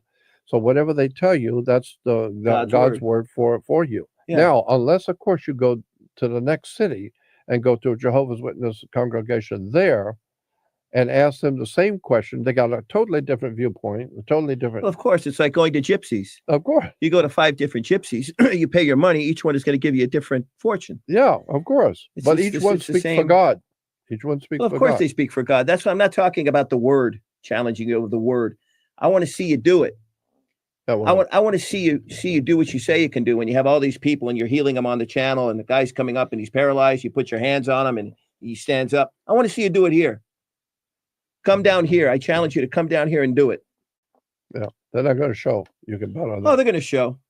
Yeah, they'll show. They have to show because I'm going to say it again and again and again and again. You're nothing but a fraud and a phony. All of you. Unless you come down here and do it in front of us. Or we'll go with you. We'll take you to Cedars-Sinai, anywhere you want to go, any children's hospital. Because there's babies born blind, without limbs, whatever. Yeah. We'll take you down there. You could put your hands on, you could all that stuff. And I want to see it happen. I want to see you do it. I have a young movie star friend of mine who was very successful, had his own television shows and co-star with some of the biggest names in Hollywood. And when he was out of work, he came to me and I called him and said, well, what's going on with you? And he said, well, I got a sensational job. He said, I'm making $500 a day. And I'm working every day. And I said, what are you doing? He said, I'm traveling with this minister, a Christian minister. And he says, and I'm supposed to be, one day I'll be blind and I can't see and I get my sight back. The next couple of nights we're in a different city. I broke my arm and now I can. And he said, so I'm making $500 a night, every night. And he said, and he said, I don't even have to, I don't have to read lines. I'm not under pressure like you're on a movie. It's like Elmer's entry. Yeah, it's like Elmer Gentry's. I just love it. I cripple up there and I'm walking on crutches, and then he heals me and everybody's happy and I get my $500 and he said, but the problem is, and I said, well, you're working now? He said, no, that gig's over. And I said, why? And he said, well, we were in one city back in Louisiana, and everyone saw me. And then we went to a different city, but some of the people that were in the audience in the one city happened by chance to be in the other city, and they saw me with a different ailment. I was blind the one time. Now I can't walk. And he said, so that blew that. So I had to get out of town. Yeah, to get out of town. Yeah. So he said, I cut out. Well, let me ask you a question. Why are these people, why are they still on TV? They're making millions and millions and millions of dollars, and you could see that they're frauds. Of course. But yet the people buy into it. Why is that? Why? That's an incredible question. That's something I want to take up on the next program because that is a very important issue. People can see these people, the world can see their frauds. It's overwhelming in your face that they're lying to you and playing you for a fool, and it's all entertainment, Hollywood entertainment. And yet the people of the world love it. The people can't wait to give their money to these charlatans, to these criminals. And as my FBI friend in San Diego told me, and I said this on the program before, I had an FBI guy in San Diego call me many years ago in my office in Glendale. And he said, Jordan, we're watching everything you do. We're listening to you. And he said, but your government doesn't consider you to be a threat. As long as you're just talking, not advocating overthrowing the government or guns or anything like that. We don't care what you say. You have a right to talk. And he said, but if you're going to have any problems, this FBI agent told me, if you're going to have any problems later on in life, it's going to come from the church. Because the church we know at the FBI, we know the church in America, the whole entire superstructure, what we call the church, is a criminal organization through and through. With that kind of money and power and political persuasion and government and the billions of dollars that they rake in, you got to know this is organized crime at its best. And we know it. And they know. And he says, so when you go after the church, you're going after organized crime at its highest level. So you better watch out what you say about the church. Well, what does that tell you about religion in America? Anyway, I want to talk about this in the next program because there's a lot you need to know that's going on in religion and government around the world, but especially am I interested in religion because this is the bottom line on the darkness that has covered America. The church itself has promoted lies, deception, fraud. My God, how many times you have to read about all the pornography and all the sexual stuff going on in the church? I mean, why do you think they have something in the Catholic Church called altar boys? You put a boy on the altar. You know, why is he on the altar? Like Abraham, you know, he would put his son on the altar to kill him. We're talking about child sacrifice. You're talking about a lot of dirty stuff going on inside the church. So we'll get into all that stuff later. But I want to thank you again for being with us and supporting the program. I want to thank you also for any and all contributions because the contributions help the program and help me, so I can pay the people that help while bringing you the show because I don't have anything. I don't own anything. So it's very difficult to get the show done without paying people to help me. So I want to thank you for those who have considered to contribute something and to donate something to the program. And I want to thank you for being there and tell everybody else to listen to the program because this is one show you're not going to hear anyplace else. So this is Jordan Maxwell for the Jordan Maxwell Show. Tune us in later. Good night. And please support the show at no cost to you by doing your online shopping at Amazon. Make sure you click through the Amazon link on our homepage. All right. Thanks for listening and join us next time. See you next time.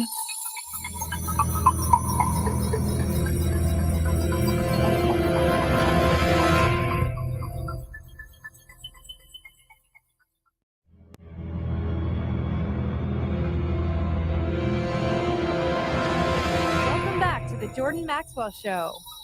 You can follow us on Facebook at Jordan Maxwell Show and follow us on Twitter at J Maxwell Show for any messages. You can always find the latest shows on our website, but if you want to make sure you don't miss a show, you can subscribe to the Jordan Maxwell Show on iTunes. So please support the show at no cost to you by doing your online shopping at Amazon. Make sure you click through the Amazon link on our homepage. So welcome back, folks. This is Jordan Maxwell on the Jordan Maxwell Show. Again, I want to thank you for the support that all the phone calls and the emails we're getting from all over the world. It's very rewarding to know that we're being heard and people appreciate what we're trying to do. My whole idea for the radio program, as I've said before, is I'd like to hear a program that I'd like to do. I've been listening to radio all my life and I've never heard anything of any real value. There's only a couple of other shows out there that I've talked about that are very good, very, very informative. On the network, there's only Coast to Coast Radio. Coast to Coast AM is a very good program, and I really appreciate what they're doing with George Norrie and the other people with him. They're doing a great job bringing interesting people to the world. That's Coast to Coast AM, George Norrie. Very good show, and good friends, too. And the other, of course, is Jeff Rense, R-E-N-S-E. You need to check out Jeff Rense's show because it's extraordinarily great stuff. Great guests, very penetrating conversations with important people. So Coast to Coast AM with George Norrie and the gang there, and Jeff Rense. Those are the two very good shows that I really want you to know about. They're good people and doing a great job. And also, of course, Alex Jones. Alex Jones has been out there on the cutting edge, trying to defend America, while most of America has no idea what he's talking about. He's trying to defend our rights and what's happening to our great country. So Alex Jones also is a very good man, doing a lot of. As a matter of fact, he's a better man than I am. I wouldn't have the courage to do what he does. I just want to help educate people and have them understand how to read and think for the first time in their life.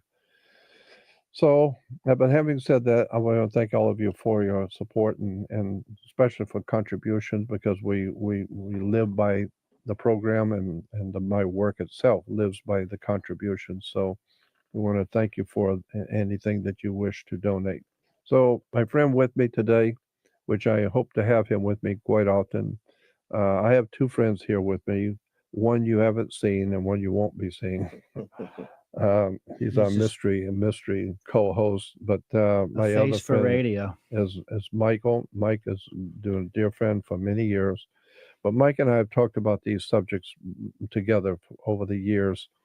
So that's why I thought it would be good to have Mike come in and help me, because Mike is very knowledgeable on a lot of the subjects I talk about, especially in relation to the cults and religions and the secret societies in the churches. It's especially interesting to him. Mike's one of the subjects he was very interested in is the Mormon Church, what do they call them, Latter-day Saints? Yeah, later day. Yeah, Latter-day Saints. Sin And- today and be a saint tomorrow. Yeah, right. And of course Joseph Smith, who was the founder of the Mormon Church, what we call the Mormon Church today. He's their first prophet. Yeah, first prophet. But what I'd like to get into is, let's talk about the Prince of Darkness, Lucifer. What is he all about? What is this? Who is he? Who Well, is look Lucifer? at Malachi Martin on Art Bell. Did a whole couple hours with Art Bell many years ago. And Dr. Malachi Martin was probably one of the highest ranking Jesuit Catholic theologians in the world. Extremely important man in the Vatican, Malachi Martin, a wonderful man. I found him to be fascinating and very honest and decent man. But he talked about when he was on like I said, he was on Art Bell show, and they were talking about the Vatican and religion and God and all that kind of thing. And he made a statement. Father Malachi Martin made a statement that Art Bell did not catch and didn't follow up on. He said in the program, in answer to some question, he said, well, Lucifer is not the devil. Lucifer is not the devil. Satan, in the Christian scheme, Satan is the devil, not Lucifer. Lucifer is totally different. And then Art Bell went on with some other questions, and I thought, wait a minute, back up. That is a very important point he just brought out. If I had been the host, I would have said, wait a minute, explain that to me. Who is Lucifer then? If it's not the devil, and this is the highest ranking Jesuit theologian in the world for the Vatican, and he's saying, Lucifer's not the devil. You better go back and do your homework. Satan may be the devil, but not Lucifer. Now we're using Satan as a loose term. That Satan is basically just the darkness. Yeah, well, Satan, the very word Satan is a Hebrew term for a lawyer that opposes you in court. That's what it means in Hebrew. Yes. And the Hebrew, Satan is Satan. A Satan in Hebrew is a lawyer who opposes you in a court of law. Devil's advocate. The devil's advocate. Exactly. And so that's where the word Satan comes from in Hebrew for a lawyer who's opposing you. He is your opposer in law before the judge, before God. He's opposing you. So therefore, you're in the light. You are like Jesus. You're bringing the truth to light. And the guy is opposing you before God, before the judge, is Satan, Satan in Hebrew, which is your opposing lawyer. So keep that in mind, lawyers. How do we get from such a loose term as lawyer to devil? Yeah. Into the Christian New Well, Testament. because Satan is the opposer, and of course, as obviously you are holy and you are wonderful, and therefore your opposer is evil. Obviously, well, your opposer is evil, evil. Unless evil wins, and then. Yeah, well, of course, but I would say you take the word evil, evil, and put a D in front of it, it becomes devil. So that's why two lawyers going at it and back and forth in a courtroom. That's they're playing the devil and the devil's advocate. And so the other guy thinks he's right. Well, I'm the devil's advocate. I think you're wrong. And I think I'm right. And then he's the devil's advocate. I think you're wrong.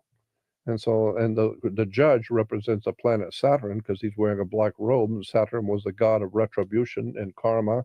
And he's the god of anything that's Saturnian. Saturnian, my friend here will explain that Saturn was the god of law. It was the establisher of law.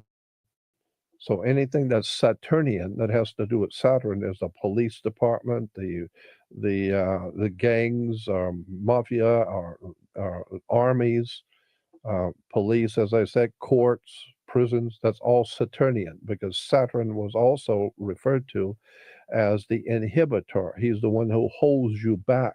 He inhibits you. So let's get back. Let's get onto it. When the judge is sitting on the bench, the Yeah. bench is A bench, in Latin, a bench is a bank.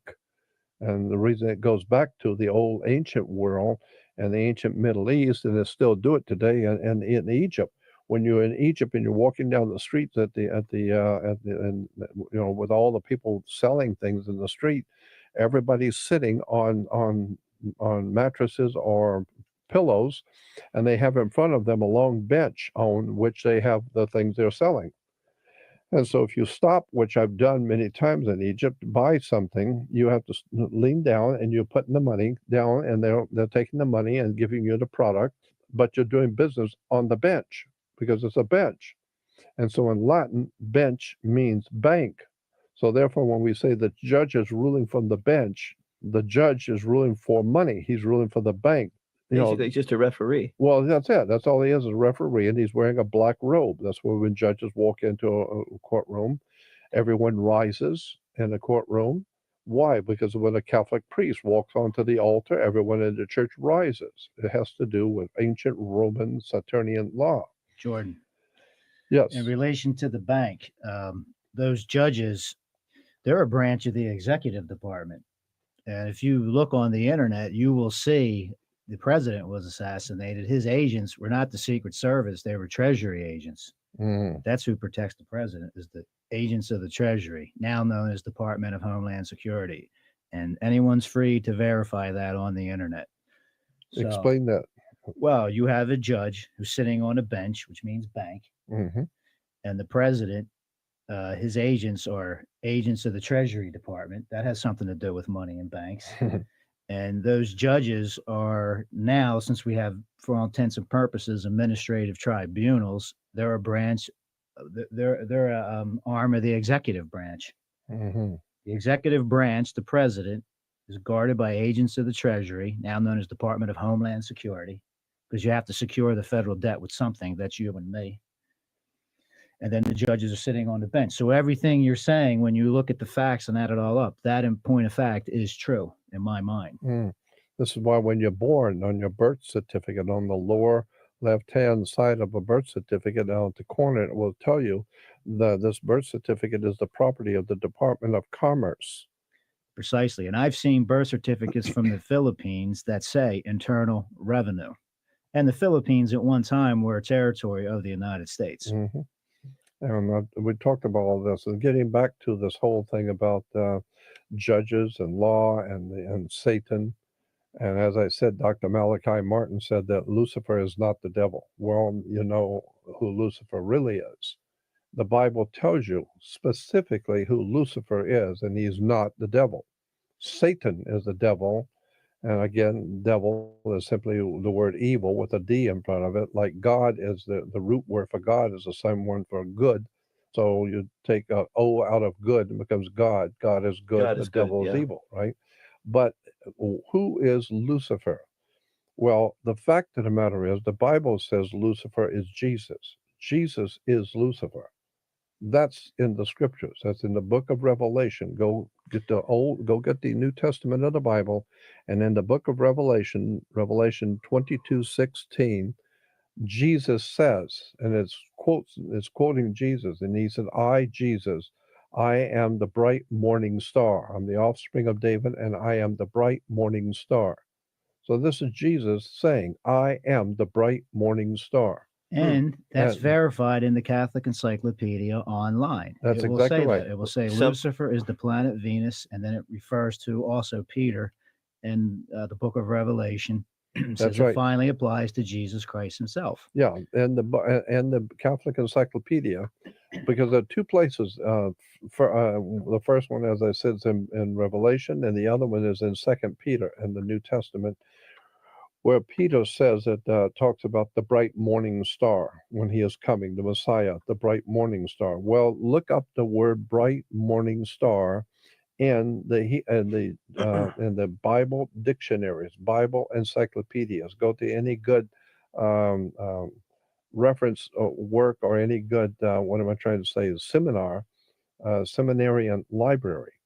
Go to any good seminary library and get the encyclopedias and dictionaries of Christian religion and look up the word Lucifer, and it will tell you Lucifer is Jesus. He is the bright morning star, and the very word Lucifer means bright morning star. Bright morning star means Venus. And when you observe the orbit of Venus over a number of years, it describes a pentagram in the sky. That's right, exactly. And they've been told in other faiths that Lucifer is Jesus's brother. But then again, if Jesus is the Son, we're not talking about a man. We're talking about the literal sun. Yeah, S-U-N. S-U-N. Mhm. And Lucifer is actually the planet Venus. And Mhm. Set is the prince of darkness prince in of Egypt, the prince of darkness. And of course, you know, when you get into Christianity, we're talking about the war between light and darkness, between the sun and between the darkness at night. So it's, you know, the darkness has 12 hours to rule the world, and the sun has 12 hours to rule the world. So it's an equal battle, back and forth, back and forth. And this is why we're told that Jesus will return. And he will return. When he left the world in the hands of the Prince of Darkness. Well, of course, when the sun goes down, the Prince of Darkness in Egypt was called Set.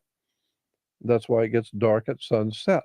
So the Prince of Darkness rules the world for 12 hours until God's Son, the light of the world, comes back and saves us. Yeah, but when you say God's Son, you're actually saying that S-U-N. S-U-N, but you're saying Jesus himself never existed, Yeah, correct? I'm saying Jesus never existed, but the entire story of Jesus in the New Testament, the entire story from Matthew to Revelation, is a profoundly important work on the world scene. I am saying the Bible and the New Testament and the Bible is an incredibly important story. It's got all the most important knowledge and wisdom and understanding woven into the story of the New Testament, but you have to know how to read it to see it. I mean, that's why it has Jesus himself saying, you have eyes but do not see, you have ears that do not hear, and with your heart you do not get the sense of it.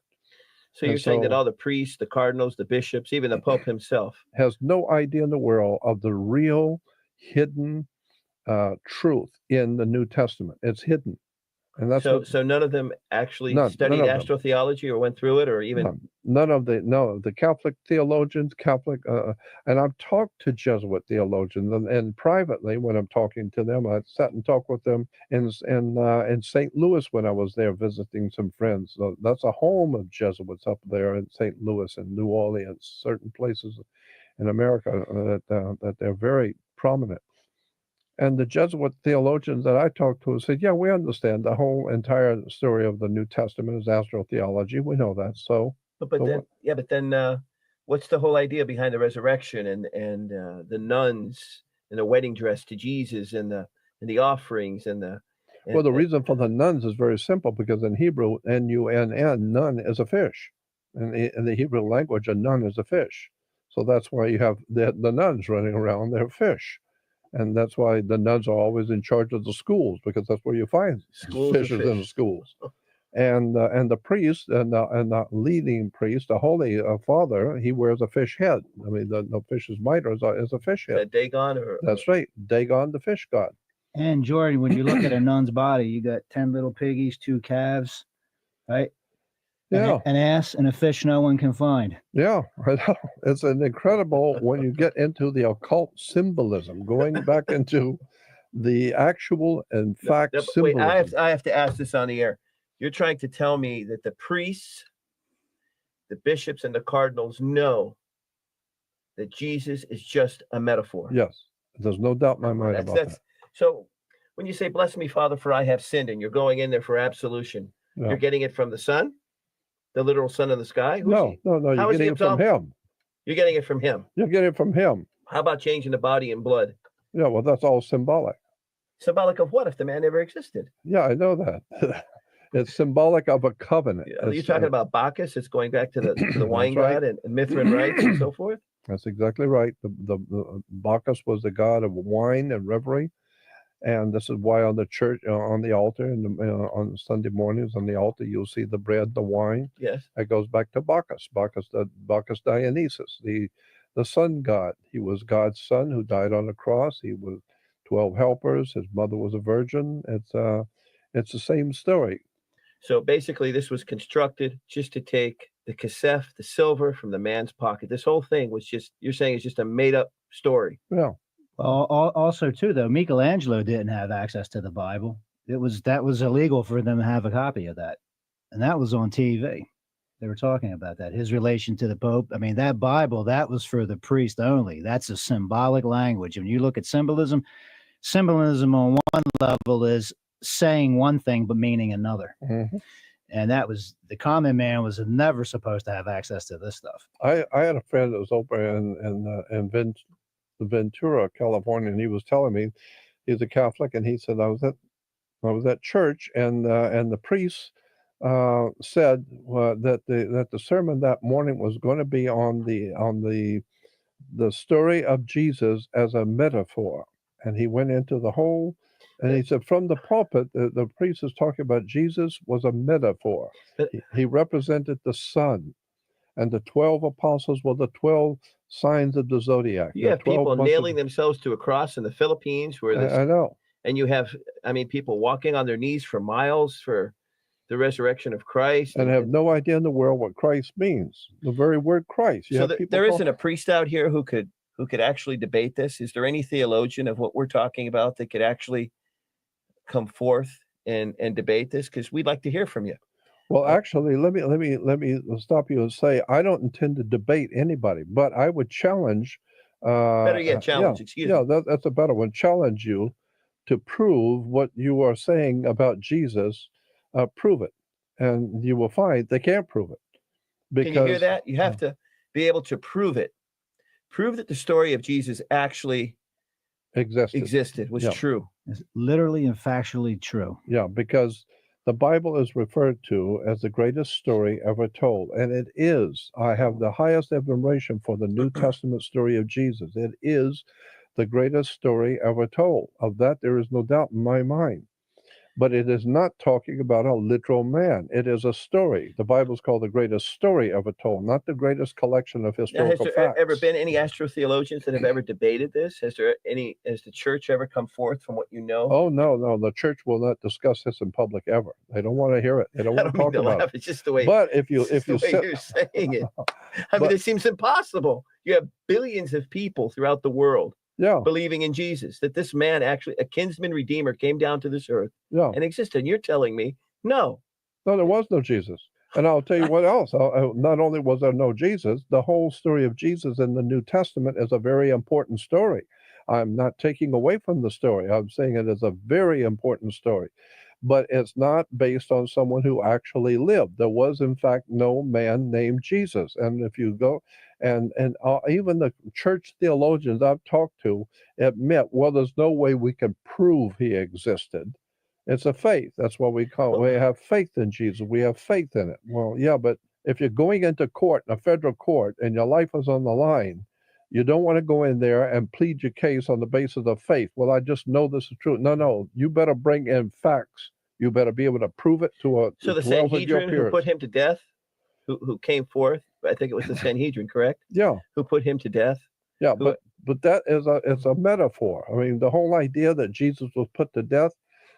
First of all, it's a metaphor. But when it says that the Pharisees judged him at night, they held a night court, so to speak, right? And they brought him in before the Pharisees at night to hear him and to judge him.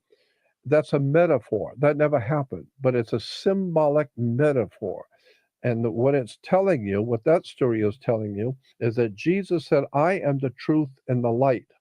Okay, no man comes to the Father unless he comes through me.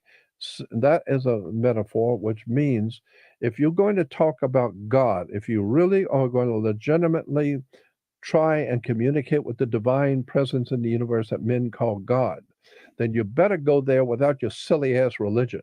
You just forget your silly religion and all your ideas and theology. You better go before God with spirit and the right spirit and truth. If you don't have the truth, then you better shut up because you're talking to God. And God knows, and that's why we even say, God knows that this stuff you're pushing in the churches is not truth. It's a belief system. So if you're going to go before God, you better go with the right spirit and with the truth. And if you don't have the truth, you better stay out of the presence of God. Well, when you go into a church, a Catholic church, the first thing you visually see is the crucifix, a man dying on the cross, and the 12 stations of the cross. Yeah. How he died, the 12 stations. 12 seems to be a very important number. Again, 12 stations, 12 signs of the zodiac, 12 months of the year, God's son. Jesus is referred to as God's son, the light of the world. Well, of course, the sun is the light of the world. What the hell else lights the world if it isn't the sun? And the 12 labors of Hercules. The 12 labors of Hercules, the 12 stations of the cross. It's the 12 signs of the zodiac, the 12 months of the year, the 12 tribes of Israel, the So you're 12 trying to tell me that apostles. All of this is the 12 based on the 12 signs of the zodiac and the God's son, the master of the 12, and that makes it 13. 13 is a non-lucky So number. everybody's just biting on the story and just making money any which way they can on a man that never existed. On a man that never existed. Never existed. Making billions a year on a man that never existed. No such man ever existed. See, I think what it is these are like people watching a movie projected onto a screen, and they're actually going up and kissing the screen. They're seeing the play before them, and they're not real. That's just light projected on a cloth, but they want to go up to the screen and actually kiss the damn thing. Yeah. You're saying that the Jesuits themselves would admit to this story? Oh, yeah. There's no doubt in my mind. They know exactly, because I've talked to too many Jesuits, and they, yeah, we understand. It's a metaphor. And I said, did you understand the whole astrotheology metaphor? Absolutely. Yeah, we know that. And I said, well, why are you allowing people to believe that there really was a man named Jesus? And he said, look, it's a religion. It's a conceptual idea. And this is you have to give the people something to believe in. So we take the story of the old astrotheology story that you're talking about, and they put it into human terms. So when the son dies on the cross is the north, east, west, and south, which is news, NEWS, north, east, west, and south. Right. Which is on the four corners of the zodiac, spring, summer, autumn, winter. So it's the 4 points on the compass, and the sun dies on the cross because it's a southern cross. When it crosses into the southern sky, the sun stops on its lowest point on December 22nd and down south. And so there's a configuration of stars, a constellation in the southern hemisphere called the Southern Cross, and the sun is on the Southern Cross when it stops and doesn't go any further. On December 22nd, 23rd, and 24th, the sun stops and does not go any further. And where it stops right on what we call the Southern Cross. So therefore, the sun is dead for 3 days on the cross. Yeah, it's the Southern Cross in the constellation of the Southern Cross in Brazil, in South America. And so then on that's for 3 days, the sun stays on that same cross, December 22nd, 23rd, and 24th. But on the 25th, it moves 1 degree northward, 1 degree. The U.S. Navy has instruments that can tell you it just moved 1 degree northward, which means it's going to begin its annual journey back to the northern hemisphere. So they say the sun. So we say God's son is born again. Born again. It's starting to move. Let me again. ask you a question. How about all the martyrs? How do you get away with Matthew, Mark, Luke, and John, and all the other apostles who supposedly died? They have all the shields up. One was burned to death, another one with arrows, another one fed to the lions, and so forth. Is that just stories? Did that actually happen? Well, Polycarp, one of the very first Christians in the first century, but Polycarp said the entire story was an astrotheological story of the age of Pisces, the 2 fish. And this is why Jesus feeds the masses with 2 fish. The 2 fish are the Piscean symbol for Pisces. And then in Luke he came in the year of Pisces, supposedly, too, right? That's where they used the symbol of the fish. That's exactly right. And the Pope wears the fish head.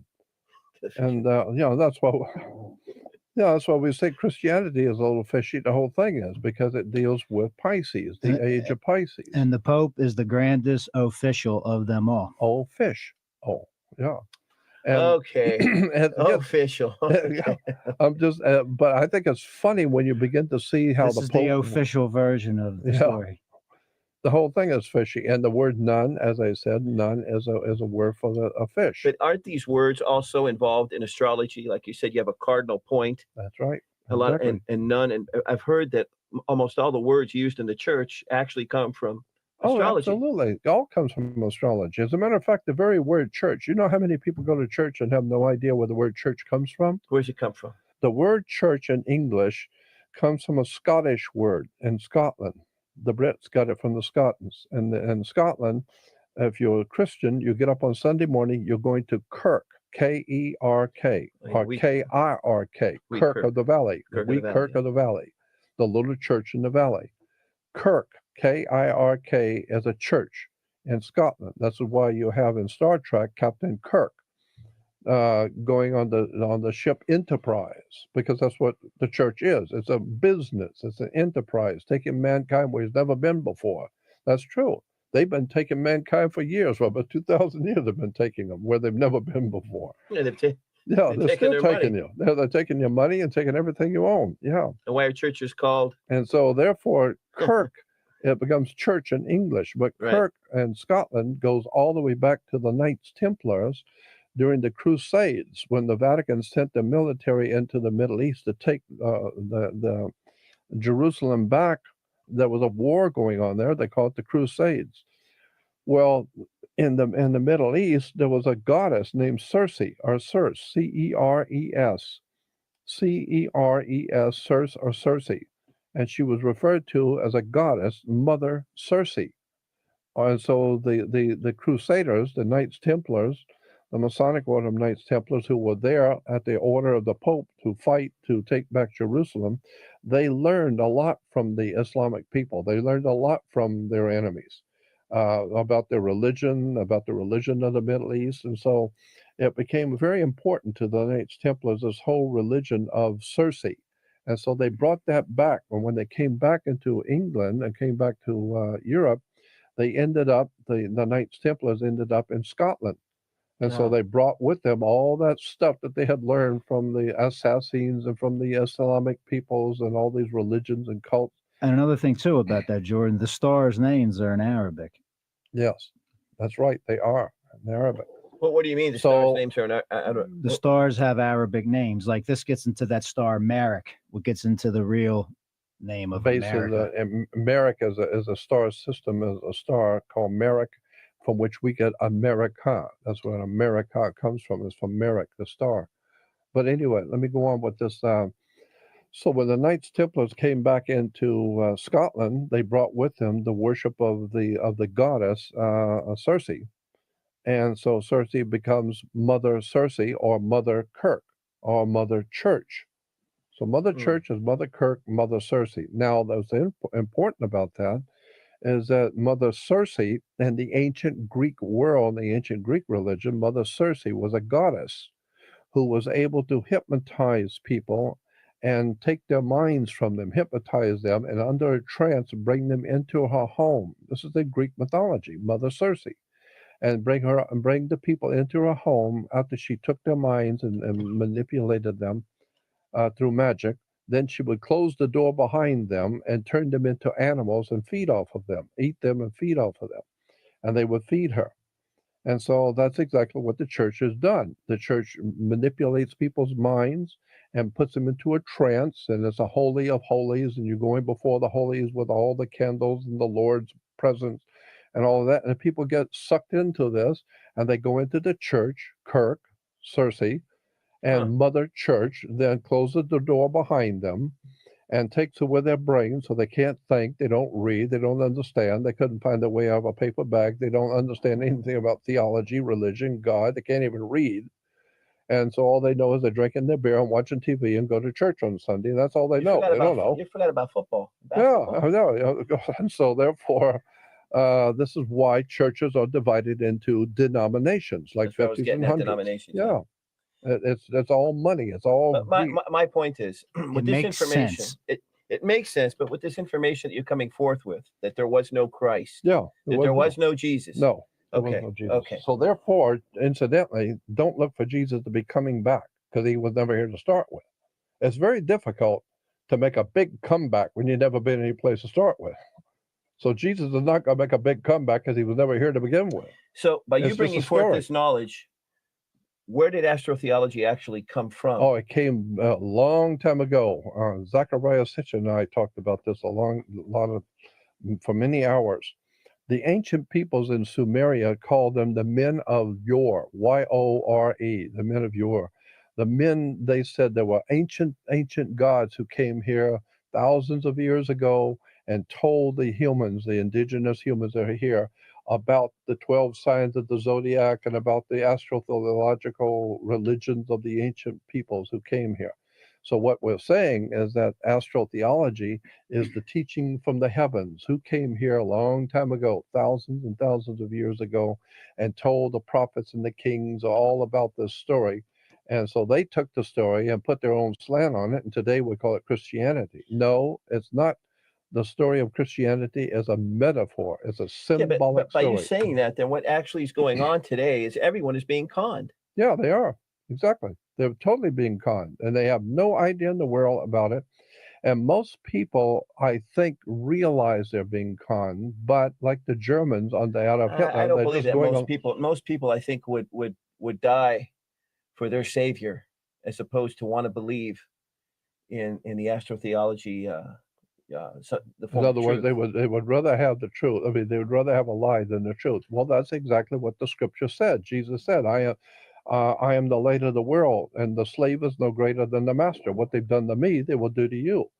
So if you're trying to get to the light of truth with the truth and the light, this is why you have 12 jurors in a jury system. The 12 jurors are the 12 apostles. So when they're looking for his remains or his family remains or Mary or that's just good for Hollywood. That's Hollywood. That's good for business. Keep people agitated to go find the lost Ark of the Covenant. There was no lost Ark of the Covenant. You said that went back to Egypt, right? The Ark of the Covenant. Yeah. It has nothing to do with being Jewish at all. Period. Zero. Nothing to do with being Jewish at all. Jews took that from the Egyptians. The Ark of the Covenant in the Hebrew religion is a story. It has no basis, in fact, at all. It's based on the Ark of the Contract. It's called the Ark of the Contract. Go to the university library and sit down and read about Ark of the Contract. And it was an ark that was a box that had two handles, that had two poles, and the priests would carry it around. And it had two angels or seraphim on the top. This was all Egyptian, and it was all Egyptian, and the ark, it had sacred objects inside the ark, but it was totally Egyptian. Period. Had nothing to do with Hebrews. So they just twisted the story to their twisted the story and took it just like the Christians took this whole idea of Jesus dying on the cross. They took that from the Hindus, because in the Hindu God dies on the cross. Vishnu, Shiva. Brahma, Vishnu, Shiva. I mean, there's we could go on for hours about this. Where does this the Abraham and Isaac and Jacob? Are you saying they didn't exist either? Look at one of the leading rabbis in America told me many years ago, back in the mid '60s. I asked him about. I said, Rabbi, was there in actual fact Abraham and Isaac and Jacob and King David and King Solomon and all these biblical? He said none of them ever existed. But what are they doing in Israel where they're up at the wall, the Solomon's wall, where they're all talking about Wall Street? Yeah, no. Oh, no, they're all over there. They're all bobbing back and forth, and they've. Oh yeah. No, let me tell you what that means. When you see the old they're bobbing. They're bobbing back and forth. Yeah. Do you know why? Why? Because don't say they have to use the restroom. No, why? Why are they bobbing back and forth? They're bobbing back and forth because they're mimicking sex. The sexual. Oh, come on now. They're up against. They're mimicking sex up against. Yeah, sex up against the wall because God and the Hebrew was both male and female, and so the presence of God to a Hebrew, to the Jews, ask them, is a feminine principle. And the feminine principle of their God, before Jehovah, they changed it to Jehovah, it was a feminine principle. Okay. And it was called Shekinah. And so not Shekinah. Shekinah is a feminine principle of creation. And so the male priests and the male Jews are mimicking the sexual act when they are back and forth, bobbing back and forth. they're having sex with the Shekinah. That's the fact. That's a But fact. Jordan, of on life. that point, there were no J's until the printing press. J was an I. So this thing called Jew, I mean, it was really I-U. That's right, I-U. I-O. The I representing the phallus and the O representing the So female. wait a That's minute. right. It's So the wait a I, minute. the O. When I I-U. see them bobbing back and forth on the That's wall, they're having sex with Shekinah. Shekinah. Exactly. That's what So it if I means. go up to a rabbi and I say, "Excuse me, how was Shekinah today?" He's going to know Yeah, what right. time Yeah. it is. You get a little something today? Huh? Yeah. You lose a little bit in the pants there. I mean, what's happening? I said, notice you got a couple of glaze stains here. You painted the. Yeah. I saw you painted the wall today. Oh my God. Yeah, that's what it is. The back and forth, the back and forth motion is the sexual act. Now, do they actually know this? I mean, it's just like, Oh no. Or is The rabbis all know this. They all know that that's what it means. They are mimicking having sex with God. They are sexually encountering. well, I can the believe it because the nuns are married to God. Well, of That's why course. they have their wedding. Of course. So Shekinah might be. I mean, why not? You Well, that's know? what I said. So if you have a nun and a Shekinah there, I mean, he's getting. I mean, they get a little bit of both. Yeah, like She ain't getting none, and he's getting something from none that ain't there. So that's right. The nun's not getting none. She's getting some. yeah. It's an incredible story of sexual symbolism in Judaism, Christianity. Let's get into Islam. Yahweh. Yahweh is what now? You told me Yahweh is the Yeah, combustion of Yahweh is a huge story about Yahweh. Yahweh goes all the way back to sun god, and then it's connected to the worship of the moon, and then at one time it's connected to the worship of the planet Saturn. But Yahweh, the spelling of the Hebrew God with the 4 Hebrew letters is called tetragrammaton. That's a grammaton. Okay, but actually it's tetragrammaton, A-T-O-N. The Aton was the Egyptian god of the sun. So the 4 symbols in the Hebrew for is called tetragram Aton, because the Aton on tetragrammaton is the sun god of Egypt. This is why Indiana Jones, when he's going to look for the lost Ark of the Covenant of the Hebrews, where does he actually find the lost Ark of the Covenant? Where does he actually, in point of fact, find it? Egypt. He doesn't find it in the Middle East and in the Holy Land of Jerusalem. There's nothing holy in the Holy Land. He finds it at Petra. He found it in that's the Christian. That was the cup of the Grail. The chalice. Yeah, he finds But the Holy Ark was found in Egypt. And Egypt was the Holy Ark. Why? Because Steven Spielberg is a lot of things, but stupid is not one of them. And he knows that the entire story of the Holy Ark of the Covenant is an Egyptian story. And so if you're going to find the Holy Ark, you better go to where it is. It's in Egypt. Has nothing to do with Hebrews whatsoever. There was no Hebrew Ark. There was an Egyptian Ark called the Ark of the Contract. Well, a contract in Hebrew is a covenant, so we call it the Ark of the Covenant. So the Christians took the spin-off of the Ark of the Covenant, or the Egyptian from the Jews, and the Christians turned it to they twisted their story on it. And yeah, of course, and of course, well, the Jews are twisting their stories. They twist it all around. Take something from Egypt. Take a lot of stuff in the Hebrew religion comes from India, comes from the Hindus. The very idea of Abraham, Isaac, and Jacob. Abraham is the one man that all 3 religions, Judaism, Christianity, and Islam, all revere the presence of Abraham. He was the father of all of it. There was no Abraham. Abraham never existed. Therefore, so the whole book itself, the whole thing is the whole thing you're saying is just a great comic book.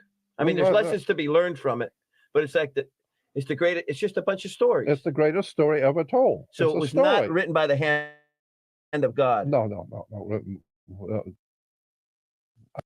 Or interpreted from. No. It's written by men, and we know who wrote. We actually know who in fact wrote the Book of Revelation. It wasn't Apostle John, because there was no Apostle John. Well, who wrote it then? Oh, that's a whole nother story of actually who in fact actually wrote the Book of Revelation.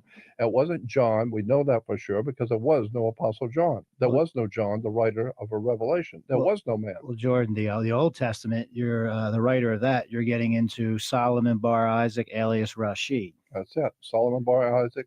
Yeah, but when we say that, we're not going back 2,000 years, are we? Or 3,000 years? No, we're going to the time of the Crusades. when Time of this the whole Crusades. story actually factually and point of fact began. And that also gets into Eleanor of Aquitaine, which gets into maritime admiralty law and the Hanseatic League. That's right. Hanseatic League, the Germans, the Holy Roman Empire. So wait a minute. The Old Testament itself is not over 3,000 years old? No, not at all. No, the Old Testament Oh, we got to itself, prove that too. the Old Testament is not as an AD. The whole idea of ancient Israel never existed. There was no such a thing as ancient Israel. It never existed. So there's no Garden of Eden. No, well, I don't know about that. That's different. That could have been on Atlantis.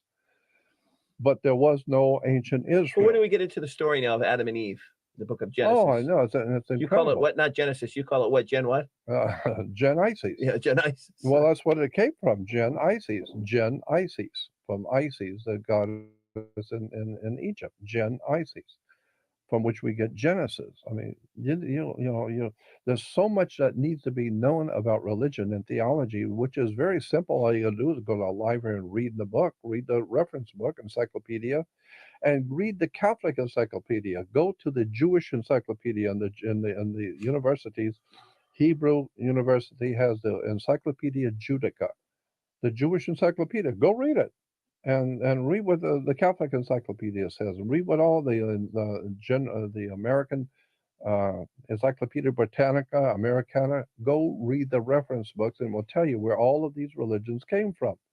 There was no ancient Jerusalem. There was no ancient Israel. There was an ancient Jerusalem, but there was no ancient Israel, and the holy people of the prophets and all that. None of it ever existed. And there are two guys in Israel today, and I've said this on other programs, two guys in Israel today that are referred to as both of them are highly respected. One is an archaeologist, and I can't remember the other one, but they were both highly respected in their fields, and they wrote a book called Unearthing the Bible, and in which the book, this is written by two Zionist Jews in Israel.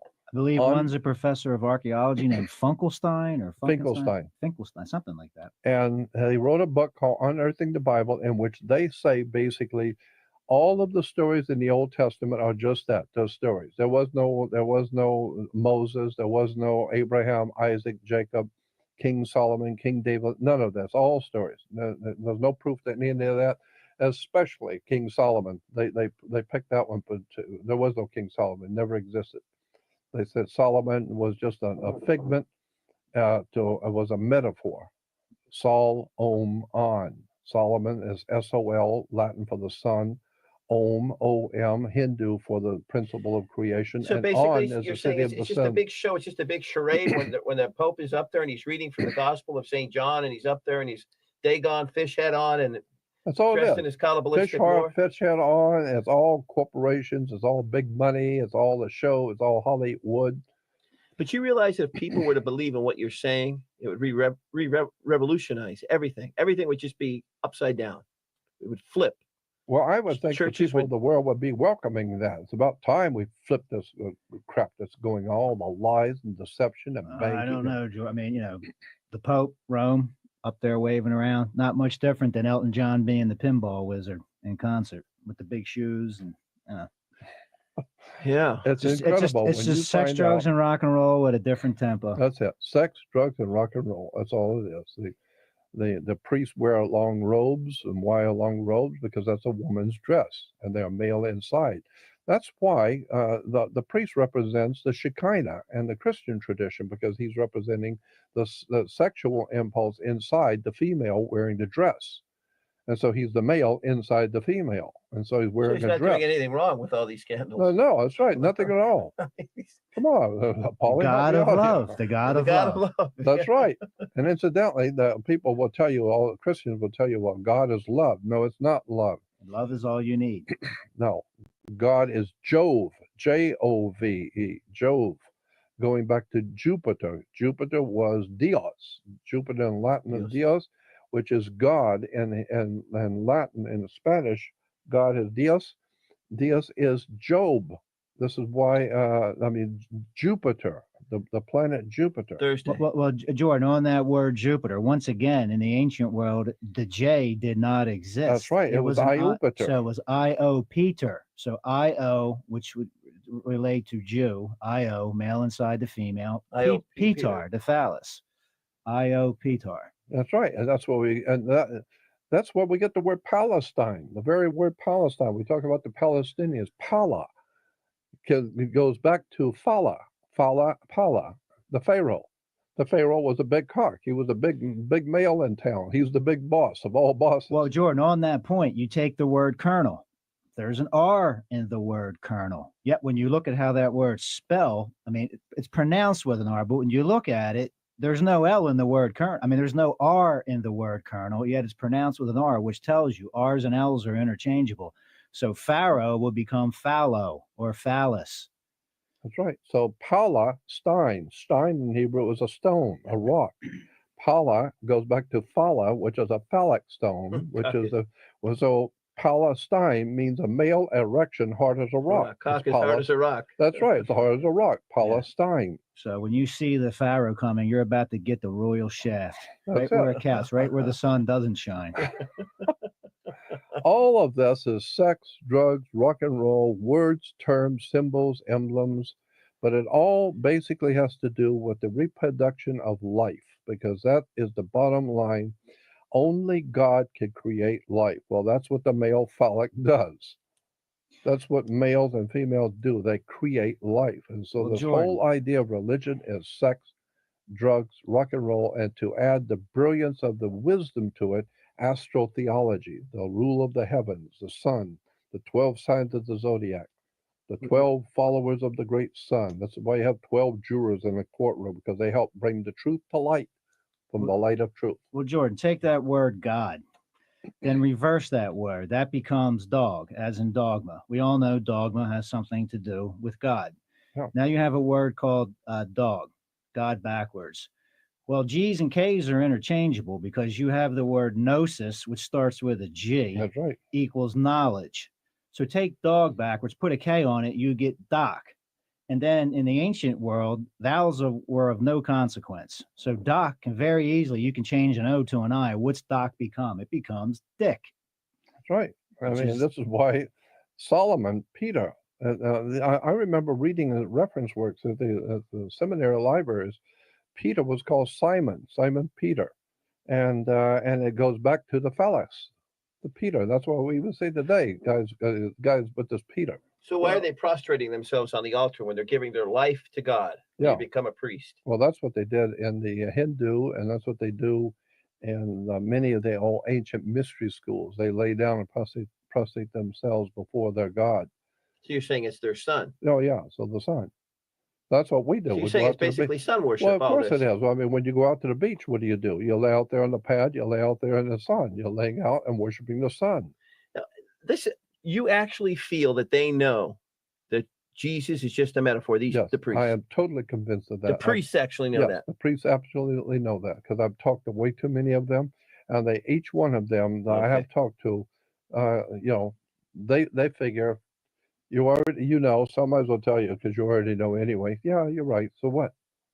And I mean, what do you mean, so what? Why don't you tell the people the real truth and really do something spiritual for the people and teach them, something about the spirit? And they said, no, we can't do that. This is a business. So if we go out and tell the people the truth, they don't want to hear the truth.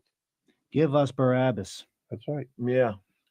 That's why there's a story in the Bible where Pontius Pilate brings Jesus and Barabbas, a prisoner, out. And he says to the whole town, I am, according to your custom, I can release a prisoner to you, one prisoner each year. So today I have two prisoners. I have Jesus, I have Barabbas, who everybody knows is a thief and a crook and a liar. And we have Jesus, who is the truth and the light. Which one am I to give you?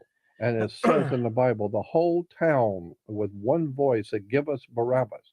That's a metaphor. It's a symbolic story telling you that when the powers that be, Pontius Pilate, the governor, he says to the world, he says to the country, I can give you one of two things. I can give you the truth and the light, or I can give you Barabbas, a murdering, lying pimp, criminal.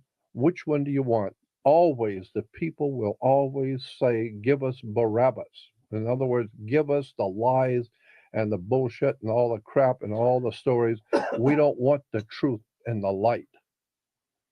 That's the fact. That's the real truth. Like the movie says, son, Who was it? You can't handle the truth. You can't handle the truth. And also, too, Jordan, the truth might just be, look, I'm the Pope, and I'm tired of you morons. I'm going to sleep. Bye. That's it.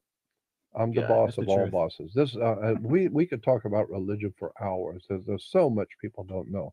Anyway, I want to thank all of you for being with us. We're running a little over time, but as you can see, there's so much to religion that we haven't been told, that the people haven't been told. So I want to welcome you to come back again, because we want to talk about this subject more. It's about time somebody throws some light on the darkness of what's going on in churches and religion. I'm Jordan Maxwell. I want to thank my friend Mike for being with me, and Thank my you. other friend who you will never see. Because he has a face for radio. He and has a he's too face that's so ugly. ugly a mother couldn't handle it. So anyway, thank you again for helping to contribute to our program and helping us financially. And we live, our whole program operates on your contributions. We want to thank you, and we'll talk to you again the next time. Jordan Maxwell for the Jordan Maxwell Show.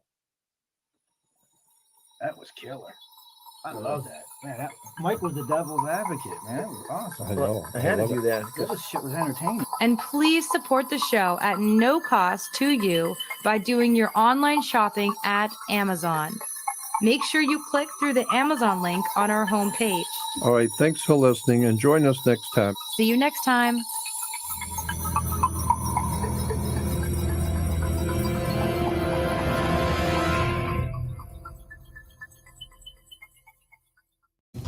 Okay. Welcome back to the Jordan Maxwell Files. I'm Jordan's affiliate, and that's all that really needs to be known. And one thing about this show, Jordan, we're doing is it needs to be said to the world, for the first time in 50 years, you have creative control. It's actually your show. It's being produced exclusively by Jordan Maxwell. Do you care to comment on that? Yeah, it's a very clever and unique idea for me in my life, because I've never been able to produce anything. I've always had people come in and take my work and proclaim it to be their work, and they're in charge, and they own this, and they decide that, and it's always been that way for me. I've never really been able to do anything the way I want to do it. So it's a unique idea. For the first time in 53 years, I'm actually doing something the way I would like to do it.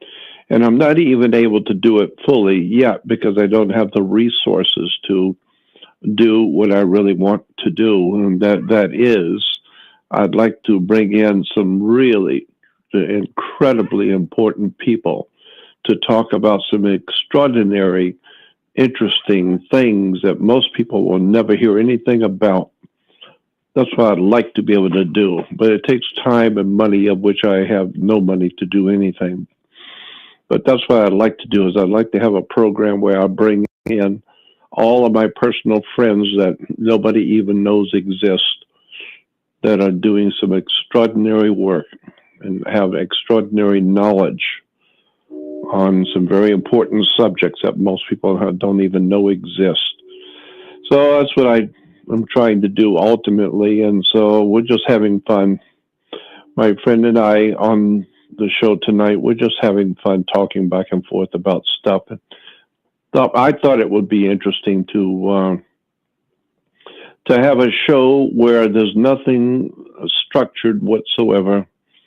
It's just that I have so many interesting friends, and there's so many profound subjects that I am able to talk with my friends about.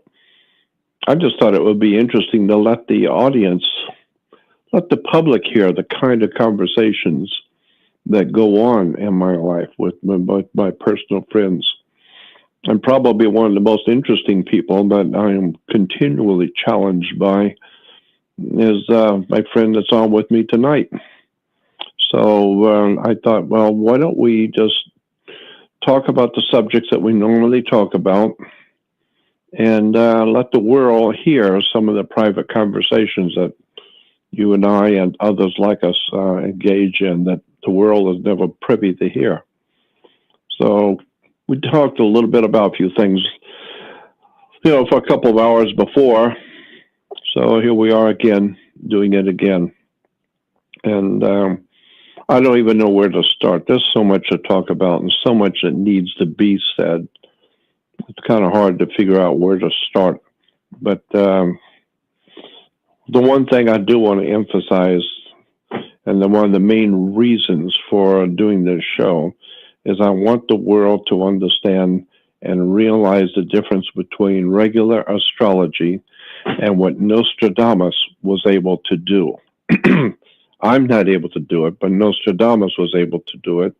And my friend doing the radio show with me tonight has studied the Nostradamus method, and it's so important to me. I think the whole world should know the difference between regular astrology and what Nostradamus 500 years ago was able to do, that had virtually nothing to do with modern day astrology at all. So today, a lot of people hold astrology to be, Mickey Mouse stuff. There's nothing to it. Nothing could be further from the truth. The ancient church knew it.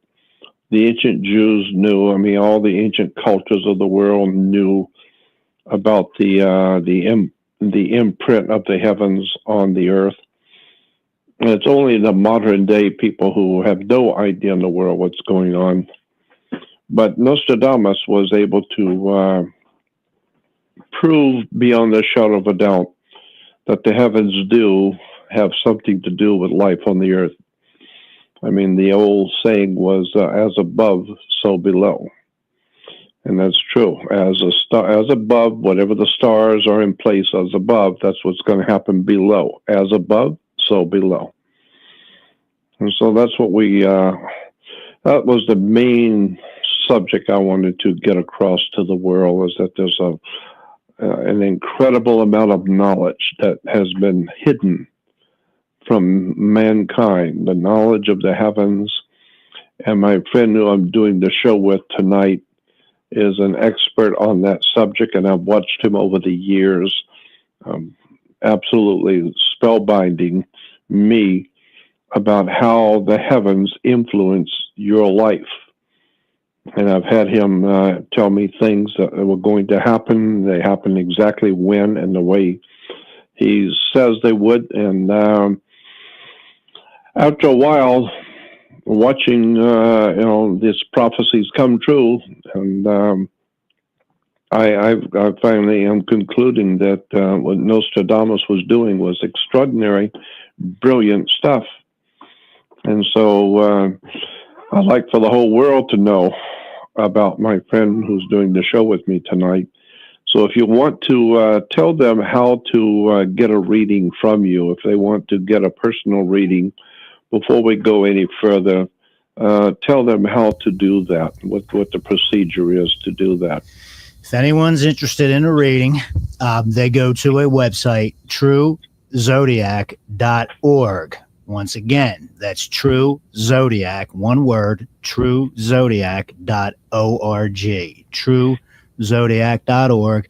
It's very simple. When you go there, there's a big orange button, says by appointment only, schedule here. And when you click that, becomes very evident what you need to do. You pick the type of reading you would like, and then it proceeds to the scheduling page. So it's very simple. So you just go to truezodiac.org. truezodiac.org. And there's so much to be said, Jordan. Oh, my Lord. Everything you just said there. This thing called astrology, man, oh, man, that right there, you're talking about, you're getting into the primordial origins of humanity when you're talking about the stars. Once again, right. When you're talking about the stars, to me, it's almost like saying E equals MC squared. Seems like a very simple statement, has many profound implications. Mm-hmm. But this also being said, Jordan, going back, preceding some of the comments about astrology in regards to the show, this show is released under a Creative Commons license, which basically means anyone's free to share it, copy and redistribute the material in any medium or format. They can adapt the material to their circumstances. do what you need to do. Let the world know. There's a attribution tag under that license. So just give some credit to Mr. Jordan Maxwell. And it's released for non-commercial purposes. You may not use the material for commercial purposes. This is something I believe you always wanted to do, Jordan. You wanted to make the knowledge that you possess freely available to the world. Yeah, I've always wanted to do that, and that's what I've been doing for most of my life, is doing lectures on the occult sciences of the world, all the hidden wisdom and knowledge of the world, and doing it virtually for free, best I can. And so I just watch people when they're getting married, young married couples, young people going to college or to school, and people investing in a business and trying to start a new business. I'm just amazed and thinking to myself, if the people of this world only knew, and how do you tell people something is so important? If they only realize that you need to understand the stars. Like my mother used to say, you can thank your lucky stars about this or this and that. Well, that's actually what's going on, is that your life is impacted by the heavens. I mean, you can ask a 6-year-old child, where is God? And they'll point out there.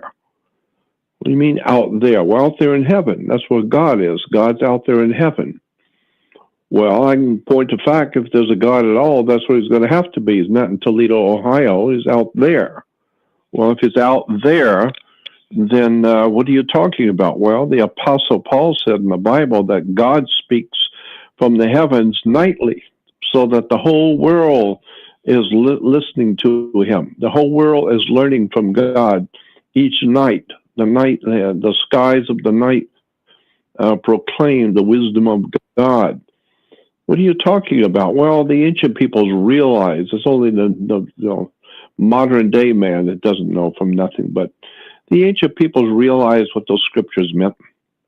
It simply means that the constellation and the stars actually, in fact, impact your life. And if you don't realize that, your whole life is going to be a waste of time. You're going to be getting in trouble. You're going to be marrying the wrong person, going out with the wrong individual, getting in business with the wrong person, going into business or buying property at the wrong time. I mean, all the farmers and all the ancient peoples realized that the time to plant, the time to harvest, and there's a particular time, and the Jews today have their holy days, and they're all based on seasonal, where the moon is, and all that kind of thing. But there is something to all of that, I mean, my God, if the moon, just the moon at night, pulls the oceans of the world. The oceans on the earth are affected by the moon. The moon causes the tides and the waves of the sea. And so if the moon is strong enough influence on the earth to cause the Pacific Ocean to move and influences water, well, hell, you're 80% water. Does the moon affect you? Because your body is water. So people don't realize, I mean, I've heard scientists and researchers talking about how the sun affects your personality when you were born. The very moment you were born, the sun's energy that surrounds the earth hits your little brain and your little body, and it causes electrical frequencies into the brain, the sun does, and it causes your personality. And the different planets affect you, and we know that. And like you read last time we were talking, the bankers in Europe know that the astrological signs in the heavens affect the stock market. They affect business. I mean, all the kings and rulers and princes of the earth knew this. All the kings in China and the emperors and all the Roman Caesars, they all knew this. The only people who don't know it are those who have been told not to have anything to do with anything like that, because it's all evil. It's all bad and evil. Don't look at anything that has to do with the stars. Well, who's telling them that? Who's telling people that? The church leaders are telling the people have nothing to do with stars and astrology. Why? Well, because it's all evil and bad. Well, then you find out, no, it's like anything else. When somebody's telling you not to have anything to do with something, and don't go look at that book, and don't read that magazine, and don't read that book, it's usually because they know something's in there and they don't want you looking at it. They don't want you seeing it. So that's what I'm trying to do. I'm trying to wake the human race up to find out that there is a whole world of knowledge that's been hidden from you. It's the knowledge of the stars, the knowledge of the heavens. You don't think so? Give it a try. You get a reading. Go on that website and get a reading and see how it absolutely blows you away in your life. You wake up and find out who you really are, what you've really been doing, and where you're really going, whether you like it or not. For the first time in your life, you wake up and you find out that the stars do affect you, the planets, the constellations, that all affects the human race. And like I said last time, for thousands of years, mankind has navigated around the world. The ancient mariners and seafaring peoples of the world used the stars to guide them around the world on the oceans of the world. So I think it's a great idea to navigate your personal life, not just your ship, but the ship of state. It's your own ship that should be guided by the stars. We call it a citizenship, or sportsmanship, companionship. So scholarship. I mean, your whole life is a maritime admiralty ship of state. And so the state that people are in is ignorance. And the reason why is because they do not realize how the stars affect human life. And so, again, it's my opinion that this is one of the most important subjects that I've ever come across, is the real story of the stars and the heavens and how they affect the human life. I've known and I've seen it happen over and over again.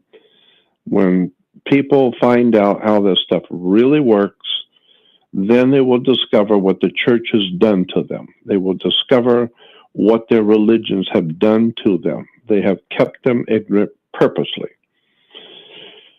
And, when you hear the church and Christians bad-mouthing and cursing astrology, saying they have nothing to do with it, it's of the devil, and it's in the Bible, in the Old Testament. Moses said, have nothing to do with the star.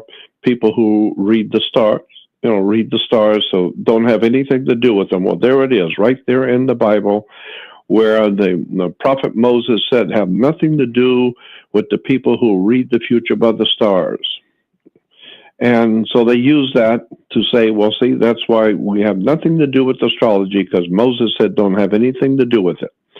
Well, let me explain for the first time anyone's ever publicly explained the real truth about those scriptures. The church does not elaborate on those scriptures at all, so I will. First of all, if you can read, if you went to school and you know how to read, then you can go to a library and get a book. And the book you want to get is Encyclopedia Britannica, Encyclopedia Americana, Encyclopedia Judica, any of the great encyclopedia reference works in the library. Go to the reference section in the library and get the big reference works, all the reference encyclopedias, and you will find that Moses was a leader of a moon cult. Moses was the leader of a lunar moon cult. So nobody in the church is telling you this. The Jews know it. I've talked to Jewish rabbis, and they know. And well-informed, highly intelligent, well-informed Jews know. But they're not telling the Gentiles. Well, as a matter of fact, nobody's telling the Gentiles. Jordan, may I interject? Yeah. There's a picture of Michelangelo's statue of Moses. He has horns. That's right. And Taurus the bull, the constellation of Taurus the bull, a bull has horns. That's right. And the moon is exalted in Taurus. So please do continue. My apologies to the audience and you for interrupting, but there's a reason Michelangelo put horns on his statue of Moses. That's exactly right. Look it up. Go look in the encyclopedias, or go on the web, and go in the web to image, and click on the images, and then type in the name Moses, and all the pictures or images of Moses will come up. All of them have Moses having horns.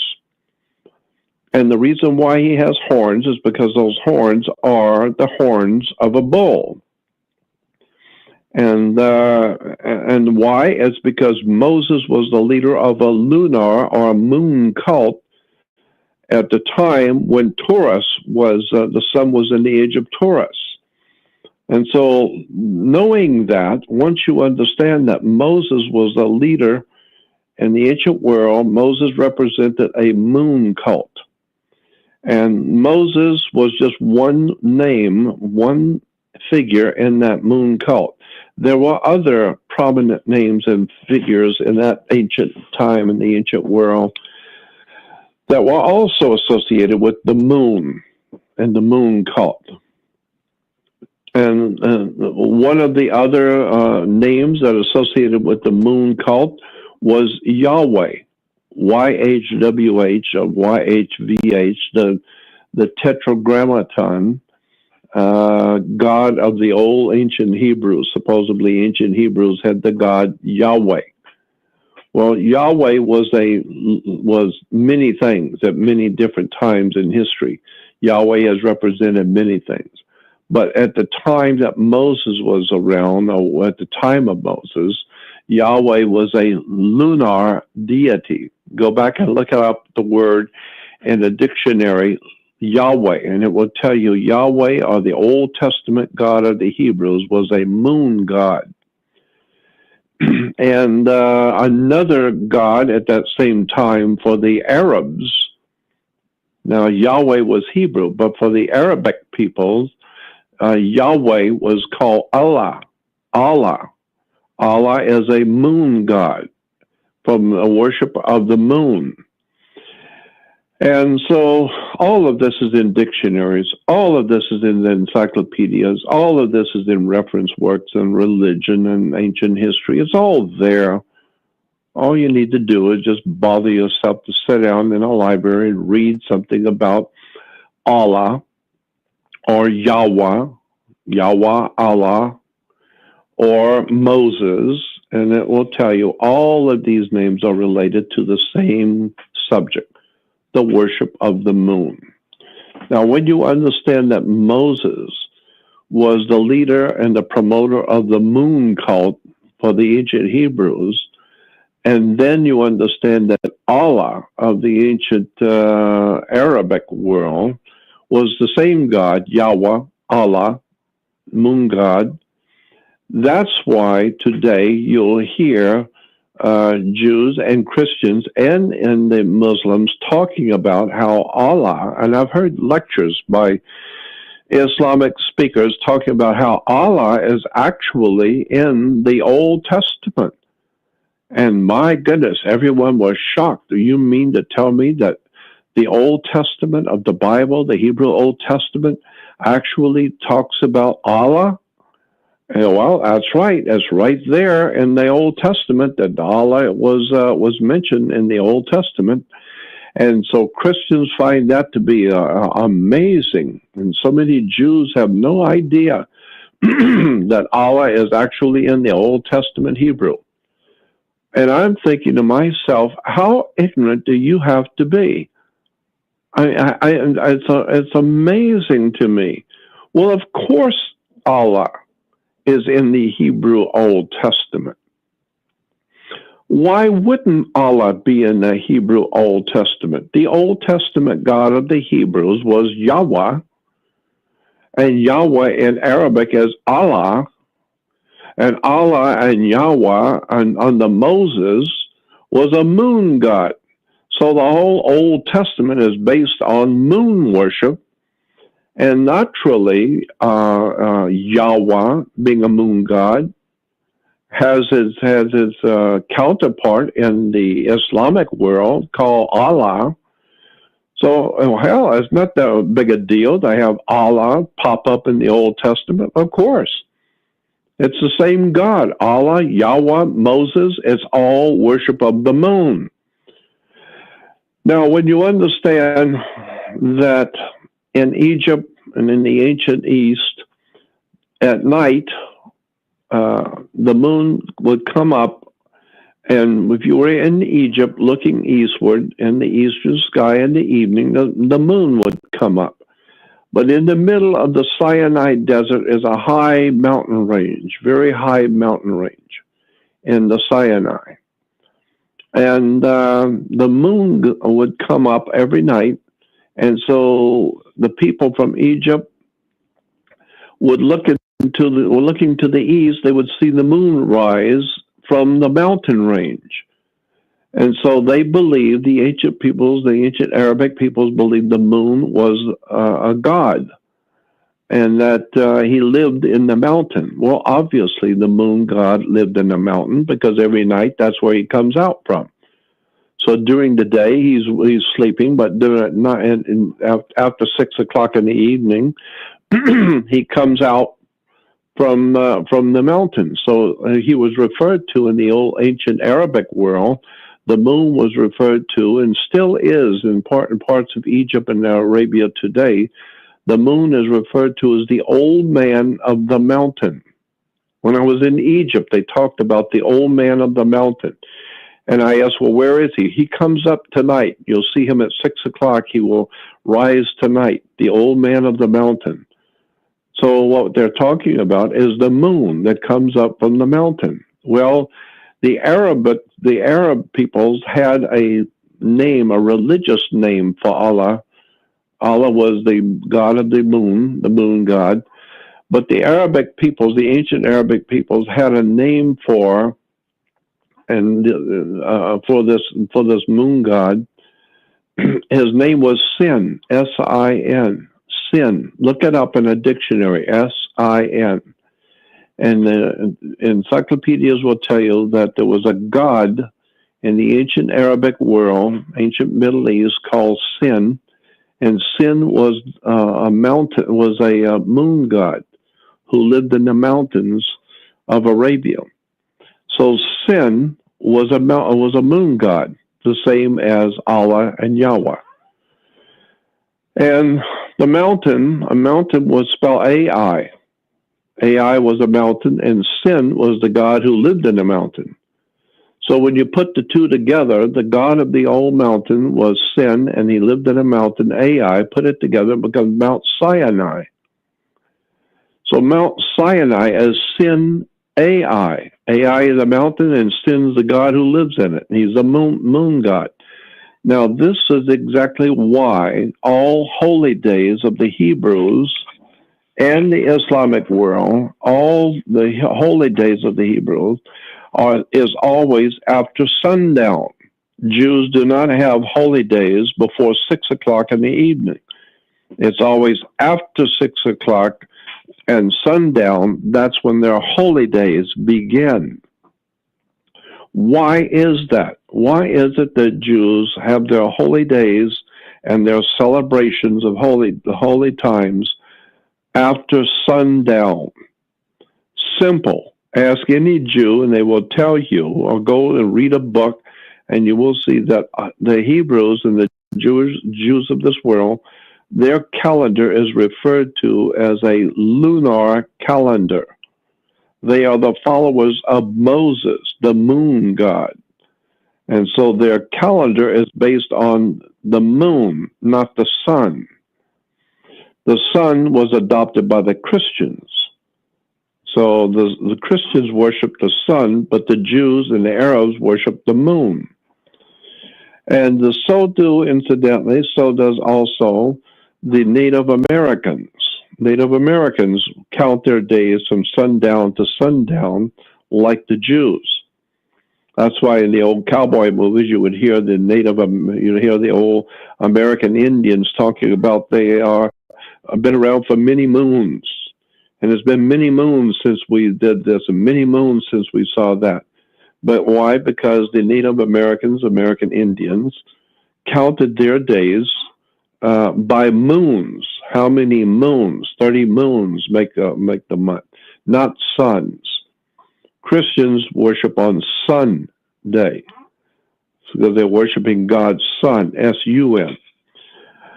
But the Hebrews and the Arabs were worshipers of the moon. Many moons have passed. So, therefore, if you understand that Moses was the leader of a lunar moon worshiping cult, and that the Arabs were worshiping the same lunar moon god by the name of Allah, then you understand why it is that Moses would have written in the Old Testament to have nothing to do with those people who read the stars, because he was trying to promote the worship of the moon god. He's not interested in the stars, he's interested in promoting the moon. While the Christians come along during the Roman Empire, and they are picking up the worship of Mithra and the old ancient sun gods of the Gentile nations were worshipers of the sun. And of course, the sun was their risen Savior. Well, of course, the sun rises. And it is your Savior. The damn thing don't come up. We're dead in about 3 weeks. So the sun is your Savior. And so the Gentile world, gravitated toward the worship of the sun. This is why the first day of the week is called Sunday. And Jesus, the God of the sun, is called God's Son, the light of the world. Well, of course, the sun is the light of the world. So Jesus was merely a name for the sun, Iosis, Jeosis, or Jesus. Jesus is the Son. He's God's Son, the light of the world, the risen Savior. Well, but the moon god was Moses, Yahweh, Allah. And so once you understand how all of this stuff works and the history of religion, then it makes sense that the church will show you, well, see, Moses said not to have anything to do with the star, people who looked at the stars. That's right. He was a moon worshiper, airhead. And, well, we don't have anything to do with it either. That's right. You're a sun worshiper, airhead. So once you understand the sun worship and moon worship, the very beginning, as far back as you can go in history, the very first legitimate religion on the face of the earth was the reading of God's will in the stars. It had nothing to do with moon worship or sun worship. It had to do with reading of the stars. That was the very first legitimate theology on the earth, was stars, reading the future by the stars. Until, of course, the moon came in and the sun worshipers came in and put all of that down.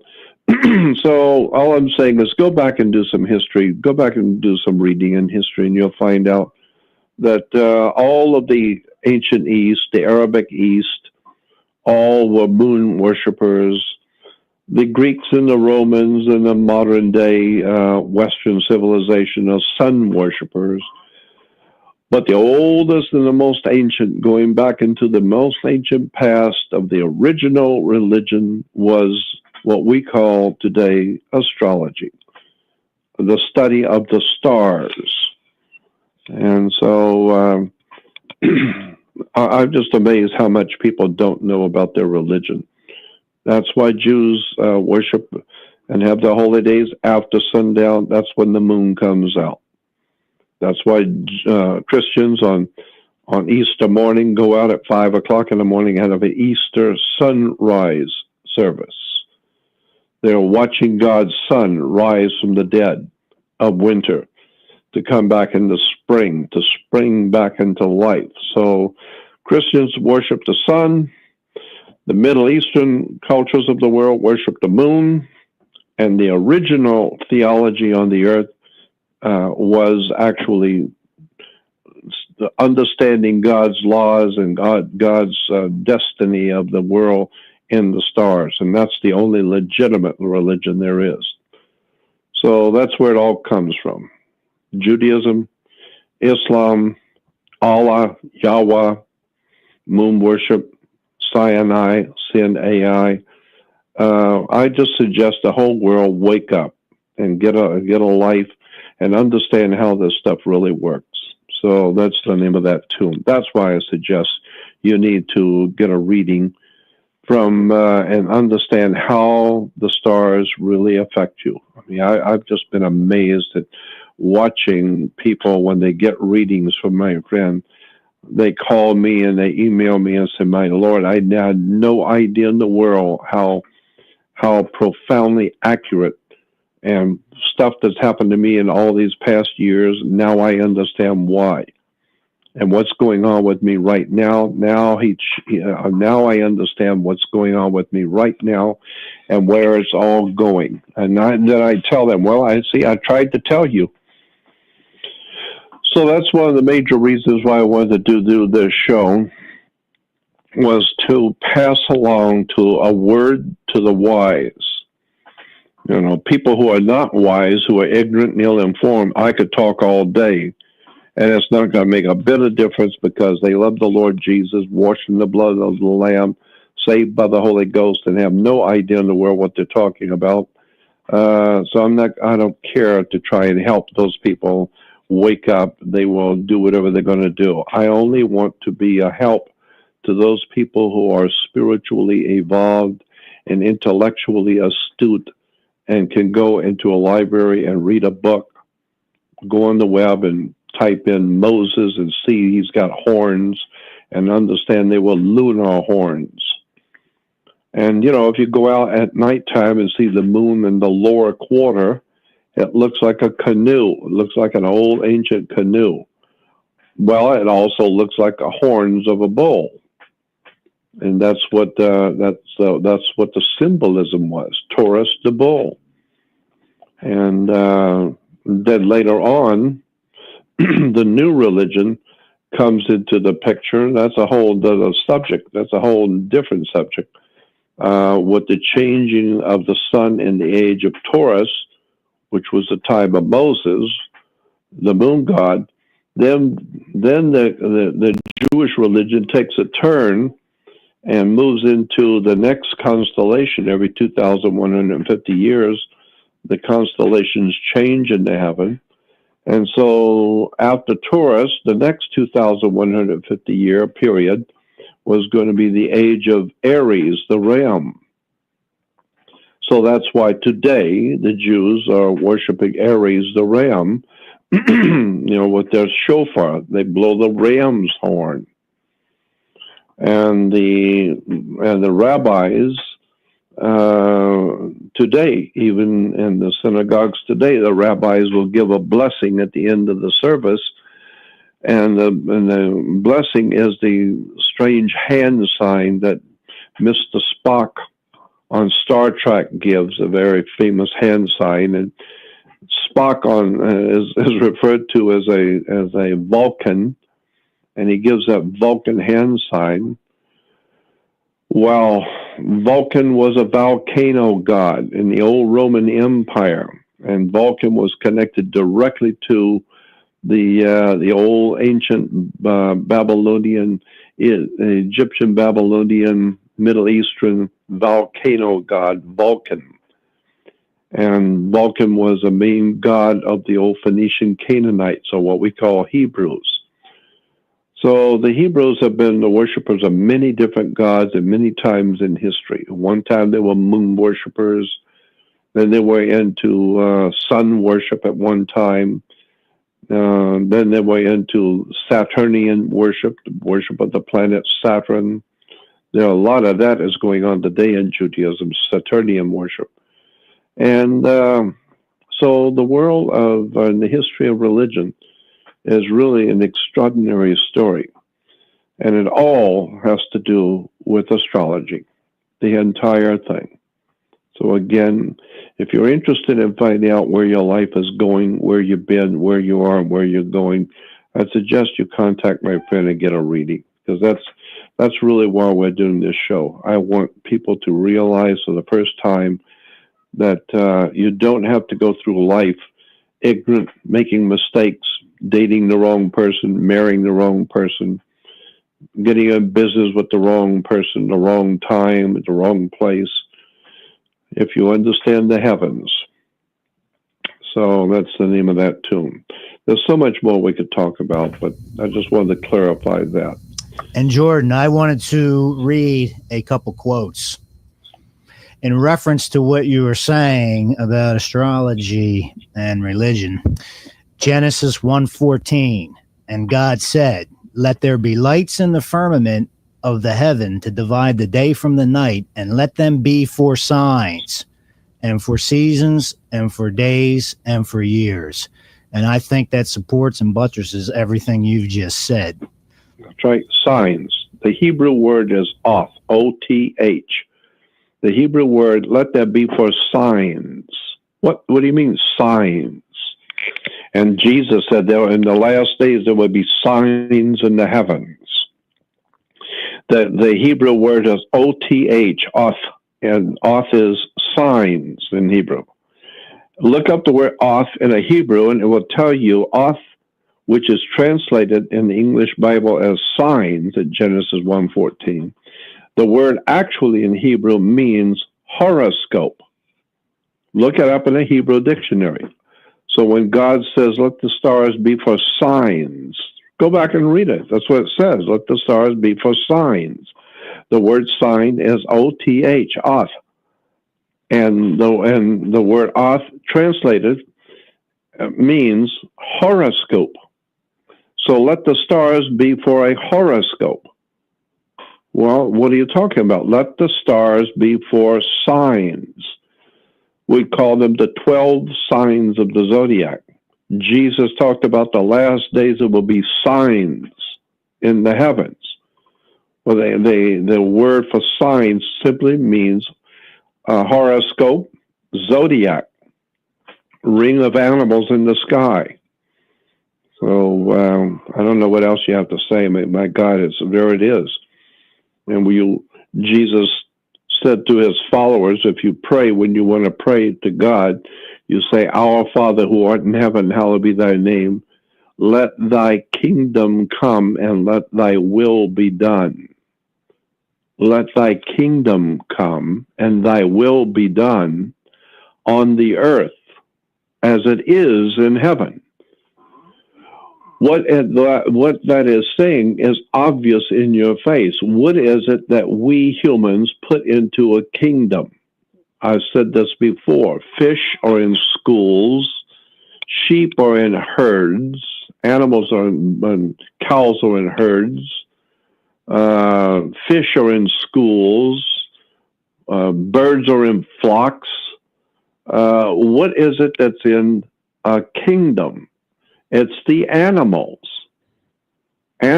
kingdom. So when Jesus said, let your kingdom come, the kingdom is the kingdom of animals. And so where do you find a kingdom of animals? Well, we call it a zoo. That's where it's a kingdom of animals. And that's where we get the word zodiac from zoo. from the kingdom of animals. Where? In the sky.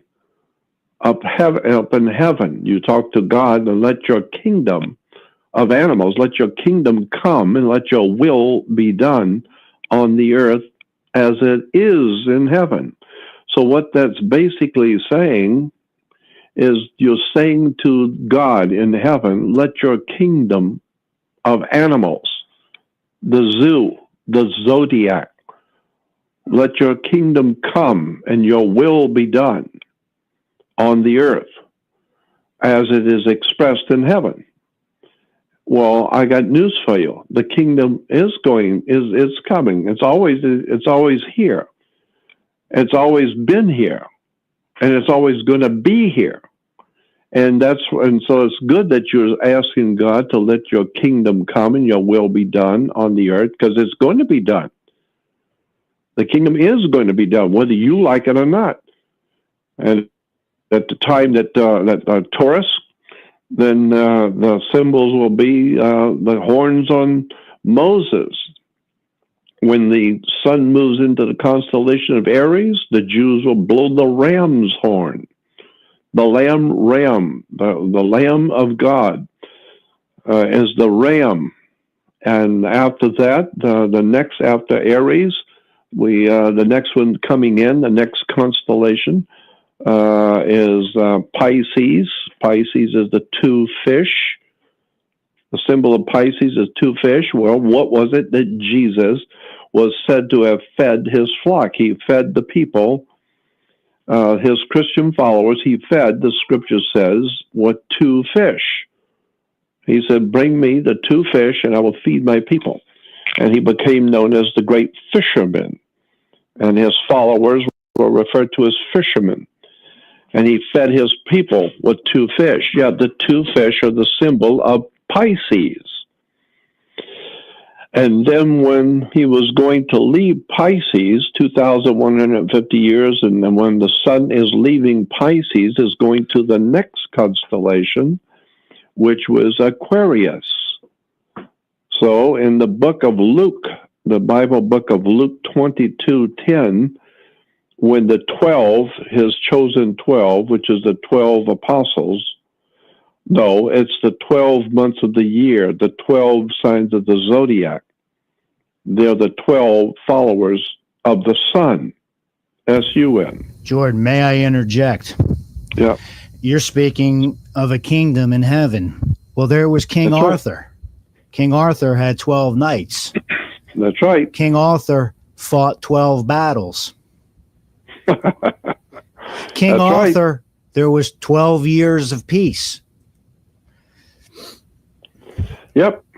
Then and Jesus is referred to as our King and the author of our faith.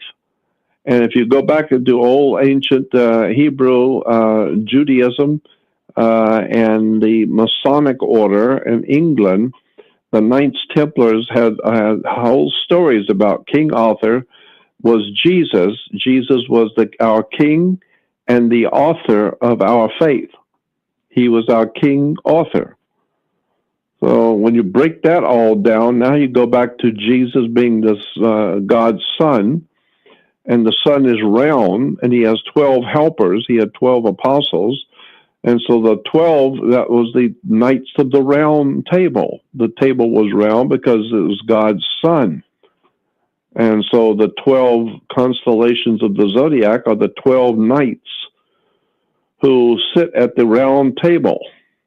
King Arthur, Jesus, the king and the author of our faith, sitting at the round table with his chosen 12 constellations, 12 months of the year, 12 signs of the zodiac. It's all Masonic hidden theology, religion that the royals of the world, the royalty of Europe know. They understand it well. All of the great professors and teachers of religion, theological teachers of the world, the Jewish rabbis, they all know this. Everybody knows it, except the Americans. Well, 12 stations of the cross. That's it. 12 tribes of Israel.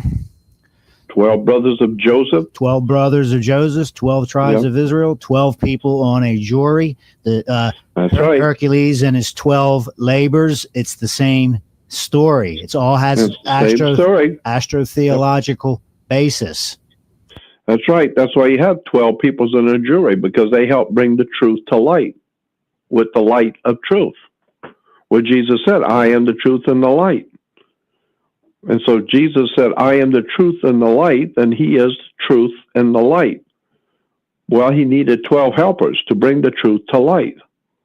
So he had 12 apostles. No, the 12 signs of the zodiac. And he's the sun. So he's the SUN with his 12 followers. And the 12 followers, the 12 months of the year, help distribute God's light. Jesus was the light of the world, and his light was distributed through 12 different followers, January to December. So, it's just amazing how much people have not been told and how much they don't understand and how much the church does know, the rabbis do know, the Jesuit theologians do know, but they're not telling the people. And why? Quite simply because this kind of knowledge is on a need-to-know basis. In this planet figure, you don't need to know. All you need to know is how to put the screws in the rivets together and do your job, go to work and do your job and go home and have some beer, television, and watch the ball game, because you don't need to know who's really running this world and how it really actually works.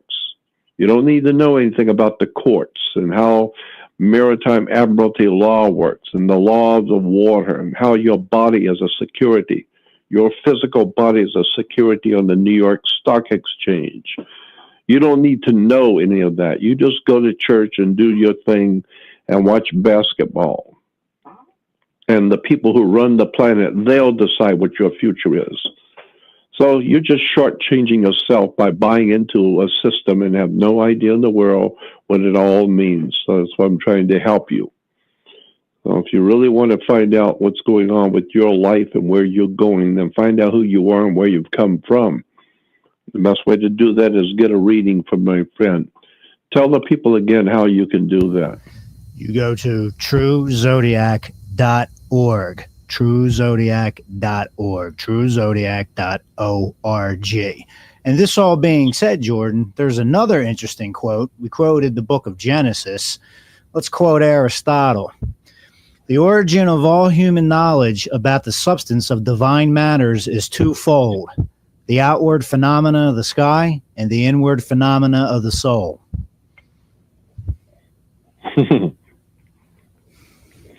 Excellent. The two work together. What's out there as above, so below. And I think you're dealing with something that's pointing to very profound understanding of biological, genetic, psychological dynamics. You were discussing the moon god. The moon god. Well, a woman's menstrual cycle is roughly 29 days. That is the orbit of the moon about the earth, roughly 29 days. So there's a synchronization there. And when you look to astrology, and I have to say this to the audience, I was once the world's biggest skeptic of astrology. I encourage people to be skeptical and dubious. Always put it to the test. Never abandon your own common sense, judgment, and intellect. That all being said, though, it does make you wonder why in astrology they said woman is dominated by the moon. And then you basically realize, well, menstrual cycles are roughly 29 days. There's a synchronicity there with the moon. That's exactly right. And the moon's orbit about the earth is 29 days. Then also, too, something astrology talks about, the moon rules the constellation of Cancer. That's the assignment astrology gives to the moon. Opposite that is the constellation of Capricorn, which is ruled by Saturn. And it's very interesting. There's a day-to-year correspondence between the moon and Saturn. This is where the notion of progressed charts come from, where you equate a day to a year, because the moon's orbit about the Earth is 29 days. Saturn's orbit about the sun is roughly 29 years. So, and this is very interesting. They say Saturn rules death. Cancer rules birth, since it rules woman. And they happen to be opposite each other in the zodiac, in the sky. That, to me, is suggestive of the fact that what we consider to be the ancients, I think we have this mistaken notion that they were extremely primitive. I think that's another 5 or 6 episodes there, Jordan, where you can go into how the world was laid a waste and made a void and made desolate. But somebody somewhere seemed to be telling mankind that there's a deeper set of biological, genetic, and psychological dynamics at play here, folks. And you need to be aware of that, because when you look at the constellations with the naked eye, I know there's the argument that the constellations, they were given these names and they're suggestive of these shapes. It serves a mnemonic function to make memorization easier.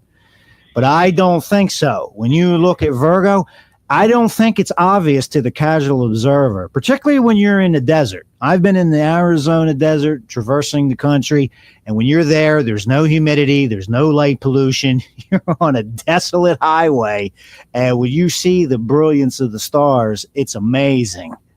That's right. The majesty of it. But that being said, though, you see far more stars than you can in an urban environment, which most people are living in. So that all being said, the point I'm making, when I look at Virgo to me, it's not obvious to me as a casual observer. That's a virgin holding a shaft of wheat. It just does not look like that to the naked eye to me. Perhaps I'm mistaken.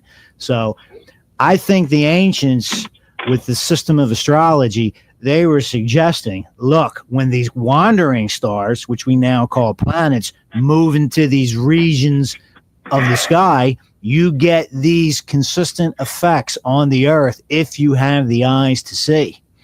That's right. But it not being obvious to the casual observer, to me, it's suggested of the fact that someone came from outside this solar system and imparted this knowledge. I don't know if it's possible, just, sitting cross-legged in front of your campfire to unravel this profound science. No. It is a profound science, and it is a science. It can be replicated over and over and over again. And I think too, Jordan, we should speak to the skeptics. We should speak to the skeptics. Their challenge is always astrology is strictly cause and effect. Oh, how is it possible that gravity from the moon is inconsequential and gravity from some distant planet like Saturn? How could that possibly have any bearing on your personality or anything, have any type of role in which your fate is on the Earth? It's hogwash. But that being said, maybe it's beyond strict cause and effect. It's just like when you see a traffic light, the light turns red, you put your foot on the brake. It was a signal. It's suggestive of something else, a much bigger picture. Strictly speaking, I don't think it's cause and effect like you're a puppet on a string that when you see a red light, you knee-jerk put your foot on the brake. It's a signal. It's suggestive of a larger structure. You damn well better put your foot on the brake when you see a red light, or bad things may happen. But it's not strictly in the realm of cause and effect. It implies that there's a judicial system. When you don't put your foot on the brake, bad things happen. People get hurt. That's right. So you have to pay the price. Yeah, so when you're dealing with this thing called astrology, once again, I think it's wise to speak to the skeptics, because I was once the world's biggest skeptic, and there's still things about astrology that suggest there's something to this here. There's something occurring on a more subtle level. And this all being said, too, just from a pragmatic point of view, I repeat this point over and over again. I think I did it in episode 1, probably episode 2, when we were doing the other shows. that just from a pragmatic point of view, once again, this needs to be said. From a human's vantage point, the stars are incorrigible. They're uncorruptible. I'm not aware of anyone with enough mind control, with enough wealth, with enough political pull and influence, with enough of a lobbying ally to basically rearrange the constellations.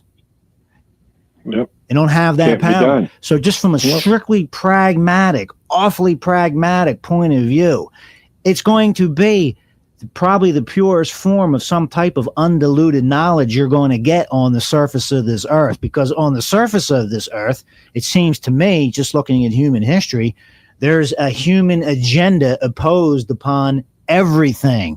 And sometimes some of those agendas are not in your best interest. I take Nazi Germany, for example. That was you're not right. operating in the best interest of a lot of people.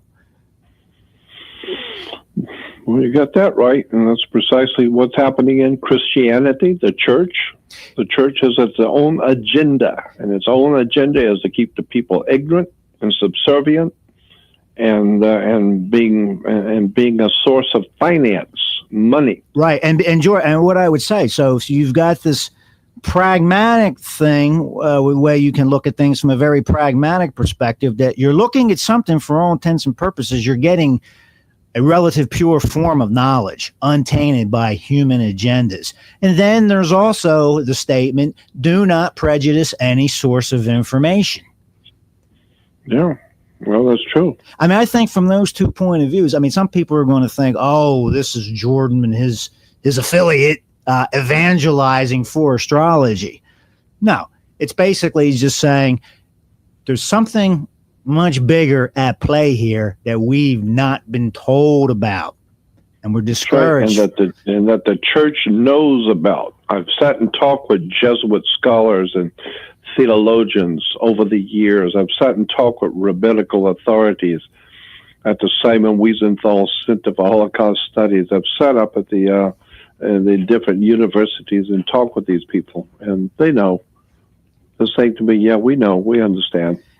And it's all. Well, why aren't you telling the people? No, they're not going to tell the people because they will lose parishioners. People will leave the church if they found out what was really going on. So we can't afford to lose that financial basis. We can't afford to lose that financial backing. So we're not about to tell the people. You know. Well, that's that on a very pragmatic basis. I mean, when you sign. The parishioners in a church are responsible for that church's debt. That's why they want you to sign a piece of paper. Every church is going to try to get you on a list. And the case in point, anyone can look it up when this scandal with the Catholic Church, with child pedophilia was going on with the priest. I mean, there was one case, I believe it was in Northwest United States, where they were going to hold the parishioners liable. And the parishioners could not understand why. Because when you get into the incorporation of that church, the actual legal basis of it, you signed a piece of paper. You're on the membership roster. You're responsible for the debts and obligations of that church. And that's a little bit obtuse and obscure, but that can be referenced on Google. I don't have the exact citation, but someone could make a general search and see that. And the lawyers and doctors in the pews were shocked and flabbergasted. Well, if you had an understanding of how law works and what's really going on, you would not be. That's right. That's exactly right. If you sign on to a church is a corporation, and you are now a part of that corporation. Therefore, you are responsible for its bills and for whatever it does. It's being done in your name. You're a member of the church, and whatever the church is doing, it's doing with your acquiescence. It's doing with your agreement. And if you don't like what they're doing, well, then you have to take your name off of that, off of the rosters, because you're responsible for what the church is doing. So people don't understand that. They don't understand corporate law. But when you look at this thing called astrotheology, it's amazing how so much of the mythology of different cultures, so much of the theology of different cultures begins to unravel. You begin Of to see course. the basis for it all. I mean, just practically speaking, you've got, when you're using an astrotheological basis, you're telling an eternal story. King That's Arthur exactly right. and his 12 Yeah. knights, his 12 battles, the 12 labors of Hercules, Jesus and his 12 apostles, the 12 tribes of Israel. 12 brothers of Joseph, the 12 stones on the breastplate of the high priest in Judaism. The 12 stones represent the 12 months and the 12 signs of the zodiac. It's all there. 12 is replete everywhere in the Bible. Old and New Testament is 12, 12, 12. Okay, Jordan, for this episode, one question I get from most people I talk to, they all want to know, what is going on with Jordan Maxwell right now? Why does it seem to be he has dropped off the face of the earth? Well, yeah, because I basically have dropped off from the face of the earth. I have been the object of attack from so many different people.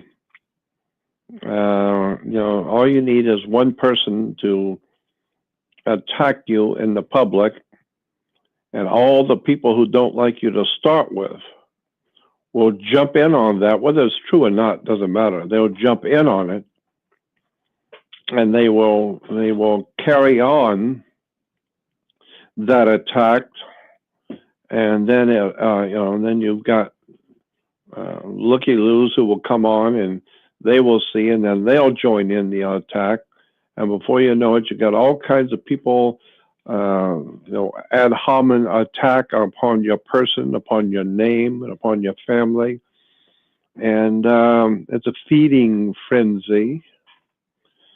And the mere fact that the original attack had no basis in fact at all is irrelevant. That doesn't matter. It has nothing to do with anything. And so if you're a famous person, you're going to have to deal with the fact that so many people are going to attack you. And so I've gotten to the point where it doesn't matter to me. I don't care. I just do what I do the best I can. And eventually I figure that the truth will come out one day. And there's been so many times in the past people have been attacked in the press and in the public eye, and then later on we find out a few years later what really happened. And so I'm thinking, well, eventually it very well might finally come out what really has happened, as opposed to what people are saying about me, because I have made a lot of enemies. The people, these charlatans, these little criminals who are running the churches, who are making millions and millions of bucks off of poor, innocent people, and dancing around the stage and doing their act and making lots of money. They're not very happy with Jordan Maxwell. They're not very happy with my work of uncovering all of this shenanigans in the name of religion and government and courts and banking and all this stuff that's going on.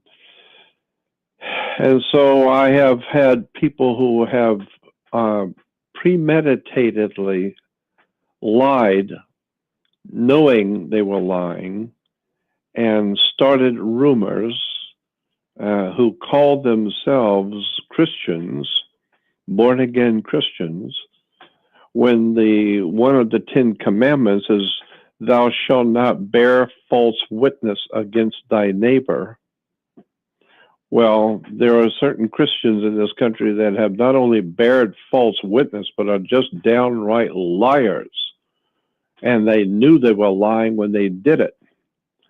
And so other people pick up on that, who see me as an enemy to their comfort zone, to their little comfort box that they live in. And so they jump in on this guy's lies and deceits, who's trying to destroy my name and my work. and they jump in on it, and then other people jump in on it, and so after a while, I've gotten so many born again Christians. Mostly it's born again Christians, mostly, who are trying to destroy my work by not confronting my work, but by confronting my person, my name, and what is called an ad hominem attack. An ad hominem attack on my person, on me, attacking my name, attacking my family, attacking my background, where I come from. And so after a while, I just gave up because all I'm getting is nothing but attacks from everywhere, and I don't own anything. I'm not making anything. I'm not wealthy. I sleep on the floor in one room with nothing. And people who know me know that. And so I've gotten to a point where I just give up. I thought I was trying to do something to awaken my fellow man, only to discover that in America, the Christians and so many other people in this country, they don't want to be awakened. They're tired of hearing me telling them the real truth about what's going on. And so they're not only challenged, but they're scared to death that I'm going to blow their cover. And so I've had people, like I said, born again Christians knowingly lying, premeditated, and later on admitting it in private conversations. Yeah, they just put that out there to to cause him trouble. Well, it did, but it's bearing false witness against your neighbor. But these born again Christians, they couldn't care less about God, honor, decency, or anything else. They're just Al Qaeda Christians. The same born again Christians who are talking about those crazy loons in the Middle East with their Al Qaeda fundamentalists, Islamic fundamentalists. This is a term that's used. Islamic fundamentalists. They're all Al Qaeda crazy religious fanatics. Well, that's what we call Christians today in America, fundamentalists. They're the fundamental Christians. Well, and so they actually are the same as the fundamentalists Al Qaeda. They're the same thing in America. We call them our fundamentalist Christians. They're equally as corrupt and criminal as the Al Qaeda is. So I've had too many people threatening me, threatening my life, threatening my work, threatening people around me, and after a while, being losing everything I own, losing everything I've worked for to other people who have come in, took advantage of my situation, had me sign agreements with them, and then take everything I own and leave me for nothing, leave me with nothing. At the same time, being criticized and lied about in the world, to the point where I don't have any way to defend myself. I don't own nothing. I don't have anything. I don't even have a dime, nothing.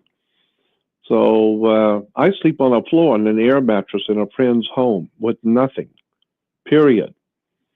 And so, and of course, I had that problem a long time ago with the Federal Trade Commission, and everybody wants to jump on that and show that here's Federal Trade Commission found Jordan Maxwell guilty of something, guilty of this, and guilty of that, and that proves the point right there that Jordan Maxwell is a criminal, international criminal, and all that kind of stuff. Well, the people who actually, were there around me, the people who lived right around me, my closest friends, they know what happened.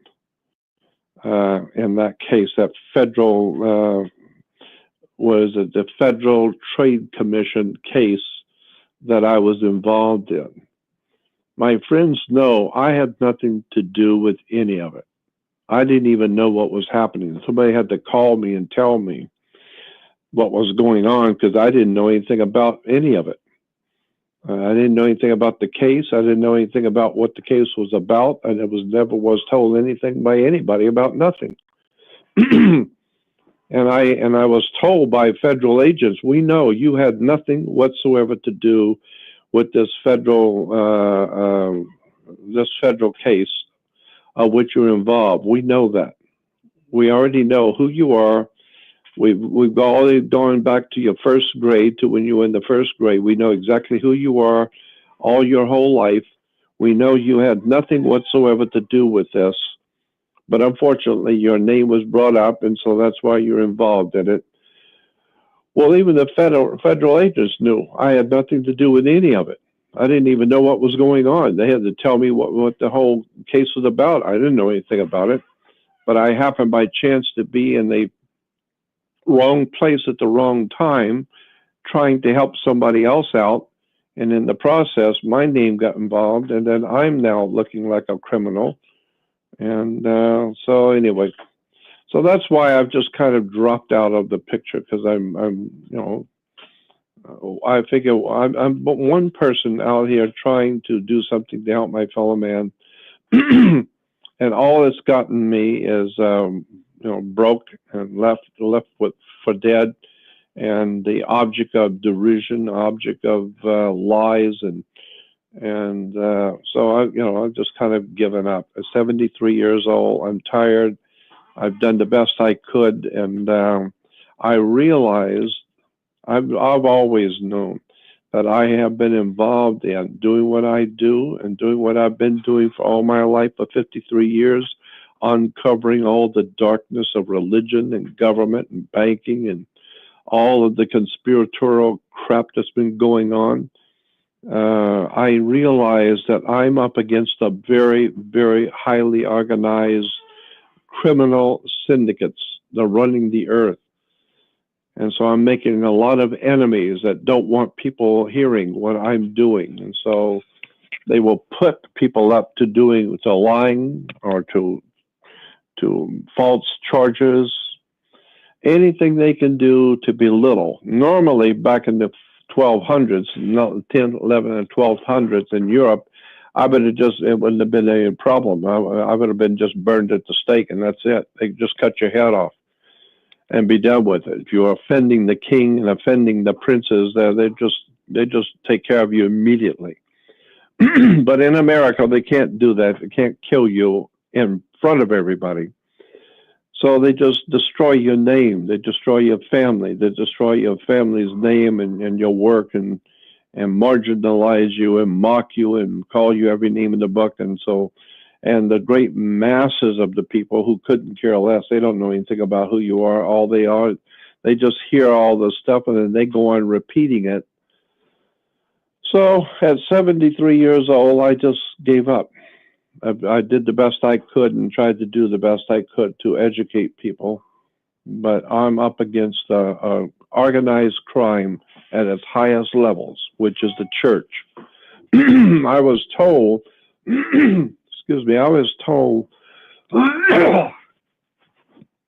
many years ago, I was told by an FBI agent in San Diego.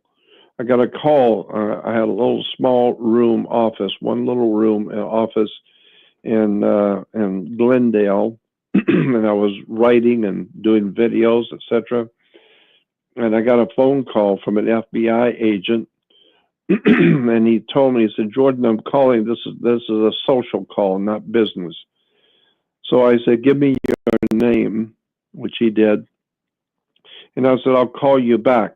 So I hung up on him, and I called the information to get the number of the FBI in San Diego. I called that number and I asked for him, and they put me through to him. So now at least I've clarified for myself, he is who he says he is. So he told me, he said, "The reason I'm calling is to tell you that we know who you are, what you're doing, and we don't see you, your government does not see you as a threat at all. We realize you're just an ordinary man trying to help people to wake up. We don't see you as a threat. But if you're going to have trouble in the future It's going to come from the church.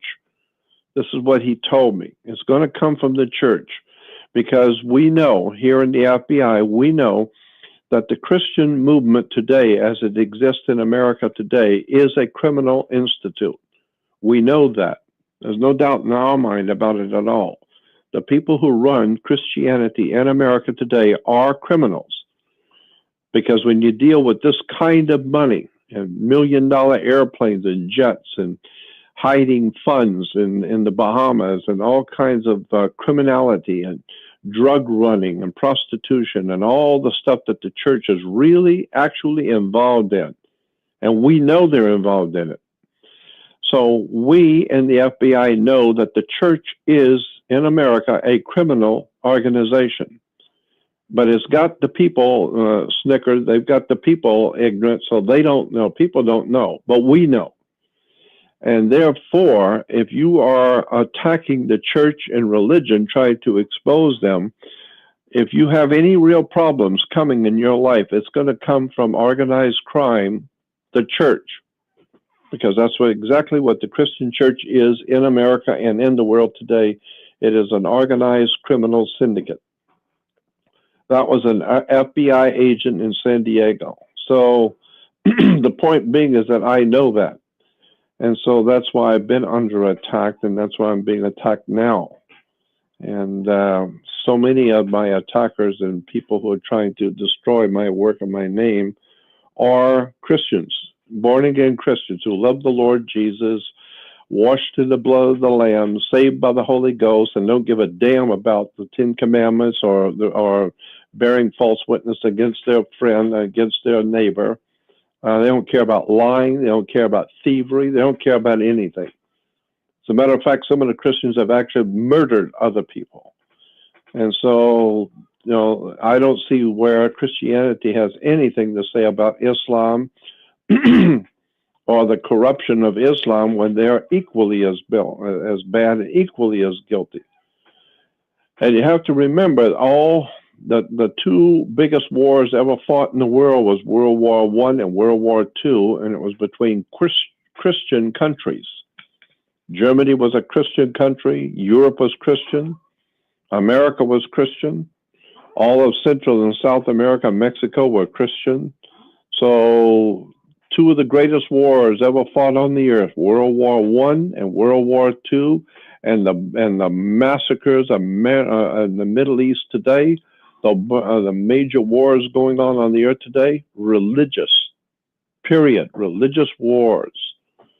So I feel very justified in saying I was right. I was telling you, religion is a racket. It's nothing more than a criminal, lying criminal racket where the preachers and all these mentally deranged preachers jumping around the stage and spitting on people and falling over and jumping around the stage and laying on the floor and shaking and all that nonsense. It's just an incredible array of criminality that's making hundreds of billions of dollars a year.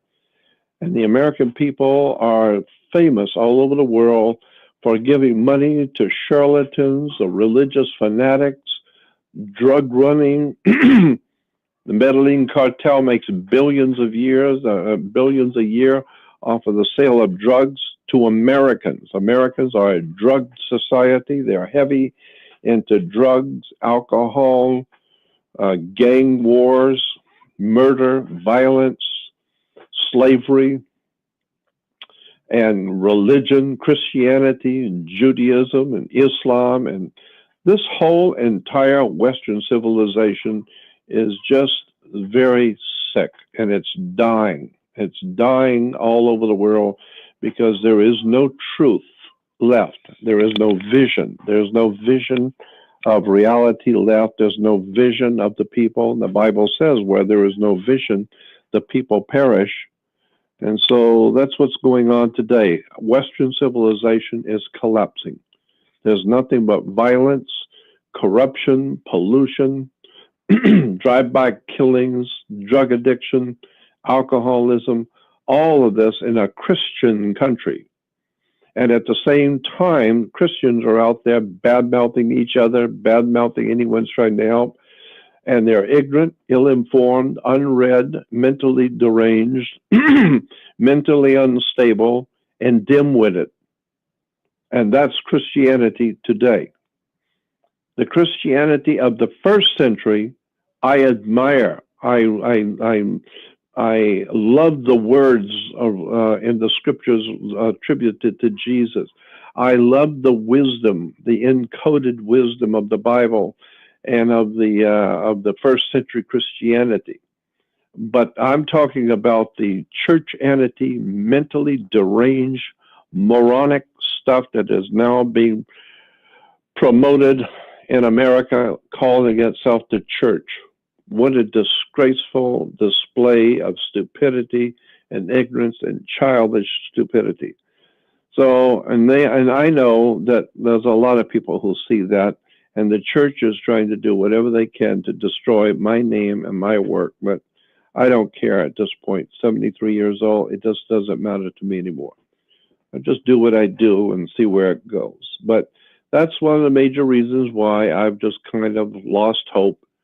I just drop out of the picture because I know that trying to save America, mentally and spiritually and intellectually save America, is like trying to empty the Pacific with a teacup.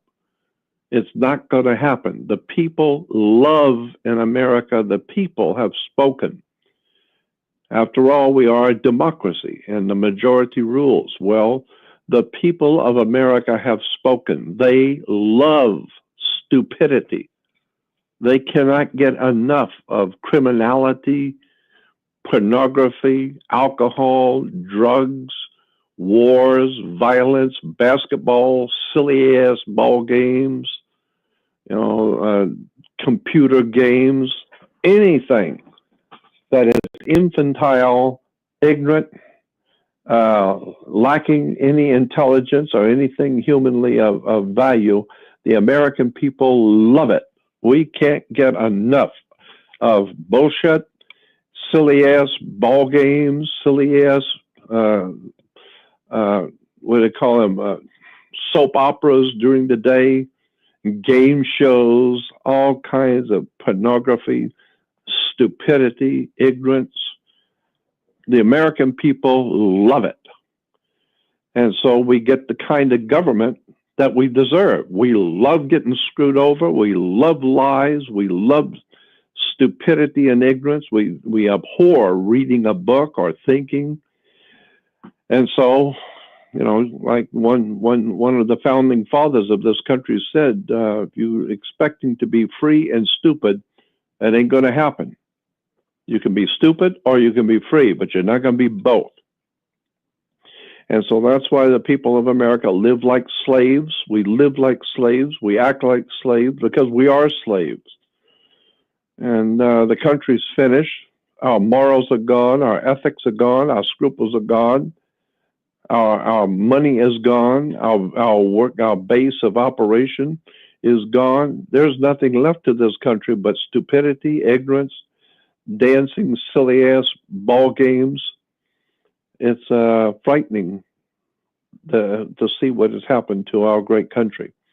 And who's on the front lines of this bullshit? If it isn't the Christians, they're out there dancing in the street, and they just love what's going on. And so the Jews are prancing around telling everybody they're God's chosen people. I'm just amazed at the stupidity of the human race. You can trace Judaism back to Hinduism. Judaism is based on an ancient religion in the Hindu world called Brahmanism. The Brahmin religion is the basis for what we call today Judaism.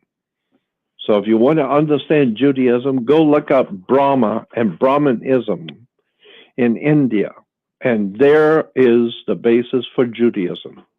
If you want to understand Christianity, go back and study Egypt and the worship of the sun god, Ra. So, if you want to understand Islam, very simple. Anybody who has any questions about that lunatic religion, that mentally disordered bunch of nonsense, all you've got to do is get a 2-volume book set. There's 2 volumes, Volume 1 and Volume 2, called Moon, M-O-O-N, Moon hyphen O, the letter O, hyphen Theism, T-H-E-I-S-M. The book is called Moon O Theism, M-O-O-N hyphen O hyphen Theism, Moon O Theism. And it's a 2-volume set. Each volume is like 650 to 700 pages. Huge volumes, 2 of them, Monotheism, in which the author does an absolutely incredible job on 1,400 pages, where he picks apart in minute detail, and 1/3 of the book is footnotes. On every single page is footnotes, where everything comes from, where all of this nonsensical crap developed, who started it, and it's called Monotheism. Go on the web and order it. You can probably even find it as an ebook somewhere on the web for free.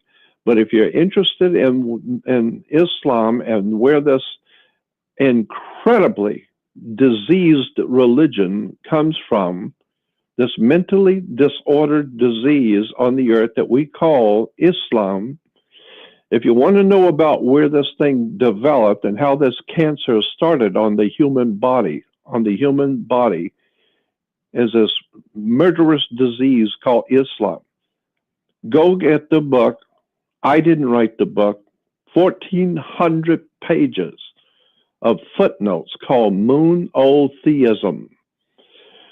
And then when you look at as I said, Judaism and that incredible nonsense about God's chosen people, when you find out who the Jews really are, and you find out where Judaism really came from, and you begin for the first time to look at what's really going on in Judaism and the difference between the Zionist Jews and the regular Jews, and find out that 4/5 of all Jews on the earth are not Semitic.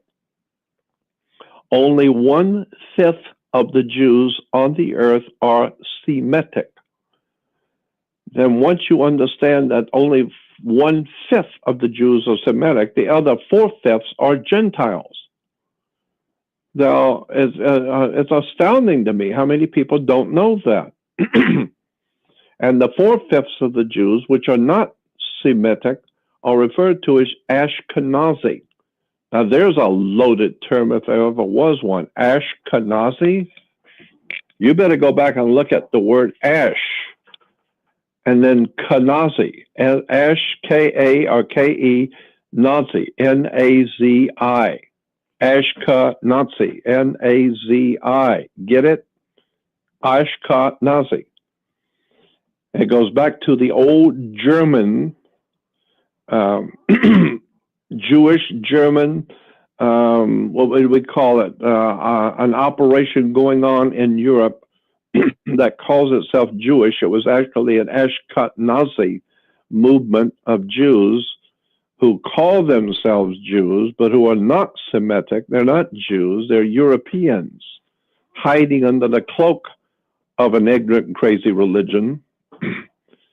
I'm just so amazed. And one day, I'm sure there's going to come a day when the whole world is going to awaken to find out that Christianity, Judaism, and Islam are all mentally deranged diseases of the mind, and by their fruits you shall know them. Well, what is the fruitage of Islam, Judaism, and Christianity? Look at the earth today. Look at the world you live in. What is the fruitage that has been brought to the earth by these 3 religions, if it isn't war, bloodshed, violence, pornography, stupidity, ignorance. What a mess the world is in. And why do you have three major religions, Judaism, Christianity, and Islam? Why three? I mean, there's a whole story there. The rabbis know, the big shots in the religions know, but they're not telling the people. Why are there three divisions? Why isn't there one big one or 16 big religions? No, there's three divisions. Judaism, Christianity, and Islam. Triune. That's because all religions are based on the number three. That's a Masonic number. All religions are based on three. Why? Because there are only 3 points to a triangle. A triangle based on the pyramid. It's a very, very ancient old story about how the world really works. So in answer to it took a long time to get to it, but in answer to your question as to why have I dropped out and not doing very much anymore, it's quite simply because I'm physically, spiritually, and mentally tired. I'm tired over the many, many years of reading and studying theology, religion, comparative religions, occultism, mysticism. I started talking about Illuminati back in 1967. I don't even know how many years that is, over 40 years ago. I was talking around all over Los Angeles. I was going to motion picture studios at night and television studios and music studios and talking with movie stars and all kinds of people in the entertainment industry. Some 45 years ago, talking to them about the Knights Templars and the Illuminati, Masonic orders out of Germany and France, and French Illuminism and Pan-Germanism. And in 1967, I was talking to people in the motion picture industry about the Illuminati, secret societies, the Knights Templars, the Federal Reserve, International Monetary Fund, World Banks, world religions, occultism, devil worship in the churches, and all the disgusting crap that's in the three major religions of the world, where they really came from and what they're really doing and who they really are. And so now, of course, now it's everywhere. Now all the movies, Da Vinci Code and National Treasure and all these movies talking about the Illuminati and secret societies and the Knights Templars and all that stuff is on on History Channel and Discovery Channel. It's everywhere in Hollywood. Well, it should be. It ought to be everywhere in Hollywood, for Christ's sake. I've been talking about it for some 45 years. And before me, there were other people talking about it in Hollywood. So at this point, I mean, I did the best I could and caused people to wake up and start talking about it. And now today, Christians are talking about Illuminati, never realizing it was not a Christian who brought up this subject. You know, when I was talking back in 1967 in lectures about Illuminati and secret societies and corruption in government and all of that, Christians had no idea in the world what I was talking about. But now that that's finally out there, so everybody now knows about it. Oh, sure, everybody knows about it now. And so now you've got the Christians who are world famous authorities on the subject. So I just watch all this nonsensical circus going on around me, and basically I've just given up. I'm broke, I'm tired, I'm old. I've done the best I could, and all I've ever gotten was lies and deception and manipulation and exploitation. And so that's, I'm just letting you know what I'm feeling. I'm just tired of all of it. I'm tired of all the lies. I'm tired of people attacking my work and Ahman attacks on my name and my family. So that's what I've been putting up with for the last 50 years. And so that's why I'm just tired. I think I've got a right to be at 73 years old. I got a right to be tired. It's old, and I've been doing it for 53 years. So that answers your question. And I give you a pretty good round picture of how this stuff works in my life. It's given me nothing but heartache, tragedy, and loss of everything. Lost my family, my wife, my marriage, my home. Every nickel I had was stolen from me. All my products were stolen from me. My name has been stolen from me. Everything I've got, except for the clothes I'm wearing, been ripped off and stolen from me. So that's why you don't hear a whole lot more from Jordan Maxwell. I did the best I could.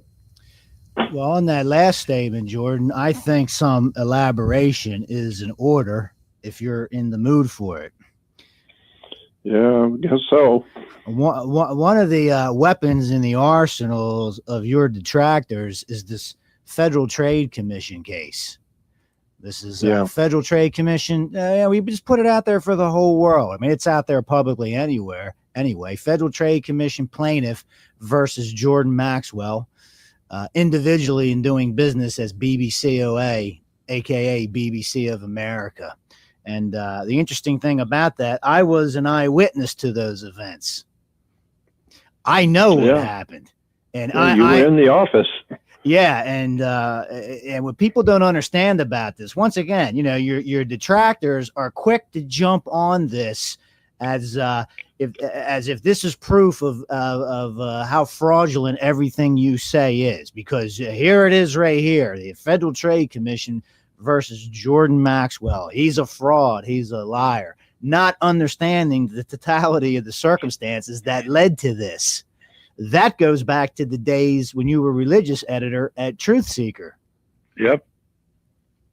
And one of the allegations against you coming from certain parties associated with Truth Seeker is you never give credit to Manly Palmer Hall.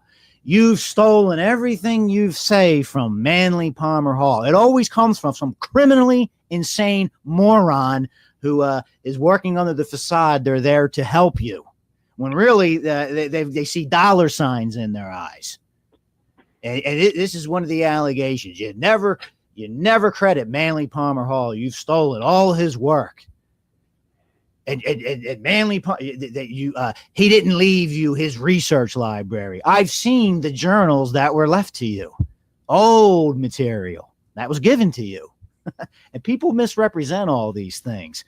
So this thing going back to the Truth Seeker Company when you were a religious editor, I mean, I don't know, Jordan. I don't think most people would even have any awareness of who Manly Palmer Hall was if it was not for you basically saying time and time again, this man was my greatest teacher.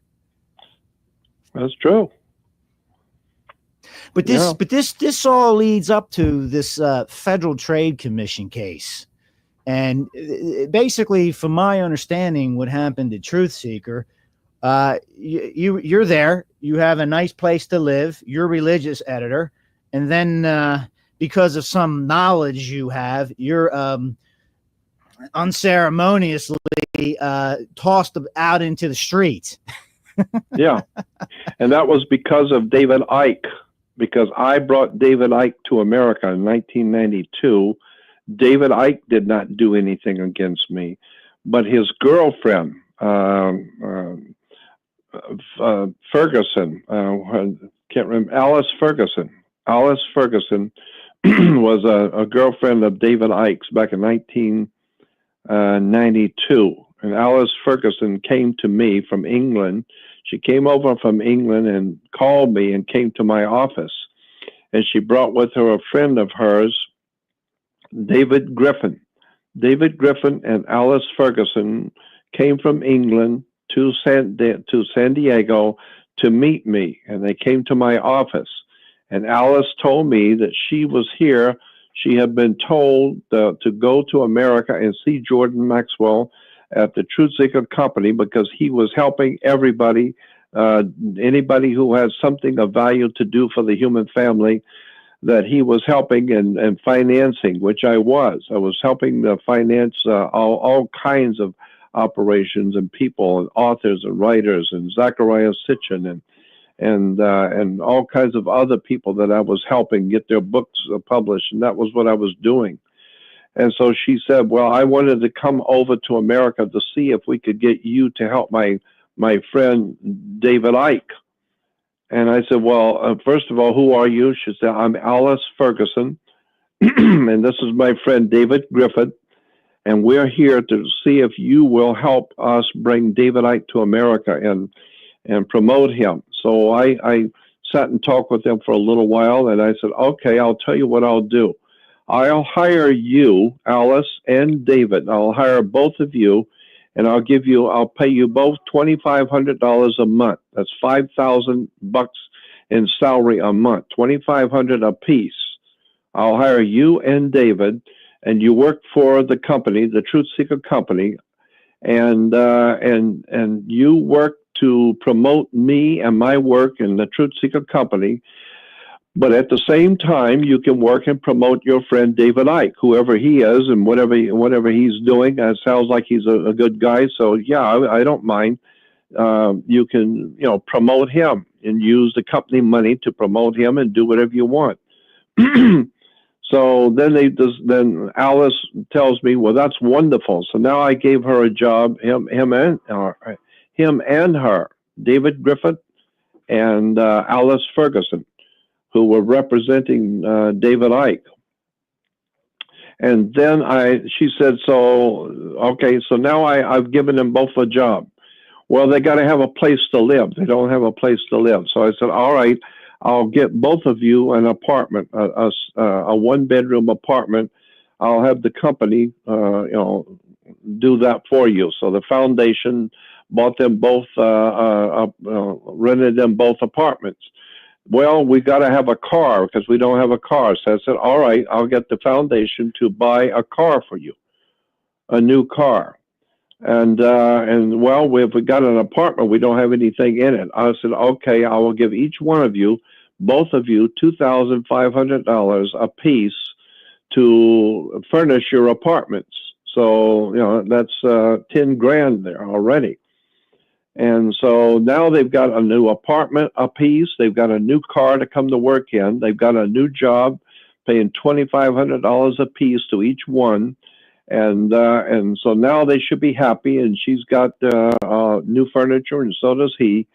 And so now all I'm asking is that you just work to promote the Truth Seeker Company and promote my projects that I'm interested in. And at the same time, you can also do whatever you want to do to promote David Icke. And so Alice Ferguson and David Griffin were working, and I had to get them, of course, I have to get them a new office. I don't have any room in my office, so I got to get both of them an office. Well, you got to have computers and phones turned on and fax machines and all kinds of equipment. So that's another $10,000 I had to spend to get them set up and rent them new offices in the building that I was in. And so once they're all set up, now they're very happy. They've got money coming in, got a nice job. They got the credit card. They got the gold credit card on the foundation.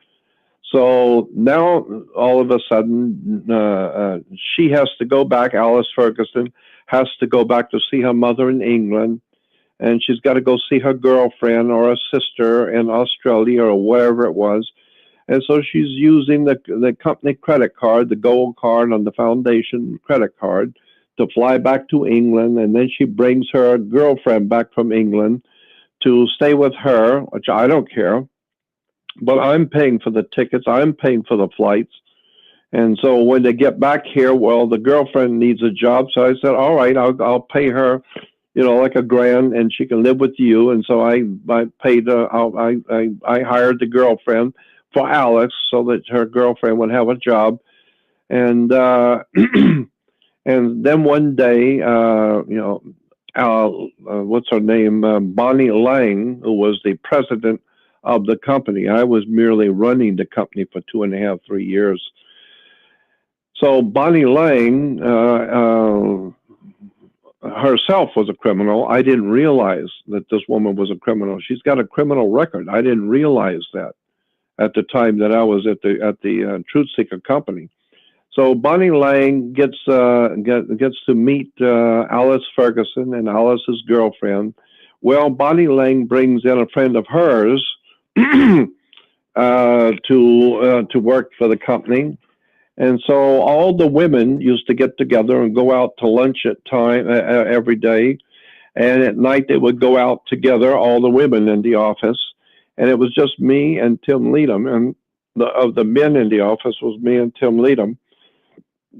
And so one day I came in to work, and supposedly each month my paycheck would be in the secretary's office, and it was I had a bin there. I had a mail drop there in the main office, and so once a month I would come in, and my check would be in my box.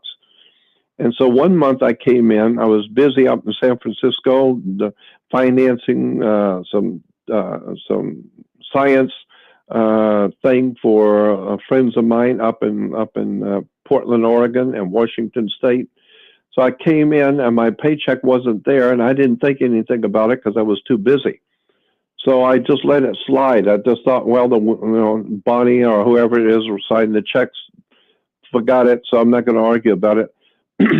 So I went back up to San Francisco. I was working for the company and putting on shows and developing television shows, etc., and working with Zachariah Sitchin and all kinds of, and Richard Hoagland, and God knows all kinds of astronauts and scientists. So I was busy.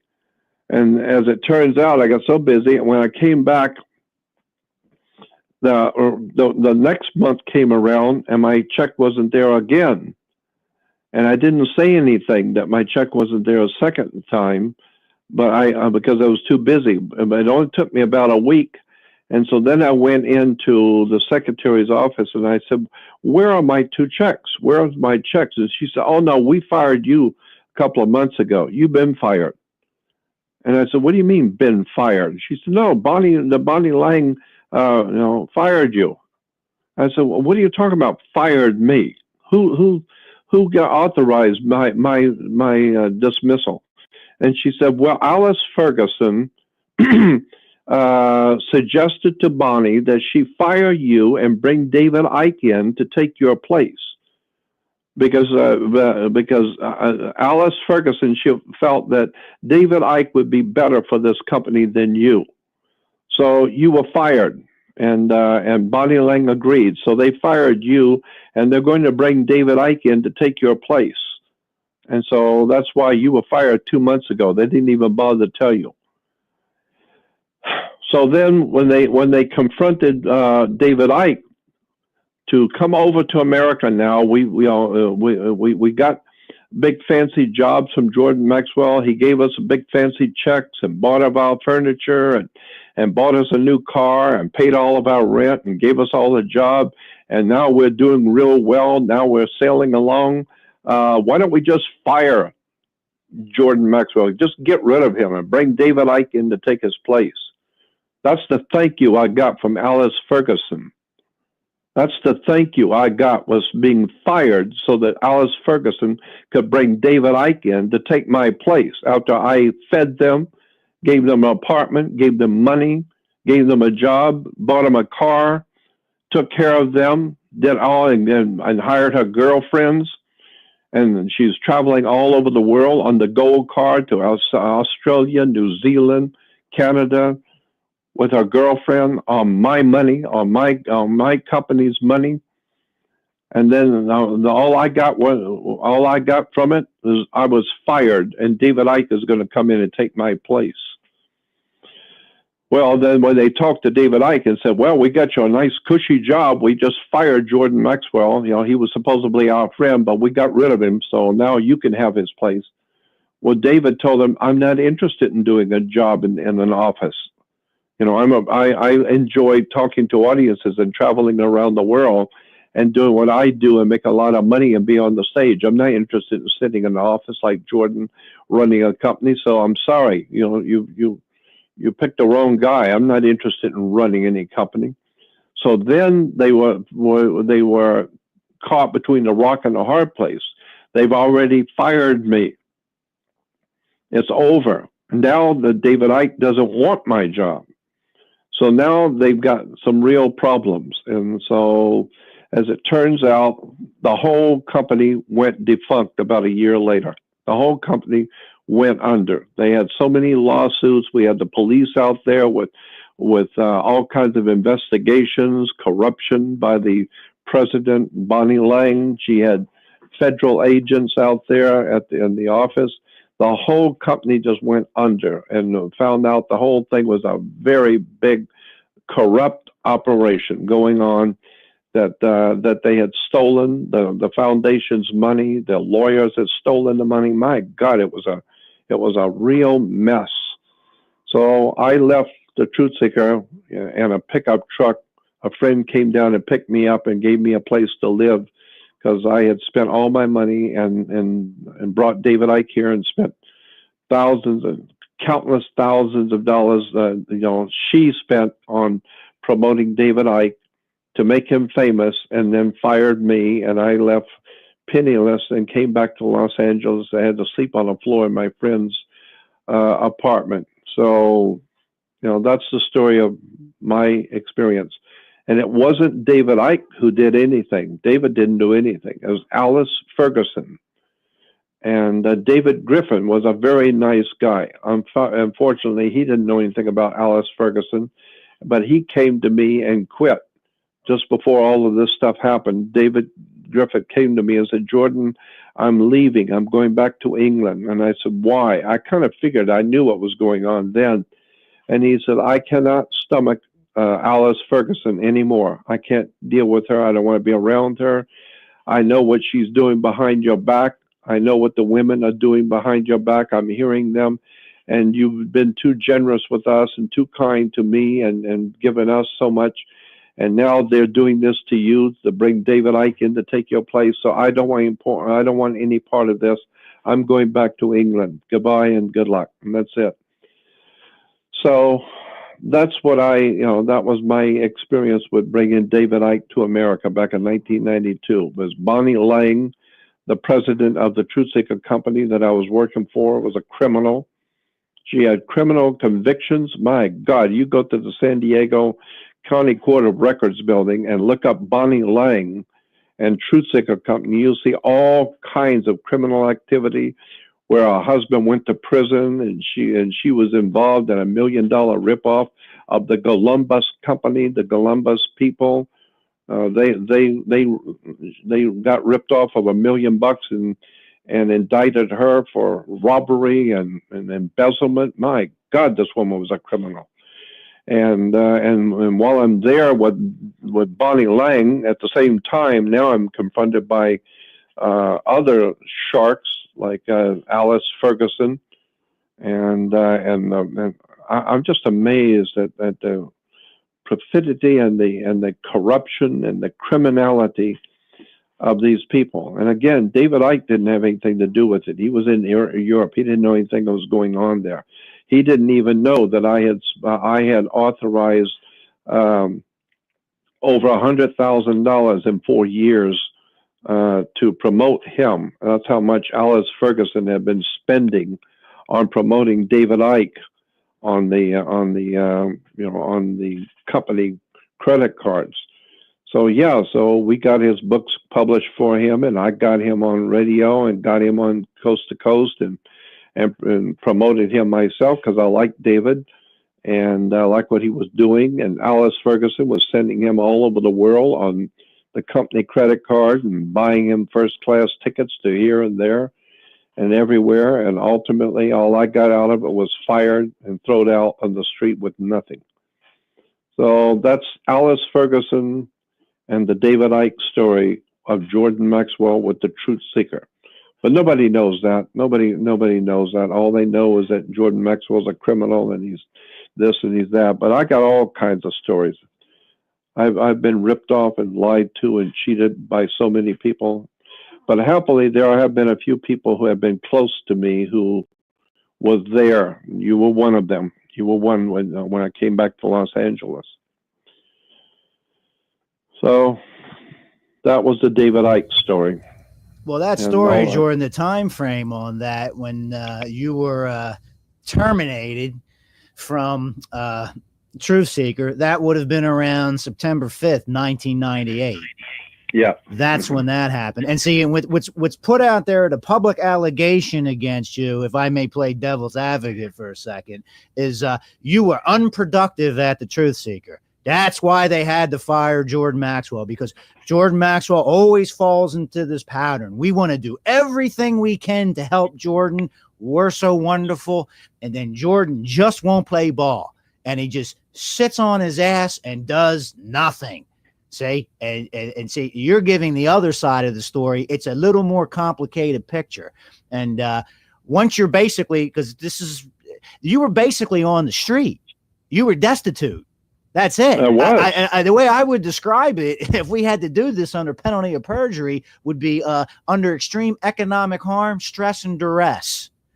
And this is around the time of September 5th, 1998. I believe this FTC thing, that problem began. Well, let's see here what it says here. We're talking January 16th, 2003. So there's a 5-year interval there where you're basically destitute. I was living in a friend's garage, sleeping on an airbag in a garage. Exactly. And it was in North Hollywood, and his name was Vladimir.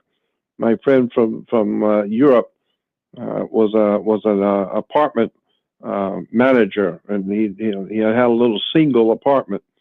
And I brought some of my clothes and boxes up and put it in the garage, and we put an air mattress on the floor in the garage, and I was sleeping on the floor in the garage with nothing.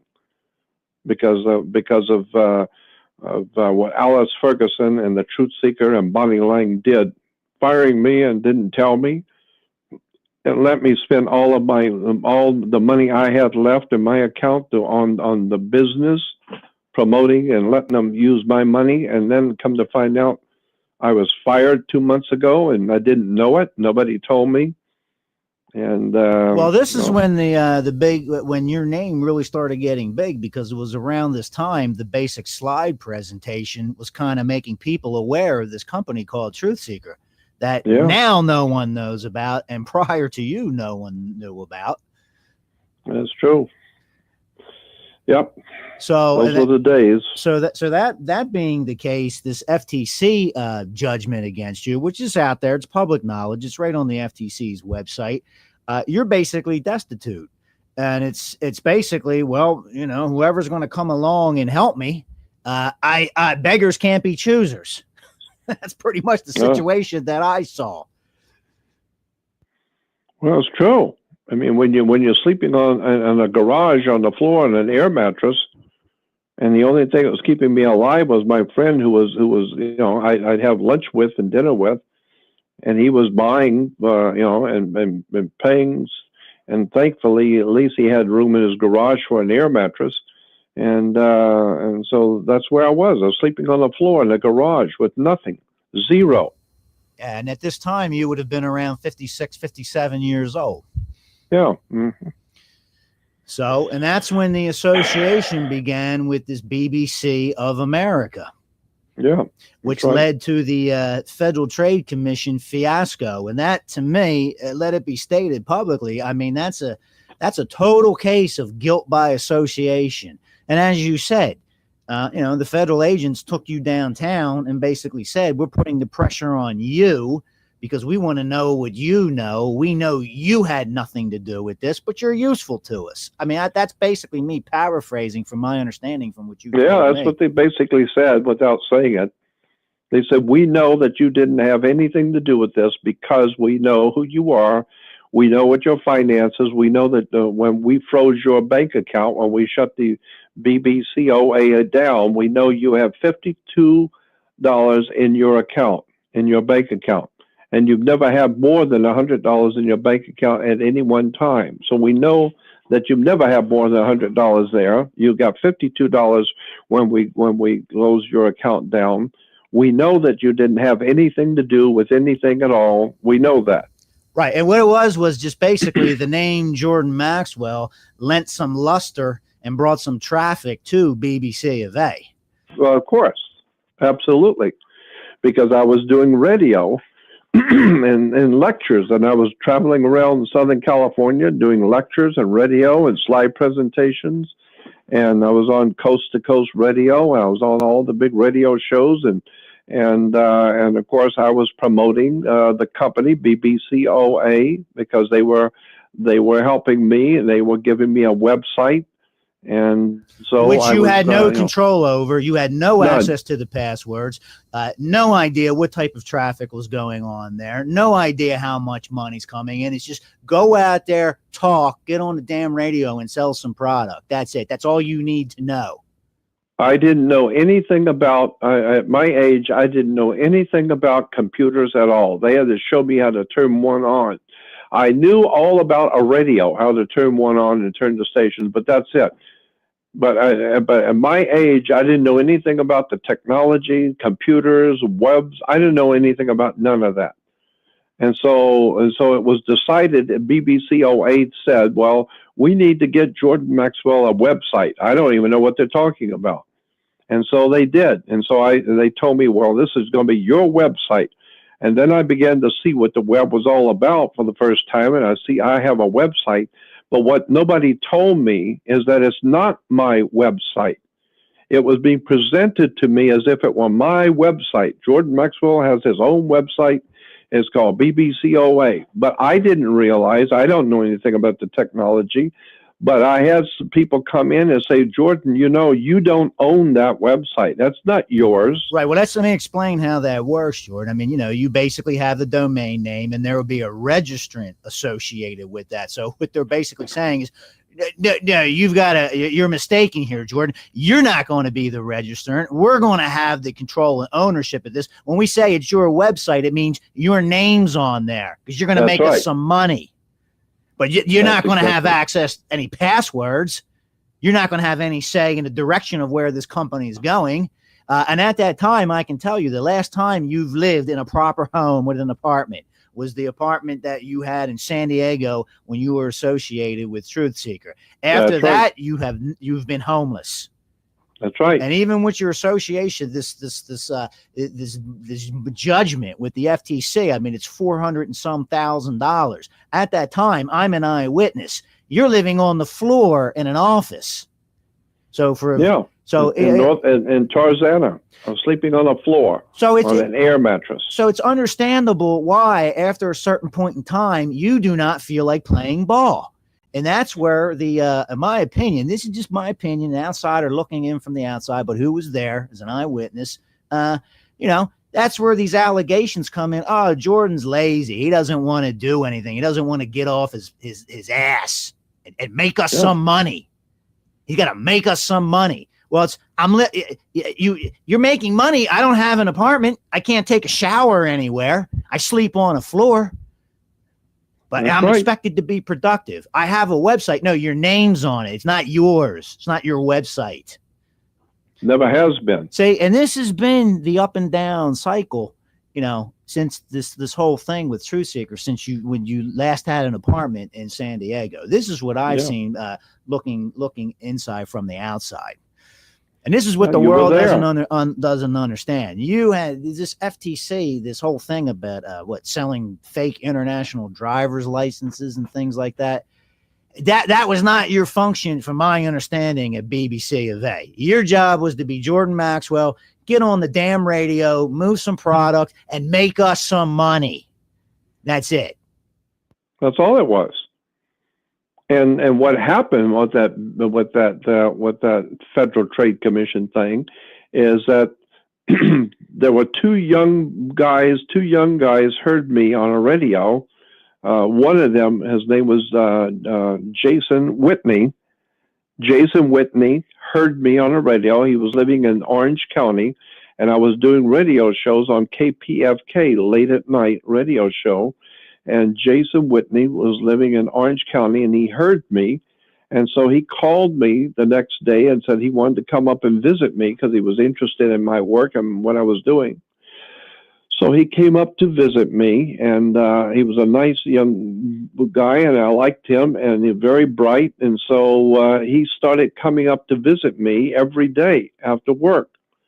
And he'd drive all the way up from Orange County to LA County. I don't know, almost 50 miles each day, 50 miles home, 100 miles a day, round trip, just to come sit and hang out with me and talk with me. I didn't mind. It's fine with me. I don't care if he wants to come up. And then one day I said to him, why don't you just come up here and live, and I'll get you a job working with the company. I'll talk to Vic, who owns the company. He's the owner. I don't own nothing. I sleep on the floor, but I'll see if I can get you a job. And so I talked with Vic, and he said, yeah, I'll hire him if he's good on computers and all that. So, okay, so we hired him. Well, so now we got Jason Whitney working with the company, who is handling all of our computer stuff and record keeping and all that. And he had a friend named Gus. Gus was from South America, and he was good on computers and artwork on computers. And so he wanted, Jason wanted Gus to work with us. So I went to Vic and asked Vic if he would hire Gus while we needed somebody to do artwork for us and keep the books and just help run the office. And since the two boys worked together and they were good friends, we thought it would be good business have the two boys work for us. So Jason Whitney and Gus came to work for the company and was doing just fine. Well, Vic was in the office. He was involved in many other pieces of business. He was involved in a lot of other business that had nothing to do with what I was doing, with radio shows and books and tapes and videos on my subject. He was involved in other things, but because I was doing a radio show, Vic was financing the radio show. He was like a sponsor for me to do a radio show to sell my work and to sell myself and what I was doing. But at the same time, he was sponsoring the show. So he had commercials on my radio show selling his book and his projects and the things he was doing with law and other commercial ventures that had nothing to do with me. But I don't care. It's just like he's my friend who's helping me, and I'm doing the radio show. My name is out there, and I'm doing radio, and it's good for him, and it's good for me. I got a radio show, and he's got somebody to promote him and his work. And so Jason decided that he found out, I found out later on that Jason had contacted a guy in, I think it was Florida, somewhere around Tampa, Florida, who was selling international driver's permits. So Jason talked to this company in Florida who was selling international driver's permits, and suggested that we might, the BBC company might promote them on our website, and we get a kickback, 10-12% of the business we send to them. We get a little kickback on it. Well, that's normal in business. Okay, so Jason went into Vic. I wasn't even in the office. I was sleeping in a little one-room office about 2 blocks away, sleeping on the floor with nothing. Right across the street in Tarzana. And may I interrupt, Jordan? I think what needs to be said here was BBC of A was already in existence and operating outside your influence or direction or anything. BBC was basically extending themselves to you as a benefactor because your circumstances were dire. You were just right. So basically, it's like it's a situation of beggars can't be choosers.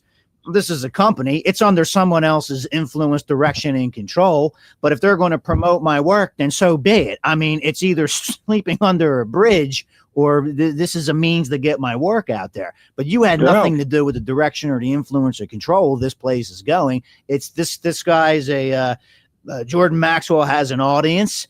And that can be useful to us. That can make some money for us when we sell his products. Yeah.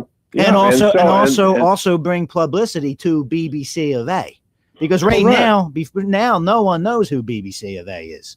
But everybody knows Jordan Maxwell. So correct. The idea was, well, look at Jordan Maxwell has celebrity. People know him. He's on the radio. It's good for business. Television. So why don't we, we'll promote Jordan Maxwell's radio show. We'll pay for it for him to do a radio show. And in the process, people are listening to him. We can sell our products also. The BBC OA can sell their products and their books and what they're doing.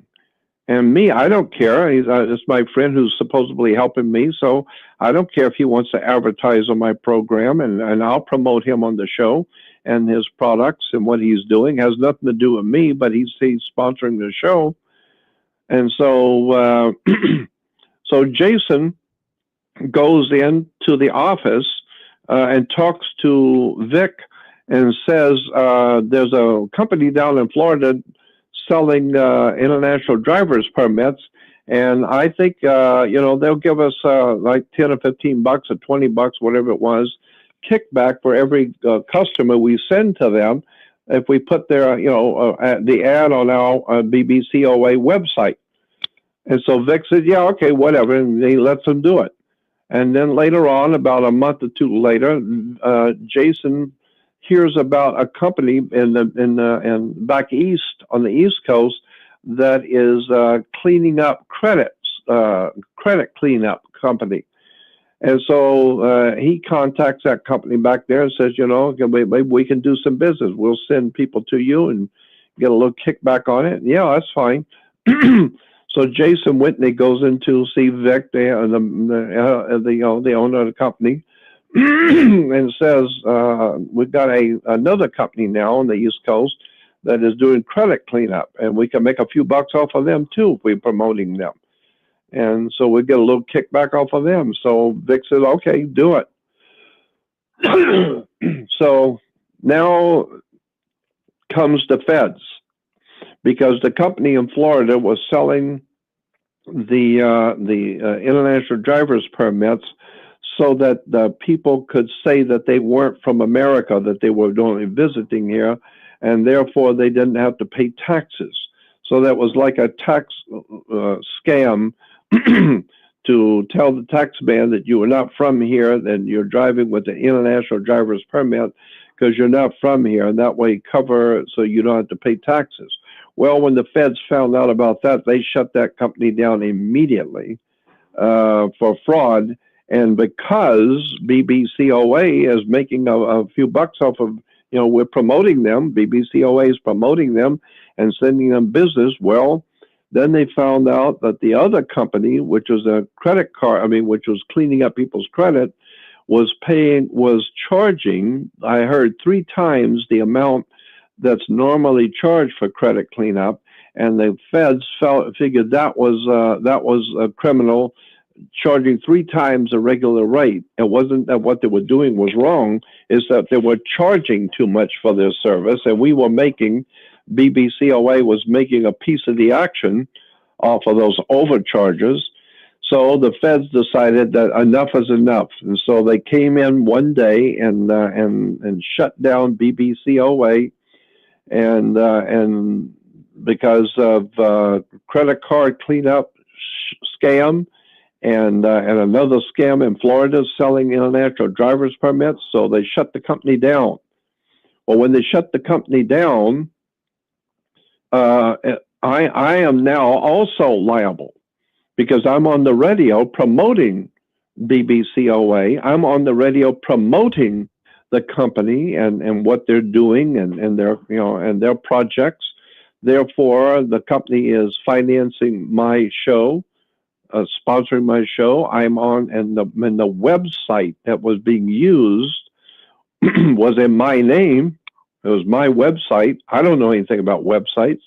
I don't know anything about. You don't have computers. any password access, and also too, I got nothing. Right. I don't know from nothing. I have Jason and Gus handling a website for me, because I don't even know what a website is. And what it needs to be understood at this point in time, you don't even have an apartment. You're living in an office on a floor, and your association, you say we were doing this, we were doing that, but really it's the BBC of A, and you're only associated with the BBC because your association is as a researcher, and beggars can't be choosers. If they're going to promote my life's work, so be it. I have nothing else to do with what they're doing. Of course not. I didn't know anything was going on. All I knew is that Jason and Gus were running the office, and Vic was the boss. I'm not there. I don't have an office there. I don't know what they're doing. I haven't got any idea. You were not ever, from my understanding, from what I saw, is that you were never allowed to assert any influence, control, or direction over BBC of A's business activities or their policies. All I you was wanted never to do, even told. exactly. That's it. And You so just wanted to have an association with them with this. Okay, this is just a this is an expedient thing to do. If this is the ones that are going to be the one the promoter, I'm allowed to be a researcher and promote my life's work, then so be it. Because I'm that bridge back there behind this abandoned this office I'm sleeping in. I don't even have an apartment at this time. I have no choice. That's exactly right. They were at least letting me be on the radio and promoting my work and giving me a website. I thought I had a website. I thought I had BBCOA was my website. No. It doesn't belong to me at all. It belongs to Vic. It belongs to the BBCOA company. But yes, my name is on it because my name is known. BBCOA isn't known, but Jordan Maxwell is known. So therefore, they will put my name on it, but they own it. And so my name is on it, and it's promoting my name. And I bring in all the interest into BBCOA because my name is out there and I'm on radio. And so they're making lots of money off of me. Me, I've got nothing. I just sleep on the floor. But at least I get a website, I think. It's better than nothing, right? But you don't know what's going on. It's not registered in your name. That domain name, jordanmaxwell.com, is not registered to you. You don't have password access to it. So, as I said, you really, it was pretty damn clear. You're not going to assert any influence, control, or direction over BBC of A's business activities and policies. Thank you very much. You just go out there and be a good boy. We pat you on the head and go out there and sell some product for us. Never mind what we're doing. It's not your concern. Just sleep on the damn floor. When you wake up, go out there and promote the show. That's it, because it's going to make us some money. Yeah, and so when I'm doing radio, I'm promoting BBCOA and whatever it is that they are doing. Whatever it is they are doing, I'm promoting the company. I don't know what they're doing. I'm just promoting the company. Why? Well, because they're paying for the radio station. They're paying for the radio show so I can do my radio show. So they are like sponsoring my radio show. I don't care what they're doing. Whatever they're doing ain't got nothing to do with me because I don't know anything about their business and I don't even know anything about my own website. I don't have any codes. I don't know anything about websites. So Jason Whitney and Gus were my webmasters, along with working for the company that I got them the job. I got them a nice cushy job. I got Jason Whitney's girlfriend. I got her a job as a secretary. I always tried to get everybody a job and keep everybody happy and do what I could to help everybody while I'm sleeping on the floor. That's correct. And then when the feds came in because of the shysters back east, well, BBCOA is in business with those shysters back east, so you are equally as guilty. So who's on that BBC radio show? Jordan Maxwell. Well, who's the face on the front of the BBC website? That's Jordan Maxwell. Good, then he's going to jail because Jordan Maxwell is equally as guilty. The only thing is that Jordan Maxwell was sleeping 2 blocks away on the floor and didn't know nothing that was going on. I didn't know what they were doing, and nobody ever told me what they were doing. I just was trying to do my work, and I was happy to promote you them. Don't worry about what the website looks like. That's not your concern. You just go out there, be Jordan Maxwell, talk that magic stuff you talk on the radio that people so love to hear, and that's going to move some product. That's all you need to worry about. You don't worry about having an apartment. Don't worry about taking a shower like a human being. You got an office. That's all you need. And here's $50 a week to maybe go get some groceries or something. That's basically it. And so then once the Federal Trade Commission comes in, they raided the place. You weren't there. You're across the street. This all goes down around January 2003. Now you're in the same situation. Once again, you were in with the Truth Seeker, back on your ass, back on the street, homeless with nothing, also trying to promote your life. And being now a new culprit. Now I'm a new criminal. Now the Christians have got a new thing against me. See, the Federal Trade Commission caught this dastardly criminal, Jordan Maxwell, who's making millions and ripping the public off while I'm sleeping on the floor 2 blocks away with nothing. I have no idea in the world what's going on. I don't know what the Federal Trade Commission's there for. I don't know what they're doing. I haven't got the faintest idea what's going on over 2 blocks away at the office. I don't know what they're selling. I don't know what they're doing. I haven't got the faintest ideas. None of my business, not my company. I ain't got nothing to do with it. Just be happy that they're promoting your radio show and giving you $50 a week to eat on. And when you're broke and have no place to go, anything is better than nothing. So that was my situation. Well, today. Well, let me elaborate on that, Jordan. May I? Because at this time, you know, you're 57, 58, 59, maybe hitting 61, 60. Actually, it was 62. So, but you're not eligible to. You can't get Social Security or claim anything. So there's no money coming in. Period. So, okay, you say you're my friend and you're going to help me. You're going to promote my work. Once again, it's a situation of guilt by association, and beggars can't be choosers. And that's it. So that's unfortunately what happened. And now the whole world can see it there. They can see the money judgment. They can all see there. They can go to the FTC's website, look up Jordan Maxwell, FTC. It's all listed there. And pretty much you got stuck with a bill. It's $400 and some $1,000. And I can tell you at that time, you're sleeping on an office floor. You can't take a shower. You don't have new clothes. You're barely able to feed yourself. You know, this is what was, and the feds took $130 out of my Social Security of $700 a month. They took $130 out of my Social Security since 2003. Every month, $130 goes out of my Social Security while I'm sleeping on the floor, and my rent was $600. Oh my God, if you're getting $700 and the feds are taking $630 out, and my rent is $600, that's why I was starving from day to day. I had to pay my rent. Well, that rent is not for an apartment. That rent is for one dirty little room. Yeah, and also too, Bill Ryan from Project Camelot, he will attest to this. I mean, I think he said on his in one of those forums that he was shocked at the squalor you were living in. Yeah, well. So you see, this is what people don't understand. And they don't understand. Well, why isn't Jordan Maxwell doing anything? Why isn't he doing anything? And it's a very demoralizing predicament to be in, you know. And then you get these criminally insane morons coming in. Oh, we're going to help you. We're your friend. And it's just, you know, and it all comes down to this type of research.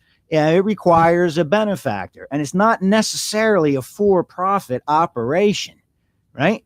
But not at all. As soon as the squeeze is put on and you're not playing ball and you're not making us some money, oh boy, let's go out there on a defamation campaign and slander Jordan Maxwell and say, look at this FTC judgment. This proves what a fraud he is. Never understanding the totality of the circumstances and the facts of what was really occurring.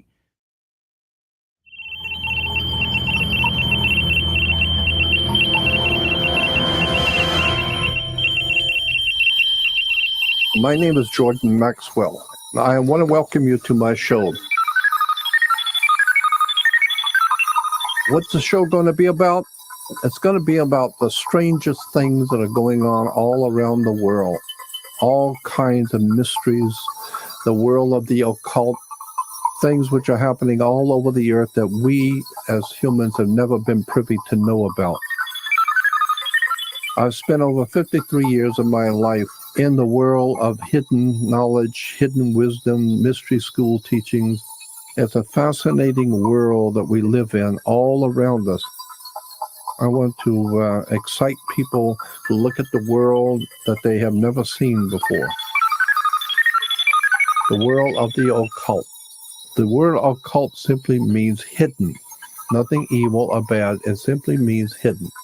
So much of the real world that we live in has been hidden from us, purposely, by government, by religion, by commerce. The people who run this planet do not want you to start thinking for yourself and begin to see how the world really works. I want to do radio the way I'd like to have radio done. I'd like to hear really interesting, thought-provoking, scary stuff that nobody's ever talked about. I want to talk about the real facts of history, about how the government actually works, how banks really work. Who is it that owns the insurance companies, UFOs and aliens and underground bases? What is this whole story about Operation Paperclip and Nazis coming into this country back in 1945?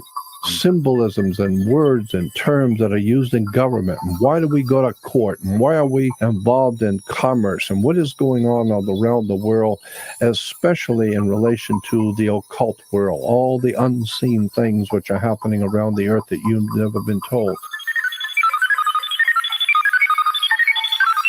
That's what I want to do. That's the kind of show I want. I want you to follow us, if you will, on Facebook at Jordan Maxwell Show. Our website is www.jordanmaxwellshow.com. Follow us on Twitter at JMaxwellShow. And if you'd like to sponsor the show, please email us at jordanmaxwellshow@gmail.com.